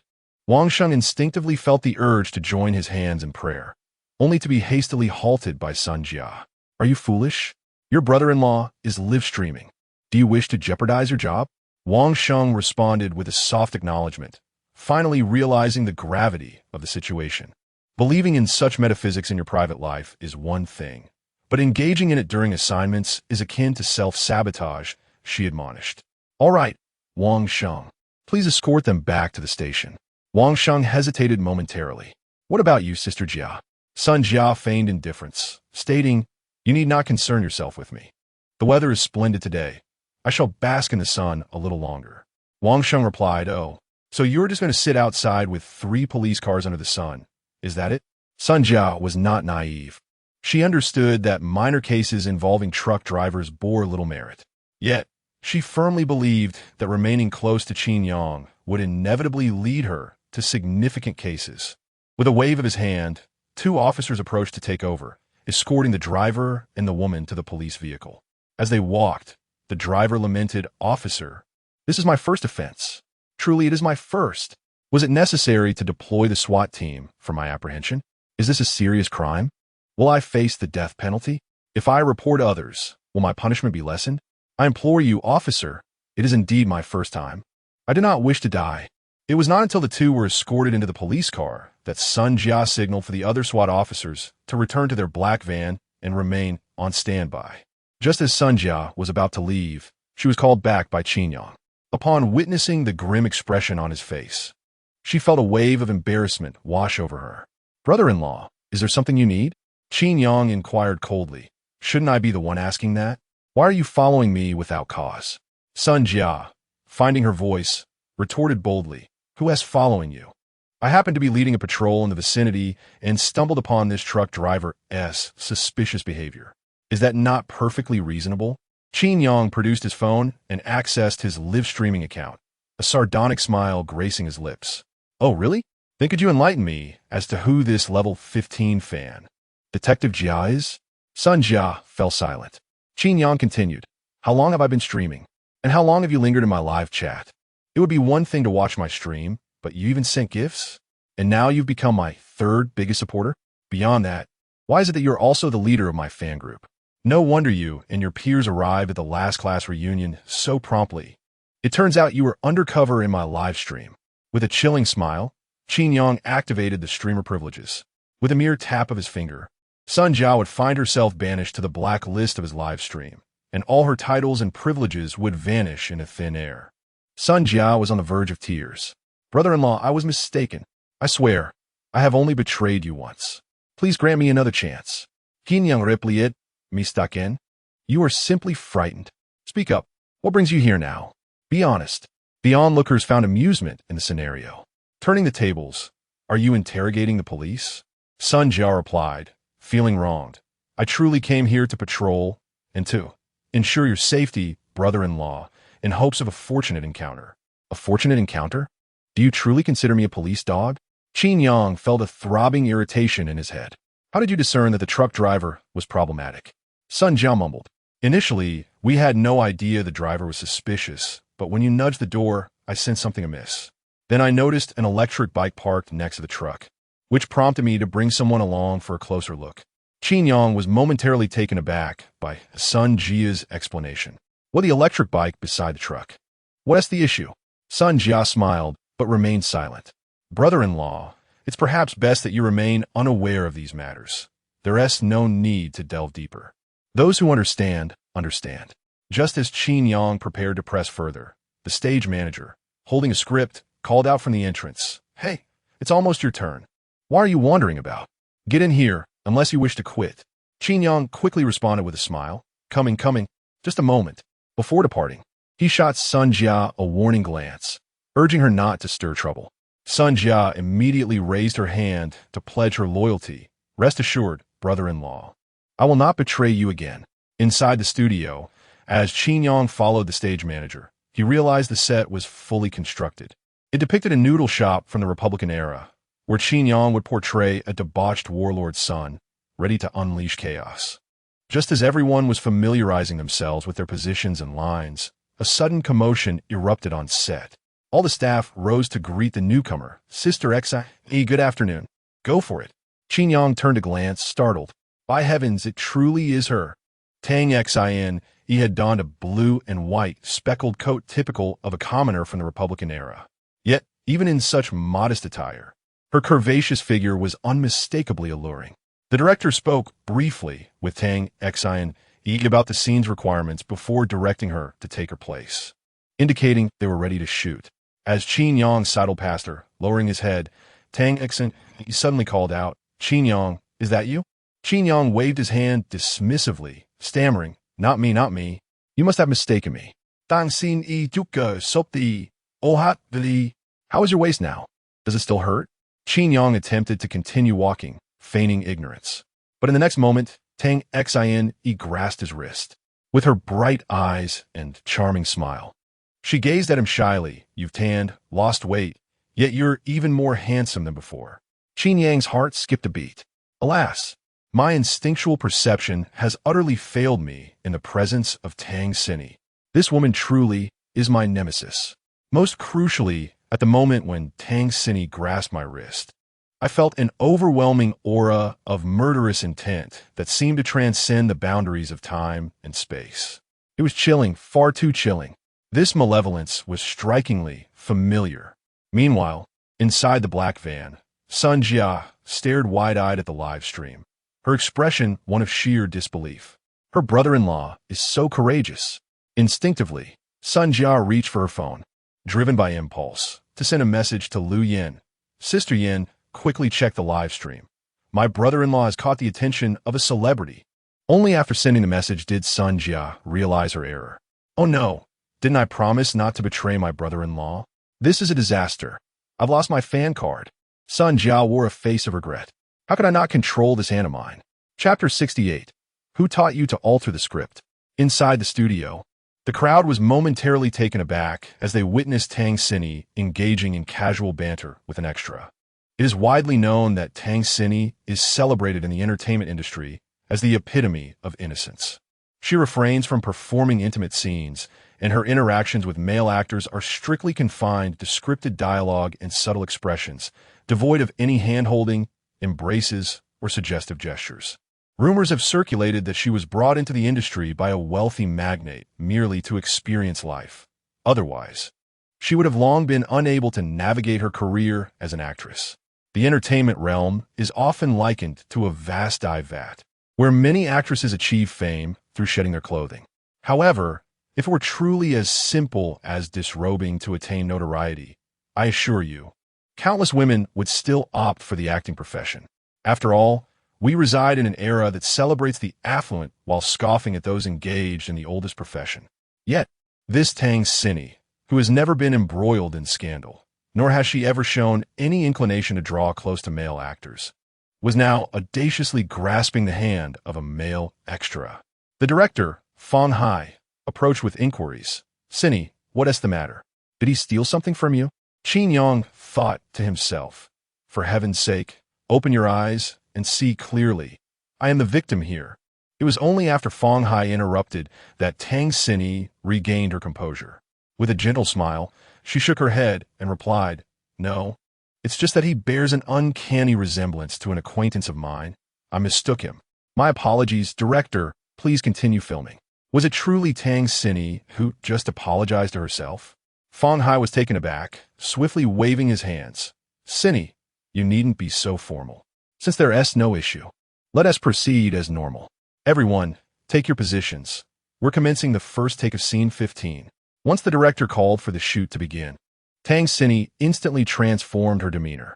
She effortlessly transitioned from an ethereal superstar to the character of the noodle shop owner's sister within the narrative. Qin Yang swaggered into the noodle shop, portraying a villainous figure. "Boss, one bowl of beef noodles, please."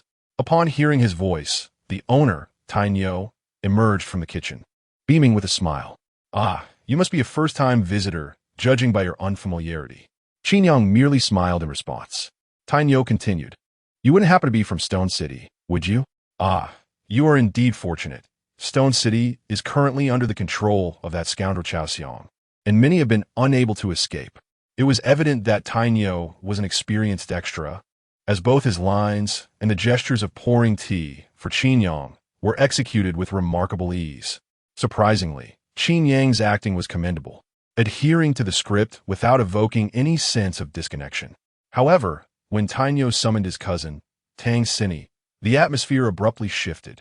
According to the character's backstory, Tang Xinyi was supposed to be one of the refugees who had fled from Stone City, having witnessed Qin Yang commit murder, thus instilling a profound sense of fear within her. Yet, upon her entrance, she wore an unmistakable smile, and her gaze towards Qin Yang was anything but fearful. Zhang He, the assistant director, could not contain himself, exclaiming, "Director Fong, why do I feel that this doesn't resemble a fearful expression at all? It seems more akin to admiration and infatuation." The crew member nearby nodded in agreement. "I seem to detect the scent of romance in the air." Fong Hai held back his words, recognizing the need to show respect to Tang Xinyi, given her stature. However, the ensuing scene proved too much for him to bear. To his astonishment, Tang Xinyi gazed at Qin Yang with evident affection, even taking the initiative to sit beside him and engage in flirtatious banter. "Are you for Shirtu City? I too barely escaped from there, and even now, my heart races with trepidation." "Feel for yourself," she said, as she pulled Qin Yang's hand towards her chest. In an instant, Qin Yang's body was electrified, his hair standing on end, and he recoiled, maintaining a distance of 3 meters from her. Everyone was left dumbfounded. Tai Nyo appeared particularly bewildered. "Director, is this right? When did you alter the script?" Enemies turned lovers. Fear transformed into affection. Who on earth rewrote this script? Was the screenwriter intoxicated? With a sigh, Fong Hai could no longer restrain himself. Rubbing his hands together, he approached Tang Xinyi with a sycophantic smile. "Xinyi, are you perhaps unfamiliar with the script? This scene was not meant to unfold this way." Tang Xinyi responded calmly, "I have read the script, but I find it lacking. I wish to revise it." Sweat began to bead on Fong Hai's forehead. "Xinyi, this is a major investment, a grand production. Making last-minute changes to the script." Tang Xinyi cast him a glance. "This film is funded by my father. If you find it challenging, I can easily find another director." Fong Hai was left speechless. "If you put it that way, I have no choice but to acquiesce." Suppressing his displeasure, he maintained a smile. "So, how do you wish to revise it?" Tang Xinyi replied nonchalantly, "I believe Chao Ying's role is underdeveloped. It is a character of great charm and should be elevated to the male lead." "What?" Fong Hai was stunned. "What about the original male lead? Eliminate him. Just concoct some excuse to write him out." The crew collectively glanced at the male lead, Su Hua, waiting in the wings. A man's heart quietly shattered. Tang Xinyi continued, "Since Chao Ying is the male lead, his character must also be revised. Although his father is a nefarious warlord, he himself is not. Let us depict him as someone who endures humiliation while opposing his father's ways." The female lead, which is me, also escaped Shirtu City with Chao Ying's help. Later, when the warlord father discovers the female lead, he sends people to hunt her down. To protect her, Chao Ying and she must endure life-threatening trials together. During their escape, we should certainly include a scene where I get bitten by a poisonous snake, and he has to suck out the venom right here on my neck. The cinematographer can capture a close-up, making it visually poetic. Qin Yang, Fong Hai. The viewers in the live stream could no longer contain their laughter. "Is this right, sister? Are you really assigning this to Brother Qin?" Adapting is not the same as fabricating, and storytelling is not mere nonsense. Originally intended male lead. All right, so this is how it's going to be? Death. I demand it. Qin Yang, this is bad. They're coming for me. I finally comprehend how those ambiguous scenes and dramas are conceived. Although they may lack depth, they undoubtedly provide a thrill. Surviving a snakebite? My dear, what kind of invulnerable constitution do you possess? Love knows no bounds. Toxins surge unchecked. Regardless of where the snake strikes, if Sister Tang desires a kiss for Brother Qin, the serpent shall bite there. What is the issue? Tang Xinyi rambled on for over 10 minutes, transforming the entire script beyond recognition. And, judging by Tang Xinyi's demeanor, she appeared quite earnest.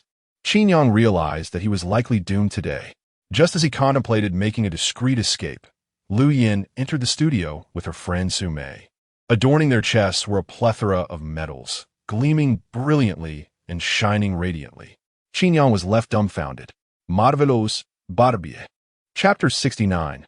The Art of Substitution, the Sixth Sense, is an innate gift possessed by women. Although Tang Xinyi had her back turned to the entrance of the studio, she immediately sensed the moment Lu Yin entered. Tang Xinyi turned around and found herself locking eyes with Lu Yin.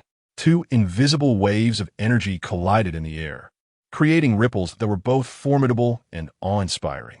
The atmosphere in the studio plummeted to a chilling silence, with everyone holding their breath, tense and rigid. After what felt like an eternity, a staff member bravely mustered the courage to inquire softly, "Officers, whom are you looking for?" Lu Yin cast a glance at Qin Yang. "Come here." Receiving the command, Qin Yang wasted no time and began to move towards her. "Do not go," Tang Xinyi exclaimed, gripping Qin Yang's hand tightly. The terror in Qin Yang's eyes was palpable.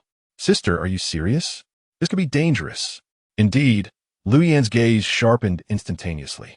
The staff instinctively took a step back, sensing the palpable aura of lethal intent. Lu Yin coldly addressed Tang Xinyi. "Release your grip? I shall shatter your skull." "Wei Nian, Tang Xinyi Zito, Lu Zan. I am aware of your family's power and influence, but my family is not to be underestimated either. You cannot intimidate me. Had I not pursued my studies abroad, I would have been the one marrying Yang, not you.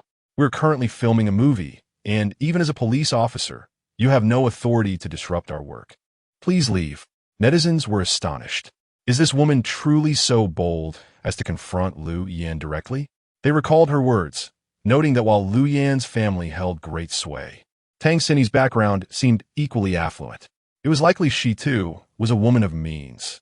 In an industry where a principled female star is rare, it was hard to believe her family background was lacking. Furthermore, Tang Xinyi's implication of a deeper connection with Qin Yang hinted at a rivalry for Lu Yan's affections. The revelation of Lu Yan's numerous rivals was nothing short of astonishing. What is it about Qin Yang that captivates them? I cannot comprehend. Qin Yang, I implore you. Start a class? I wish to learn. I would sell everything to enroll. Teach me, master. Unlike Wang Chuchu, Tang Xinyi exuded genuine confidence. Wang Chuchu was merely a fleeting ideal in Qin Yang's heart, a second-rate version of an unattainable dream. Indeed, during high school, Qin Yang's feelings for Wang Chuchu were more rooted in gratitude than romance. In stark contrast, Tang Xinyi had relentlessly pursued Qin Yang throughout their university years. While she ultimately did not win his heart, their relationship was undeniably more profound than mere friendship, teetering on the edge of something more, surpassing that which he shared with Wang Chuchu. Moreover, Tang Xinyi's family background was not inferior to Lu Yan's. She possessed both the capability and the resources to stand her ground against Lu Yan. With the poise of a proud swan, Tang Xinyi raised her chin defiantly, yet soon realized something amiss. At some point, Qin Yang had unexpectedly appeared at Lu Yan's side. "Darling, why are you here? The sun is so bright outside. Why aren't you holding an umbrella? After a long day of receiving awards, you must be exhausted. Is your leg sore? Allow me to give you a massage." Qin Yang said as he began to knead Lu Yan's muscles. The outcome of their competition was evident. Upon glancing down, Tang Xinyi realized she was clutching a thermos cup. How infuriating! When did Qin Yang pull such a sleight of hand? The murderous intent in Lu Yan's eyes dissipated, replaced by disdain and contempt. She couldn't be bothered to cast another glance at Tang Xinyi and promptly exited the studio. Qin Yang, not daring to lag behind, hurried after her. Removing his jacket to shield her from the sun, In a fit of rage, Tang Xinyi slammed the thermos cup on the ground. Lu Yan, do not revel in your triumph. I will eventually win back Brother Yang. Hearing this, the agent rolled his eyes and fainted. It was over. Tang Xinyi's image as a pure and innocent maiden had crumbled. On the roadside, inside a van, Lu Yan sat her seat while Qin Yang and Sun Jia stood at the door like two misbehaving schoolboys, heads bowed in shame. Lu Yan twisted open a bottle of mineral water and took a sip, casting a fleeting glance at Qin Yang. Speak up, what are you doing here? Qin Yang quickly explained, Wife, you know I've always had a dream. Get to the point. Qin Yang shrank back, sheepishly admitting to be a temporary actor, filming for 150 a day. Lu Yan rubbed her temples, feeling a headache coming on. How did you meet Tang Xinyi then? You must have pulled quite a few strings.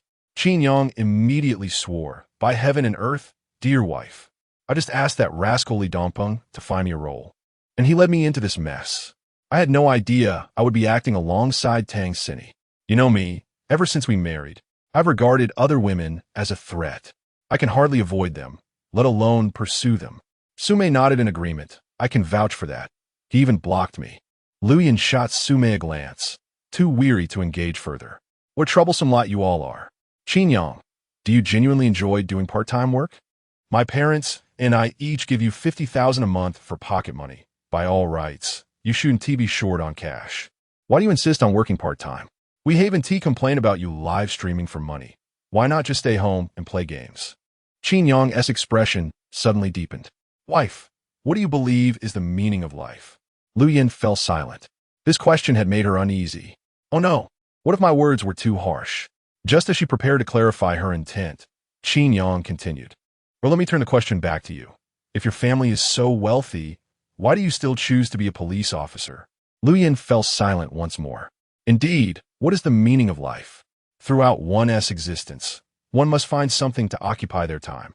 Some people pass the hours playing games to relax, while others thrive on work in part-time jobs, unable to remain idle. If one truly loves another, should they not respect their choices? Lu Yan paused for a moment before inquiring. Are you truly not engaging in these actions merely to prove something to others? Qin Yang smiled and shook his head. Of course not. My motivations are purely driven by the tasks assigned to me by the system. Failing to comply would only lead to discomfort. Lu Yan continued. Then why were you reluctant when my parents wished to introduce you to those friends of theirs? Qin Yang explained. Our circles differ. I do not wish to force a connection. Your family's acquaintances are all engaged in substantial business ventures, discussing Wall Street and Manhattan. What could I possibly converse about with them? Surely, I cannot bring up the recent price drop of beef at the neighborhood market. My dear, I am aware of the kindness your family has shown me, yet my desire is to relish our own small slice of happiness. Don't you agree? With Qin Yang's gentle persuasion, Lu Yan's frown lifted, and a smile nearly broke free from her lips. Just when everyone thought the atmosphere had finally lightened, Lu Yan turned her stern gaze towards Sun Jia, who stood nearby. And what about you? What are you doing here? Sun Jia's smile faltered. Oh no, she asked, directing her attention towards me. Chapter 70. The authentic Qin Yang confronted with Lu Yan's inquiry. Sun Jia immediately felt a surge of anxiety. I was patrolling the vicinity, she stammered. Lu Yan regarded her coldly. Patrolling this area with 3 armored police vehicles? Do they not need to report their missions? Do they not require training during regular hours? Feeling aggrieved, Sun Jia cast her gaze downward. She could hardly confess that she had brought such a contingent solely to shadow her brother-in-law. Fortunately, at that moment, Luo Jun's voice resonated from a short distance away. Lu Yan, do not be so agitated. Sun Jia's operation was approved by me. Upon seeing Luo Jun appear, Lu Yan and Su Mei promptly disembarked from the vehicle and saluted him with precision. Luo Jun waved his hand with a smile. No need to be so formal. It's not working hours. Just be natural. Recently, they had achieved significant accomplishments, prompting the higher-ups to grant them a day off to rest. However, Luo Jun had not anticipated encountering Lu Yan here. Lu Yan inquired, Sir, what brings you here? Luo Jun replied, Oh, I finally managed to secure a day off. And coincidentally, my goddaughter is shooting a film here, so old Wang and I came to visit her on set. At this revelation, the expressions of everyone present shifted to one of peculiarity. Sun Jia quietly asked, Sir, your goddaughter wouldn't be Tang Xinyi, would she? Luo Jun appeared somewhat taken aback. Yes. You know her? She is indeed quite popular among the youth. She has recently starred in several films that performed well at the box office. Previously, she mostly filmed in major cities like Magic City and Imperial Capital, and we rarely had the chance to see her. Now that she is in Jianghai City, as her godfather, I certainly had to come and pay a visit. Would you like to join me? I could secure an autograph for you. Sun Jia hastily waved her hands, declining Luo Jun's rather morbid invitation. Are you joking, sir? Just moments ago, Sister Lu Yin nearly flattened your goddaughter's chicken claw. Now you want us to ask for an autograph? To hang in a memorial hall for future generations to admire? As an experienced detective, Luo Jun quickly discerned the unusual expressions on Sun Jia and the others. What is the matter? Has something happened? Lu Yin, wearing an unfazed expression, replied, Nothing serious. Just that Tang Xinyi wishes to steal my husband. Luo Jun gasped, his pupils widening in shock. Xiao Lu, you mustn't speak so lightly. Xinyi is not that kind of person. Lu Yin wasted no time and directly produced her phone. I have video evidence. Please watch the VCR. As the footage played, it captured Tang Xinyi's bold declaration. Lu Yin, do not be so complacent. I will eventually bring Yang back to my side. Luo Jun was left speechless, beads of sweat forming on his brow. You wouldn't want this video to become evidence in court, would you? He took out a towel to wipe the perspiration from his forehead, his hands trembling. These youngsters truly fear nothing. How can a mere actress compare to someone who has spent years battling life and death against criminals? To know, within their department, that Lu Yin is renowned for her decisiveness and action over idle chatter. The criminals she has neutralized over the years could form a queue around the precinct. What do you possess to vie for her husband? Is it merely your frail charm? Luo Jun managed a forced smile. Ah, Lu, I believe there must be some misunderstanding. Youthful exuberance often leads to thoughtless words. You must be magnanimous and understanding. Lu Yin calmly nodded. Rest assured, leader, this matter weighs little on my heart. Qin Yang is my husband, and I have unwavering faith in him. If he dares to betray me, I shall terminate him before turning myself in. Lu Yun. Qin Yang. Sister, why does your statement feel so peculiar? It carries both confidence and insecurity. Are you assured of Qin Yang's character, or of your marksmanship? Lu Yin glanced at Qin Yang, who, with a determined posture, proclaimed loyalty. Even the seasoned Luo Jun found himself at a loss for words. The dynamics of this couple were exceedingly intricate. Hence the old adage that a clear official finds it challenging to resolve domestic disputes rings true. Indeed, it is quite the conundrum. Unable to address the issue at hand, Luo Jun suggested an exit. Since you have other matters to attend to, we shall not intrude further. We will proceed ahead. As soon as Luo Jun finished speaking, Lu Yin interjected, Leader, we shall accompany you. Luo Jun was taken aback. What? Why? Lu Yin replied earnestly. I admit my prior impulsiveness in not respecting my husband's wishes. Qin Yang, if you desire to be an extra, then by all means pursue it. I support you. Should you choose to engage in other side endeavors, I shall not hold it against you. But remember, if you dare to act against my interests. Before Lu Yin could finish, Qin Yang swiftly interrupted. Wife, let's not utter such ominous words in broad daylight. Let us keep it brief. I know my limits. Rest assured, even while filming, I shall remain faithful to you. No other woman shall possess me. Upon receiving Qin Yang's assurance, Lu Yin nodded contentedly and extended her hand. Hand it over. What? Qin Yang was momentarily bewildered. The cigarettes. Xiao Jia mentioned she saw you smoking on the street. Qin Yang. He loosened his belt and retrieved 3 crumpled cigarettes from his trousers, handing them to Lu Yin. Witnessing her crush the cigarettes and toss them into the trash, Qin Yang felt his heart bleed. He shot an angry glare at Sun Jia. You traitor. Sun Jia covered her face, unable to meet Qin Yang's gaze. Xiao Yan truly, who reveals their informant after solving a case. So unprofessional. After confirming there were no contraband items on Qin Yang, the group finally followed Luo Jun back to the filming studio. Upon seeing Lu Yin return like a conquering hero, the staff members trembled in fear. How had this female enforcer returned once more? Tang Xinyi was about to enthusiastically take the microphone, but, upon noticing Luo Jun standing beside Lu Yan, immediately fell silent. With a stern expression, Luo Jun pulled Tang Xinyi aside and conveyed something serious to her. Upon her return, Tang Xinyi refrained from any further antics, signaling to director Fong Hai to proceed with the filming as per the original script.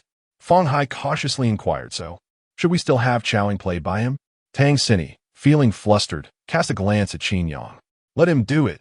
His makeup is already done, so he can perform normally." Fong Hai let out a sigh of relief. Although he was unaware of the events that had transpired, he felt as though his authority as a director had been restored. Turning to Qin Yang, Fong Hai politely remarked, "Mr. Qin, your performance just now was quite commendable. However, I believe there is room for you to delve deeper into the character's psyche, to portray a more sinister and domineering side. I wonder if that is within your capability? A more domineering portrayal?" Qin Yang suddenly understood. "Ah, so you wanted to play it true to character? No problem, let us do this." Chapter 71. His performance is unmistakably authentic in an instant. Qin Yang was fully immersed in his role. Although a smile graced his lips, his gaze was as frigid as ice. Fong Hai, upon witnessing Qin Yang's demeanor, was momentarily taken aback. That gaze, he felt as if he had encountered it before.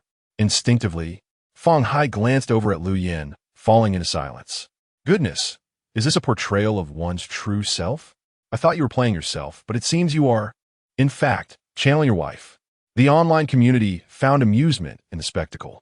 "Indeed, it must be said, you have captured a fragment of my Lu deity's essence." Fong Hai remarked, "You were meant to portray a villain, not to reenact your wife." He continued, "If you bear even the slightest resemblance to her, I will be utterly unnerved." At that moment, only those genuinely afraid of their wives could comprehend the depth of Qin Yang's performance. His talent for acting was remarkable. I nearly lost my composure from behind the screen. To the gentleman upstairs, please mind your language. Fear of one's wife? No, that is love for one's wife. In Sichuan and Chongqing, there are no men who fear their wives, only those who respect them. Do you understand what respect truly means? I am in stitches. If one wishes to avoid acting, I suggest a thorough investigation. In my own home, the mere lift of my wife's hand prompts me to shield my face. A conditioned reflex at this point. Let me put it this way. If I were to step into the ring, even Tyson might struggle to breach my defenses. Regardless of whom Qin Yang was imitating, his gaze was undeniably effective. Fong Hai readjusted the actors' positions and resumed filming. Yet, none anticipated that, as soon as the cameras rolled, Qin Yang would deliver an extraordinary performance. Do I resemble a Mercedes Kilev? Must one have a reason to take a life? At the tender age of 8, I had already begun my killing spree. I wager there were ample scallions in his face. I did not consume beef. Bang! With the sound of a gunshot, Iron Bull collapsed. It was only then that everyone was jolted back to reality by Qin Yang's exquisite acting. Goodness, incredible. How on earth does this young man embody the villainous persona with such vividness? Fong Hai led the applause, and Tang Xinyi's eyes sparkled as she gazed at Qin Yang. Indeed, he remained the versatile senior from his university days. The live chat erupted with messages about beef noodles. Truly, it would be a pity if Qin Yang did not pursue acting. He is undeniably too wicked for that profession. Iron Bull exclaimed, "I have conceived a novel way to die. Is this the pinnacle of performance? You have merely glimpsed Qin Yang's thespian prowess. While I perceive the unspoken hardships he has endured, consider this. What tribulations must he have faced to portray such a vivid character? I do not eat beef signifies. Why didn't you feed me the first bite of your meal? I see now, Master, I have attained enlightenment. The essence of top-tier comedy is rooted in tragedy, and the core of exceptional acting talent lies in the most authentic life experiences." Luo Jun and Wang Ming, too, were captivated by Qin Yang's artistry. "Little Lu, I had no idea your husband possessed such acting prowess. What a shame. If he were a police officer, he could undoubtedly excel as an undercover agent." Wang Ming nodded in agreement. "It has been years since I encountered such a purely malevolent character. He has truly captured the quintessence of a twisted killer." Qin Yang's performance inevitably reminded me of the dismemberment case at Nanhai University a decade ago, where the perpetrator exhibited an extremely twisted psyche, provocatively taunting the authorities under the watchful eye of street surveillance after committing the heinous act. Regrettably, the then-existing Skynet system was not sufficiently advanced, allowing this deranged murderer to evade capture for 10 long years, and his current whereabouts remain unknown. Sun Jia, curious, inquired, given that he was captured on surveillance. Can't we confirm the identity of that individual? Once identified, apprehension should be straightforward. Wang Ming shook his head. The surveillance equipment back then was rather antiquated, compounded by the fact that it was a rainy night. Thus, the images captured were incomplete, rendering the identification of the assailant impossible. After extensive investigations, we could only deduce that a certain counselor from Nanhai University had significant suspicions surrounding him. However, this counselor has since vanished, and despite our relentless searches over the years, we have yet to uncover any traces of his existence, leaving us uncertain whether he has fled the country or encountered some other misfortune. Such is the nature of criminal investigations. In the absence of irrefutable evidence, everyone remains a suspect. While the sudden disappearance of that counselor is indeed suspicious, one cannot hastily conclude that he is the murderer. What if he, too, is a victim? The dismemberment case at Nanhai University caused quite a stir at the time. Moreover, due to the prolonged lack of resolution, Wang Ming and his team faced disciplinary actions, which has since become a source of inner turmoil for him. Lu Yun nodded gravely. Indeed, I have also looked into that case. I distinctly remember the counselor's characteristics. Left-handed, with a slight limp and a small birthmark on the left side of his jaw. Had we managed to locate him back then, perhaps the truth of the case would have been revealed. As the two lamented, Sun Jia suddenly interjected, "Leaders, does that staff member resemble the counselor you described?" Everyone turned in the direction pointed out by Sun Jia. A props master was approaching to assist in rearranging the filming set. As he passed by Qin Yang, he couldn't help but commend, "Young man, that's an intriguing idea. We should exchange thoughts sometime." Qin Yang looked at bewildered. "What?" The props master continued, tidying up the props with a calm demeanor. "Stop pretending. Those colleagues of mine, the more twisted they are, the more they conceal themselves. You are far more twisted than I, yet here you are, playing a temporary role. Who would have imagined your depravity isn't merely an act? Wouldn't you agree?" Qin Yang was taken aback by the props master's words. "What do you mean, my friend? Are you speaking Chinese? I don't understand a word. Was this an acting tutorial? What should I do now except a role?" Before Qin Yang could fully grasp the situation, the props master patted him on the shoulder and gave his arm a friendly squeeze. "You've got decent muscles. You're qualified to chat with me. Come to the props room. I have something interesting to show you." After delivering this statement, the props master did not linger and limped back to the props room, clutching his belongings. Just as he left, Lu Yin called, "Husband, that individual was quite perilous. What did he say to you?" Qin Yang recounted the words exchanged with the props master. After a moment of contemplation, Lu Yin instructed, "Please wait by the entrance of the props room. Do not enter. We shall arrive shortly." Qin Yang ended the call and surveyed the area, only to realize that Luo Jun and the others had mysteriously departed. How disloyal, he thought, as he reluctantly approached the props room. Upon reaching the entrance, he spotted Lu Yin and Su Mei, each flanked by 2 teams of special police, advancing from either side. Lu Yin gestured for Qin Yang to knock on the door. "Master, I have arrived. Please open the door." However, there was no response from within. Lu Yin signaled for Qin Yang to step back, then forcefully kicked the door open, leading the shield-bearing officers in a swift entry. Just then, the voice of Sun Jia crackled through the intercom. "Sister Xiaoyan, we have apprehended that individual at the back entrance." Chapter 72. I was just speaking casually. Bring him in. Driven by her instincts as a detective, Lu Yin sensed something amiss in the props room. Within a mere 5 minutes, a prop master, handcuffed, was escorted in by 2 special police officers. Upon seeing Qin Yang, the prop master's emotions surged uncontrollably. "Why did you betray me? What benefit do you gain from betraying me?" "Officer, I report him. He is a murderer, just like me, a deranged killer. We are of the same ilk." Sun Jia slapped the prop master on the head. "Shut your mouth. That is my brother-in-law, a member of an esteemed police family. Our province's Dawn Sentinel A bane to evil. Who do you think you are to compare yourself to him? You shameless wretch. The prop master was bewildered by the cascade of titles attributed to Qin Yang. What is this? So, being related to law enforcement is one thing. But what on earth are Dawn, Sentinel, and Bane to evil? Are you seriously presenting gaming achievements as if they are formal titles? Seeing the prop master's astonished expression, Qin Yang stepped forward with a solemn demeanor. Indeed, that is I. The prop master stammered. All right, so we are engaging in some abstract nonsense, are we? Lu Yan approached the prop master and, with a stern face, inquired, You just mentioned wanting to show my husband something intriguing. What is this good thing? The prop master replied, Since you are not in the same profession, you are not qualified to see my collection. You officers will never understand what true art is. Lu Yan scoffed. It seems you won't shed tears until you see the coffin. Unfazed, the prop master retorted, Go ahead and use whatever methods you wish. I fear no pain. If I scream, it will only be because you are my keeper. Lu Yan cast him a disdainful glance. Do you really think I would subject you to torture? You underestimate me greatly. Husband, what do you think he wants to show you? Qin Yang? No. Dear, is this correct? How would I know what he wants to show me? I'm not a mind reader. Just as Qin Yang was about to speak, Luo Jun nodded in agreement. Indeed, Qin Yang, if it were you, I believe you would certainly be able to guess. Wang Ming encouraged, Young man, speak boldly. Do not hold back.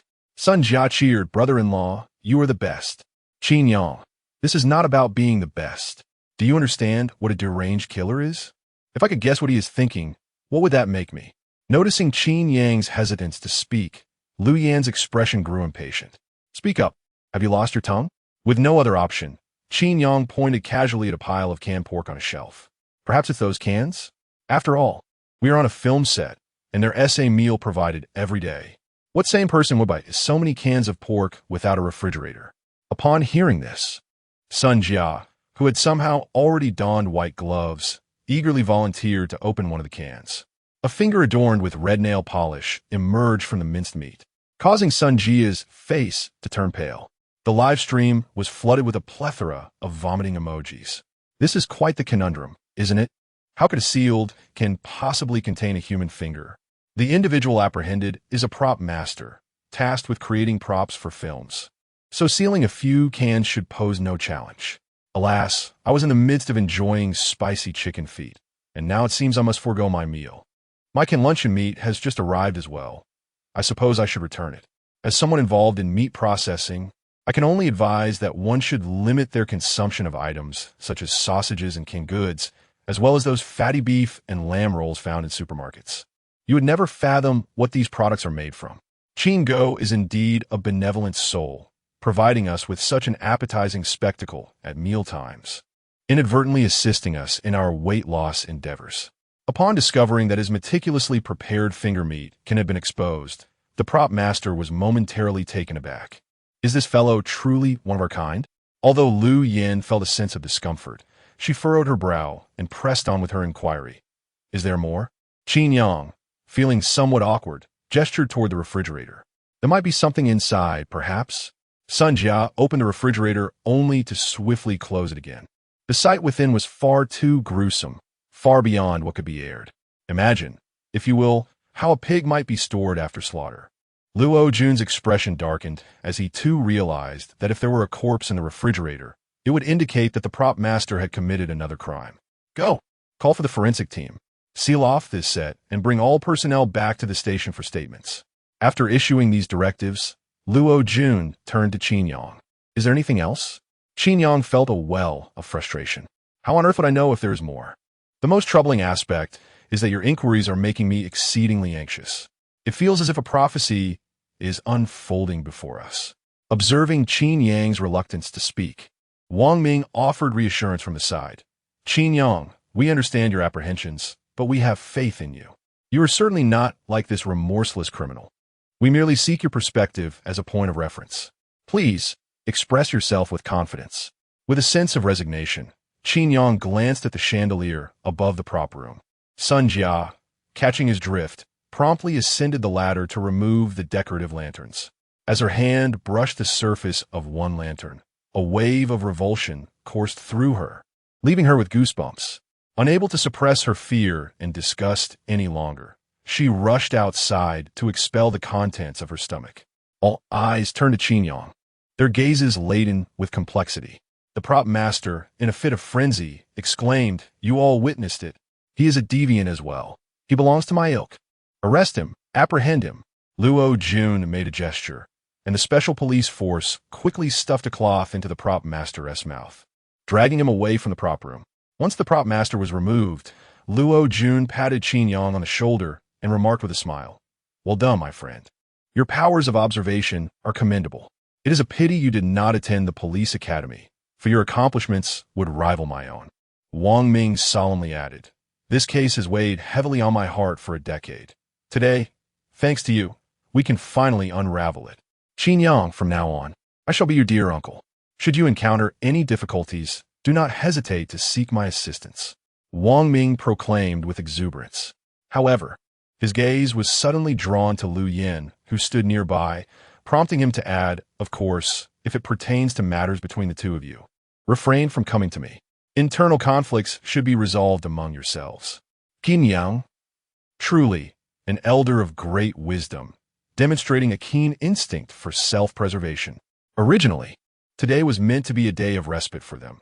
Yet Qin Yang inadvertently assisted in apprehending a props master who had been on the run for years. Consequently, there would be no rest.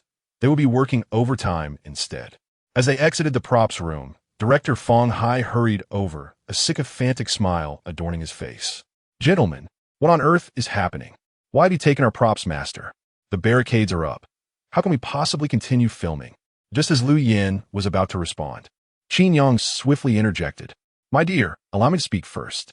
Lu Yin furrowed her brow, signaling Qin Yang to speak his mind. Chapter 73. Are the local peers so unpunctual? Having received Lu Yan's permission, Qin Yang cast a serious glance at Fong Hai. "Director Fong, how was my performance just now? Was it satisfactory?" Fong Hai was momentarily taken aback. "No, this isn't about whether your acting was good or not.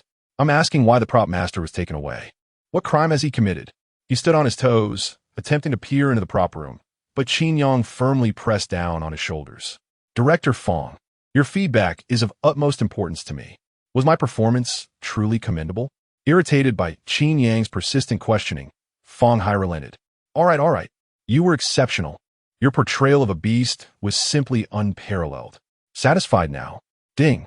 The host's acting has been recognized by the director. The host's livestream fan base has increased by 20,000. Congratulations to the host for completing the part-time task. You have acquired a new skill, dramatic transformation. You have acquired a new skill, actor's notification, dramatic transformation. A true actor makes the audience forget their original visage, only remembering the character portrayed. From now on, the host's intimacy with others will influence their impression of him. The lower the intimacy, the greater the effect of this skill. Actor's notification. Hard work begets reward. Only through diligent effort can one enhance their professional abilities. From now on, the system will randomly refresh actor notifications for the host. Please complete the notification tasks earnestly to receive substantial rewards. Upon reviewing the skills, Qin Yang fell silent. So, after surpassing the novice trial period, he could no longer comprehend the skills. What on earth do these skills mean, and how are they utilized? Noticing Qin Yang's silence after receiving his evaluation, Fong Hai found it peculiar. "Mr. Qin, are you all right?" Qin Yang waved his hand dismissively. "It's nothing. I've just recalled some unpleasant matters." "Lu Yin, it's your turn now." Click. In the next moment, handcuffs appeared on Fong Hai's wrists. "Fong Hai, officer, what does this mean?" Lu Yin, with an expression devoid of emotion, stated, "Your prop master is a fugitive killer who has been on the run for years.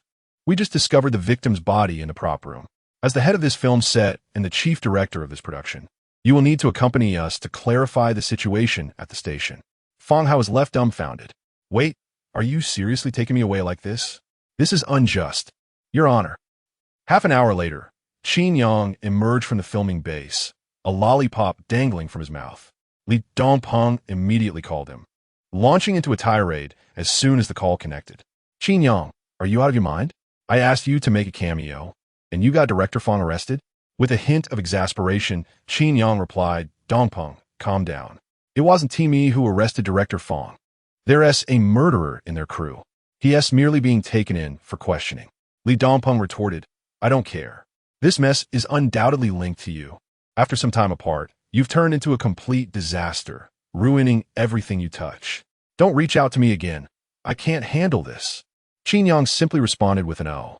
Indeed, I originally contemplated utilizing my pocket money to establish a company with my friends. However, since you were reluctant, I suppose we shall abandon the idea. Li Dongpeng scoffed. Starting a company with pocket money? Lao Qin, have you lost your senses? Do you realize that launching a business requires an investment of at least several tens of thousands? How much do you actually have in your pocket? Qin Yang replied, I haven't calculated it, as my mother-in-law occasionally grants me pocket money based on her mood. I should still have around 15 million. A crisp sound echoed through the receiver. Qin Yang raised an eyebrow. What was that sound? Li Dongpeng exclaimed, Father-in-law, did you hear me bowing to you just now? If you didn't, I'll bow a few more times. You must bring your friends along. I can no longer endure this miserable existence. My rise depends entirely on you. Qin Yang replied. Are you jesting with me? Naturally, Qin Yang did not believe that Li Dongpeng had actually bowed to him. He knew his brothers well enough. They were all talk with their antics, but when it came to action, they adhered to certain principles. Li Dongpeng had merely patted the floor a couple of times. Nevertheless, Qin Yang did come to a realization. He had previously been reluctant to use the pocket money given by Lu Yin and the others, believing that a man should rely on his own efforts. However, after depending solely on himself for so long, he found it increasingly challenging. He had thought that, after awakening the system, he would achieve financial independence through completing tasks and ascend to the pinnacle of life.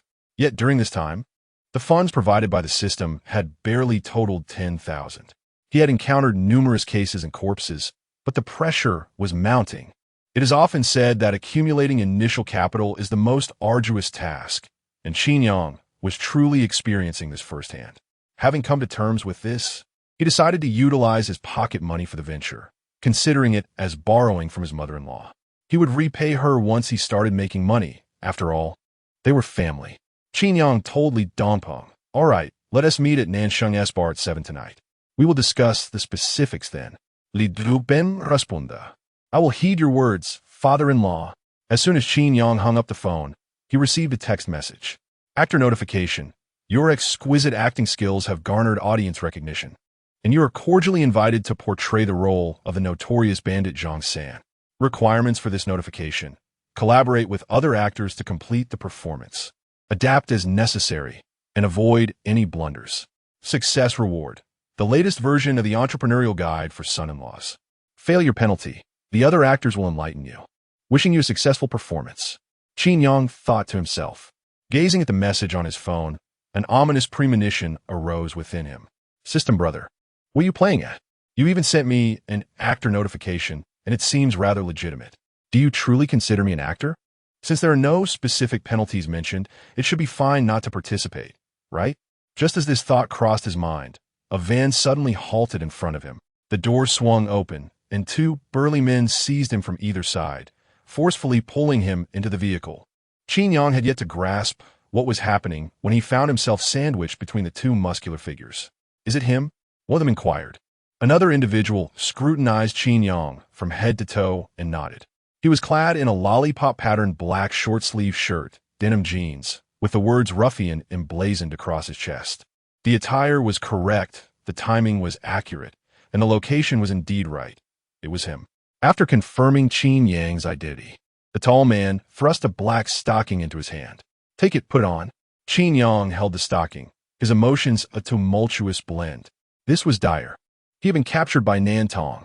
Just as he prepared to resist, he saw two burly men snatch the stocking and pull it directly over his head. Noticing that Qin Yang remained motionless, the shorter of the two became displeased. What are you staring at, Zhang San? Hurry up and put it on. The tall man clicked his tongue, furrowing his brow as he remarked, Old too. How many times must I tell you to be courteous when speaking to our own? He might not favor this style. The tall man then produced several other stockings, offering them to Qin Yang. Lace, suspender, thick black, pink, choose whichever you prefer. We must act swiftly. Once we pull this off, we shall never worry about food and clothing again. Qin Yang fell silent. Meanwhile, on the roadside of the photography base, another individual, also dressed in a ruffian short-sleeve shirt, named Zhang San, held an ice cream cone, consuming it while glancing at his watch, muttering under his breath, "Damn it. Are the local competitors always this tardy?" Chapter 74. Brother, your voice sounds familiar inside the van. A pungent odor filled the air. Under the enthusiastic invitation of the two ruffians, Qin Yang slipped into a pair of white lace-trimmed over-the-knee stockings. The tall bandit, Yu Chong, cast a glance at him and chuckled. "You have quite the unique taste, huh? You fancy white stockings, do you?" The other bandits in the van wore black stockings, making Qin Yang's choice stand out, almost as if he were the leader of the group. After a moment of scrutiny, the second bandit, Yu Dong, remarked, "Big brother, I'll wear white stockings too." Yu Chong playfully slapped the back of his head repeatedly. "White stockings? How many times have I told you? We are brothers, and brothers should wear matching outfits. Otherwise, how will I find you when it's time to work? Once this job is done, not only can you wear white stockings, but you can let others wear them for you. Got it?" Yu Dong nodded dumbly, having not quite grasped the meaning but aware he had received enough slaps. The van came to a halt by the roadside, and a man climbed inside. Qin Yang's heart raced as he recognized him. "Oh no, it's Wolf Spider." Wolf Spider tossed his flowing hair and threw a travel bag into the van. "Is everyone here?" Yu Chong grinned. "We are all here, brother, just waiting for you." Wolf Spider kicked the travel bag. "Let us take out what's inside and share it with everyone." Yu Chong unzipped the bag, revealing an assortment of firearms, distributing one to each person. A sense of dread washed over Qin Yang as he beheld the weapons. A thought inexplicably surfaced in his mind. "I'll take an AK, and you give that brat a rifle. Rattle your soul, grow strong, and create brilliance anew." "System brother, are you sure this is acting? This is truly about becoming a bandit." Yu Chong handed the last gun to Qin Yang, while the others busied themselves with checking their weapons. Qin Yang, however, sat frozen, holding the gun like a bewildered scout. Wolf Spider keenly noticed his stillness. He casually rested his right hand, holding a gun, on Qin Yang's shoulder, the barrel hovering near Qin Yang's temple. "Brother, aren't you going to check your gun?" Feeling a bit awkward, Qin Yang stammered, "Check. I'll check it now." He fumbled with the gun, and suddenly a loud bang echoed as a bullet discharged, creating a hole in the windshield. The bandits in the van jumped in shock, and the driver, startled, nearly swerved the vehicle into the river. Furious, the driver exclaimed, "What the hell, you idiot!" Wolf Spider pressed the gun against Qin Yang's head, his gaze icy. "You don't know how to use a gun?" Qin Yang's heart sank, and his online followers shared his anxiety. "Oh no, he has been exposed. What kind of bandit doesn't he know how to handle a gun?" Laughter erupted among the viewers. "Is the driver from Guangdong? This is hilarious." The atmosphere felt eerily reminiscent of a police drama. Could these bandits be the legendary provincial port soldiers? No wonder they seemed so professional. The situation had turned dire. Upon being recognized by the Wolf Spider, Qin Yang was faced with imminent demise. He swallowed hard and attempted to speak with a calm demeanor, saying, "Brother, I have never used a gun. I am a knife wielder, a master of the blade." Ding! Identification confirmation has been activated. Yu Chong seemed to have an epiphany and promptly nodded in agreement. Indeed, Wolf Spider, he is truly a proficient knife artist. It is noted in his personal resume. Qin Yang thought to himself, what on earth is a personal resume? So now, even in the realm of banditry, one must submit a resume? How absurd. The Wolf Spider furrowed his brow, sensing something familiar in Qin Yang's voice. "You, take off your stockings. Let me have a look." Qin Yang's heart sank. This is it. I'm done for. Under the Wolf Spider's threat, he reluctantly removed the stockings. Just as Qin Yang braced himself for a fatal shot, the Wolf Spider stared at his face for an extended period, growing increasingly perplexed. Oddly enough, your face, it evokes both familiarity and strangeness. Have we met before? Ding. Dramatic reveal has been activated. Qin Yang was nearly moved to tears. So this is how the dramatic reveal skill is employed. Oh, my dear system. He feigned composure and replied, "No, we have definitely never met. Wolf Spider, I am a face that blends in with the crowd. It is only natural that I seem familiar. Is that so?" The Wolf Spider scratched his head, feeling a bit itchy. Is there really such a strikingly handsome common face? However, he soon reconsidered. With Qin Yang's looks, if they had met before, he surely would not have forgotten. Perhaps he was indeed overthinking it. The wolf spider gestured for Yu Chang. "Show me his resume." Yu Chang opened his phone gallery and handed over a document detailing Qin Yang's criminal history. The leaders he had followed, his notable deeds, specialized skills, and years of experience. The information was comprehensive, save for one omission, a photograph. "Where's the photograph?" the wolf spider inquired. Yu Chang explained, "Wolf spider, in our line of work, we cannot reveal our faces. But there's no mistake about the person. Look at his attire and the location he was at. These were all arranged in our private chat. There could be no error. Rest assured, wolf spider, we are professionals." The wolf spider glanced at Qin Yang's short-sleeved shirt, the words "bandit" emblazoned prominently.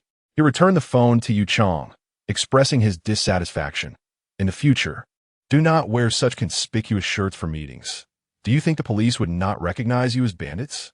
Yu Chang chuckled, pointing to the upper right of the shirt.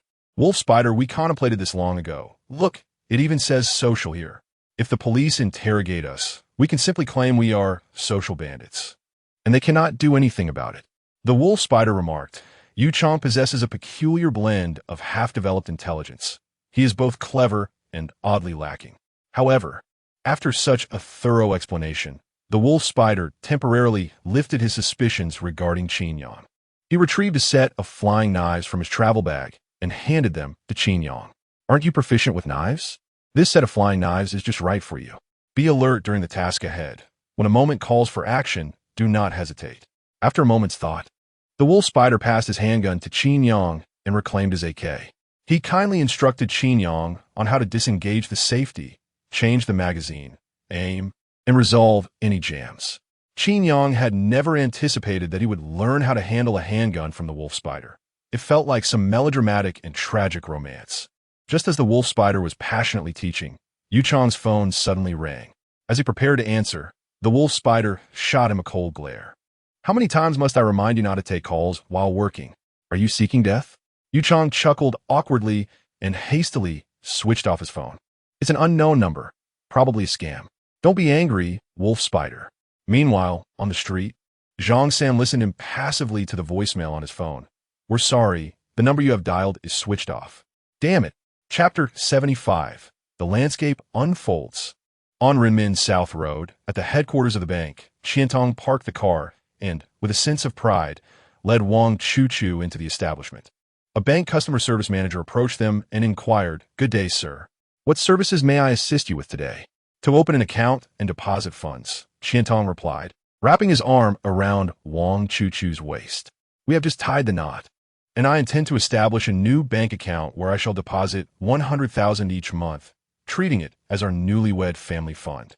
Family fund.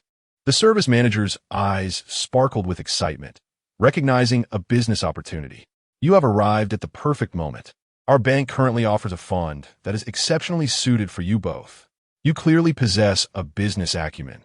Many are oblivious to the significance of financial management. After all, as the saying goes, if you do not manage your finances, they will not manage themselves. A person as astute as yourself surely understands the weight of this wisdom." Qiantong responded with a slight smile, his demeanor calm and unperturbed. "Indeed, as a businessman, I am well aware of such fundamental principles. Let's not dawdle. Please lead the way."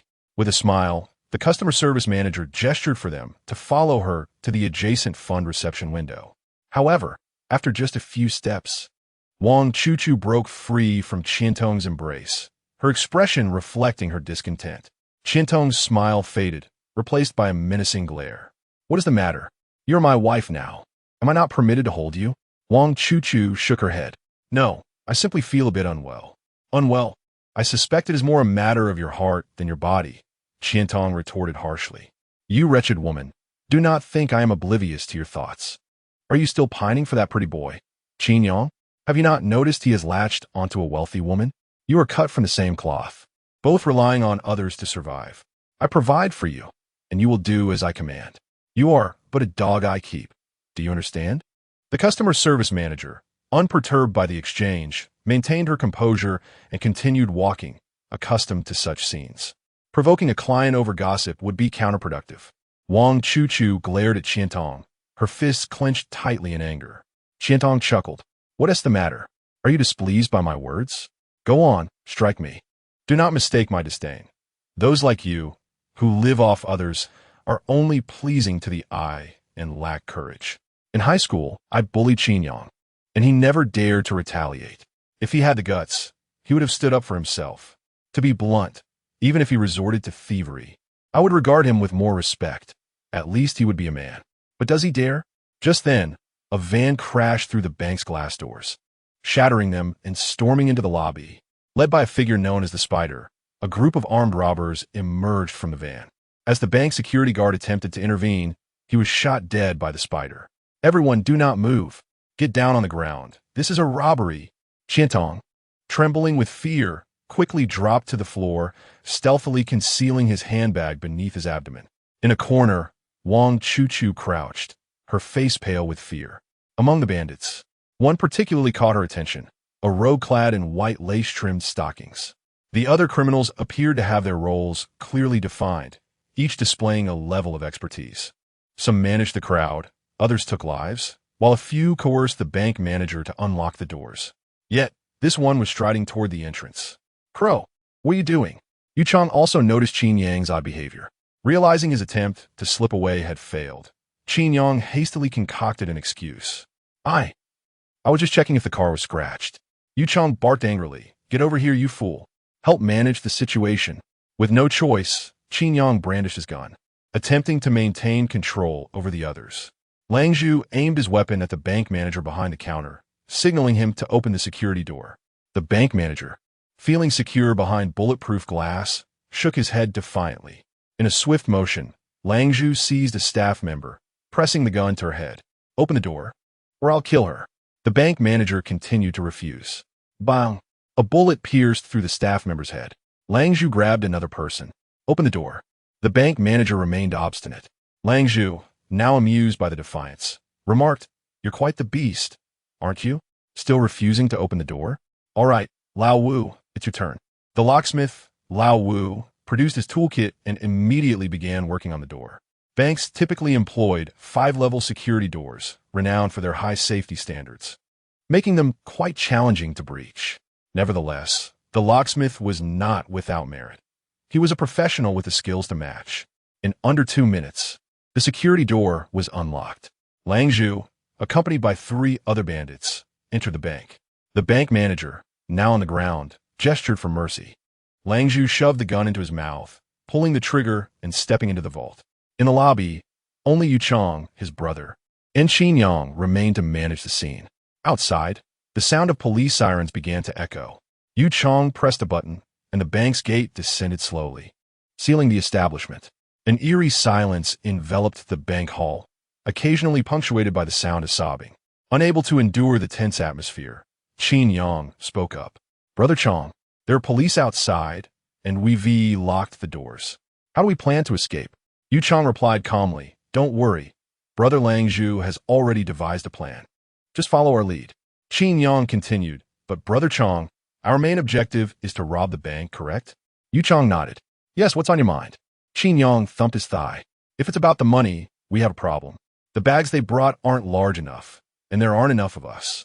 Yu Chang paused, perplexed. What do you mean? Qin Yang, with utmost seriousness, explained, 100 yuan note weighs approximately 15 grams, which means 1,000,000 yuan weighs around 23 pounds, and 5 million weighs about 115 pounds. We have 7 brothers here, with 4 going in to load the money. Even if Brother Lang Zhu is extraordinarily strong and can carry over 100 pounds, we can only manage 20 million in total. 20 million, to be divided among us 7 brothers, amounts to less than 3 million each. After deducting the cost of the van, the expense of purchasing firearms, and the risk of being incarcerated by the police, do you truly believe it is worthwhile? Yu Chang was momentarily taken aback. Brother, isn't 3 million per person still a considerable sum? Qin Yang cast a disdainful glance at Yu Chang. For heaven's sake, my annual pocket money exceeds 3 million. 3 million? In a first-tier city, that barely covers the down payment for a home. Can't you expand your horizons a little? The brothers, Yu Chang and his companions, were left in a state of bewilderment. Their heads throbbed, as if they were on the verge of gaining insight. Chapter 76. Money is the elixir of marriage, a panacea. Observing the contemplative expressions of the Chong brothers, Qin Yang continued to guide them. What are your thoughts after hearing my previous remarks? After a moment of reflection, Yu Chong replied, I believe you have a point. If we can only divide 3 million, it does seem rather insufficient. Qin Yang was elated. He had successfully swayed them. However, before he could persuade the brothers to surrender, Yu Chong pointed at the individuals sprawled in the hall and declared, but if I rob them as well, won't that shortfall be compensated? Qin Yang, the sprawled individuals. Without hesitation, Yu Chong gestured, and Yu Dong commenced the systematic plundering of their possessions. Be cooperative. We, the brothers, only seek wealth. As long as you comply, you shall face no harm. What are you hiding? Do you believe I want to shoot you on the spot? The elderly victim pleaded desperately. Please, young man, spare me. This necklace is a token of love between my partner and me. A plump woman shrieked, my jade pendant. I have worn that for 40 years. You cannot simply take it. Chaos erupted in the hall, as everyone present, whether cash or jewelry, was subjected to relentless searching and theft. Yu Chong patted Qin Yang on the shoulder, exclaiming with admiration, no wonder you are a brilliant mind from Guanyue. You truly have a knack for strategy. Why didn't I think of robbing these individuals as well? Qin Yang, what on earth are you two thinking? Regardless of Qin Yang's intentions, the individuals sprawled across the hall had begun to harbor resentment towards him. These two bumbling oafs might be mere accomplices, but this lad was undoubtedly the ringleader. Before long, Yu Dong approached Qian Tong, holding a bag. You, remove all valuables from your person. Qian Tong, lowering his head, tossed his handbag, which struck Yu Dong squarely in the face. After a brief silence, Yu Dong chambered a round in his gun. Qian Tong was instantly terrified. Brother, what's wrong? You asked for my belongings. Why are you so agitated? Yu Dong, seething with rage, retorted, you dare to toss your belongings at my face. Do you look down upon me? Yu Chong noticed the escalating situation and rushed over, grasping Yu Dong's wrist. Have you lost your mind? We are here to acquire wealth. Let us avoid killing if possible. We are not like that lunatic wolf spider, do you understand? Yu Chong still had some sense. Robbing a bank is one thing, but if they were to commit murder themselves, the implications would shift entirely.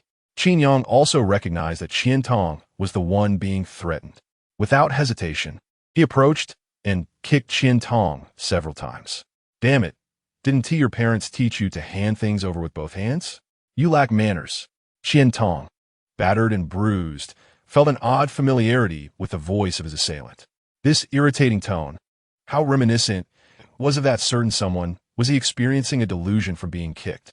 After Qin Yang kicked Qian Tong several times, he turned to Yu Dong and said, all right, Brother Dong, I've taught him a lesson.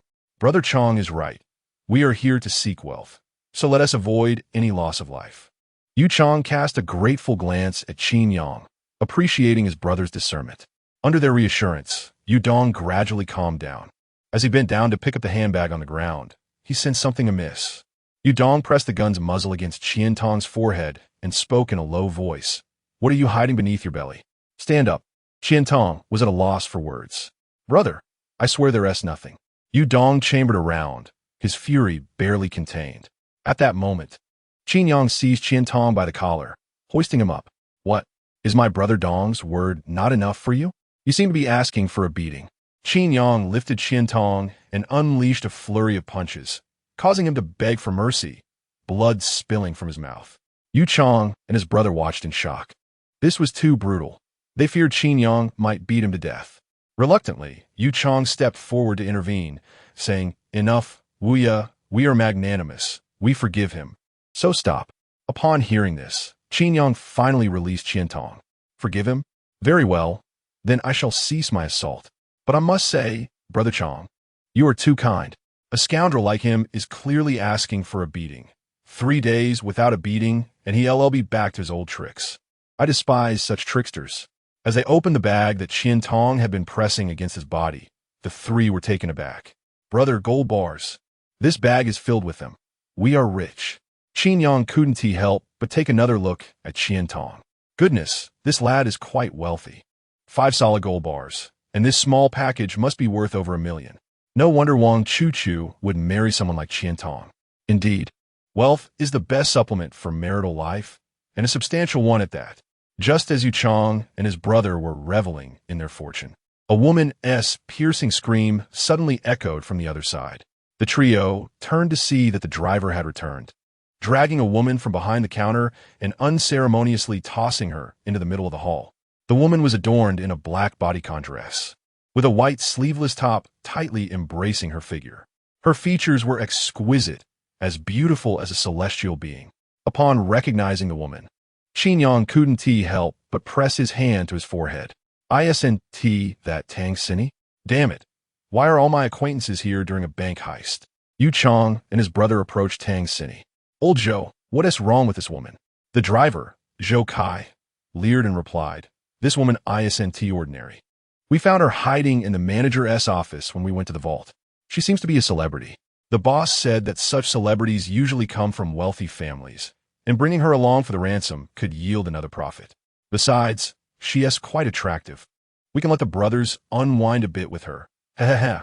Tang Xinyi was left horrified by Zhou Kai's words.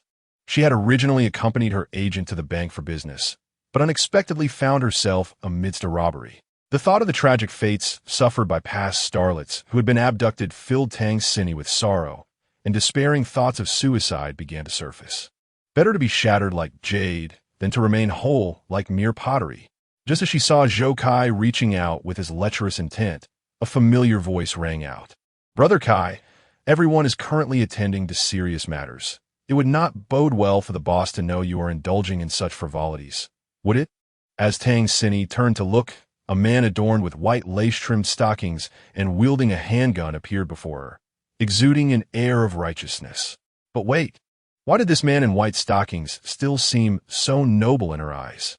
It soon dawned on Tang Xinyi, after gazing at the man for a few moments. She instantly recognized him as Qin Yang. Chapter 77. At the alleyway stood a Stallone. Tang Xinyi's expression transformed instantaneously from one of terror and despair to one of joy, excitement, and even a hint of exhilaration. Observing Qin Yang's interference in his affairs, the driver, Zhou Kai, expressed his displeasure, saying, What are you doing, you scoundrel? You, an interloper, dare to instruct me? In their line of work, hierarchy and familial bonds are of utmost importance. Zhou Kai, being a direct subordinate of the Spider, along with his companion, were both affiliated with the Poison Spider organization. In contrast, Yu Chong and Qin Yang were merely recruits hastily brought in from online sources. Had it not been for the mysterious assailant who relentlessly pursued the Spider, resulting in significant losses of their brethren, outsiders would never have been permitted to join today's operation.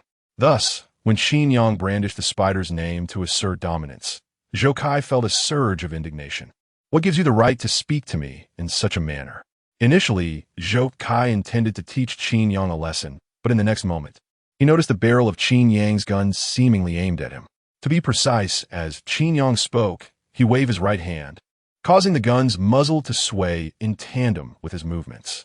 Alarmingly, no matter whether Zhou Kai attempted to dodge left or right, the gun appeared to follow him, locking onto his position. What the hell? Is it an autolock? The realization that Qin Yang, who had previously mishandled a firearm in the vehicle, was not adept with guns made Zhou Kai apprehensive. All right, I concede. The woman is yours.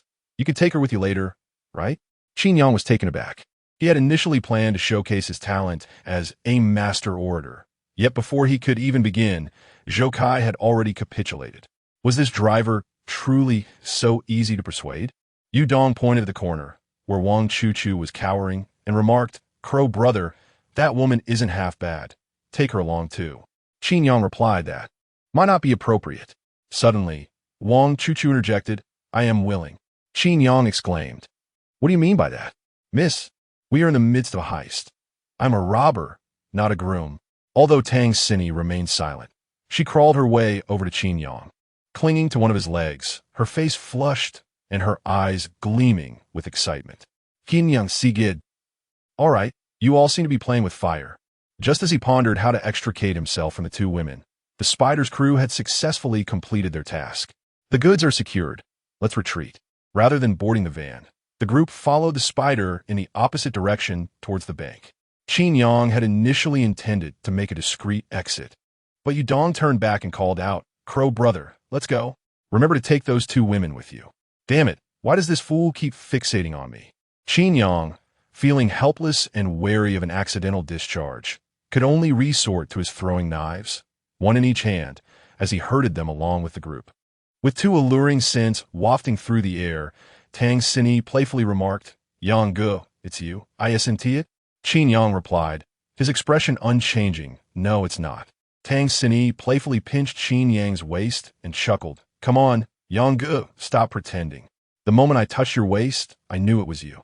Qin Yang replied, "Miss, you are currently our captive. Could you possibly take the situation a bit more seriously?" Upon hearing Qin Yang's words, Tang Sini clasped her hands together, swaying her hips and adopting a high-pitched tone. "Oh dear, I've been kidnapped. I'm so scared. Oh, dear bandit, are you planning to do something to me? Perhaps you should tie me up with a rope, but do be gentle. I fear pain." The atmosphere was charged with tension, and the allure of a top-tier seductress was palpable. Wang Chuchu was taken aback to discover that Tang Sini and Qin Yang were acquainted, and their rapport seemed to transcend mere friendship. As Tang Sini showcased her charms, Wang Chuchu felt compelled to compete. She fidgeted, hesitating to speak. Qin Yang glanced at her and remarked, "What are you squirming for? Do you have lice?" Wang Chuchu fell silent. It wasn't that Qin Yang was favoring Tang Sini. It was simply that compared to her, Wang Chuchu's allure was insufficient. She had relied on the fleeting glow of her high school beauty, mistakenly believing it would carry her through life. In contrast, Tang Sini had consistently radiated beauty from childhood to the present, and crucially, she was also dedicated to her studies. Qin Yang vividly recalled how, during their university days, Tang Sini had lured him to her dormitory with various excuses, such as a clogged toilet, a broken computer, or a malfunctioning washing machine. Could such elaborate schemes possibly be concocted by someone indifferent to their studies? Thus, Tang Sini's recent flirtation was nothing short of enchanting, an embodiment of seduction. Meanwhile, Wang Chuchu's awkward attempts to sway were akin to a person afflicted with lice. Seizing the moment when the others were distracted, Qin Yang spoke in a low voice, "You two, stop fooling around. The individuals ahead are desperate fugitives. If they manage to escape, we are all doomed. I will find an opportunity to leave you behind. You must run back without looking back. Your safety is paramount, and I will find my own way out." Wang Chuchu wore a despondent expression, still reeling from the earlier revelation. Tang Sini, meanwhile, was mesmerized, her hand grazing Qin Yang's abs, nearly drooling. "Senior, no wonder you can be a daring bandit. Your physique is incredible. Do you still work out every day?" "I do too. Perhaps we can train together in the future?" Qin Yang sighed, his arm hair standing on end. "It's over. It's all over." Tang Sini looked puzzled. "What do you mean it's over?" Qin Yang's face reflected a sense of despair. "From the moment you touched my abs, it was all over." Determined, Qin Yang firmly resolved to keep the two women behind, refusing to let them accompany him, fully aware that the ensuing events would be gruesome and merciless. Meanwhile, the wolf spider advancing ahead sensed that something was amiss. Their audacity stemmed from the fact that they had long since excavated a tunnel leading to the bank. Although the passage was not extensive, it afforded them the means to escape the encirclement of the police and emerge in the adjacent residential area. However, as they emerged from the tunnel and ventured a short distance, Lang Zhu began to experience an overwhelming sense of unease. "Wait!" Lang Zhu halted, his discomfort intensifying. In the narrow alley, several individuals exchanged puzzled glances with him. "What's wrong, boss?" Lang Zhu felt a tightening in his throat. Something was amiss. It was far too quiet, and the atmosphere was palpably tense. One of the younger members laughed and pointed ahead, saying, "You're being overly cautious, boss. Just a few more meters, and we'll reach the car for our escape." Lang Zhu remained silent, merely gesturing for the young man to proceed ahead. Little did they know that as the young man took just a few steps, he was confronted by Lu Yan, brandishing a gun with a fierce expression at the alley's entrance. The young man was struck with terror. Before he could react, a hail of bullets rained down upon him, transforming him into a mere sieve. The others, paralyzed with fear, hurriedly sought refuge in the nearby recesses. Bullets shattered the edges of the wall, sending shards of brick flying, causing one of the thugs to lose control of himself in fright. There stood a stalwart figure, akin to Stallone, guarding the alley. I am not jesting. Chapter 78. Do you not have a wife? Brother, what on earth is happening? Are the police truly wielding such formidable firepower? They are being suppressed by an overwhelming barrage, unable to raise their heads as shards of stone splatter onto their faces, instilling a profound sense of humiliation. How infuriating! We are the ruthless bandits here. Young brother Ahua remained composed, leaning against the recess like a top-tier assassin from a film, his eyes gleaming with wisdom. He awaited the opportune moment, specifically when Lu Yen would reload her magazine. Click! With a crisp sound, Ahua's eyes brightened. Now is the time. Awakened, the moment of the hunt has arrived. With a flourish, Ahua spun around and stepped out of the recess, gun raised. He turned, crouched, aimed. Bang! A bullet pierced through his forehead, and the surrounding air fell into an eerie silence. The wolf spider halted, astonished. Did this fool truly think of himself as the protagonist of a movie? Lu Yen, expressionless, lowered her handgun and coldly commanded, "Drop your weapon, clasp your hands on your head, and crawl out. Surrendering will spare your life." Goodness, the pressure is immense. The viewers in the live stream trembled in fear. It's my goddess Lu Yen, first taking down two before persuading the rest to surrender. Impressive. Is this truly a female police officer? She is undoubtedly a female warrior. The Special Forces women retreat like this, and if only the city provided armed helicopter support, she could demonstrate aerial fire suppression right here and now. Qin Yang thought. Now you understand why I dare not stray from the path of fidelity? It is not that I lack interest in women, but rather that I cherish my life. Lu Yan's appearance had rendered the situation stalemated. She stood at the alley's entrance, leaving the wolf spider and his crew with no means of retreat or advance. If they waited any longer for the special police to arrive and encircle them, they would all meet their end here. Boss, what should we do next? Zhou Kai's face bore an expression of urgency. That female officer outside is incredibly formidable. Not only is her firepower fierce, but her marksmanship is precise. They were utterly afraid to show themselves. Exposing their heads meant instant death. How could they proceed? The wolf spider replied solemnly, "Do not panic. I have arranged for reinforcements. They should arrive in about 2 minutes. Everyone, hold your positions. She cannot do anything to us while we remain hidden in this recess." Bang! Just as the wolf spider finished speaking, Lu Yen fired another shot. The wolf spider quickly checked himself, relieved to find he had not been hit. Was that woman firing a warning shot? As the wolf spider pondered this, he turned to see Zhou Kai clutching his groin, his expression twisted in agony. What on earth is happening to you? Zhou Kai, in excruciating pain, was drenched in sweat, his lips pale. I don't know, brother, but it feels like I've been shot. Bang! Another shot rang out. This time, the wolf spider understood clearly. The bullet first struck the wall in front of them, then ricocheted and hit Zhou Kai. How is this even possible? Has this woman mastered the art of calculating the trajectory of ricocheting bullets to strike her targets? Absurd. Instinctively, the wolf spider shielded himself with the bag containing gold bars. Glancing at Zhou Kai and asking gravely, "Brother, hang in there." Zhou Kai was beginning to lose consciousness. "Boss, it seems I have met my demise." The hand of wolf spider holding the gun trembles with trepidation. This woman is undoubtedly doing it on purpose. She could have easily shot him in the head, yet she opted for a shot below the belt. The Yu brothers are so frightened that their legs feel weak. They merely intended to make some quick money, never anticipating encountering a warrior like Lu Yen. Who provoked her? Wolf spider, should we not surrender?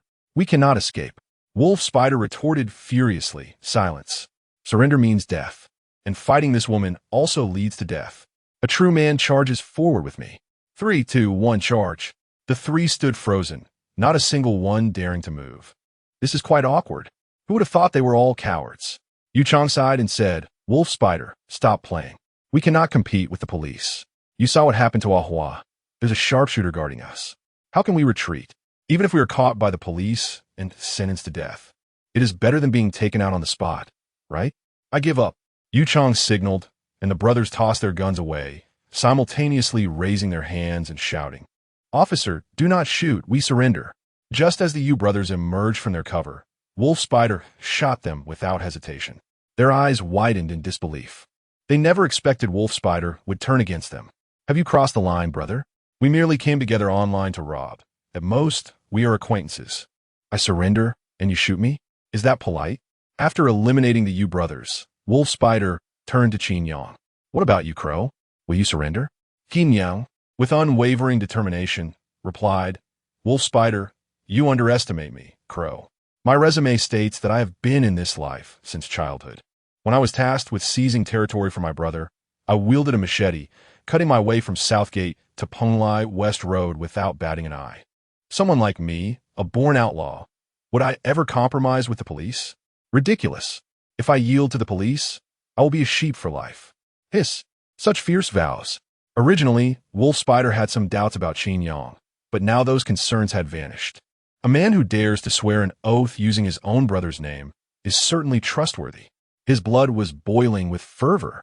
"Good brother, once we break through, I will treat you to the finest delicacies."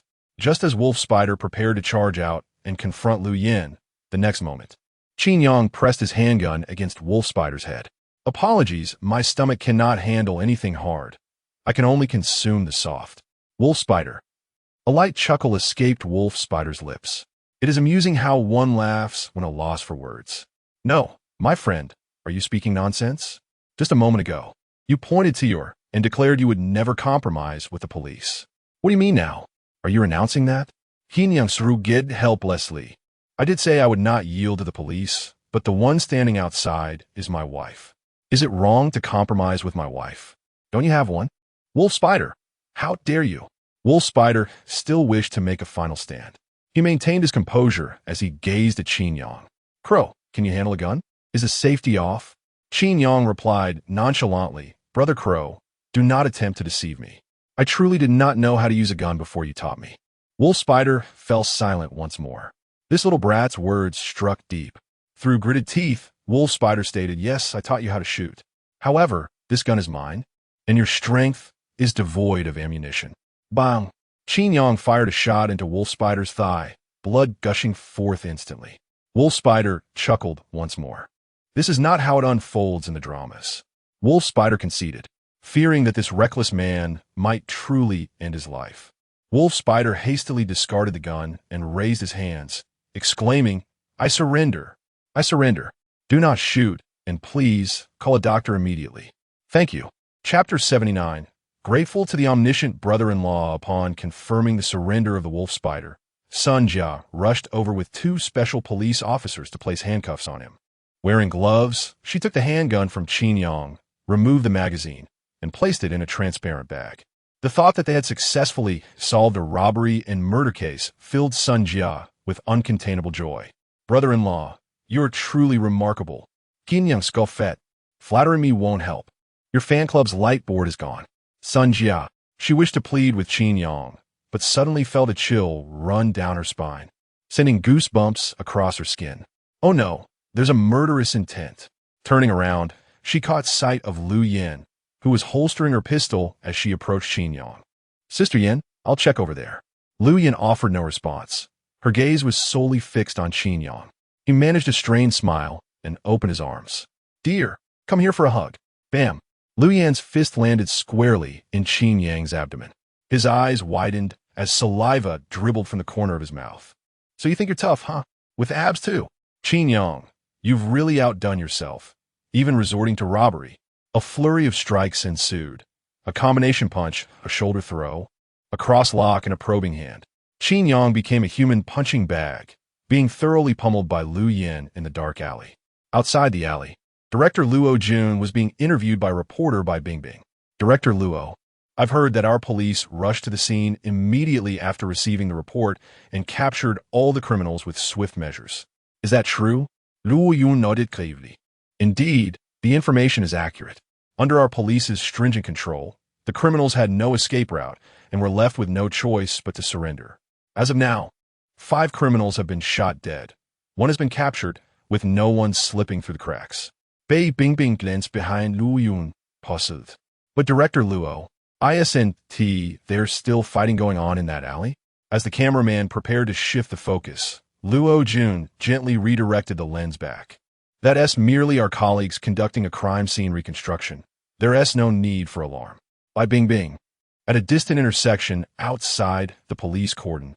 Inside a jeep, the vice passenger, Crab Spider, lowered his binoculars, his expression grim. So, did Wolf Spider escape? Spitting outside, Crab Spider replied, escape? That kid was captured by the police.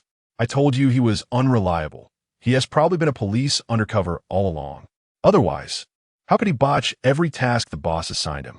First, he was found at the hotel, then the transfer station was raided. And now he has been caught robbing a bank. Who would believe he is not an undercover? Seeing a flicker of murderous intent in Dog Spider's eyes, Crab Spider reassured him, Dog brother, don't be too angry. Now is not the time to deal with that kid. Let's return and hear what the boss has to say. The Dog Spider endeavored to suppress the murderous intent surging within, gritting his teeth as he addressed the Crab Spider. How many times must I remind you to roll down the window when you spit? Is your mind filled with excrement? The Crab Spider, taken aback, shuddered and hurriedly retrieved a cloth to wipe the window clean. It was common knowledge that the Dog Spider excelled at driving and held a deep affection for his vehicle. Thus, the murderous glare he had just displayed was not directed at the Wolf Spider, but rather aimed at his own companion. How perilous it was! He nearly lost his life. The following morning, at the First People's Hospital of the city, Qin Yang lay in a hospital bed, savoring the fruit personally fed to him by Lu Yan. The four brothers, Yu Hao, Chao Lingyun, Li Dongpeng, and Gu Nansheng, entered the ward empty-handed. Oh, Qin dog, weren't you always in great health? How come you find yourself in the hospital? They exclaimed. TSK, your sister-in-law personally feeds you fruit. You certainly have it good. Truly, you are fortunate. Your sister-in-law is not only beautiful, but also gentle and considerate. You must be blessed indeed. Wrapped like a mummy, Qin Yang smiled. But the movement tugged at the wound on his lips, causing him to wince in pain. After feeding him the last piece of apple, Lu Yan rose with a smile, saying, I have some matters to attend to at the bureau. You brothers chat among yourselves. I shall take my leave. The others nodded in agreement. Take care, sister-in-law. Be cautious on your way. Once Lu Yan departed, Li Dongpeng slapped Qin Yang's thigh playfully. You're being rather dramatic, aren't you? All wrapped up like a mummy. Did you engage in a duel with some robbers? Qin Yang shook his head. Could robbers be this formidable? It was merely an occupational hazard, the kind not covered by medical insurance. Yu Hao casually picked up the medical record from the bedside table and, upon reading it, found it increasingly absurd. There doesn't seem to be anything wrong. Why the excessive bandaging? Qin Yang scoffed. Have you heard about the news of a medical student who stabbed her boyfriend dozens of times, only for it to be classified as a minor injury? Yu Hao nodded, having heard of it vaguely. But what does that have to do with you? Qin Yang lifted the blanket and his shirt, revealing a large bruise on his abdomen. The doctor stated that they are merely superficial injuries, with no internal damage. However, superficial injuries do not equate to the absence of pain, understand? The brothers fell silent. Li Dongpeng laughed heartily beside him. No wonder your sister-in-law has advanced to work at the city bureau in such a short time. Her professional competence is unquestionable. Yu Hao patted Qin Yang on the shoulder, saying, Old Qin, you've endured quite a bit over the years. It seems soft living is indeed not palatable. Qin Yang smiled faintly. Just a bit of hardship, nothing worth mentioning. But what brings you all here to visit me? Li Dongpeng rolled his eyes at him. Visit you? Do you think you are particularly handsome? We have come to discuss business. Have you forgotten what you said on the phone? We even brought in Boss Gu for you. If you cannot present a detailed business plan today, don't blame the brothers for spilling the beans to your sister-in-law. Your romantic escapades during university were not fewer than mine. Whoa, are you trying to get yourself killed? You're still broadcasting live. Qin Yang swiftly retrieved his phone and promptly added Sun Jia to his blacklist. After completing this action, he let out a long sigh of relief. That was close. He nearly met his demise. Meanwhile, at the municipal headquarters, Sun Jia sat down with a freshly prepared meal and placed her phone on the table. Her female colleagues gathered around, eager to watch Qin Yang's live stream while they dined. Hey, Xiao Jia, you got a new phone? What happened to the old one? Sun Jia proudly replied, I gave the old one to my boyfriend. He had been eyeing it for quite some time. I purchased this new phone with my bonus. With that, she brought her hands together in prayer before her meal. I expressed my gratitude to the nemesis of evil, the Dawn Sentinel, my selfless brother-in-law. Thank you for granting me success, enabling my swift promotion. I shall contribute 100 yuan each month to support my brother-in-law's endeavors. I beseech him to bestow upon me more criminals. Upon concluding her prayer, Sun Jia opened the live stream. A notification promptly appeared. You have been placed in a temporary ban and cannot access this live stream. Sun Jia. Chapter 80, Brother-in-Law. Why is your head so pointed? Xiaoyan, my brother-in-law has locked me in a small black room. Discovering that her account had been blacklisted, Sun Jia emitted a piercing shriek. What is the point of eating? My account is gone. Sun Jia rushed to Lu Yin, tears streaming down her face, utterly heartbroken. Lu Yin had just returned from the hospital, and after preparing her meal, she had just settled down to eat at a leisurely pace. Sun Jia clung to one of Lu Yan's hands like a koala, but Lu Yin's hand remained unaffected, continuing to eat and drink as if nothing were amiss. Seeing that Lu Yin was unresponsive, Sun Jia cried even louder. Xiaoyan, I am the top supporter of my brother-in-law. I invested a lot of money into that account. Moreover, I am the leader of the fan club for my brother-in-law. If I am locked in this small black room, what will happen to the other fans? They cannot function without me. Xiaoyan, please speak to him and ask him to show me mercy.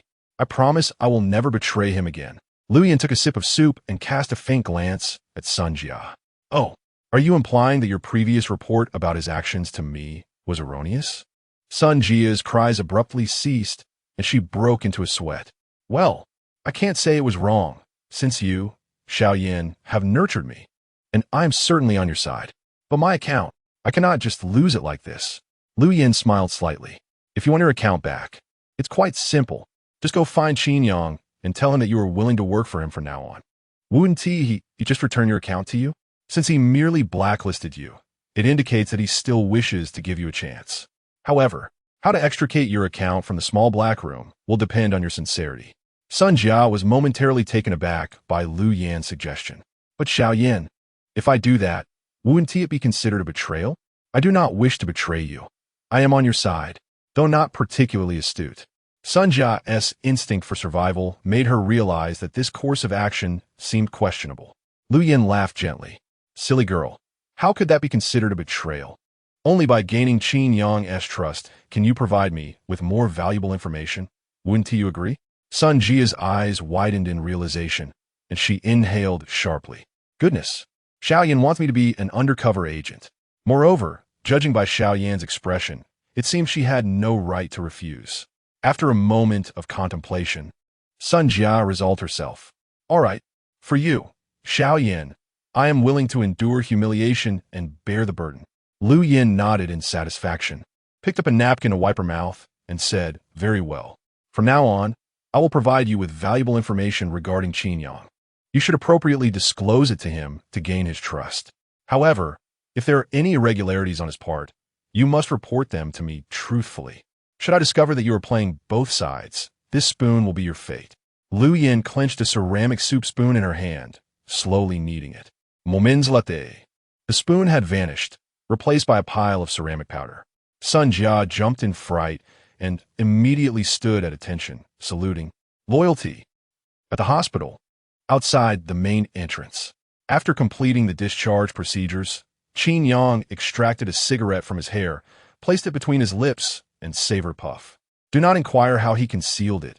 Simply attribute it to sleight of hand.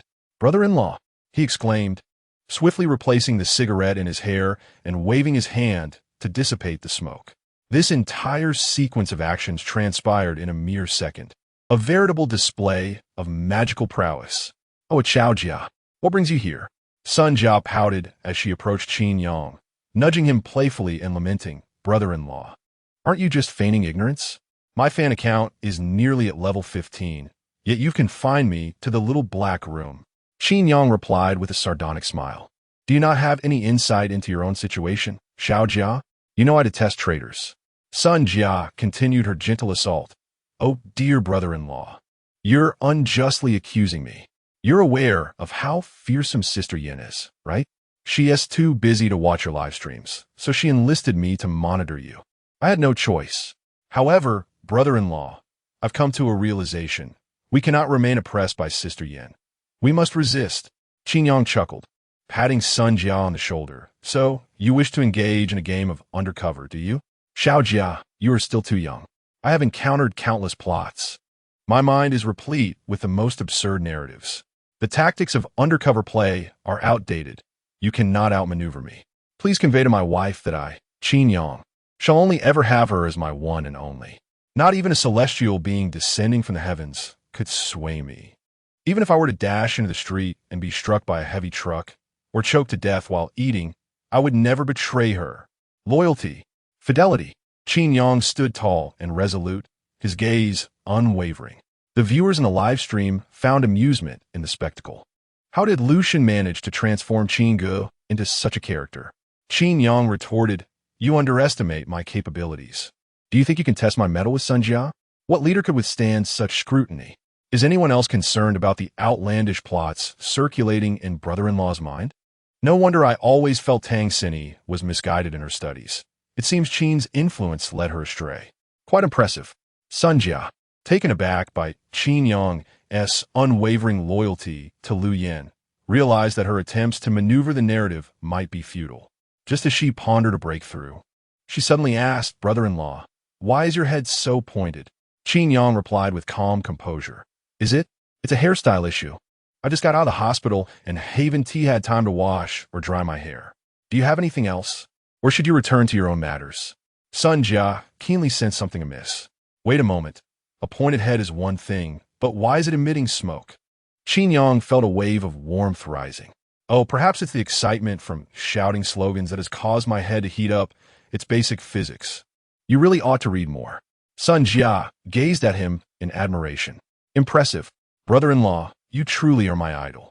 Meanwhile, the heat in his head escalated from warm to slightly scorching.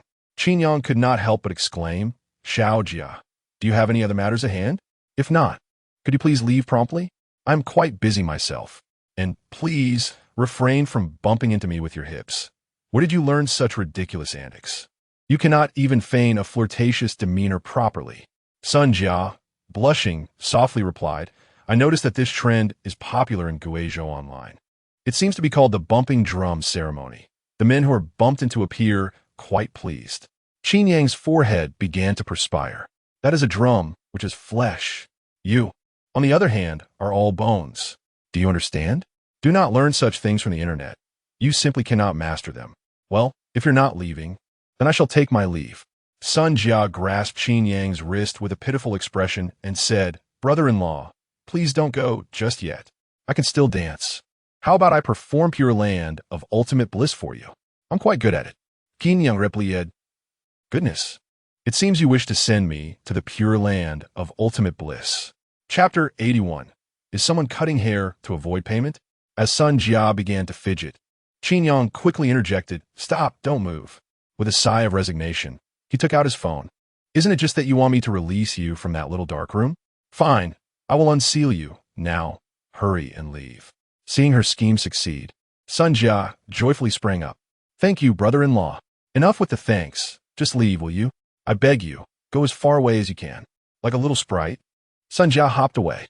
Qin Yang swiftly reached for the cigarette concealed in his hair, his other hand brushing against his head. "Damn it, it's burnt.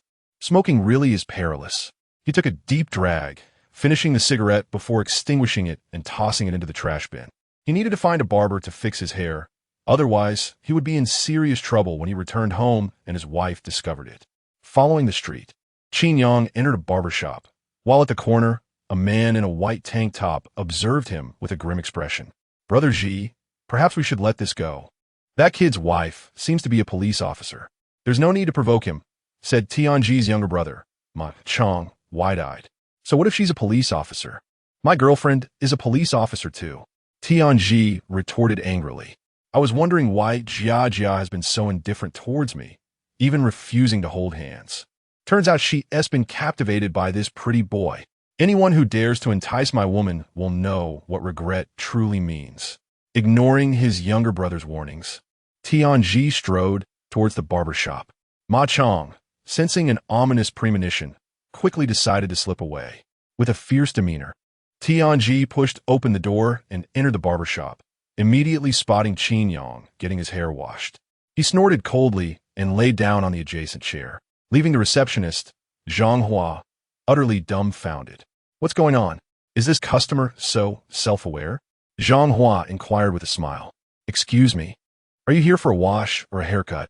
Dian pointed at Qin Yang. What service is he receiving? This customer is getting a wash, cut, and style. All right, I want the same shampoo as him. Lying nearby, Qin Yang felt perplexed. What is wrong with this muscle-bound man? I can understand ordering dishes in a restaurant, but you want to have the same hair wash? Does he imply something? Before Qin Yang could ponder further, a system notification chimed in his mind. Ding! Congratulations, host. Your performance was a resounding success. Your acting has received rave reviews, particularly the little romantic interactions between couples, which were particularly commendable. In response to overwhelming fan requests, the system has made targeted adjustments to your rewards. Please check. Qin Yang. Little romantic interactions between couples? System. You can't be talking about me being used as a punching bag, right? How chilling. Such a cold remark. How could it come from you? Oh, you don't have a mouth, so it's fine. Yet, Qin Yang couldn't shake off a sense of foreboding. What kind of skills could this wretched system possibly provide? Without mentioning the targeted adjustments made, it would be even more astonishing. In the next moment, the rewards in Qin Yang's mind refreshed. Ding. Surge of power. Passive increases water pressure and volume. Adjustable according to the host's needs. Qin Yang. What the hell is this? Huh? Can you explain to me what this is? This skill transcends the realm of the extraordinary. It is utterly abstract. Ding. Invincible Lucky Star. Passive has a certain probability of activation, granting the host a significant boost in luck for a brief period, while drastically diminishing the luck of those around them. Ding. Treasure Finder. Passive, a signature skill of a young master. Unstoppable and advantageous, exhibiting remarkable agility. Ding. Beast Tongue Proficiency. Active enables communication with animals, but has a side effect. After using the skill, the host experiences auditory hallucinations from other speech. In total, there are 4 skills, 3 passive and 1 active. From a quantitative perspective, the system has indeed been quite generous this time. However, upon reflection, it makes perfect sense, considering he nearly faced dire consequences for attempting a bank heist. A bit of compensation is only fair. Yet, these skills are all rather frivolous, leaving Qin Yang at a loss regarding their practical applications. While Qin Yang was deep in thought, Tianji, lying nearby, suddenly spoke up. The one thing I despise most in life is a pretty boy, especially those who resemble celebrities and enjoy seducing others' girlfriends. I crush one every time I see one. Qin Yang breathed a sigh of relief. Thankfully, he resembled Dehua, not a celebrity. Tianji, thinking Qin Yang was intimidated, continued. Do you know what I mean by crushing? It's like squeezing an egg. With just a bit of force, that person ceases to be a man. I will make him the last eunuch of Longhua. After finishing his statement, Tianji turned to gauge Qin Yang's reaction, expecting that his imposing physique and fierce words would have frightened the pretty boy. However, as soon as he turned, he received a slap that left him dazed. Zhang Hua, with his hand covered in white foam, said to Tianji, I've put up with you for too long. You were jabbering while washing your hair, moving your head around. Want to try moving again? Do you believe I won't slap you dead? Huh? Tianji clenched his fists, showcasing his muscular chest, attempting to intimidate Zhang Hua. Zhang Hua responded with another slap to his face. Are you going to wash your hair? If not, get ready for a duel. Tianji glanced at the razor in Zhang Hua's hand and, in a fit of fury, felt a surge of anger. No need to get worked up. What is the point of being angry at a hairdresser? Remembering the several heinous cases mentioned by Sun Jia, Tianji's gaze suddenly cleared. The hot, dry noodle murder case. The arson case, due to unpaid wages, the incident where an agent was attacked after being insulted. Seemingly trivial matters, yet they escalated into significant issues. Although Zhang Hua did not appear stronger than him, should he truly deliver a fatal blow, who would he turn for justice? Tianji sought to ease the atmosphere and thus initiated a conversation. Good sir, what is the charge for a wash, cut, and blow dry here? 680. Came a reply. Tianji's pupils dilated in astonishment. What? It's that expensive. Zhang Hua, somewhat impatient, responded. Isn't that the package you selected? What? Now you find it too costly? Tianji hastily smiled apologetically. No, I merely wish to inquire about the specific costs. It's not that I cannot afford it. How much do you charge for a wash? 15. And for a cut? 15. Tianji's eyes brightened, as if a revelation had struck him. Ah, so the blow-dry is the main expense, is it? He scratched an itch, his smile radiant. And who performs the blow-dry? Zhang Hua, with a stoic expression, replied, I do. Tianji's smile abruptly froze. You? You do the blow-dry? You pervert. I won't let you succeed. Startled, Tianji quickly sprang to his feet, with foam atop his head, and fled the salon in disarray. Meanwhile, Qin Yang, who was getting a haircut, stared in disbelief at the scene. In the 21st century, there are still people who attempt to escape without paying for a haircut? Chapter 82. But you're a man. As Qin Yang stepped out of the barbershop, freshly coiffed, a sudden notification echoed in his mind. Ding! Your part-time task has been updated. Your next part-time job is Sleep Tester. Task Requirements 1. Complete a sleep testing task as per client specifications. 2. Acquire an additional 50,000 followers through a live broadcast of the task execution. Task deadline: 3 days. Failure penalty: 10 instances of follow me inside. Note: in the event of failure, the system will enhance Lu Yan's physique, amplifying her desire to enter. Qin Yang. What the hell? Is this a joke? If you have the guts, come to me directly. Enhancing my wife's attributes is nothing short of cowardly, you despicable foreign system. His hands trembled at the thought. Previously, the penalty for failure had merely involved depleting his savings, but now escalated to a matter of life and death. But where could he possibly find a sleep tester for this part-time job? Qin Yang opened his phone contacts and began to scroll aimlessly. Before long, a smile appeared on his face as he dialed his old classmate, Zheng Su. As soon as the call connected, Zheng Su's languid voice came through the receiver. Hello, who is this? Old Zheng, it's me, Qin Yang. Before Qin Yang could finish his sentence, Zheng Su abruptly hung up. What the hell? What is going on? Although Qin Yang and Zheng Su were not as inseparable as he was with Chao Lingyun and the others, it was hardly normal for him to hang up as soon as he identified himself. Is that polite? Qin Yang yelled again, but this time the call rang only once before being disconnected, clearly indicating that his old friend had blocked him. Damn it, that is harsh. Qin Yang opened the university chat group and tagged Zheng Su directly. Qin Yang. Old Zheng, what is going on? Pick up the phone. The next moment, Zheng Su has exited the group chat. Qin Yang? What does that mean? Did I inadvertently offend Zheng Su? Never mind, I'll ask the others. He sent another message in the chat group. Qin Yang. Dear classmates, I'm interested in trying my hand as a sleep tester. Does anyone have connections to recommend? Moments later, the mutually affectionate old classmates group has been disbanded. Qin Yang. This is outrageous. A group that usually buzzes with over 999 messages daily simply dissolves at a whim. The viewers in the live broadcast room relished the spectacle. Did you see that? This is what reputation looks like. It goes without saying that the host's notorious exploits must have been circulated. Otherwise, his old classmates wouldn't react this way. Who would dare assist him? In this industry, helping him once could lead to one's own demise. From a certain perspective, Qin Yang's ability to alienate classmates years after graduation speaks volumes about his exceptionalism. The most unfortunate must be Li Dongpeng, though. He helped Qin Yang secure a role, only for the director to be taken away by the authorities, resulting in the film being postponed indefinitely, with losses amounting to millions daily. How tragic! With Qin Yang's current predicament, is it not true that he may never find anyone to assist him again? Just when everyone thought that Qin Yang would become a solitary figure, he unexpectedly received a phone call from his old classmate, Tong and Qin Yang. It's Tong and. Do you remember me? Although Tong and was a man, his voice had a somewhat delicate quality, which felt rather peculiar. However, Qin Yang, eager to accomplish his task, dismissed any thoughts and quickly replied, Of course, I remember you, the talent master of our class. During university, you were part of the ballet club and could sing as well. You were the host for every major school event. I have vivid memories of you. Tong'an chuckled and said, It's rare to hear that. I thought someone like me wouldn't leave an impression on the illustrious Qin School heartthrob.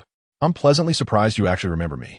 Well then, since you recall me, I'll assist you with this favor. Our company is currently hiring sleep testers. Just come to the office, and I'll send you the address to your phone. Kanyang noded repeatedly in gratitude. It's not easy. The world of adulthood is indeed fraught with difficulties. It's quite rare to find someone willing to lend a hand when faced with challenges. Fearing that Tong might change his mind, Qin Yang immediately hailed a cab after receiving the address and headed straight to the company where Tong worked. In the office building, as lunchtime approached, Zheng Su, who worked on the same floor, barged in to find Tong. "Let's go eat." Tong was touching up his makeup with powder and replied without looking up, "You go ahead. I have an appointment to discuss something." Zheng Su teased, "Who could be worth such effort in your appearance?" Tong glanced at him. "You know him too. He's an old classmate, Qin School heartthrob." Zheng Su's expression changed abruptly. "Qin Yang, are you out of your mind? Why would you meet with him?" "Of course, to discuss the sleep testing position. Our company is in need of testers, and he seems interested. We're old classmates. I thought I could help him out." Zheng Su felt Tong and must have lost his senses. "Haven't you heard what Lao Li and the others were saying in the group? Yuhao's factory shut down. Chao Lingyun's travel agency went under, and Lao Li is unemployed, all because of Qin Yang. That guy is quite uncanny. We should be avoiding him, not seeking him out." Tong, slightly irritated, responded, "They failed in their management. Why must they blame Qin School heartthrob?" "Enough, Lao Zheng. I can't explain this to you. Just go eat your lunch." Zheng Su wanted to argue further, but just then, the secretary knocked at the door. "Mr. Tong, Mr. Qin Yang has arrived at our company. Shall I let him in now?" Zheng Su's expression became somewhat uneasy. Qin Yang arrived so quickly. Tong nodded. "Have a receptionist bring him in. You go make a latte, and remember to add plenty of milk. Qin Yang likes it that way." "Understood, Mr. Tong." The secretary left the office, and Zheng Su finally grasped the situation. He looked at Tong in shock. "Tong, you can't possibly have feelings for Qin Yang, can you?" Tong shyly covered his face with his hands. "Am I that obvious?" After a brief silence, Zheng Su replied, "But you are a man." Zheng Su felt that the world was utterly insane. During his university days, Tong had always possessed an air of refinement, embodying what the older generation would refer to as scholarly charm, a clear indication of a studious nature rather than one suited for laborious tasks. After graduation, Tong occasionally indulged in makeup and various skincare routines. Zheng Su had always assumed this was merely a reflection of Tong's inherent meticulousness, as he had previously dated a few girlfriends, and everything seemed perfectly normal. However, now witnessing Tong's bashful demeanor sent a shiver down Zheng Su's spine. Nan Tong was actually by my side. How terrifying! Just as Zheng Su contemplated making his exit, the front desk announced Qin Yang's arrival at the office door. "President Tong, Mr. Qin has arrived." Tong's face lit up with surprise as he quickly stood up to extend his hand towards Qin Yang. "Qin, my dear schoolmate, it has been a long time." Chapter 83. Are you really so lacking in sympathy? Qin Yang instinctively extended his hand, but in the next moment he sensed something amiss. Why had his old classmate painted her nails? Perhaps he was overthinking. It could simply be a personal preference. As Qin Yang attempted to retract his hand, Tong maintained her smile, showing no intention of releasing her grip. In fact, her index finger deliberately brushed against the back of Qin Yang's hand. What on earth? This was certainly not right. Qin Yang forcefully withdrew his hand, feeling as though he had been electrocuted, a shiver running down his spine. Noticing Qin Yang's reaction, Tong merely smiled faintly before swiftly turning to the matter at hand. She produced a contract she had prepared earlier and presented it to Qin Yang. "Old classmate, our company is currently seeking sleep testers. Each sleep session lasts no less than 10 hours and requires video recording. Upon completion of each session, we offer a remuneration of 2,000 yuan. If you find no issues, please sign the contract, and I will arrange the sleep testing duties for you immediately." So simple. Concerned that Tong might be leading him astray, Qin Yang scrutinized the contract 3 times, finding no apparent problems. Unable to contain his curiosity, he inquired, "The salary for your sleep testers is quite high. 2,000 yuan for just one sleep session. Surely, many must be applying?" Tong replied with a smile, Indeed. There are many applicants, but few can endure it. If you have no objections, please sign. We are old classmates. I wouldn't deceive you. Qin Yang pointed at the penalty clause at the end of the contract, stating, the contract stipulates that if one withdraws midway, a penalty of 150,000 yuan must be compensated. This amount seems rather excessive, doesn't it? Tong extracted a pen from her pocket and handed it to Qin Yang. It's a standard contract with standard clauses. But you need not concern yourself with these details. They are of little consequence. Besides, it's merely a matter of sleeping in a different place for some money. Would you really run away midway? Upon reflection, Qin Yang found this reasoning sound. It was just sleeping. What was there to fear? He swiftly signed his name on the contract, and Tongan immediately called to arrange for a driver to wait downstairs. As Tongan personally escorted Qin Yang out, he glanced at Zheng Su, who stood nearby. Old Zheng, you've really outdone yourself. Not only did you block me, but you even left the group. I'll remember this. Zheng Su smiled calmly, seemingly unperturbed by Qin Yang's words. We are all adults now, no longer students. Back in school, if you were displeased with me, you could resort to violence. But now, what can you do if you find me disagreeable? If you dare, come and hit me, fool. After watching Qin Yang enter the elevator, Zheng Su turned to Tong Un, puzzled. Tong Un, your actions are increasingly inscrutable to me. The position of sleep tester is not for just anyone. Since you like Qin Yang, why would you push him into a pit of fire? Tong Un chuckled, pointing to the contract in her hand. Precisely because I like him, I must ensnare him thoroughly. If I don't have some leverage over him, how will I manage him later? Zheng Su disdainfully remarked. Do they think a penalty of 1.5 million can intimidate him?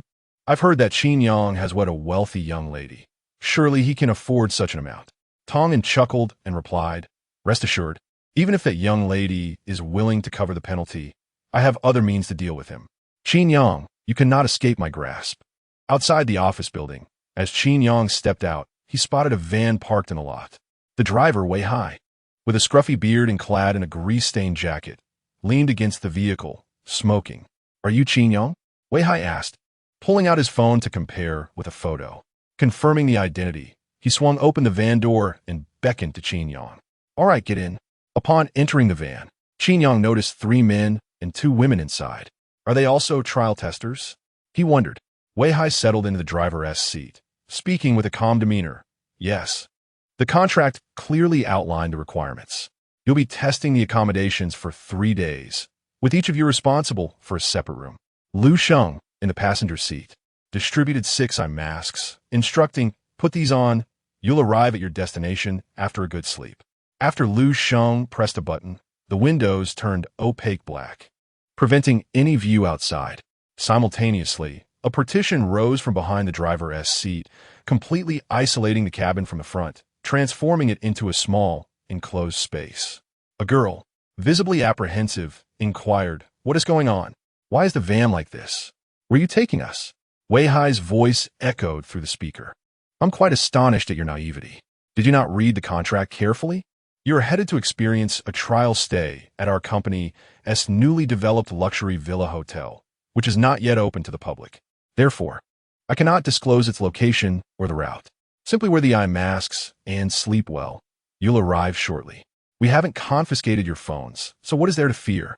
Upon hearing this, the others took out their phones to test for signal, relieved to find it could still make calls and access the internet. Their tension eased somewhat. Yet Qin Yang sensed something amiss.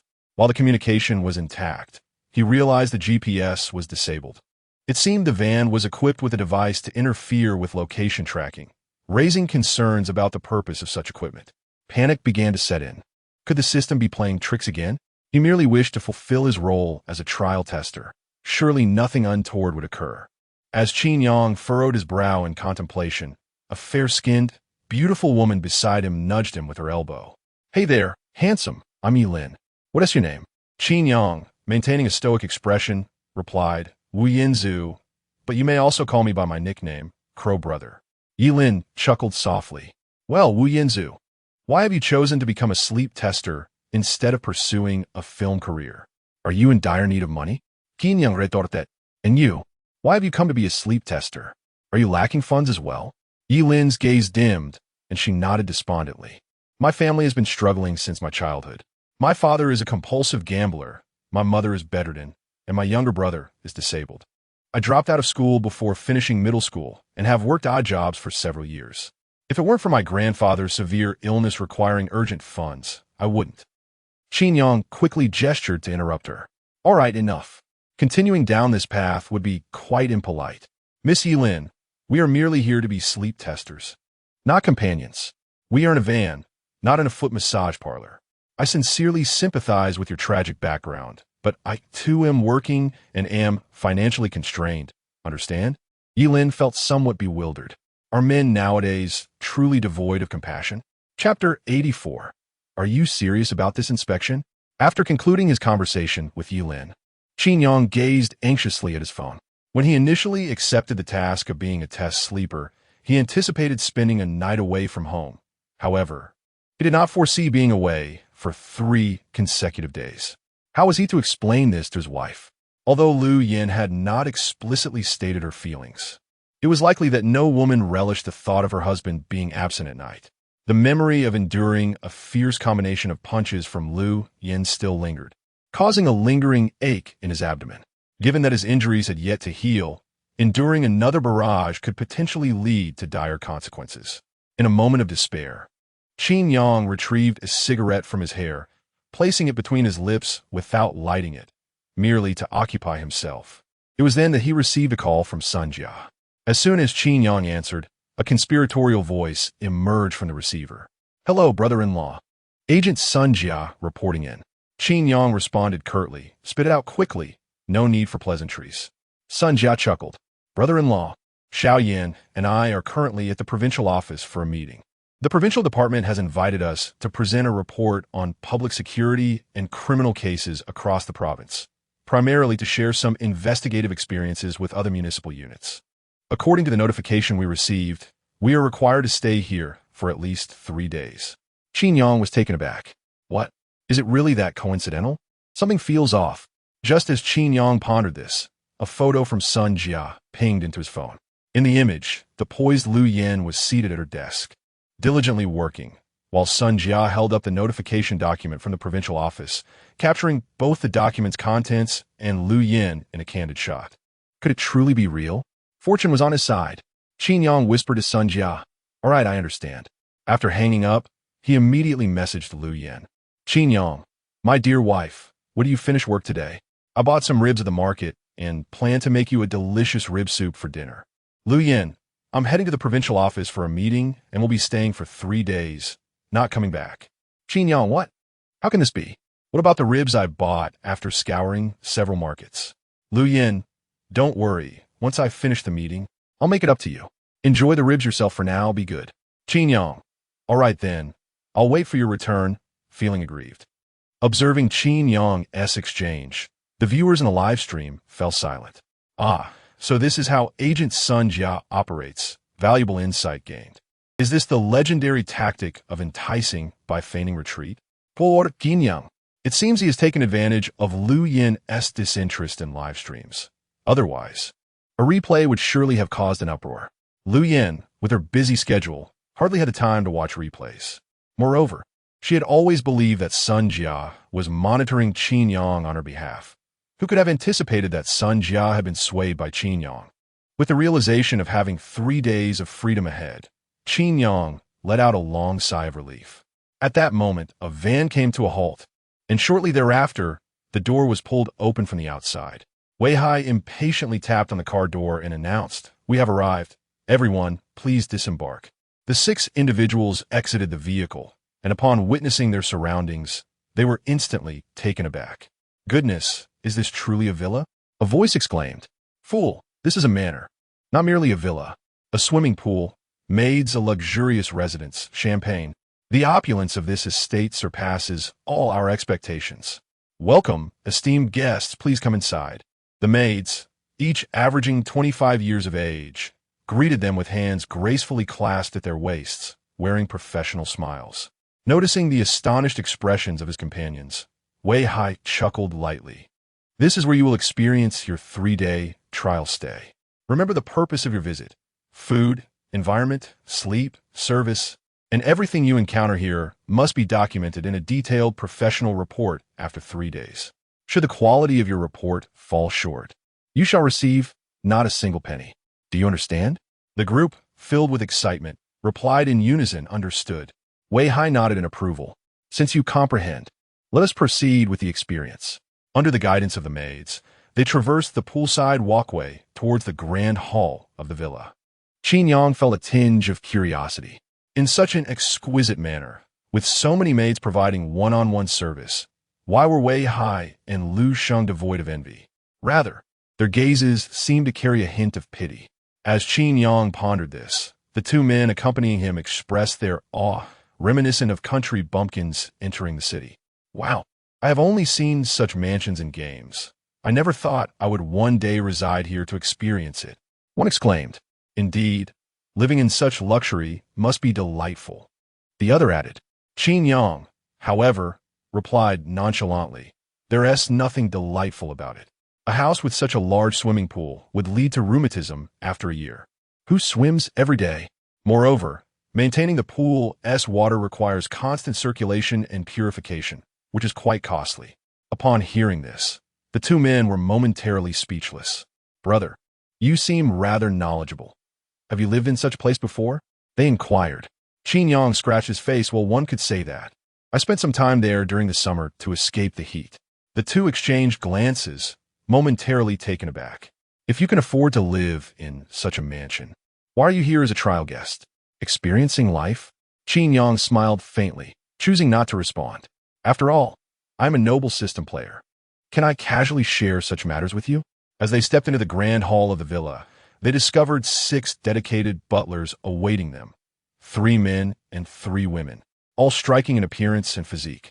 Just as their curiosity piqued, a woman dressed in the style of a medieval European noble descended the spiral staircase with a cane in hand. Welcome, esteemed guests, to the Shanhai Manor. I am Hong Zhu, the chief steward of the estate. Over the next 3 days, you shall indulge in unparalleled luxury and enchantment under the guidance of our 6 dedicated butlers. During this period, all activities within the estate are available for guests to experience free of charge, incurring no fees whatsoever. Naturally, during these 3 days, guests are also required to cooperate with us by participating in certain designated activities. As Hong Zhu's words resonated, several doctors clad in white coats entered the room. Hong Zhu introduced them, stating, these esteemed individuals are our family doctors responsible for the health monitoring and examinations of our guests over the next 3 days. Should anyone feel unwell, please do not hesitate to consult with our physicians. All services are complimentary. The trial sleeper, Wang Tao, expressed his excitement. I have had a missing front tooth for quite some time. May I have a dental implant here? Hong Zhu smiled slightly. Certainly, any medical procedure that can be completed within these 3 days is complimentary here. With a gesture, she signaled to several dedicated butlers who promptly approached to escort them to the adjacent medical building for their checkups. Qin Yang Diditat butler, Ah Jiao, possessed an alluring figure and youthful visage. Before Qin Yang could utter a word, she eagerly grasped his arm. Mr. Qin, let us proceed with your health examination. Qin Yang felt a warmth spread across his face. Is this examination legitimate? Chapter 85. The Surge of Power. Initiate. Initially, one might have assumed that the so-called medical building was merely a rudimentary health check center. However, upon their entry, they discovered that this facility was far more sophisticated than they had anticipated. It boasted an array of advanced medical equipment, along with a team of professional doctors and nurses on duty, leading one to believe they had inadvertently stepped into an exclusive private hospital. Yet, this establishment only granted them access to a portion of its facilities. Each floor featured a robust iron door at its center, secured with a keypad lock, obscuring the view of what lay beyond. Without the requisite code, it remained impervious. This peculiar arrangement raised questions. Which medical facility would be constructed in such a segmented manner, dividing a single edifice into disparate zones? What purpose did this serve? The dedicated attendants first escorted several individuals to have their blood pressure taken and blood drawn, followed by a series of routine medical examinations. Except for Qin Yang, the others perceived no issues with these assessments. rather feeling as though they were saving money. After all, those who toiled daily seldom had the luxury of affording health checkups. They tended to ignore ailments until they became severe. Mr. Qin, the next step involves a urine test. The restroom is over there, and your cooperation is required, A. Jiao stated, handing him a palm-sized specimen cup. Qin Yang glanced at the cup, furrowing his brow. This is far too small. Please provide me with a larger one, or I may spill it on my hands. Without further ado, A. Jiao produced a urinal. Qin Yang shook his head. Still too small. A. Jiao regarded him with suspicion. Though perplexed, she chose to respect his request and handed him a paint bucket. Qin Yang, growing increasingly impatient, replied, "Could I please have a larger container? My volume will exceed that of an average person." Upon hearing this, the other women instinctively turned their attention towards him. The two male testers exchanged dubious glances. Wang Tao scoffed. "What are you trying to prove? Is there really a need for a bucket to contain more urine?" Xiao Fei nodded in agreement. It seems someone is trying to show off in front of all these women, rather childish. Despite their remarks, both men tacitly agreed to swap their specimen cups for urinals. They were curious to see if Qin Yang could indeed deliver on his boast. "Mr. Qin, would this water bucket suffice?" A. Jiao presented him with a brand new bucket, to which Qin Yang sighed, "It will have to do." After uttering this, he took the bucket and entered a restroom stall, with Wang Tao and Xiao Fei following suit into their respective stalls. These stalls were unisex, prompting the others to wait outside until the three men completed their business. The first to commence was Wang Tao, producing a sound akin to a torrential downpour, followed by Xiao Fei, whose rhythm was more melodic, eliciting concern from those listening. A group of women could hardly contain their laughter. Liao Xian, with a playful smile, whispered to Yulin, "Could it be that Xiao Fei is suffering from frequent urination? How embarrassing, ha." Yilin's cheeks flushed with a hint of embarrassment. Unfamiliar with such topics, she felt a twinge of shyness as Liao Xian broached the subject. As the two of them were nearing the end of their conversation, there was still no sign of Qin Yang. With the video feed turned off, the viewers in the live stream chat were inundating the screen with question marks. Some speculated, is Qin Dog's water pipe blocked? Could it be that my Lu god has incapacitated him? How tragic, truly tragic. This is hilarious. Will he dare to play Batman again? Others reassured, don't panic. This is merely a normal waiting phenomenon. Many elderly patients in our hospital experience this. It's not life-threatening. One user quipped, that doctor. Lee even claimed Qin Dog has good kidneys. How amusing. With such performance, he is more likely to be kidney deficient. Wang Tao and Xiao Fei emerged from the partition in succession, one with a full jug, the other with half.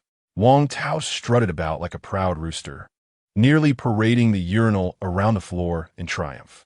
Noticing that Qin Yang was still inactive, Wang Tao was about to launch into a taunt when an overwhelming sound of rushing water erupted from the partition, echoing through the corridor. As the saying goes, when a silver bottle bursts, water gushes forth. Iron cavalry bursts forth with clanking swords. The dragon swirls in tumultuous waves. The raging sea howls and shakes the heavens. Everyone was left in stunned silence. Is this noise truly the result of a human? Did you just burst a high-pressure water pipe? Inside the partition, Qin Yang was equally tormented. The surging force was a passive skill. Even with the water pressure dialed to its lowest, the situation spiraled beyond control.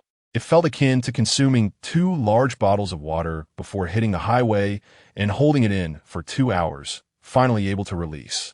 From the initial numbness to the eventual sensation of electric shock throughout the body, only those who have experienced it understand. Accompanied by Qin Yang's low growls, the sound of water showed no sign of diminishing.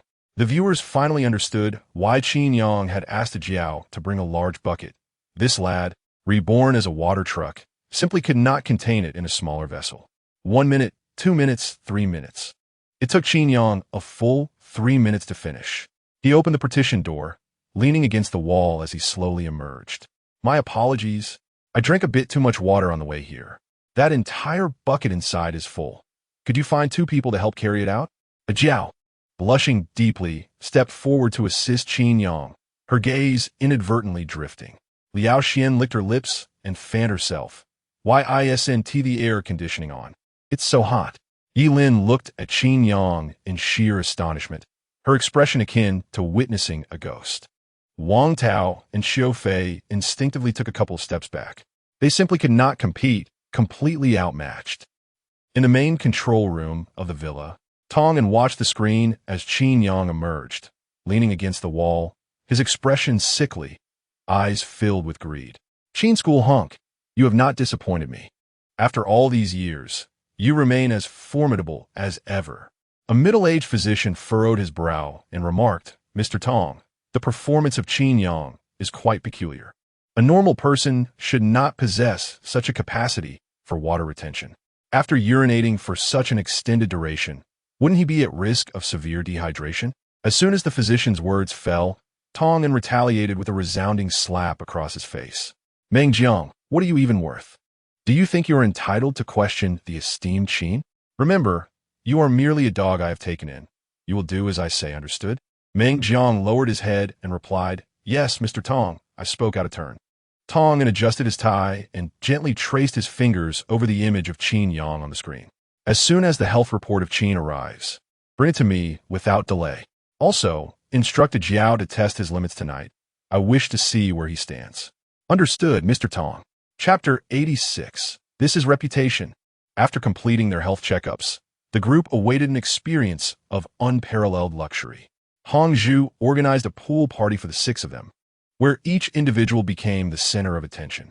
Even Wang Tao, who could not swim at all, found himself surrounded by beautiful women who would approach him in the water, playfully rubbing against him while showering him with compliments and feeding him cake.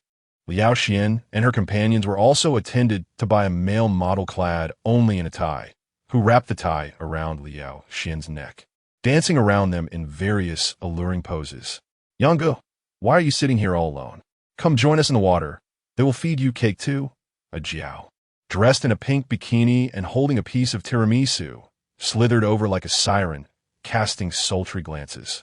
Qin Yang sat on a chair by the pool, maintaining an impassive demeanor, eyes fixed on the ground. A Jiao's brows furrowed slightly. What was going on? As she observed Qin Yang sitting cross-legged, the phrase immovable as a mountain inexplicably flashed through her mind. Could it be that this fellow was ascending to a higher plane while sitting there? A Jiao knelt beside Qin Yang, pressing closer with her alluring figure. In a sweet voice, she whispered in his ear, Yangge, just look at me once. Do you not like me? If one is not enough, I can invite my friends to serve you as well. With a wave of her hand, 2 more stunning bikini-clad beauties approached. Emboldened by their numbers, a Jiao took a daring step toward Qin Yang. She reached out, attempting to touch him inappropriately, only to have her wrist seized firmly by him. With a cold expression, he warned, I advise you against courting disaster. With just that one move, many would meet their demise, myself included.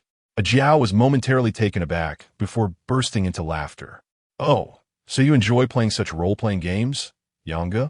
Very well. Saint brother, however you wish to play, I shall oblige.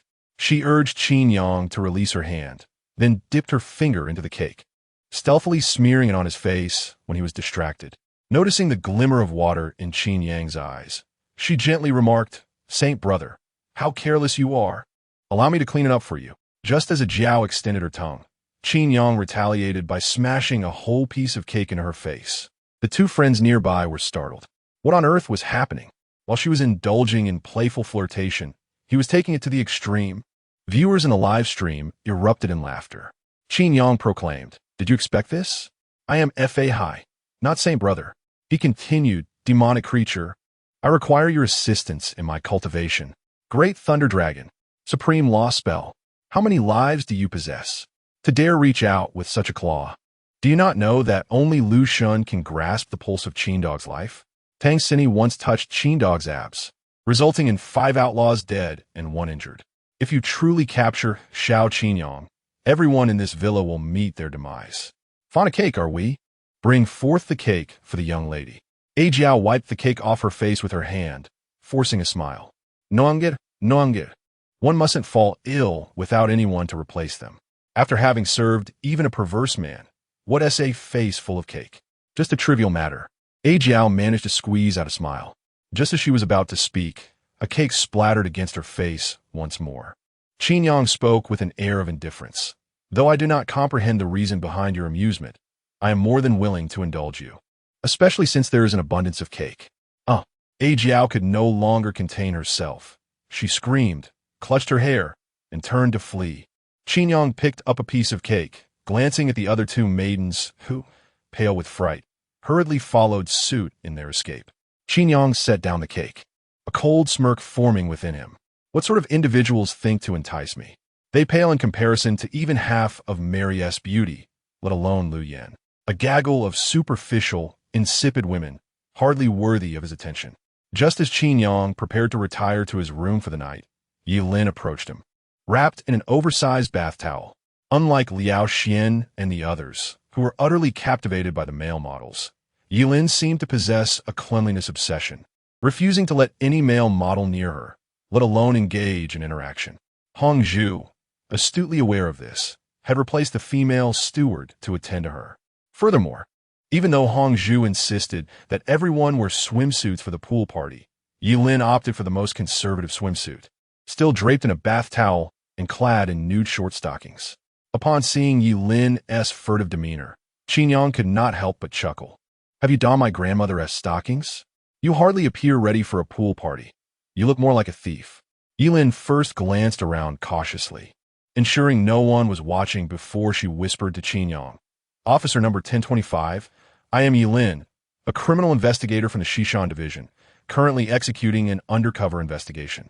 Qin Yang, I know you are Lu Yin's husband, and you are live streaming right now, correct? Qin Yang was taken aback, an ominous premonition rising within him. What on earth? I merely came to be a sleep tester. How did I become entangled with a criminal investigator? Noticing the shock in Qin Yang's eyes, Yi Lin quickly clarified, I don't have time to explain everything. I can only tell you that our superior's suspect Tong and is luring individuals into human trafficking under the guise of recruiting sleep testers. Before us, 25 individuals who applied to be sleep testers have mysteriously vanished. I have heard of the cases you previously solved at the Xishan Division. Has your Dongshan Division also taken note of Tong and S peculiarities? Qin Yang fell silent for a moment. If I were to say I merely came to experience life, would you believe me? Yi Lin shot him a glance. I believe you, you big-headed fool. Would the illustrious sword of dawn, bane of evil, serendipitously find himself here? Initially, I harbored little confidence in this operation, as I had yet to uncover any evidence of their wrongdoing. However, your presence here brings me a sense of reassurance, indicating that our investigative direction must indeed be correct. Qin Yang remarked, do you see? This is what we call reputation. With a resigned gesture, he added, Officer Yi, I find your expectations rather unreasonable. I am genuinely here to experience life. I admit that I have solved a few significant cases in the past, but those were mere coincidences. Do you think I'm like Conan, where death follows me wherever I go? Just as Qin Yang finished speaking, a piercing scream erupted from the pool area. There has been a death. Someone come quickly. They're drowning. Qin Yang interjected, wait, my friend. Is this how you repay my efforts? Must I risk my life to maintain my reputation? That seems unnecessary. Chapter 87. Is this your abdomen chicken photo? Upon hearing that someone had drowned, Yi Lin rushed over to investigate, with Qin Yang reluctantly following her to discern who was maintaining their reputation. As he approached, he spotted Wang Tao lying on the shore, his abdomen distended, while two doctors took turns performing cardiopulmonary resuscitation. With each compression, a considerable amount of water expelled from Wang Tao's mouth, and his dazed expression suggested a dire situation. Yi Lin furrowed her brow and inquired, what transpired? How could he drown with so many people watching? Wang Tao's personal butler, weeping, replied, we were playing in the shallow waters, but Wang Tao insisted on demonstrating a diving technique, claiming he possessed a unique swimming skill. Despite our attempts to dissuade him, he plunged into the deep end and ended up in this state. None of us can swim. We had to rely on the lifeguard to rescue him. Was it not absurd to showcase one's unique swimming prowess while lacking the ability to swim? Yi Lin keenly observed the bruises on Wang Tao's wrist and shoulder. Just as she was about to speak, Qin Yang interjected. Playing in the pool without knowing how to swim is a recipe for disaster. Let's focus on saving him first. Habitually, Yi Lin was inclined to point out discrepancies at the earliest opportunity, yet she momentarily forgot her role as an undercover agent. Without concrete evidence, her astuteness could easily draw the mastermind's attention. Realizing Qin Yang's interruption had snapped her back to reality, she closed her mouth and quietly stood aside, refraining from further comment. At that moment, Wang Tao coughed up water, regaining some clarity. Dr. Meng Jiang frowned as he stated, "He has temporarily escaped life-threatening danger, but he requires hospitalization for observation over the next 2 days. Let us transport him to the medical department for close monitoring." 2 nurses brought a stretcher to carry Wang Tao away. Unbeknownst to him, having danced on the precipice of death, he managed a half-conscious smile, giving them a thumbs up while exclaiming that the party would continue tomorrow. Qin Yang suddenly thought that it was entirely plausible for this lad to plunge into the deep end, as he possessed a certain reckless charm. The commotion surrounding Wang Tao dampened the spirits of the gathering, and as the hour grew late, everyone retreated to their respective rooms to bathe and rest. Closing the door, Qin Yang entered his own room. The entire space was styled in a Japanese aesthetic, featuring a tatami mat instead of a bed. Adjacent to the bedroom was a large floor-to-ceiling window, for which one could view the site of the earlier pool party. This window could not be opened, yet curiously, there was a corridor-like balcony outside, approximately 1.5 meters wide, connecting all the rooms on this floor. Its purpose remained a mystery. After showering, Qin Yang lay on the tatami mat and took out his phone for a quick check. Fortunately, there were no unread messages or missed calls, confirming that Lu Yin had indeed gone to the provincial department for a meeting. A new friend request? Upon opening the friend request, Qin Yang was greeted by a vibrant image of Yi Lin, holding a cup of milk tea with a radiant smile. After a moment's hesitation, he ultimately chose to accept the request. Shortly thereafter, Yi Lin sent a message. "I have created a chat group. Feel free to join us for some light conversation. Yi Lin invites you to join the Sleep Testers chat group." Initially, Qin Yang anticipated that Yi Lin might have some clandestine information to share, but it turned out to be merely an invitation to a chat group.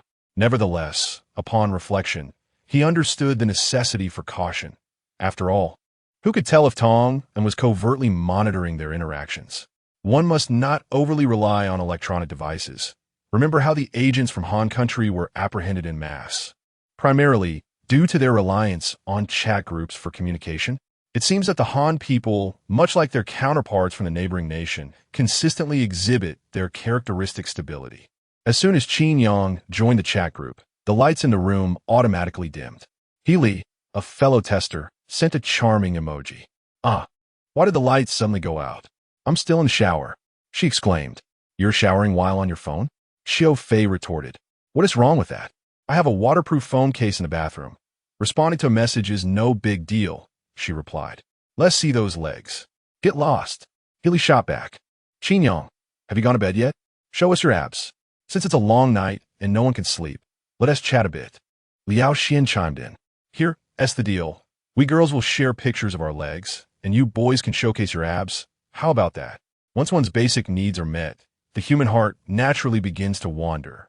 Prior to arriving at the manor, everyone was preoccupied with thoughts of financial gain and the next meal. However, now that they were well-fed and satisfied, other, less noble desires began to stir. Soon, Liao Xian sent a photograph. She was submerged in a bathtub filled with white foam, covering most of her body. Adorned with a cute pink bunny headband, she extended a smooth, fair leg towards the camera, forming a heart with her hand. Very much in the style of an internet celebrity, very much like a wealthy socialite. Xiao Fei, utterly thrilled, swiftly followed up with a photo of his own abs. Healy, who had initially feigned modesty, could no longer maintain her act upon seeing that Liao Xian had captured Qin Yang's attention first. She decided to join in. She took a selfie, clad in a sheer, gossamer bathrobe, turning slightly, biting her lip, and deliberately adopting a pitiful expression. Under the shower, the water-drenched robe clung to her curves, subtly highlighting her figure and igniting the imagination. Viewers found themselves parched, while Liao Xian nearly smashed her phone in frustration. That cunning Healy had the audacity to post a wet photo when they had all agreed on leg pictures, although Liao Xian simmered with anger. She concealed it well to avoid appearing petty. Intentionally, she tagged Yilin. Little Lin Lin, where's your leg photo? Hurry and send it. Ding dong. Yilin sent a leg photo, long and pale. But upon closer inspection, it was evidently a stock image. During the day, outdoors, adorned with a butterfly tattoo on her leg. How did you manage to capture such an effect indoors? Are you truly so careless in your search for images online? Liao Xian's lips twitched slightly, yet she refrained from saying much more. Perhaps this was for the best. Yilin appeared to be a sincere and earnest girl, and her demeanor would at least ensure that she wouldn't vie with Liao Xian for Qin Yang's affections. Liao Xian stretched her neck and continued typing with enthusiasm. Qin Yang, handsome, where's your photo of those abs? Hurry and send it. Ding dong. Qin Yang sent a picture of a pheasant, accompanied by a caption, the golden pheasant. A specialty bird of the Dragon Country is a nationally protected species primarily found in Qinghai, Gansu, Shanxi, Guizhou, Sichuan, and other regions. Healy, Liao Xian, are you doing this on purpose? Who wants to see your photo of a pheasant? Just as Liao Xian was seething with rage, Qiu Fei unexpectedly quoted her picture and circled something on the glass behind her in red. Liao Xian, is there a figure behind that glass? Chapter 88, Brother. Why is your hammer so new? Behind the bathtub where Liao Xian lay was a sheet of one-way frosted glass. Though the bathroom's interior was vaguely discernible from outside, logically, the view should have been entirely obscured. Yet in the photograph, a dark silhouette appeared to be pressed against the glass, peering inside, sending shivers down everyone's spines. Was it merely an illusion? As questions swirled among them, a woman's piercing scream suddenly echoed from outside. Panic ensued. Healy, did you hear that scream? It seems to be coming from Liao Xian's room. Qiu Fei, Liao Xian, are you all right? Please send a message to let us know you're safe. Yilin, I just called her, but no one answered. The call was abruptly disconnected. Liao Xian sent an image. As the group opened a shared image, a wave of goosebumps washed over them. In the picture, Liao Xian was bound with tape over her mouth, her hands cuffed and suspended by an iron chain that dangled from the ceiling. Her disheveled hair framed a face marked by numerous abrasions and bloodstains, rendering her appearance that of someone who had fainted.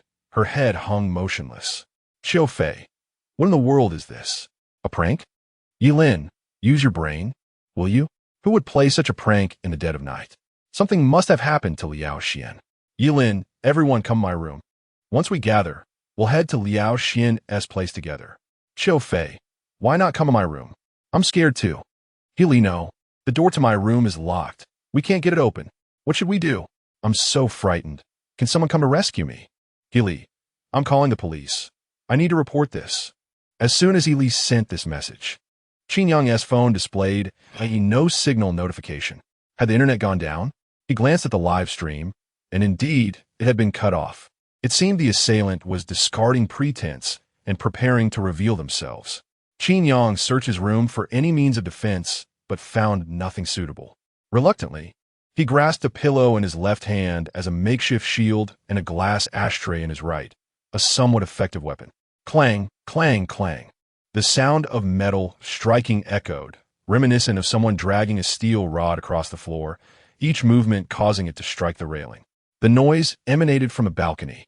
Gathering his courage, Qin Yang peered in that direction. The white sheer curtains became his last line of defense. Crack! A bolt of lightning suddenly illuminated the sky. A petite figure holding a steel rod was silhouetted against the sheer fabric. Brother Qin Yang, I've waited a long time for this day. What? That voice sounded incredibly familiar. Qin Yang refrained from any action, yet the curtains in his room began to part automatically, sliding open to the sides. He erupted in fury. Damn it! Smart curtains are going to get me killed. At this moment, the automated curtains would surely be the end of him. Rainy night, lightning, steel rods, and a bloodthirsty maniac. After fully drawing the curtains, Qin Yang finally discerned that the figure standing outside was none other than Tong En. In stark contrast to the elegantly suited Tong En of the day, this time she donned a filthy white shirt, her face adorned with heavy makeup and eyeshadow, gazing at Qin Yang with an almost deranged intensity. Brother Qin Yang, I have arrived. Bang! Tong En raised a steel bar high and struck it forcefully against the glass window. Although the glass was of decent quality, it still succumbed to a web of spider-like cracks. Tong An's eyes grew increasingly frenzied, as if shattering the glass would allow her to emerge reborn from her cocoon. Brother Qin Yang, do you remember that time in university when you helped me? You stood in front of me and drove away those thugs led by Xiao Zihao. They all mocked me, laughed at me for not being a man. They bullied me, thinking I was weak. But soon, they will no longer be able to laugh. As long as I can obtain your kidney, brother, as long as we become one, I can be a man just like you. I will become a true man. Ha ha ha. Qin Yang felt a chill run down his spine. No, my friend, they bullied you and you want my kidney? Isn't that just taking advantage of the innocent? No wonder all the classmates kept their distance. Tong and had actively suggested he work at her company as a test subject. So, this was your intention all along. Tong and was too unhinged. In fear, Qin Yang turned to flee, but the door to the room refused to budge. Just then, a voice called from outside. Brother-in-law, are you in there? Qin Yang felt a surge of hope. Xiao Jiao, what brings you here? I thought you were at the provincial office for a meeting. It's a long story. Qin Yang slop-bed himself. Why do you have to ask that? Forget the long story, just break down the door. I'm about to be, Xiao Jia hurriedly reassured him. Brother-in-law, don't panic. Our people are on their way with a battering ram, but this door is specially made, and we can't kick it open. Bang! The glass on the balcony shattered in response. Tong and casually tossed the steel bar aside and produced a scalpel, approaching Qin Yang with a beaming smile. Brother Qin Yang, don't be afraid. This knife is very sharp. You won't feel a thing. Look, she lightly grazed her finger along the blade. A bead of blood welled up, which she promptly swallowed. What the hell? This is insane. Qin Yang pounded on the door desperately. Where's that battering ram? If they don't arrive soon, I'm done for. Help! The most despairing way to die is just a door away from the police. Despite the fact that a group of officers stood outside, Tong and remained unfazed, resolutely intent on taking Qin Yang's kidney. No, I cannot resign myself to this fate. Take this, Celestial Horse Meteor Fist. Just as Qin Yang prepared to fight for his life, Tong An's left hand moved with the swiftness of lightning, clamping down on his neck like a vice and pinning him firmly against the door. The muscles in Tong An's arm bulged, veins twisting grotesquely beneath the skin, writhing like living creatures. Qin Yang was on the verge of losing consciousness, his eyes rolling back in distress. Who could have anticipated that Tong An, despite his effeminate demeanor, possessed such formidable strength? Yet, upon further reflection, it was not entirely surprising, as many in the LGBTQ community often take to physical fitness. However, that was not the priority at this moment. He was teetering on the brink of death, and yet his mind was wandering to such trivial thoughts. My dear, I must apologize. I shall take my leave first. Qin Yang had resigned himself to the futility of resistance. Faced with the muscular prowess of Tong An, he felt utterly powerless. Just as Tong An positioned the scalpel against Qin Yang's abdomen, his pupils dilated, suddenly sensing an overwhelming aura of peril. Bang! A hand burst through the door, seizing Tong An's hair with precision. Before Tong An could even react, that hand yanked back violently, crashing his head forcefully against the sturdy door panel. Tong An was momentarily dazed, and before he could regain his composure, that hand pushed him with tremendous force. Tong An stumbled backward, landing more than 3 meters away, feeling as if his entire body was about to disintegrate. Was there another expert? Struggling to lift his head, Tong An beheld an unforgettable scene. The hand that had penetrated the thick door pulled downward, wrenching the entire lock free. Then, the door swung open, revealing Lu Yin with an icy expression, standing at the threshold, flanked by a bewildered SWAT officer wielding a breaching hammer. The officer, at a loss, inquired, "Shall I take my leave?" Chapter 89. A moonless night, with howling winds in the wilderness, the suffocating sensation rendered Qin Yang in a state worse than death. As his consciousness blurred, he caught a whiff of a familiar scent. Instinctively, he clutched Lu Yan's thigh, inhaling desperately, as if drawing life from her. The agonizing expression on Qin Yang's face gradually transformed into one of ecstasy. Ah, he was alive again. Lu Yan, with a dismissive flick of her leg, Sent Qin Yang sprouling aside. I'll deal with you later, she remarked. Tong Yin, rising from the ground with a scalpel in hand, cast a venomous glare at Lu Yin. So it was you, you wretched woman. Lu Yin regarded Tong and with utter disdain, as if she were nothing but refuse. Put down the knife. Crouch with your hands on your head and refrain from futile resistance, or you shall face the consequences. Sun Jia and a group of special police officers behind her gestured frantically to Tong and, urging him to comply and not squander the final opportunity Lu Yin had afforded him. However, Tong An, resolute and obstinate, not only disregarded their warnings, but also plunged the scalpel into his own shoulder. Sun Jiao was taken aback. What on earth are you doing? Are you trying to stack up blood rage? The pain surged through Tong An, igniting a rush of adrenaline. Despite his prior fatigue, he now felt invigorated, as if immune to the agony. He brandished the scalpel at Lu Yin, venom dripping from his words. If it weren't for you, I would have long been with Brother Qin Yang. You vile woman, only I can offer him genuine love. You merely covet his beauty, seeking to siphon his vitality. Sun Jia covered her eyes, unable to witness further. Sister, do you truly dare to speak so boldly? Are you courting death? Lu Yin began to loosen her wrists, her expression devoid of emotion as she continued her warning. First warning, put down the knife. She shifted her ankle. Second warning, put down the knife. She leaned slightly, preparing to launch. Third warning, put down the knife. Tong interrupted in a tirade. I will. Before he could finish his expletive, Lu Yin propelled herself, and in an instant, everyone present felt a blur before their eyes. In the next moment, Tong An was airborne. Mid-flight, Lu Yin seized him, executing a dazzling Armstrong spiral, sending him crashing to the ground like a spinning top. As the impact reverberated, Lu Yin, with a deft flick of her toe, sent Tong An's body soaring once more. And with a firm grip on his waistband, she hurled him outward. A gust of wind swept through the bedroom as Tong An traced a graceful arc in the air, landing precisely in the swimming pool. Blood began to diffuse in the water, startling Wei Hai and others who were crouched by the poolside. Is that Boss Tong? Lu Sheng, with his head cradled in his arms, inquired with curiosity. It seems so. Even at this hour, he engages in such twisted diversions. Wei Hai, Stung, observed the scene. Upon realizing someone had fallen into the water, 2 police officers immediately leaped in to rescue him. They retrieved him, but it appeared he was rather lifeless. Luo Jun swiftly arranged for Tong An to be taken to the hospital. At that moment, Lu Yin approached with her team from a distance, followed closely by Qin Yang, who walked with his head bowed, resembling a chastised wayward woman. Reporting to the leader, the apprehension mission in the accommodation area has been completed. Please provide further instructions. Luo Jun, suppressing his anger, pointed towards the ambulance not far away and said, Lu Yin, is this how you capture suspects? They are human too, with rights. If you were to harm him fatally, could you bear the responsibility? Lu Yin replied calmly.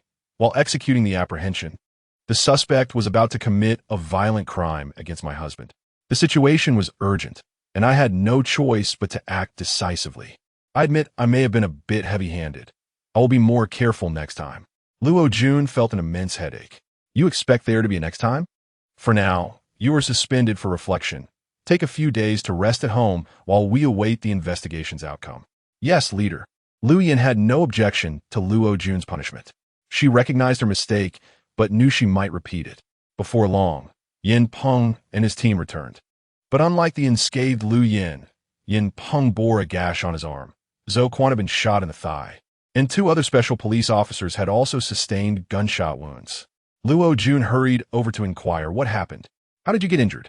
Yin Peng replied with a wry smile. The individuals at the medical building were armed. We have confirmed that the mastermind behind this is the Red Spider from the Poison Spider organization. Unfortunately, she managed to escape. He continued.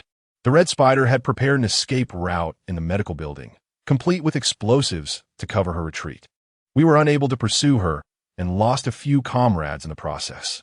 Luo Jun patted Yin Peng's shoulder in a gesture of comfort. As long as you are safe, that's what matters. This incident was sudden, and we were unprepared. You should head to the hospital to tend to your wounds. The Red Spider is one of the 5 leaders of the Poison Spider organization, involved in human trafficking and organ trade. She often masquerades as a medical expert or a doctor, integrating herself into various industries, serving the powerful in the black market by providing fresh donor organs. The General Bureau of Longhua has been pursuing the red spider for many years. However, her meticulous nature has made it exceedingly difficult to track her movements. This operation was the closest Luo Jun and his team had come to successfully apprehending her, yet she still eluded them. Nevertheless, it was not without its rewards. While the red spider and her two loyal subordinates escaped, all others were captured, and the medical building contained a wealth of information about buyers. If Luo Jun and his team follow these leads, it would not take long to uproot the entire illegal organ trafficking network in Jianghai City. This was indeed a monumental achievement. Reflecting on this, Luo Jun involuntarily glanced at Qin Yang and expressed genuine concern. Why does Xiao Qin look so listless? He hasn't been injured, has he? Lu Yin replied with an impassive expression. Not at the moment. Luo Jun was taken aback. What did she mean by not at the moment? Before he could inquire further, Lu Yin said, Leader, if there is nothing else, I will take him back now. Luo Jun nodded, though an unsettling premonition lingered in his mind. Surely, Xiao Qin wouldn't be worn down by her, would he? Qin Yang was hoisted into the car, with Lu Yin thoughtfully fastening his seatbelt. It was snug, yet secure. At that moment, a notification tone echoed in Qin Yang's mind. Ding! Regrettably, the mission has failed. Mission penalties have been enacted. Lu Yan's physical constitution has been enhanced. Lu Yan's desires have intensified. Commencing tallying of occurrences, Qin Yang was taken aback. What the heck? System bro, are you joking? Grant me another chance. Creak. The car halted in a desolate area, devoid of any signs of civilization. Lu Yin cast a cold glance at Qin Yang, retrieving a black hair tie to fashion her hair into a ponytail. Qin Yang's face was one of sheer terror as he frantically grasped the door handle. Wife, what do you intend to do? Please, remain calm. We haven't even returned home yet. Lu Yin replied icily. You still have time to play the role of a test sleeper. Your energy seems quite robust. Stop pulling at the door. I've locked it, and you cannot escape. If you feel scared, feel free to scream. It matters not, for we are in the wilderness, and no one will come to your aid. The louder you cry, the more exhilarated I become. Come on, handsome. I am eager to see how many bullets remain in your chamber. Qin Yang. Help. Chapter 90. Host, please pay attention to the question you ask. What is the meaning of life? In the passenger seat, Qin Yang leaned against the window, gazing at the stars above, his expression melancholic. Lu Yin, with flushed cheeks, rose and retrieved a large cloud from the box, placing a cigarette between Qin Yang's lips. He cast a sidelong glance at her. Not trying for a baby anymore? Lu Yin, blushing, produced a lighter and shyly remarked, I often hear the male colleagues in the bureau say, after a battle, a cigarette is worth 100 gods. Smoking one occasionally isn't harmful. I trust your genes. With a flick, she lit the cigarette, then nestled against Qin Yang's shoulder, her fingers tracing circles on his abdominal muscles. Darling, how are you so amazing? Qin Yang remained silent. Am I really that impressive? The little enhancement the system gave me is hardly sufficient. If it weren't for the system's power at my side, I would have been drained by you long ago. You frequently empty the magazine.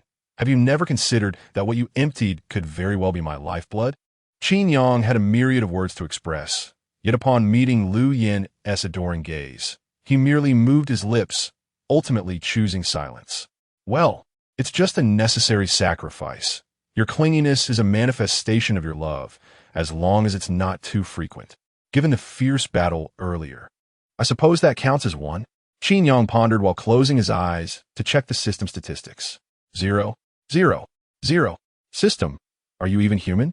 Come on, tell me why the penalty completion count is still 010. Ding. Please pay attention to the question. Host, this penalty is named elbow. Come with me inside. 10 times. The host is not indoors. Therefore, the battle is invalid. What the hell? Is this a punishment devised by a human? Are you trying to take my life? Suddenly, Qin Yang Shifred, instinctively grasping Liu Yan's waist. With a quivering voice, he inquired, You can touch my abs, but could you please not be so careless? Lu Yin melted like a soft marshmallow against him. whispering in his ear with a voice as sweet and delicate as melted cheese.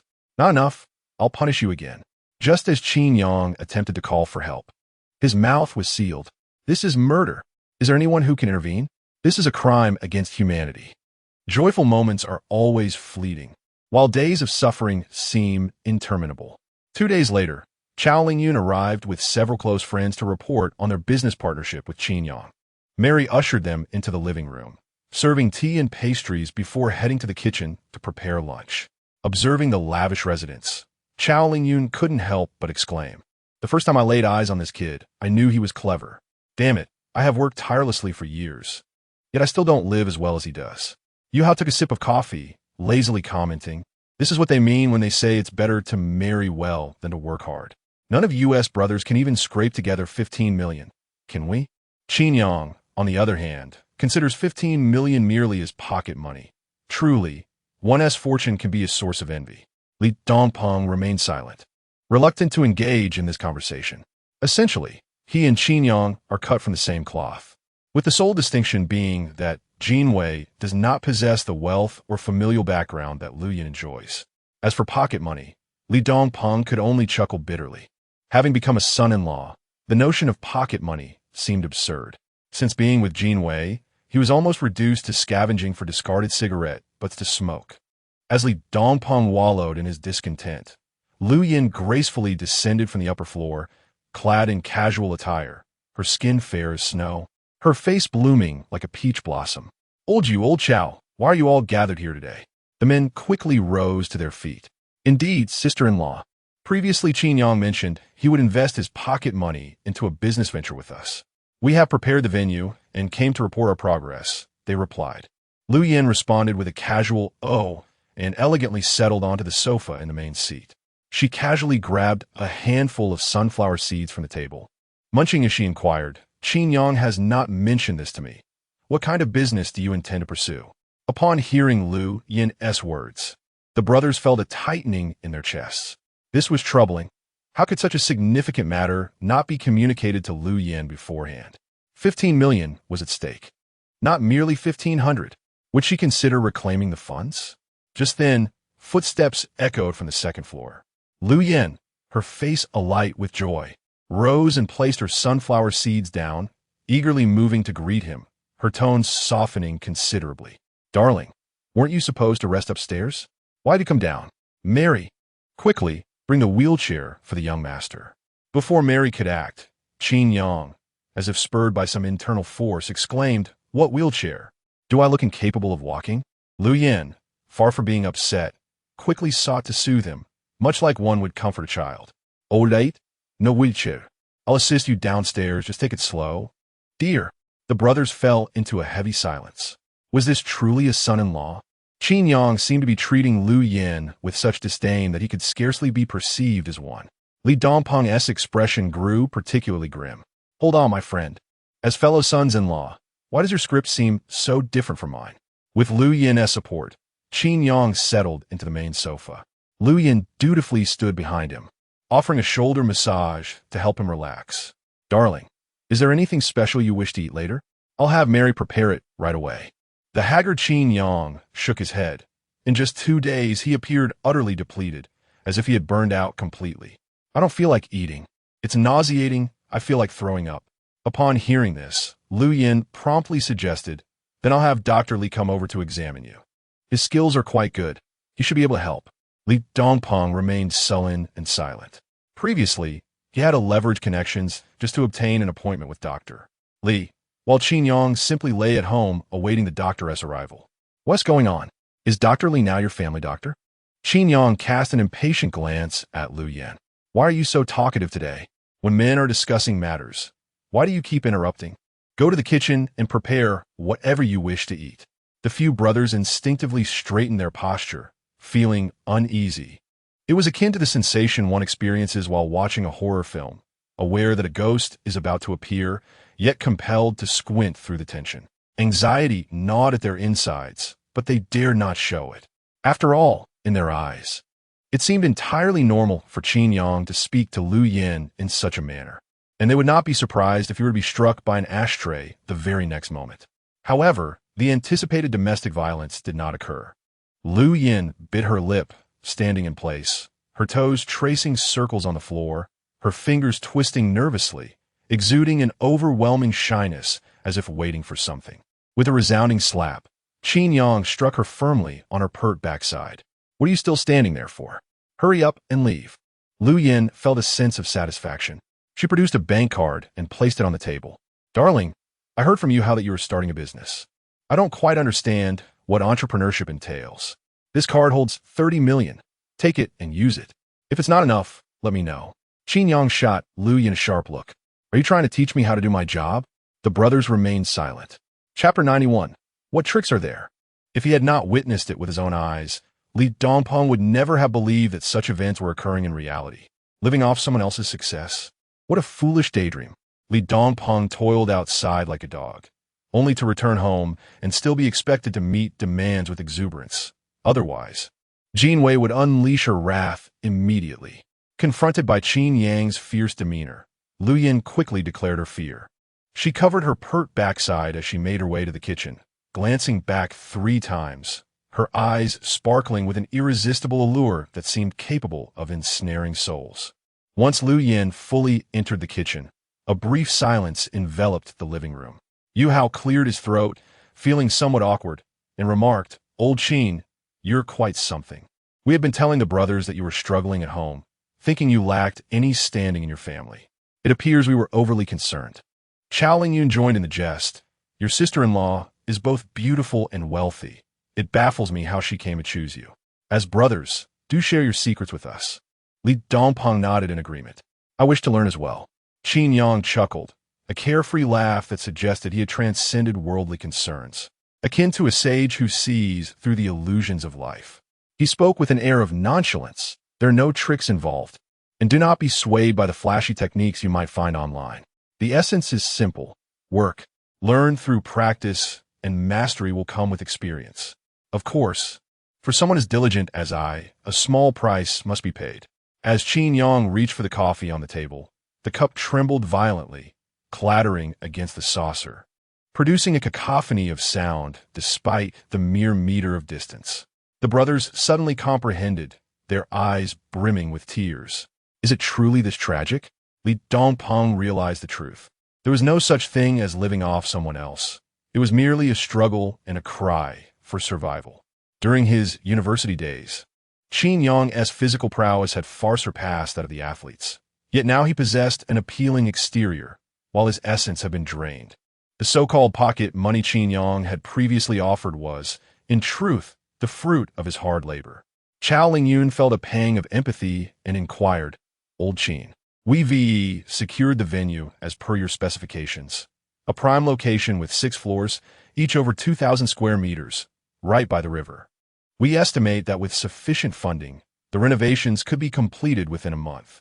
The current challenge lies in finding a chef. After all, none of us have ever run a restaurant, and we lack reputation in the industry. Chefs of ambition and skill may not readily join us." Rubbing his temples, Qin Yang replied, "You need not worry about the chef. I have a friend who is also a chef and has his own culinary team.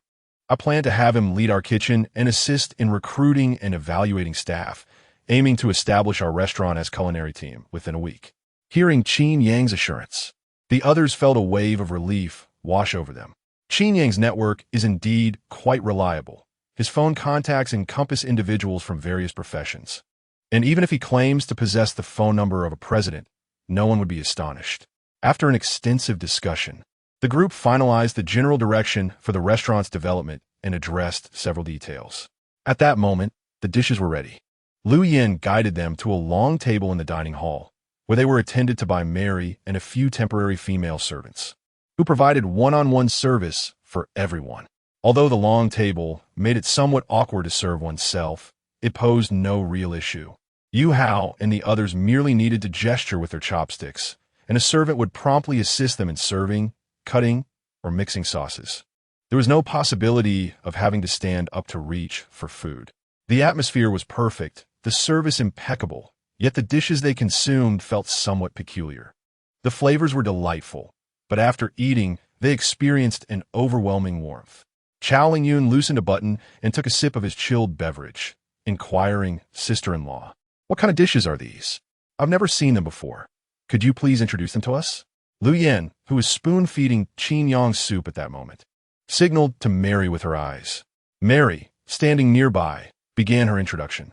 This dish is the Royal Buddha Jumps Over the Wall, featuring primary ingredients such as Japanese ginseng, South African abalone, fish maw, dried scallops, pigeon eggs, and deer tendons.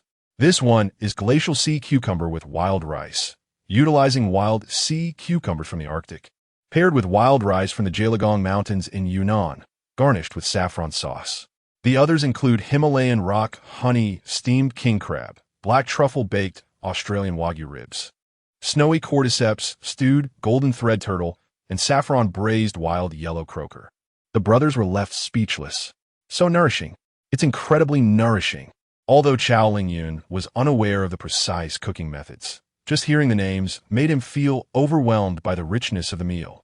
With over a dozen dishes, each one was a potent tonic. Overwhelmed? It was a miracle he hadn't spontaneously bled.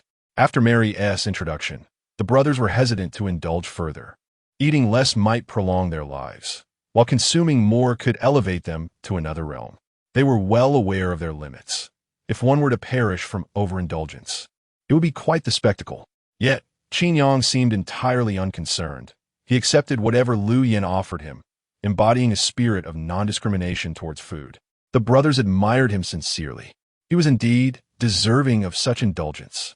They lacked the innate talent to emulate his approach. Anyone who tried would only end up in trouble. After the meal concluded, Lu Yen initially wished for them to linger longer, but the brothers, looking as if they had seen a ghost, fervently declined. Once Chao Lingyun and the others were sent off, Lu Yen returned to her seat, picking up a soup spoon to feed Qin Yang once more. However, at that moment, Qin Yang estubornes surfaced. He pressed his lips together and turned his head away, displaying a demeanor of defiance. Lu Yen, exhibiting immense patience, coaxed, "Darling, be good and finish this last bowl of soup. These are tonics. They're good for your health. I want to drink it. Please be good." "I refuse." Lu Yen's expression darkened as she set the bowl down on the table. "You don't want to drink it, do you? Fine, I want to force you. Elbow, come with me into the room." Qin Yang shook his head repeatedly. "No, I must insist, my dear wife. Please spare me." Noticing Qin Yang's lack of cooperation, Lu Yen raised an eyebrow and issued her final ultimatum. "I shall ask you one last time. Will you enter the room?" Qin Yang paniqued. "My dear, what do you intend to do?" Lu Yen rose, clapping her hands, while Mary discreetly led the servants away, ensuring the smart curtains drew closed behind them. Qin Yang was taken aback. "How many times must I reiterate that we should not install smart curtains at home? Sunshine is of utmost importance to me." Rising, Qin Yang attempted to make his escape. "My love, please remain calm. Do not act impulsively. I assure you, I will comply." Lu Yen, however, paid no heed, for the curtains were drawn, and the house was now devoid of anyone else. With a mischievous grin, Lu Yen seized Qin Yang's shirt and forcefully ripped it apart. She pursued him, and he fled, with no means of escape. Chapter 92. Young Master, it's time for your medicine the following day, at noon. Qin Yang awoke with a splitting headache, feeling a chill enveloping his body, and every muscle ached. As his hearing gradually returned, he discerned the powerful hum of a vacuum cleaner in operation. "Young Master Qin, please lower your feet." "Thank you." Mary, clad in a black and white maid outfit, held a duster in her left hand while effortlessly lifting one of Qin Yang's legs with her right, calmly sweeping the dust off the bed. With a sigh of resignation, Qin Yang remarked, "Mary, did I not mention that you should knock before entering?" Mary feigned innocence, replying, "I did knock. Perhaps you simply did not hear me. I have already tidied the other rooms, and now only the bedroom remains. Please continue to sleep. I shall finish shortly." Qin Yang spoke earnestly. "Mary, the reason I insist on knocking before you enter is for your own good. After all, some sights may be too grotesque, and I would not wish to frighten you." Mary scoffed lightly. "Grotesque, is it?" The young lady has returned to her family's residence, claiming she needs to retrieve some little blue pills. "You seem to be in good spirits, young Master Qin. Maintain that, for she shall return this afternoon." In disbelief, Qin Yang muttered, "What a blend of technology and audacity." He refrained from boasting further and hastily got out of bed, dressing quickly to make his escape. The first day had been manageable. Lu Yin had remained relatively reserved, finding excuses before engaging in their playful battles. For instance, she had purposely moved the potato chips, causing him to accidentally brush against her thigh, or had leaned in closer during a turn, inviting a kiss. However, by the second day, pretense had been cast aside. A simple good morning, a fleeting glance, or even a shared breath could ignite the flames of their impending conflict. Romance was as fierce as war. Had it not been for Mary bringing meals to ensure their sustenance over these days, Qin Yang feared he might have succumbed to exhaustion. Stepping outside the villa, a refreshing breeze caressed his face. With arms outstretched, he inhaled deeply, tears streaming down his cheeks. I, Shawshank, have escaped. Is this the essence of freedom? Utterly exhilarating. Ding. Host survival detected. Ceasing search for new host. Continuing to issue tasks. Qin Yang? What does that mean, dear system? Did you think I would not survive? Return task updated. Your next part-time job is chef. Task requirements. 1. Participate in a culinary competition show with a popularity of no less than 100,000, securing the championship. 2. Live stream during the task, gaining 50,000 followers on the account. 3. The dishes prepared must evoke strong emotional responses from the judges or audience. The greater the emotional response, the more substantial the rewards. Task deadline. 1 week. Task penalty. Young master, it's time for your medicine. Note, should the task fail, the system will further enhance Lu Yan's physique and administer a medicinal brew. Dian Luan Daofeng San. Qin Yang. What a hellish punishment. This system appears to have devised a rather novel method to eliminate the host. He pulled a lollipop from his pocket, his hands trembling as he unwrapped the candy. He found himself nostalgic for the days of the novice protection period, when there were no penalties to fear. Ah, how joyous those times were. With just a flick of the wrist, one could accomplish the task at hand. Now, however, it seems absurd that he is constantly expected to secure the championship. Qin Yang retrieved his phone and conducted an online search. Coincidentally, the Jianghai television station had recently launched a program titled Who is the Culinary Master? The competition consisted of 2 rounds, with a grand prize of 50,000 yuan for the champion. The first round of auditions was set to commence this evening. Qin Yang hastily registered for the competition, and shortly thereafter, he received a notification text from the television station, instructing him to arrive early for an interview in preparation for tonight's recording. At the television station, in the backstage of Studio 3, Bai Bingbing sat on the sofa, familiarizing herself with the program script. As the esteemed host of Jianghai Television, Bai Bingbing was accustomed to arriving early to get into the right mindset. It had become her habit over the years. Director Chun, is there a slight issue with our program flow? She inquired. For the first round of auditions, we have prepared 50 cooking stations, yet the entrance requirements for the contestants are exceedingly low. Will there be enough stations available? Chun Haimin chuckled. Bingbing. Since this is your first time hosting such a program, it is only natural to feel perplexed. The top 3 spots in our culinary competitions are essentially predetermined, and we will simply arrange for a few professional chefs to accompany them in the finals. As for those so-called chefs during the auditions, the majority are merely here to join the fray. As long as they can cook and serve as mere background figures, that suffices. We have no stringent requirements for extras, hence the low entrance threshold. Bai Bingbing suddenly comprehended the situation. No wonder in many culinary programs, some chefs seem utterly clueless about the most basic cooking procedures. It all made sense now. Glancing at the list of judges, she was taken aback. Notable figures included first-tier actress Tang Xini, variety show sensation Huang Sanshi, and popular idol Kai Jikuan. Clearly, the production team had invested significantly, managing to invite such heavyweight personalities as judges.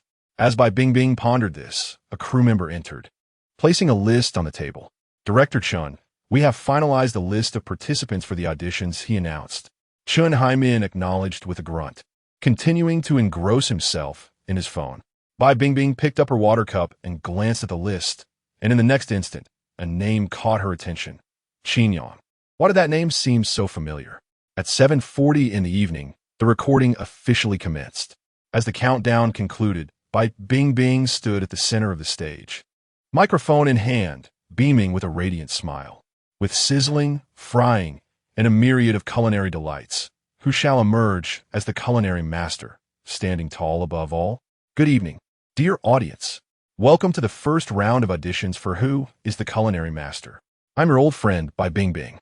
Not long after the program commenced, the number of viewers tuning in live had already surpassed 100,000, the vast majority drawn in by Bing Bing's presence. With her exceptional professionalism and poise, she swiftly captivated the audience's interest, clearly elucidating the competition rules. Chen Haimin seized the intercom and remarked, "Camera 3. Provide a panoramic view to showcase the contestants of the preliminary selection. Ensure the camera's movement is deliberate and gradual, allowing the participants to display their joy." Upon receiving the directive, the staff member shouldered the camera and advanced slowly. The assistant trailed closely behind the photographer, gesturing to the contestants, encouraging them to exhibit more enthusiasm and exuberance. These contestants, who seldom have the opportunity to appear on television, were brimming with excitement. Yet among them, Qin Yang, clad in a complete chef's attire, stood with arms crossed and an expression of impatience. "Let us get this started quickly. My knife is eager for action," he thought. However, when the camera focused on Qin Yang, the online audience in the television station's live broadcast room erupted in a flurry of activity, inundated with a cascade of question marks. Chapter 93. My dear wife, whatever you do, please do not watch television. Chingo, I must ask, why have you not gone live these past few days? Are you secretly honing your culinary skills behind our backs? Something feels amiss. Why does Chingo appear particularly haggard today, with such pronounced dark circles under his eyes? What kind of production team is this that can afford to invite Chingo? Surely they possess substantial funds. Alarmed, I quickly glanced at the championess prize. A reward of 50,000? Surely it cannot be merely 50,000? Even my mother-in-law's pocket money amounts to 15 million. Do you truly need this meager sum? Abstract. Chingo remains as enigmatic as ever. The barrage of comments in the live stream surged exponentially, this peculiar phenomenon catching the attention of Chen Haimin. The assistant responsible for monitoring the back-end data was left dumbfounded. Director Chen, our live stream viewership has surpassed 500,000. The staff erupted with excitement. 500,000. These are not mere purchase bots. These are genuine online viewers. What has caused this sudden influx of traffic? Chen Haimin sat up straight, diligently perusing each comment from the audience. The more he read, the more perplexed he became. Who is Chingo? Is he a major celebrity? Why does everyone claim that inviting him to the show would require at least 500 million? Could there be a hidden super mogul among the candidates? Quickly, bring me the list of contestants. The assistant handed over the list, and Chen Haimin swiftly scanned it, discovering only one contestant with the surname Qin Yang. So it is this young man.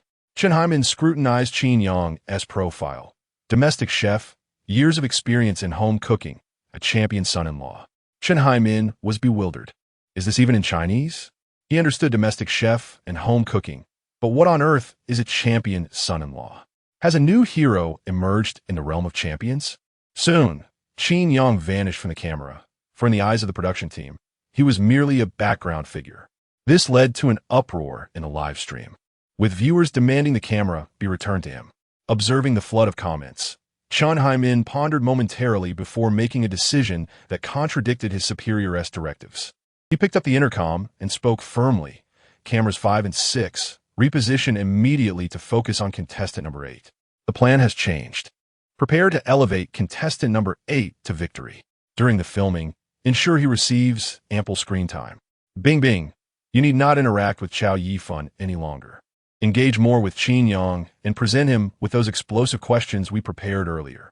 Gentlemen, our success hinges on this moment. Let us all remain vigilant and avoid any missteps.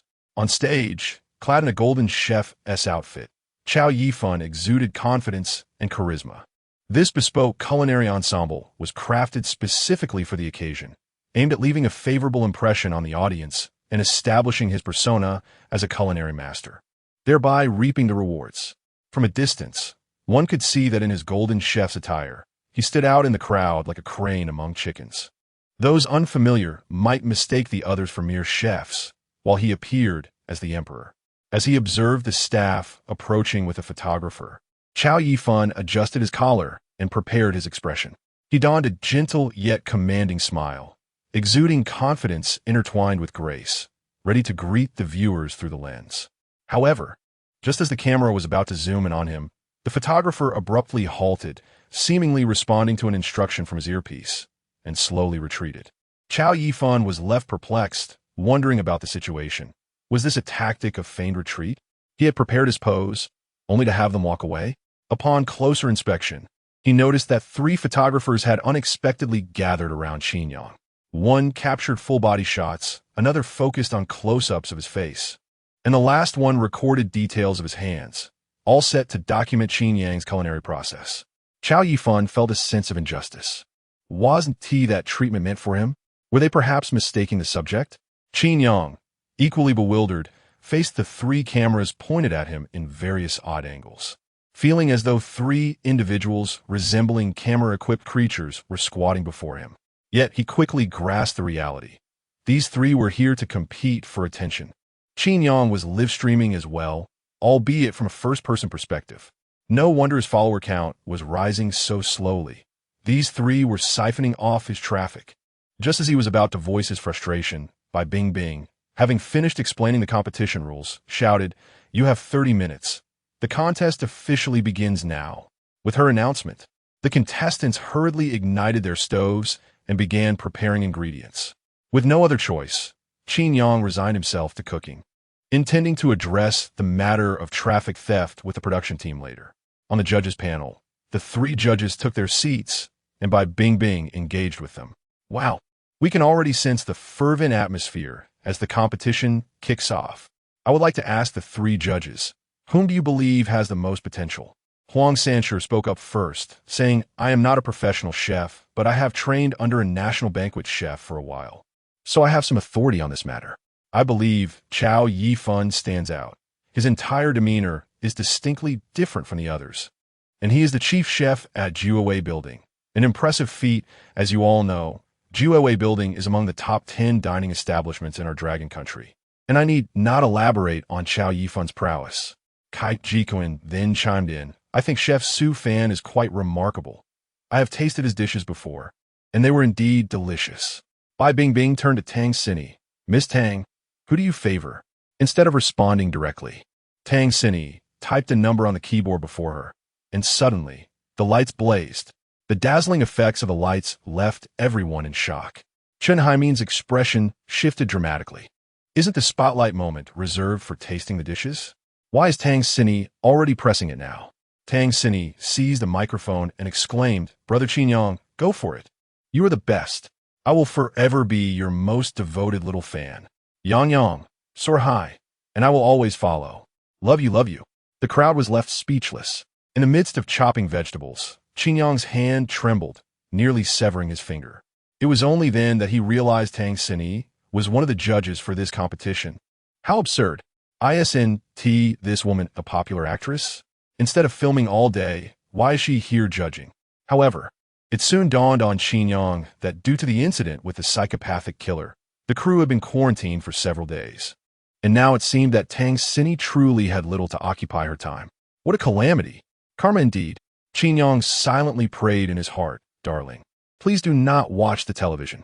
Chapter 94. Miss Tang's implicit praise due to Tang Sini's frenzied antics. The director hastily switched the camera, simultaneously silencing her microphone. Nevertheless, her fervent shouts of support for Qin Yang could still be faintly heard in the background. The assistant director quickly gestured to Bai Bingbing, indicating that she should step forward to capture the audience's attention.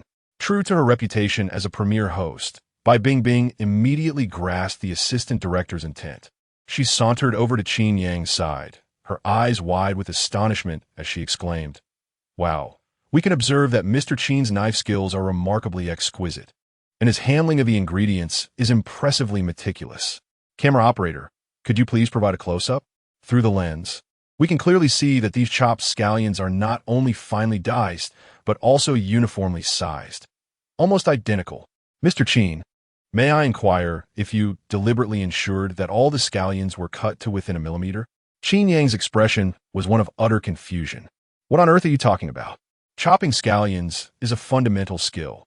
How did it become a matter of me meticulously controlling their size? Do you not know how to chop scallions? Noticing that Qin Yang was ignoring her, Bai Bingbing's expression turned somewhat awkward. At that moment, a massive fireball suddenly erupted behind Qin Yang, eliciting gasps from the audience. Upon closer inspection, Bai Bingbing realized that it was a display of flam ing skill from the back, where Chow Yifan was employing various exaggerated culinary techniques in a bid to steal the spotlight. However, just as the camera operator prepared to shift the focus to him, a furious voice crackled through the earpiece. What is going on behind Qin Yang, who is resorting to such childish antics to steal the limelight? Camera operator, steady your shot. Today's protagonist is Qin Yang. Your 3 cameras are designated solely for him. Do not concern yourselves with anything else, understood? Camera 3, change your angle. Do not let Chow Yifan become a mere backdrop. That fellow is too disruptive. After receiving Chen Haimin's directive, Camera 3 promptly repositioned, effectively excluding Chow Yifan from the frame. Chow Yifan was livid. It was clearly intentional. The production team must have orchestrated this. Was Chen Haimin's mind impaired? Had he taken the money but failed to deliver? With Chen Haimin and the old man as credibility, they probably couldn't even scrape together enough to buy a power bank. In his desperation to win the competition, Chow Yifan had discreetly paid Chen Haimin nearly 100,000, hoping for favorable arrangements. Was this the outcome of that arrangement? The competition progressed fervently, and the timer ticked down to the final 2 minutes. Prior to this, Bai Bingbing had stubbornly remained in front of Qin Yang, incessantly praising his culinary prowess. After all, as long as she didn't feel embarrassed, the awkwardness fell upon others. Accidentally cracking an eggshell into the bowl was merely a calcium supplement, beneficial for health. Accidentally adding too much oil was a testament to Qin Yang's mastery of the art of cooking. If Bai Bingbing had expressed such thoughts privately, it might have been excusable. However, she voiced them in front of Qin Yang, leaving him feeling quite bashful. Once the dishes were prepared, it was time for the tasting segment. Unsurprisingly, Tang Xini needed no further prompting. Her vote was undoubtedly cast for Qin Yang before she even tasted the food. Yet, the voting intentions of Huang Sanshi and Kai Jikuan remained a mystery. Observing the steadily increasing data backstage, Chow Yifan had already deduced that Qin Yang must be a certain internet sensation. Otherwise, such a multitude of online spectators would not be flocking to witness the spectacle. As the 3 judges were about to commence their tasting, an assistant hurried over, visibly flustered, and exclaimed, "Director, there's a problem. Both Teacher Huang and Teacher Kai have suddenly requested additional compensation. Otherwise, they are likely to persist in favoring Chow Yifan." Chow Yifan furrowed his brow, though he was not excessively astonished. Clearly, their sudden demands had been anticipated. How much do they wish to increase? He inquired. The assistant replied, Teacher Huang is asking for an additional 50,000, while Teacher Kai is requesting 5,000. Chow Yifan slapped his forehead, feeling a twinge of headache. Kai Jikuan, being a novice in such variety shows, lacked experience and dared not demand a higher sum, settling for a mere 5,000. In contrast, Teacher Huang exuded the air of a seasoned veteran.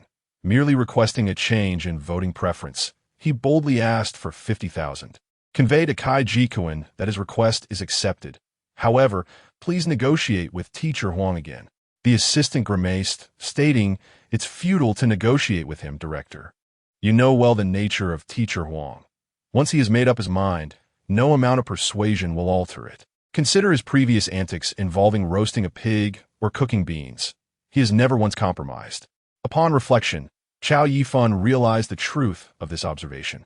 While others might acknowledge their mistakes, Teacher Huang operated under the belief that he was infallible, merely expressing his unique methodology. As Chow Yifan hesitated, the tasting commenced. Each contestant presented 3 dishes, which all 3 judges were required to sample and evaluate.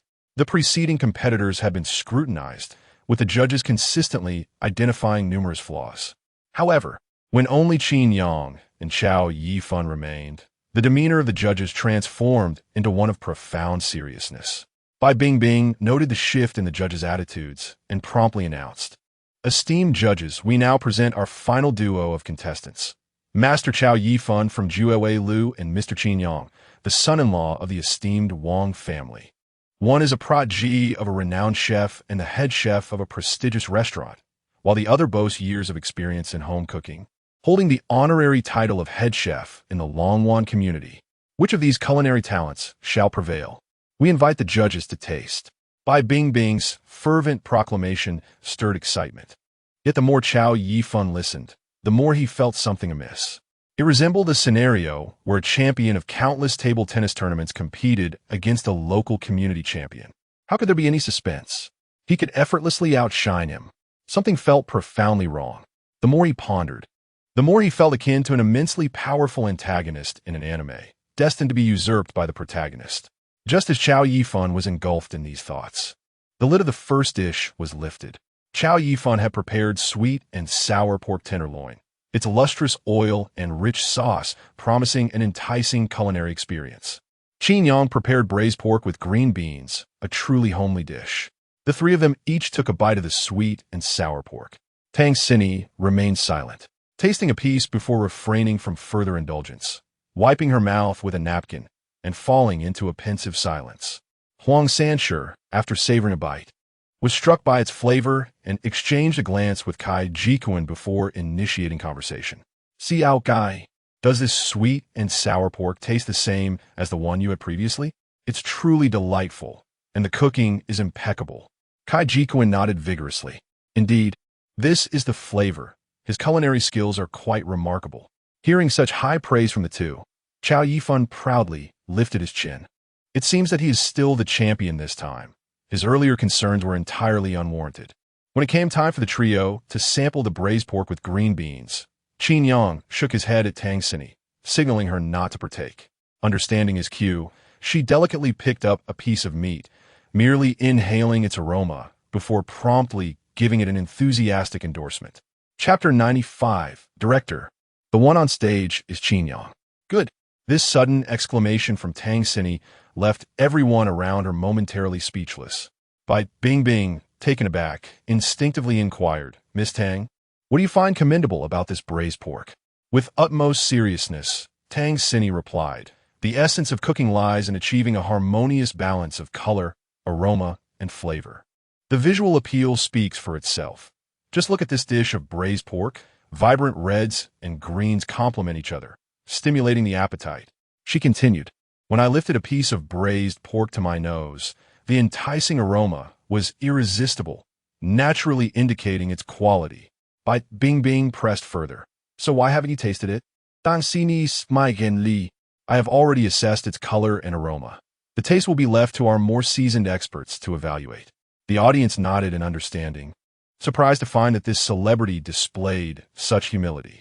Huang Sanshi and Kai Jikuan assumed Tang Xini was merely flattering them and jovially devoured large portions of braised pork. Soon, however, their smiles faded. The laughter ceased. Kai Jikuan refrained from expressing his distaste, as he had just received a payment of 5,000. One must fulfill their obligations when compensated, after all. Huang Sanshi, on the other hand, could not voice his aversion due to the familiarity of the flavor. Feeling too embarrassed to do so, the two put forth their best performances, suppressing their nausea while forcing down the braised pork with feigned smiles. Ding! Congratulations, host.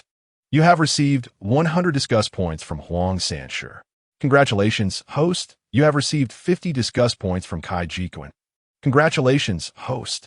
You have received 500 curiosity points from the audience. Qin Yang found amusement in the situation. So this is what it means to evoke emotional fluctuations. Quite intriguing. Ding! Congratulations. Host, you have received 3,000 affection points from Tang Xini. Qin Yang? He was astounded. Tang Xini alone contributed 3,000 points of emotion. And it was affection? She had merely sniffed the braised pork. This was utterly exaggerated. Come on, dear system, this is going too far. Tang Xini's gaze was fixed on Qin Yang, while the other two were visibly repulsed. She had the audacity to wink and flash a heart sign with her right hand toward him. Goodness, She dared to do what Qin Yang could not even bear to witness. This was not merely an expression of affection. It was clearly an invitation to meet one's ancestors. Once the two finally managed to swallow the braised pork, Bai Bingbing asked, "Gentlemen, what do you think of this dish of braised pork with green beans?" Cai Jikuan covered his mouth and gave a thumbs up, conveying everything without words. Huang Sanshi, being a seasoned veteran, wiped his mouth with a napkin and inquired gravely, "Young man, who taught you to prepare this braised pork?" Qin Yang replied earnestly, "I learned it from you, Teacher Huang. I did not add a single drop of water. It was simmered with 2 bottles of cooking wine. As for the green beans, I followed your instructions to the letter, ensuring it was absolutely authentic." Huang Sanshi. Indeed, the boomerang of fate had returned to strike him. Huang Sanshi now felt an overwhelming urge to call the authorities. For the moment, let us set aside the discussion of braised pork and instead consider the outcome of the stewed green beans. Surely, he must have a clear understanding of this. Observing Huang Sanshi's grim expression, the viewers in the live stream found amusement in the situation. I initially believed that the nefarious Gardenia plan was quite impressive. Little did I expect that Qin Yang would surpass it with a flawless replication. Qin Yang remarked, "Teacher Huang, I followed your recipe precisely. Surely, you cannot claim that a dish crafted from your own recipe lacks flavor?" Huang Sanshi replied, "Are these green beans overcooked? I find them perfectly tender, with just the right taste." After a lifetime of conducting compliance tests, Huang Sanshi unexpectedly stumbled, eliciting laughter. Bai Bingbing, curious, inquired, "Teacher Huang, what are your thoughts on this dish?" After sipping tea to moisten his throat, Huang Sanshi reluctantly responded, "The flavor is satisfactory and the method is undoubtedly sound. However, the cooking time was slightly off. I still believe that Chow Yifan excels beyond this." The 3 judges provided their scores. Naturally, Tang Xini and Cai Jikuan supported Qin Yang. However, Huang Sanshi was resolute in his desire to claim the 50,000 yuan, thus favoring Chow Yifan with a notably high score, equal to that of Tang Xini. Consequently, in the first round, Qin Yang narrowly triumphed. Upon witnessing this, Chow Yifan became anxious. Did Huang Sanshi truly lack funds? For the program to gain notoriety, the champion must consistently earn the approval of all 3 judges. Otherwise, what merit is there in claiming the title of culinary deity? Realizing that the current staggering viewership was largely due to Qin Yang, Chow Yifan gritted his teeth and instructed his assistant, "Go, transfer 50,000 yuan to Teacher Huang's account. Ensure he adheres to the script and performs well. We cannot afford to end this on a sour note." "Understood, Director Chun." As the assistant initiated the transfer, Huang Sanshi received the notification in his earpiece. Instantly shedding his earlier severity, he beamed at Qin Yang and said, "Although the cooking time was slightly lacking, it is impressive that a young chef can achieve such results based on my recipe. I eagerly anticipate your upcoming dishes." At that moment, a group of leaders clad in jackets entered the studio from the side door, exuding an imposing aura. The foremost leader, an obvious veteran of high office, commanded respect without uttering a word. Following closely behind was the television station's director, Yang Bo, who remained slightly behind, maintaining a posture of respectful observance without appearing obsequious. Leader Liang Guodong pointed to the stage and inquired, "Is this your television station's culinary program?" Yang Bo quickly smiled and provided an introduction. "Yes, esteemed leader. This is a new culinary program we have recently launched called Who is the Culinary Deity. This show aims to be family-friendly while also teaching viewers how to cook, enhancing their happiness." Liang Guodong nodded in approval. "The format of the program is quite commendable, but you must ensure proper fire safety measures are in place. Just look at the dozens of stoves on stage. An accidental fire could lead to considerable trouble." Yang Bo immediately assured him, "Rest assured, our station has personnel dedicated to fire safety inspections every day, and the city's fire department conducts surprise checks monthly." Liang Guodong smiled and nodded, addressing Lu Jiming, who stood nearby. "Jiming, it appears that your city's fire safety measures are commendable. However, the public safety environment leaves much to be desired. In less than a fortnight, there have been several major incidents in your city, including cases with exceedingly detrimental social repercussions. This certainly does not reflect your governance capabilities. I have been dispatched to inspect the social safety conditions in Jianghai City. If your public safety can match the excellence of your firefighting efforts, it would certainly alleviate our concerns.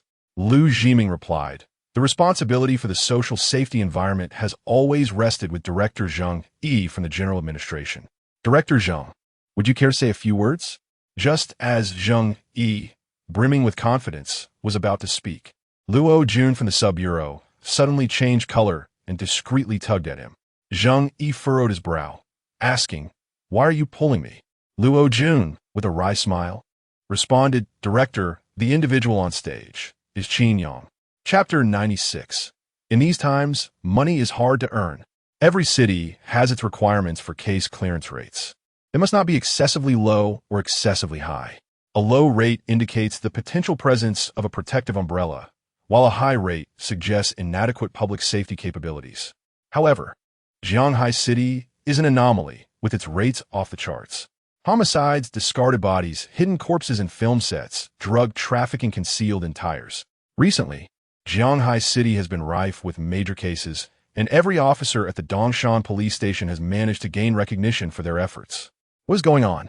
Has Jianghai City become the next Los Santos? This is precisely why higher authorities dispatched Liang Guodong for an investigation, where there is an unusual occurrence. There is bound to be something amiss, and Liang Guodong is here to uncover that anomaly. Director Zhang Yi momentarily failed to grasp the situation.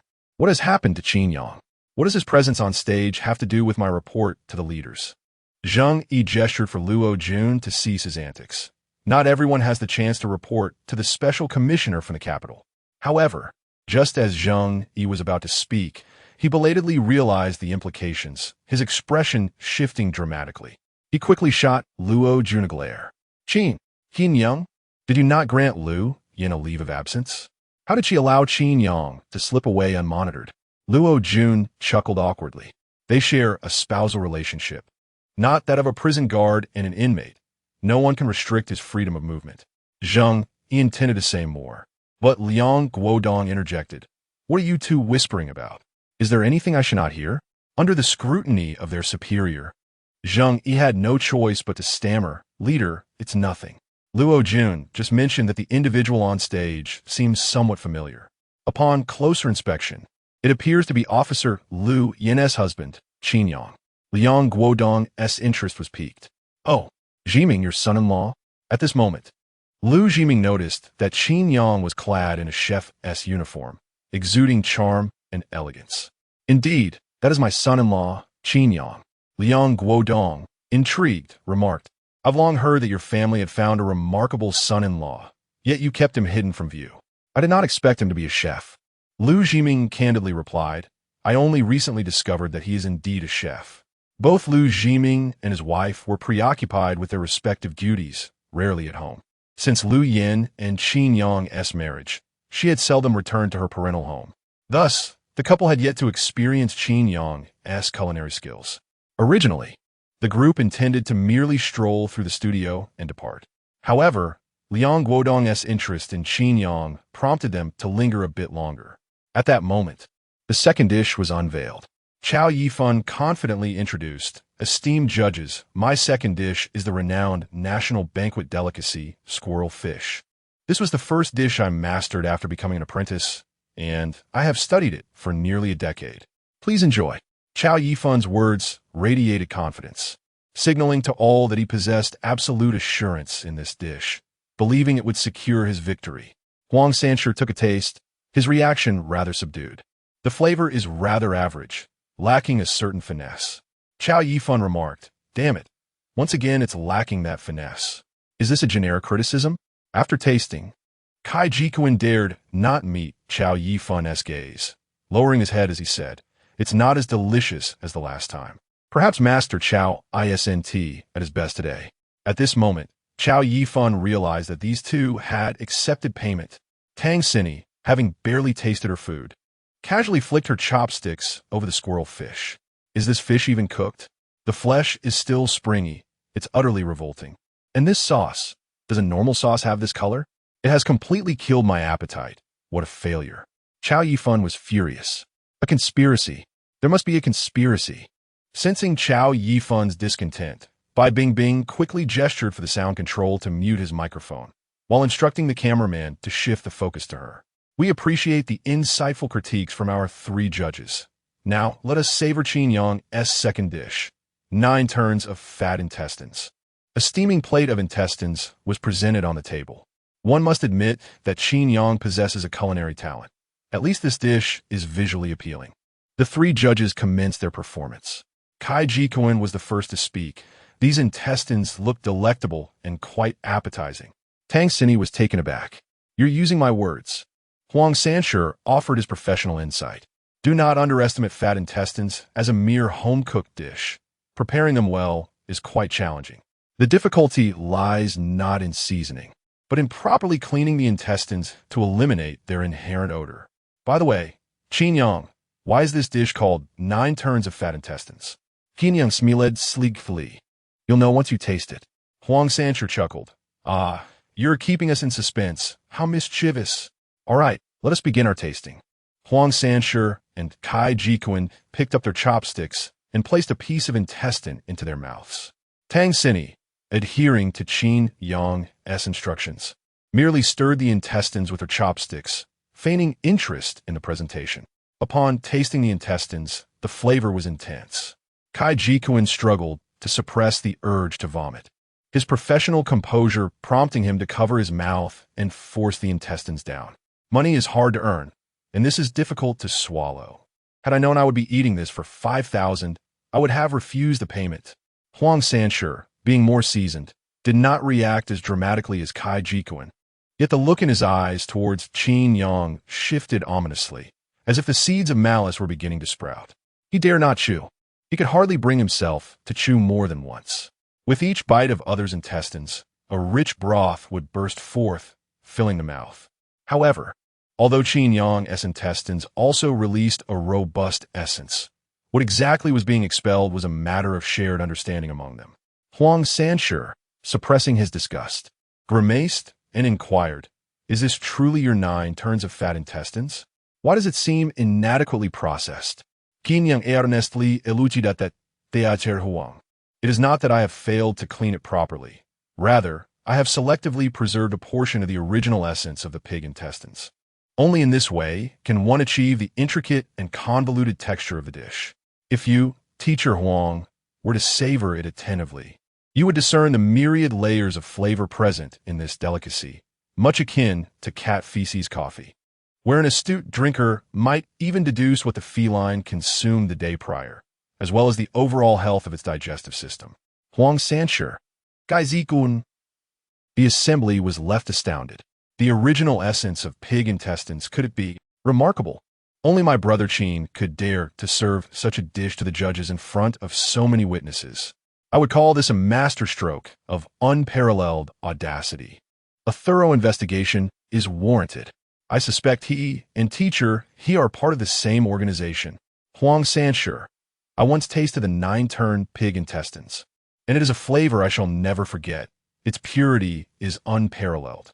Chapter 97. The Discovery of the Butcher's Trail. Sensing the atmosphere was slightly off, Bai Bingbing promptly remarked, "It appears that the 3 judges are quite impressed with Qin Yang's dish of 9 turns fat intestines. Now, may I kindly request the judges to provide their scores?" Naturally, Tang Xinyi wasted no time and awarded the highest score. Although Huang Sanshi and Cai Jikuan felt somewhat disgruntled, having already tasted the dish, scoring Qin Yang poorly at this juncture would render their previous indulgence futile. No one wishes to oppose financial gain. After 2 rounds of tasting, Qin Yang was far ahead in the competition. The 3rd round, devoid of any surprises, showcased his remarkable West Lake vinegar fish, earning him yet another high score. Once the recording concluded, Huang Sanshi left with a stoic expression. Cai Jikuan, clutching a trash bin, retched for what felt like an eternity. Only Tang Xinyi, who hadn't tasted anything, remained unaffected. She approached Qin Yang and playfully wrinkled her nose at him. "Brother Yang, you're quite mischievous. Why did you intentionally tease those judges?" With utmost seriousness, Qin Yang replied, "I did not. Please refrain from making baseless accusations. Those 3 dishes were meticulously selected representations of my culinary prowess." "Nonsense," Tang Xinyi retorted, tapping her toes on the floor. Back in university, we once went camping, and you prepare us a pot of bamboo shoot and wild chicken soup. The exquisite taste lingers in my memory, even now. If others are unaware of your culinary skills, surely I am not. Qin Yang felt tears welling up. Must we bring up such trivial matters? I have long forgotten. With an innocent expression, Tang Sini exclaimed, "How could you forget? Those 4 years in university with you were the most beautiful times of my life. I remember that camping trip when I sprained my ankle, and you carried me up a mountain. At that moment, I thought your back was so broad and comfortable, I felt as though I had nothing to fear." As she reminisced, Tang Sini's cheeks suddenly flushed. "Back then you even complained that I was too heavy, saying it was exhausting to have me on your back. Oh, you must have said that on purpose. How annoying." She covered her face with her hands, stamping her foot, trembling slightly. Qin Yang was drenched in sweat. "Sister, I am live streaming. Why must you divulge everything?" The live chat was filled with smirking emojis. "What is this about something being soft? What are they talking about? Children, refrain from interrupting adult conversations. Go play elsewhere. You think that why Tang Sini used to have a nickname Milk? Let us just say, those who understand, understand. Don't boast, brothers. Once you date someone like her, you'll learn your lesson. It's quite a heavy burden." To the brother upstairs, "I deeply sympathize with your plight. However, I am one who embraces challenges. Allow me to bear this burden." As Tang Sini grew increasingly outrageous in her remarks, her manager, Hiyu, hurried over to escort her away. "Sini, have you forgotten you have an interview soon?" "Apologies, Mr. Qin. We must cut our conversation short, as Sini has work to attend to. We shall take our leave now." Qin Yang nodded repeatedly, signaling Hiyu to hurry and take Tang Sini away. However, Tang Sini continued to chatter incessantly. "Young Gu, do you remember that camping trip when we were in the tent?" Hiyu, taken aback, quickly covered her mouth and forcibly dragged her away. Qin Yang swallowed hard and promptly dialed Sun Jia's number. On the other end, a groggy voice responded. "Brother-in-law, what is the matter?" Qin Yang inquired in a deep tone. "Are you watching the live stream?" "No, I'm asleep," Sun Jia replied. Qin Yang scoffed. "Sleeping in the middle of the day?" Sun Jia yawned. "Yeah, I'm taking a nap. I worked overtime last night, and I'm exhausted." "What is up, brother-in-law?" Qin Yang pulled out another phone and opened the live stream. Scrolling down the list. "Is there someone named Sun dashing in my live stream that you know?" Sun Jia's demeanor shifted to one of anxiety. I don't know her. Since you don't know her, I'll block her," Qin Yang declared. Sun Jia nearly burst into tears. "No, brother-in-law, this Sun dashing hasn't he done anything to you? Why would you block her? Looks like you've revealed your hand, Sun Jia. So you've been playing undercover, huh? Since you were in the live stream, you heard everything Tang Sini just said, right?" With a sigh, Sun Jia replied, "Don't worry, brother-in-law. I know what to say and what not to say. I'm always on your side. I'm your undercover agent. We're on the same team." Qin Yang nodded in satisfaction. "That is good to know." A crisp sound interrupted their conversation. Qin Yang furrowed his brows. "What was that noise?" Sun Jia hurriedly explained, "Oh, it's nothing. I was frying eggs and accidentally broke two." Though Qin Yang felt suspicious, he said nothing further and hung up the call. Sun Jia set the phone down, glancing nervously at Lu Yin, who sat nearby. In the Dongxing district, at the Tongren Hall traditional Chinese medicine clinic, Lu Yin spoke with a hint of annoyance.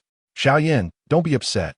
It's normal for college students to go camping outdoors occasionally, especially if a female classmate sprains her ankle and needs help." Lu Yan's eyes glimmered with a hint of malice. "Staying in the same tent at night is also normal?" Sun Jia scratched her neck, unsure of how to smooth things over. Hesitantly, she said, "Maybe brother-in-law was just helping Tang Sini with her medication, massaging her legs.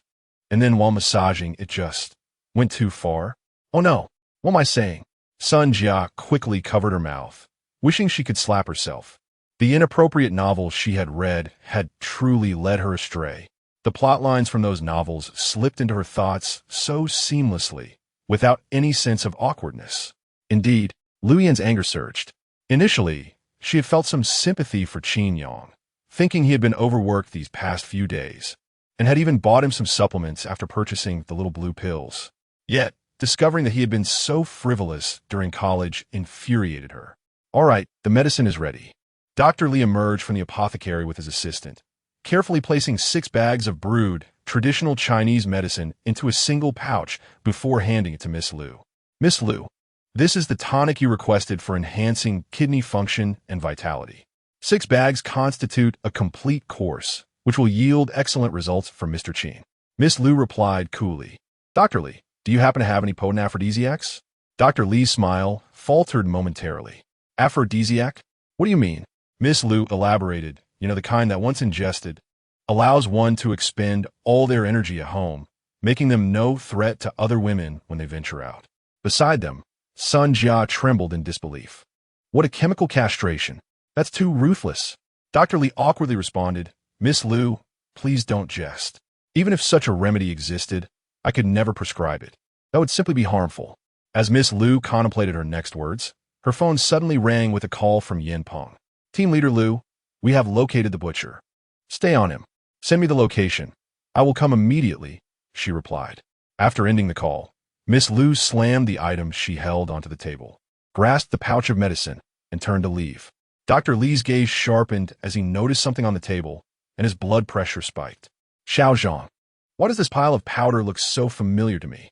Xiao Zhang awkwardly replied, Old Li, that pile of powder appears to be the remnants of the iron walnuts you had placed on the table earlier. Dr. Li chuckled. After 20 years of meticulous crafting, they ended up like this? I'm exhausted. Let it all come to ruin. Chapter 98. Either remain silent or depart after concluding the phone call. Qin Yang was on the verge of leaving when he was unexpectedly halted by Lu Zhiming. Qin Yang. Lu Zhiming's tone was succinct. Qin Yang, taken aback, responded, Father. What brings you here? Work, came Lu Zhiming's terse reply. At that moment, Qin Yang noticed several individuals standing beside Lu Zhiming, all clad in white shirts and administrative jackets. Perceiving Qin Yang's confusion, Lu Zhiming introduced them. Qin Yang, this is Liang Guodong, a special envoy from the capital. Qin Yang promptly greeted him. Greetings, sir. Liang Guodong erupted into hearty laughter. No need for the formalities. If you don't mind, you can call me Uncle Liang. I'm a longtime friend of Zhiming. His juniors are like my own, and his son-in-law is also my son-in-law. The others around them exchanged envious glances. It was no wonder Liang Guodong had specifically requested Lu Zhiming's company upon arriving in Zhanghai City. Their rapport was evidently profound. Qin Yang had indeed struck a stroke of luck, basking in the glow of his father-in-law's connections, effortlessly earning Liang Guodong's familiarity. In the future, should Qin Yang encounter any predicaments, Liang Guodong would undoubtedly not turn a blind eye, given their newfound kinship.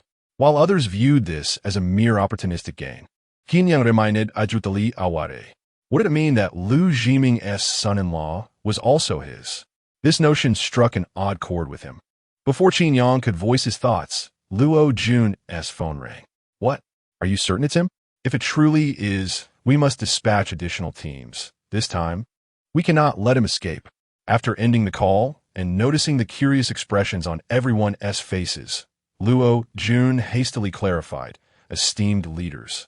We have just discovered the whereabouts of the international assassin known as the Butcher. I have already instructed Yin Peng to lead the special police in apprehending him. Mr. Liang, I must excuse myself. This operation requires my oversight. Liang Guodong nodded in understanding. Be cautious on your way. Safety is paramount. Luo Jun saluted and swiftly departed with several subordinates. Liang Guodong, intrigued, inquired. The butcher that Luo Jun mentioned is the notorious international assassin who has been evading capture within our country, correct? Zheng Yi affirmed, Indeed, sir. This butcher is exceedingly cunning, and his methods are horrifically brutal. Even our forensic experts feel physically unwell upon viewing the crime scenes. According to the dossier provided by Interpol, he is a highly trained and exceedingly deranged killer. His presence in Zhanghai City poses a severe threat to the societal environment, which is why we have placed a substantial bounty on his capture. With his hands clasped behind his back, Liang Guodong fell into deep contemplation. An international assassin, instead of remaining abroad, chooses to infiltrate the most tightly controlled environment in the country. Can anyone speculate on his motives? Silence enveloped the room, and everyone instinctively turned their gazes towards Qin Yang. Qin Yang appeared bewildered. Why are you looking at me? Zheng Yi chuckled. Previously, Lao Luo mentioned to me that if we encounter a particularly ferocious criminal, it is best left to Captain Lu Yan. However, if we find ourselves at an impasse in our investigation, seeking your insight is always a sound choice. Qin Yang, you are the Dawn Sentinel personally appointed by the Provincial Department, a nemesis of evil. Therefore, we would like to hear your thoughts on why the Butcher has come to Jianhai City. Qin Yang, well, are you playing games with me?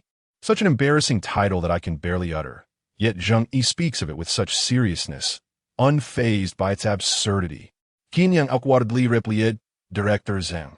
That is quite far-fetched. Each person harbors distinct thoughts and values different things. For instance, I deeply care for my wife. Wherever she goes, I follow without much contemplation, acting purely on instinct. If you ask me to guess what the Butcher is thinking, what if he simply chose a city at random to wreak havoc? Qin Yang initially intended to convey two straightforward principles: eschew mysticism and embrace science. Little did he know that his words prompted the listeners to ponder earnestly, believing that his seemingly trivial remarks concealed significant clues. Qin Yang felt bewildered. Did these individuals truly grasp his meaning? After a moment of contemplation, Zheng Yi shook his head. Your words are too profound. I struggle to comprehend. Qin Yang, with Commissioner Liang present, why not give us a glimpse of your insights? Who knows? You might just hit the mark. Qin Yang smiled wryly. How can there be so many maybes, Director? Trust in science. Just as he prepared to decline further, his father-in-law, Lu Zhiming, interjected, just make a casual guess, as long as it is reasonable. Qin Yang held a deep respect for his father-in-law. Since Lu Zhiming had spoken, he felt compelled to venture a guess.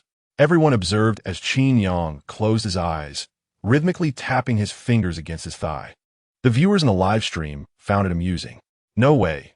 Qin Yang is serious. Is he invoking spirits? Let him speak. I'm curious to see what he conjures up. The Butcher. Danger. If Qin Yang guesses correctly, I'll eat 3 pounds of dung.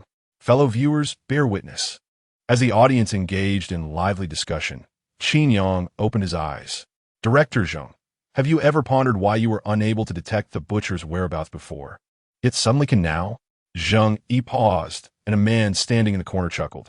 I expected a groundbreaking deduction, yet this is all you have? Qin Yang scrutinized him. And you are? The man, infuriated, replied, I am Xiao Gaoshou. We have met before. Qin Yang responded with a slight realization, scratching his head. My apologies. I don't recall. I tend to overlook those with low presence. Xiao Gaoshou felt his anger boiling over. As a respected criminal investigation expert at the Nanshan branch, how had he become so inconsequential in Qin Yang's eyes? Liang Guodong encouraged. Xiao Qin, feel free to express your thoughts boldly. It matters not if you err. After all, we are merely engaging in casual conversation.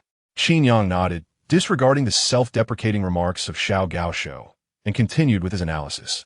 As you have all pointed out, the Butcher is an exceedingly cunning international assassin.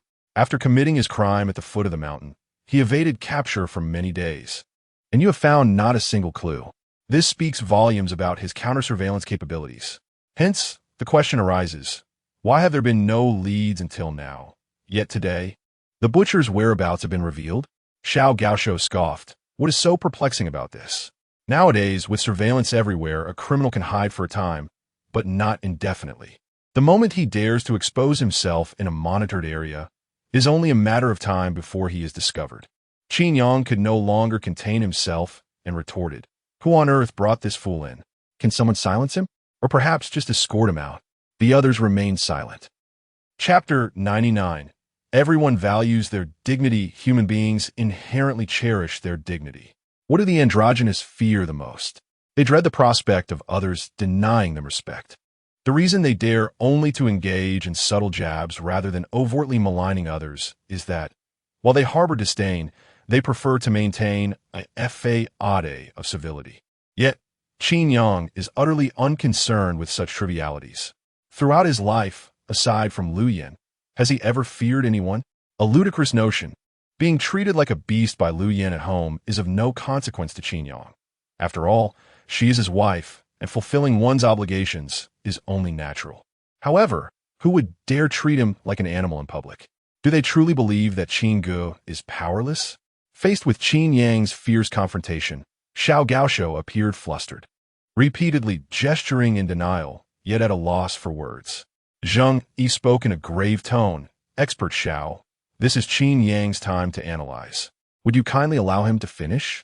Interrupting others is quite impolite. If you cannot contain your urge to speak, then perhaps you should step outside. Zheng Yi's admonition was a serious warning. How could Xiao Gaoshou dare retort to his superior? He could only lower his head in submissive acknowledgement. After reprimanding Xiao Gaoshou, Zheng Yi smiled and said, Qin Yang, please continue. Qin Yang took a moment to gather his thoughts, envisioning himself as a butcher. I could have silently lurked in the shadows indefinitely, yet I chose to reveal myself. I could have fled to a more remote city or a larger metropolis, yet I intentionally came to Jianghai City. Furthermore, I possess another identity, an international assassin. Connecting these clues, a wildly terrifying thought emerged in Qin Yang's mind. Uncle Liang, was your arrival in Jianghai City a last-minute decision from above? Liang Guodong, taken aback by Qin Yang's sudden inquiry, nonetheless responded earnestly, no. Every year, the capital dispatches special agents to various major cities for investigations. This is meticulously planned in advance. However, due to the recent surge of significant cases in Jianghai City, I had to arrive a bit earlier to assess the situation here. A chill ran through Qin Yang, instinctively reaching for a stick nearby for self-defense. Noticing Qin Yang's anxiety, Lu Zhiming encouraged him. It's all right, Qin Yang. Speak your mind.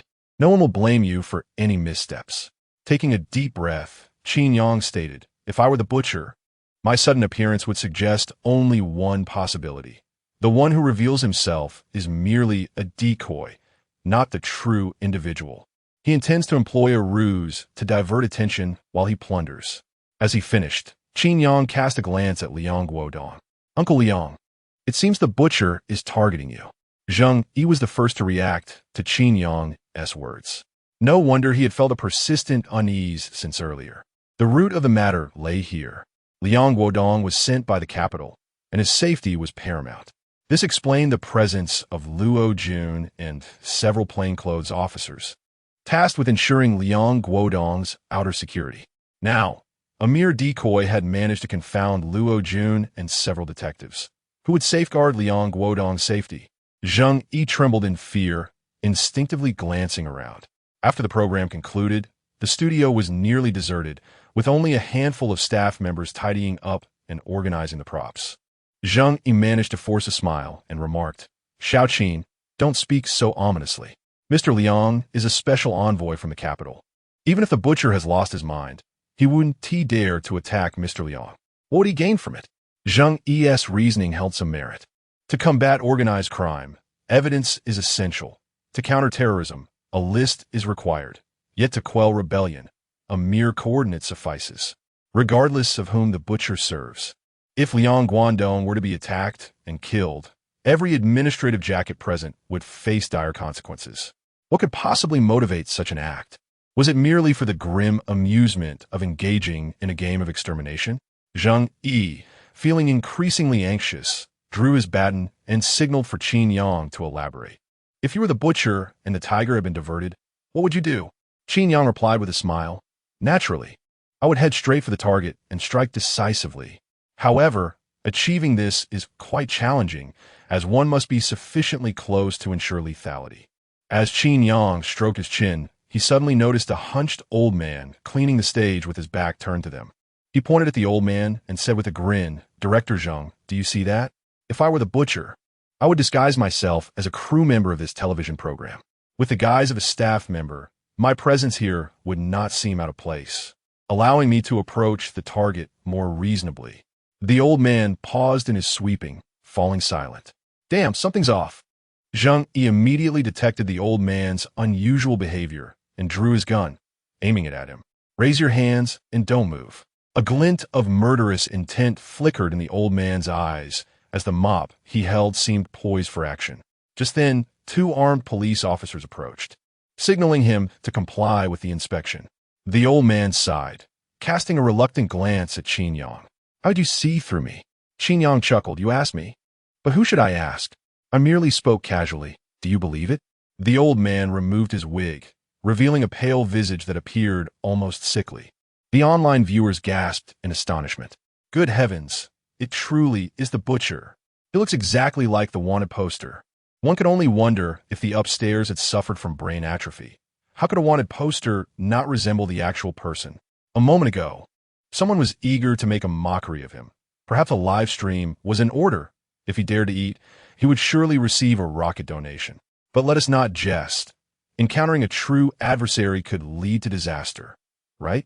This butcher appeared quite refined. Could he truly be the deranged killer? A genuine psychopath, upon discovery, would likely resist fiercely rather than surrender docilely. Hey, with 3 guns pointed at your head, would you still resist? How would you fight back? By shattering bullets with your skull? Qin Yang chose not to respond to the butcher's inquiries. Maintaining silence, he portrayed himself as an expert. Zheng Yi personally placed handcuffs on the butcher, assigning several colleagues to escort him to the vehicle, until the butcher was led away. Zheng Yi experienced an almost dreamlike and surreal sensation. Had the butcher, pursued by Interpol for 3 long years, truly been captured by me? Zheng Yi could hardly contain his joy. It was indeed a case of fortune smiling upon me in the comfort of my own home. Before the butcher even had the chance to strike, Qin Yang, this prophetic figure, had already provided the crucial information. Who could withstand such a twist of fate? Zheng Yi patted Qin Yang's shoulder, his gaze filled with admiration. Well done, young man. You truly live up to the title of Nemesis of Evil. Your prowess is remarkable. Liang Guodong also spoke up. Young Qin, I owe you my life. However, before Liang Guodong could finish his sentence, another staff member, who had been mopping the floor, suddenly drew a dagger and plunged it into his chest. Chapter 100. The sky has fallen. The mission has failed again. Leader, Old Liang. Upon witnessing Liang Guodong being stabbed, Lu Zhiming and Zheng Yi rushed forward, eager to subdue the assailant. However, the perpetrator was remarkably agile, swiftly kicking Lu Zhiming to the ground and slipping away from Zheng Yi's grasp like a slippery eel. In a state of urgency, Zheng Yi raised his weapon and fired 2 shots. Just as the assailant reached the window, he was struck by a bullet and collapsed with a thud. Quick, call for an ambulance. Blood seeped through Liang Guodong's white shirt, and the once jovial man appeared to lose his vitality in an instant, his complexion turning pale and lips darkening. Lu Zhiming pressed his hand against Liang's chest. Old Liang, you mustn't die. As 2 police officers approached the window, they discovered the assailant, now lifeless, having been shot in the back. 5 minutes later, the ambulance arrived to transport Liang Guodong away. Zheng Yi, with a grave expression, commanded, seal off the television station and conduct identity checks on everyone. Just then, Chen Haimin, who had rushed over from the backstage upon hearing the news, exclaimed, "What on earth is happening? Everything was going so well today, with promising viewership, and now the station is sealed off?" At that moment, an assistant hurried over, trembling as he reported, "It's bad, Director Chen. One of our janitors has been arrested, and another has been shot dead. It seems both were wanted fugitives." Chen Haimin's anger flared. "Why seal our station? We need to continue recording our program tomorrow." The assistant, exasperated, replied someone was stabbed, and it was a man in an administrative jacket. Chen Haimin hesitated, falling silent as his hands began to tremble. Is this for real? A man in an administrative jacket has been stabbed? This could lead to the greatest catastrophe our station has ever faced. Are you certain those 2 janitors were from our station? He inquired. The assistant, on the verge of tears, responded, "I can't be sure. We've always hired temporary workers for cleaning. The director just wanted to save costs and didn't want to give them permanent positions." Chen Haimin felt a tremendous headache coming on. When hiring, was there no identity verification? Surely you checked identification? The assistant shook his head, still smiling weakly. Temporary workers don't require ID checks. They just do the job and get paid. Sometimes, if they don't perform well, they don't get paid at all, since we don't even sign contracts. Covering his face with his hand, Chen Haimin lamented, "The director is truly a fool. While he enjoys lavish nights out, he still seeks to cut corners on our cleaning budget. He really should learn when to save and when to spend." "I must return home," Chen Haimin declared as he prepared to leave. At that moment, Sun Jia entered, accompanied by over 100 police officers. sealing all important file cabinets and rooms within the station. Chen Haimin felt utterly embarrassed. "Officer, what are you doing?" Sun Jia replied expressionlessly, executing official duties. "The television station is temporarily banned. You must accompany us for questioning. Please cooperate." Sun Jia waved her hand, and Chen Haimin, along with his assistant, was promptly taken away by the police. Qin Yang, witnessing the unfolding events, felt as though the sky had collapsed around him. "Oh no, what will become of my mission?" Beep. "Regrettably, host, the mission has failed. Mission penalties have come into effect. Lu Yan's physique has been further enhanced. Medicinal concoction, reversal elixir has been dispensed." Qin Yang. His heart sank in despair. "Damn you, butcher." That knife wasn't merely plunged into Liang Guodong's chest. It was as if it had been driven into my very core. I must escape and lay low for a while. Just as Qin Yang decided to leave, he was intercepted by Sun Jia. "Where are you going, brother-in-law?" Qin Yang furtively glanced around. Has Lu Yan arrived? Sun Jia shook her head. "Sister Yin is accompanying Captain Yin to apprehend the butcher. She won't be coming for the time being." Qin Yang shot her an exasperated look. "What are you talking about? The butcher has already been captured on our end. But perhaps it is for the best. I shall withdraw for now, and you can hold the fort." As Qin Yang attempted to step outside, Sun Jia seized him by the arm. He was taken aback. "What do you mean? Why are you grabbing me? It is inappropriate for men and women to have such contact." Sun Jia, with a hint of resignation, replied, "I apologize, brother-in-law, but you must accompany us back for questioning." Qin Yang's eyes widened in disbelief. "No way. I have no suspicions, no motive for murder." Sun Jia reiterated, still with a sense of inevitability, "Brother-in-law, this is a necessary procedure. Everyone present is considered a suspect. As for motives, we will ascertain those through our inquiries. I kindly ask for your cooperation in accompanying us." "Cooperate? Are you joking? The system has just enhanced Lu Yan, making her akin to a female warrior. Every encounter with her leaves me utterly exhausted. If I don't escape now, when will I?" With a forceful shake, Qin Yang freed himself from Sun Jia's grip. However, in the next instant, two police officers blocked his path. Sun Jia wasted no time. With a swift motion, she cuffed him, worried that he might flee. To ensure he wouldn't escape, she deliberately handcuffed them together. Qin Yang was left bewildered. "What is the meaning of this? You're cuffing me directly?" Sun Jia offered an awkward smile. "Please understand, brother-in-law. I am merely concerned that you might run away. If Sister Yin discovers you slipped away from me, my predicament will be dire." "Haki Jia, you scoundrel. You claim you're not an undercover agent. Come on, brother-in-law. Let us return to the precinct." Half an hour later, at Dongshan Police Station. Due to the recent surge in major criminal cases, the Dongshan Police Station had been upgraded to a precinct situated adjacent to the Special Police Training Center and Fire Department. Not far from the temporary jail, Qin Yang, handcuffed, disembarked from the police car, and upon raising his gaze, he spotted Lu Yan standing on the steps, her expression devoid of emotion. "I stand in the fierce wind. For reasons unknown." Qin Yang suddenly recalled this line from a song. Just as he was about to advance, his legs buckled, nearly causing him to fall. Sun Jia quickly rushed to support him. "Brother-in-law, what is wrong? Your legs are trembling like noodles." Qin Yang not only trembled, but also found himself at a loss for words. He felt guilty. Lu Yan had instructed him to remain at home, yet he had dashed out to participate in some culinary competition. As if that were not enough, Liang Guodong had been stabbed right in front of him, teetering on the brink of death. Those around him had begun to sense that something ominous surrounded Qin Yang. Wherever he went, calamity seemed to follow. Liang Guodong was a special envoy from the capital. He had barely set foot in Jianghai City before being attacked, and right before the eyes of the city's chief. Was this not a blatant affront to the law? On the steps, Lu Yan remarked, "Let him walk on his own. Do not assist him."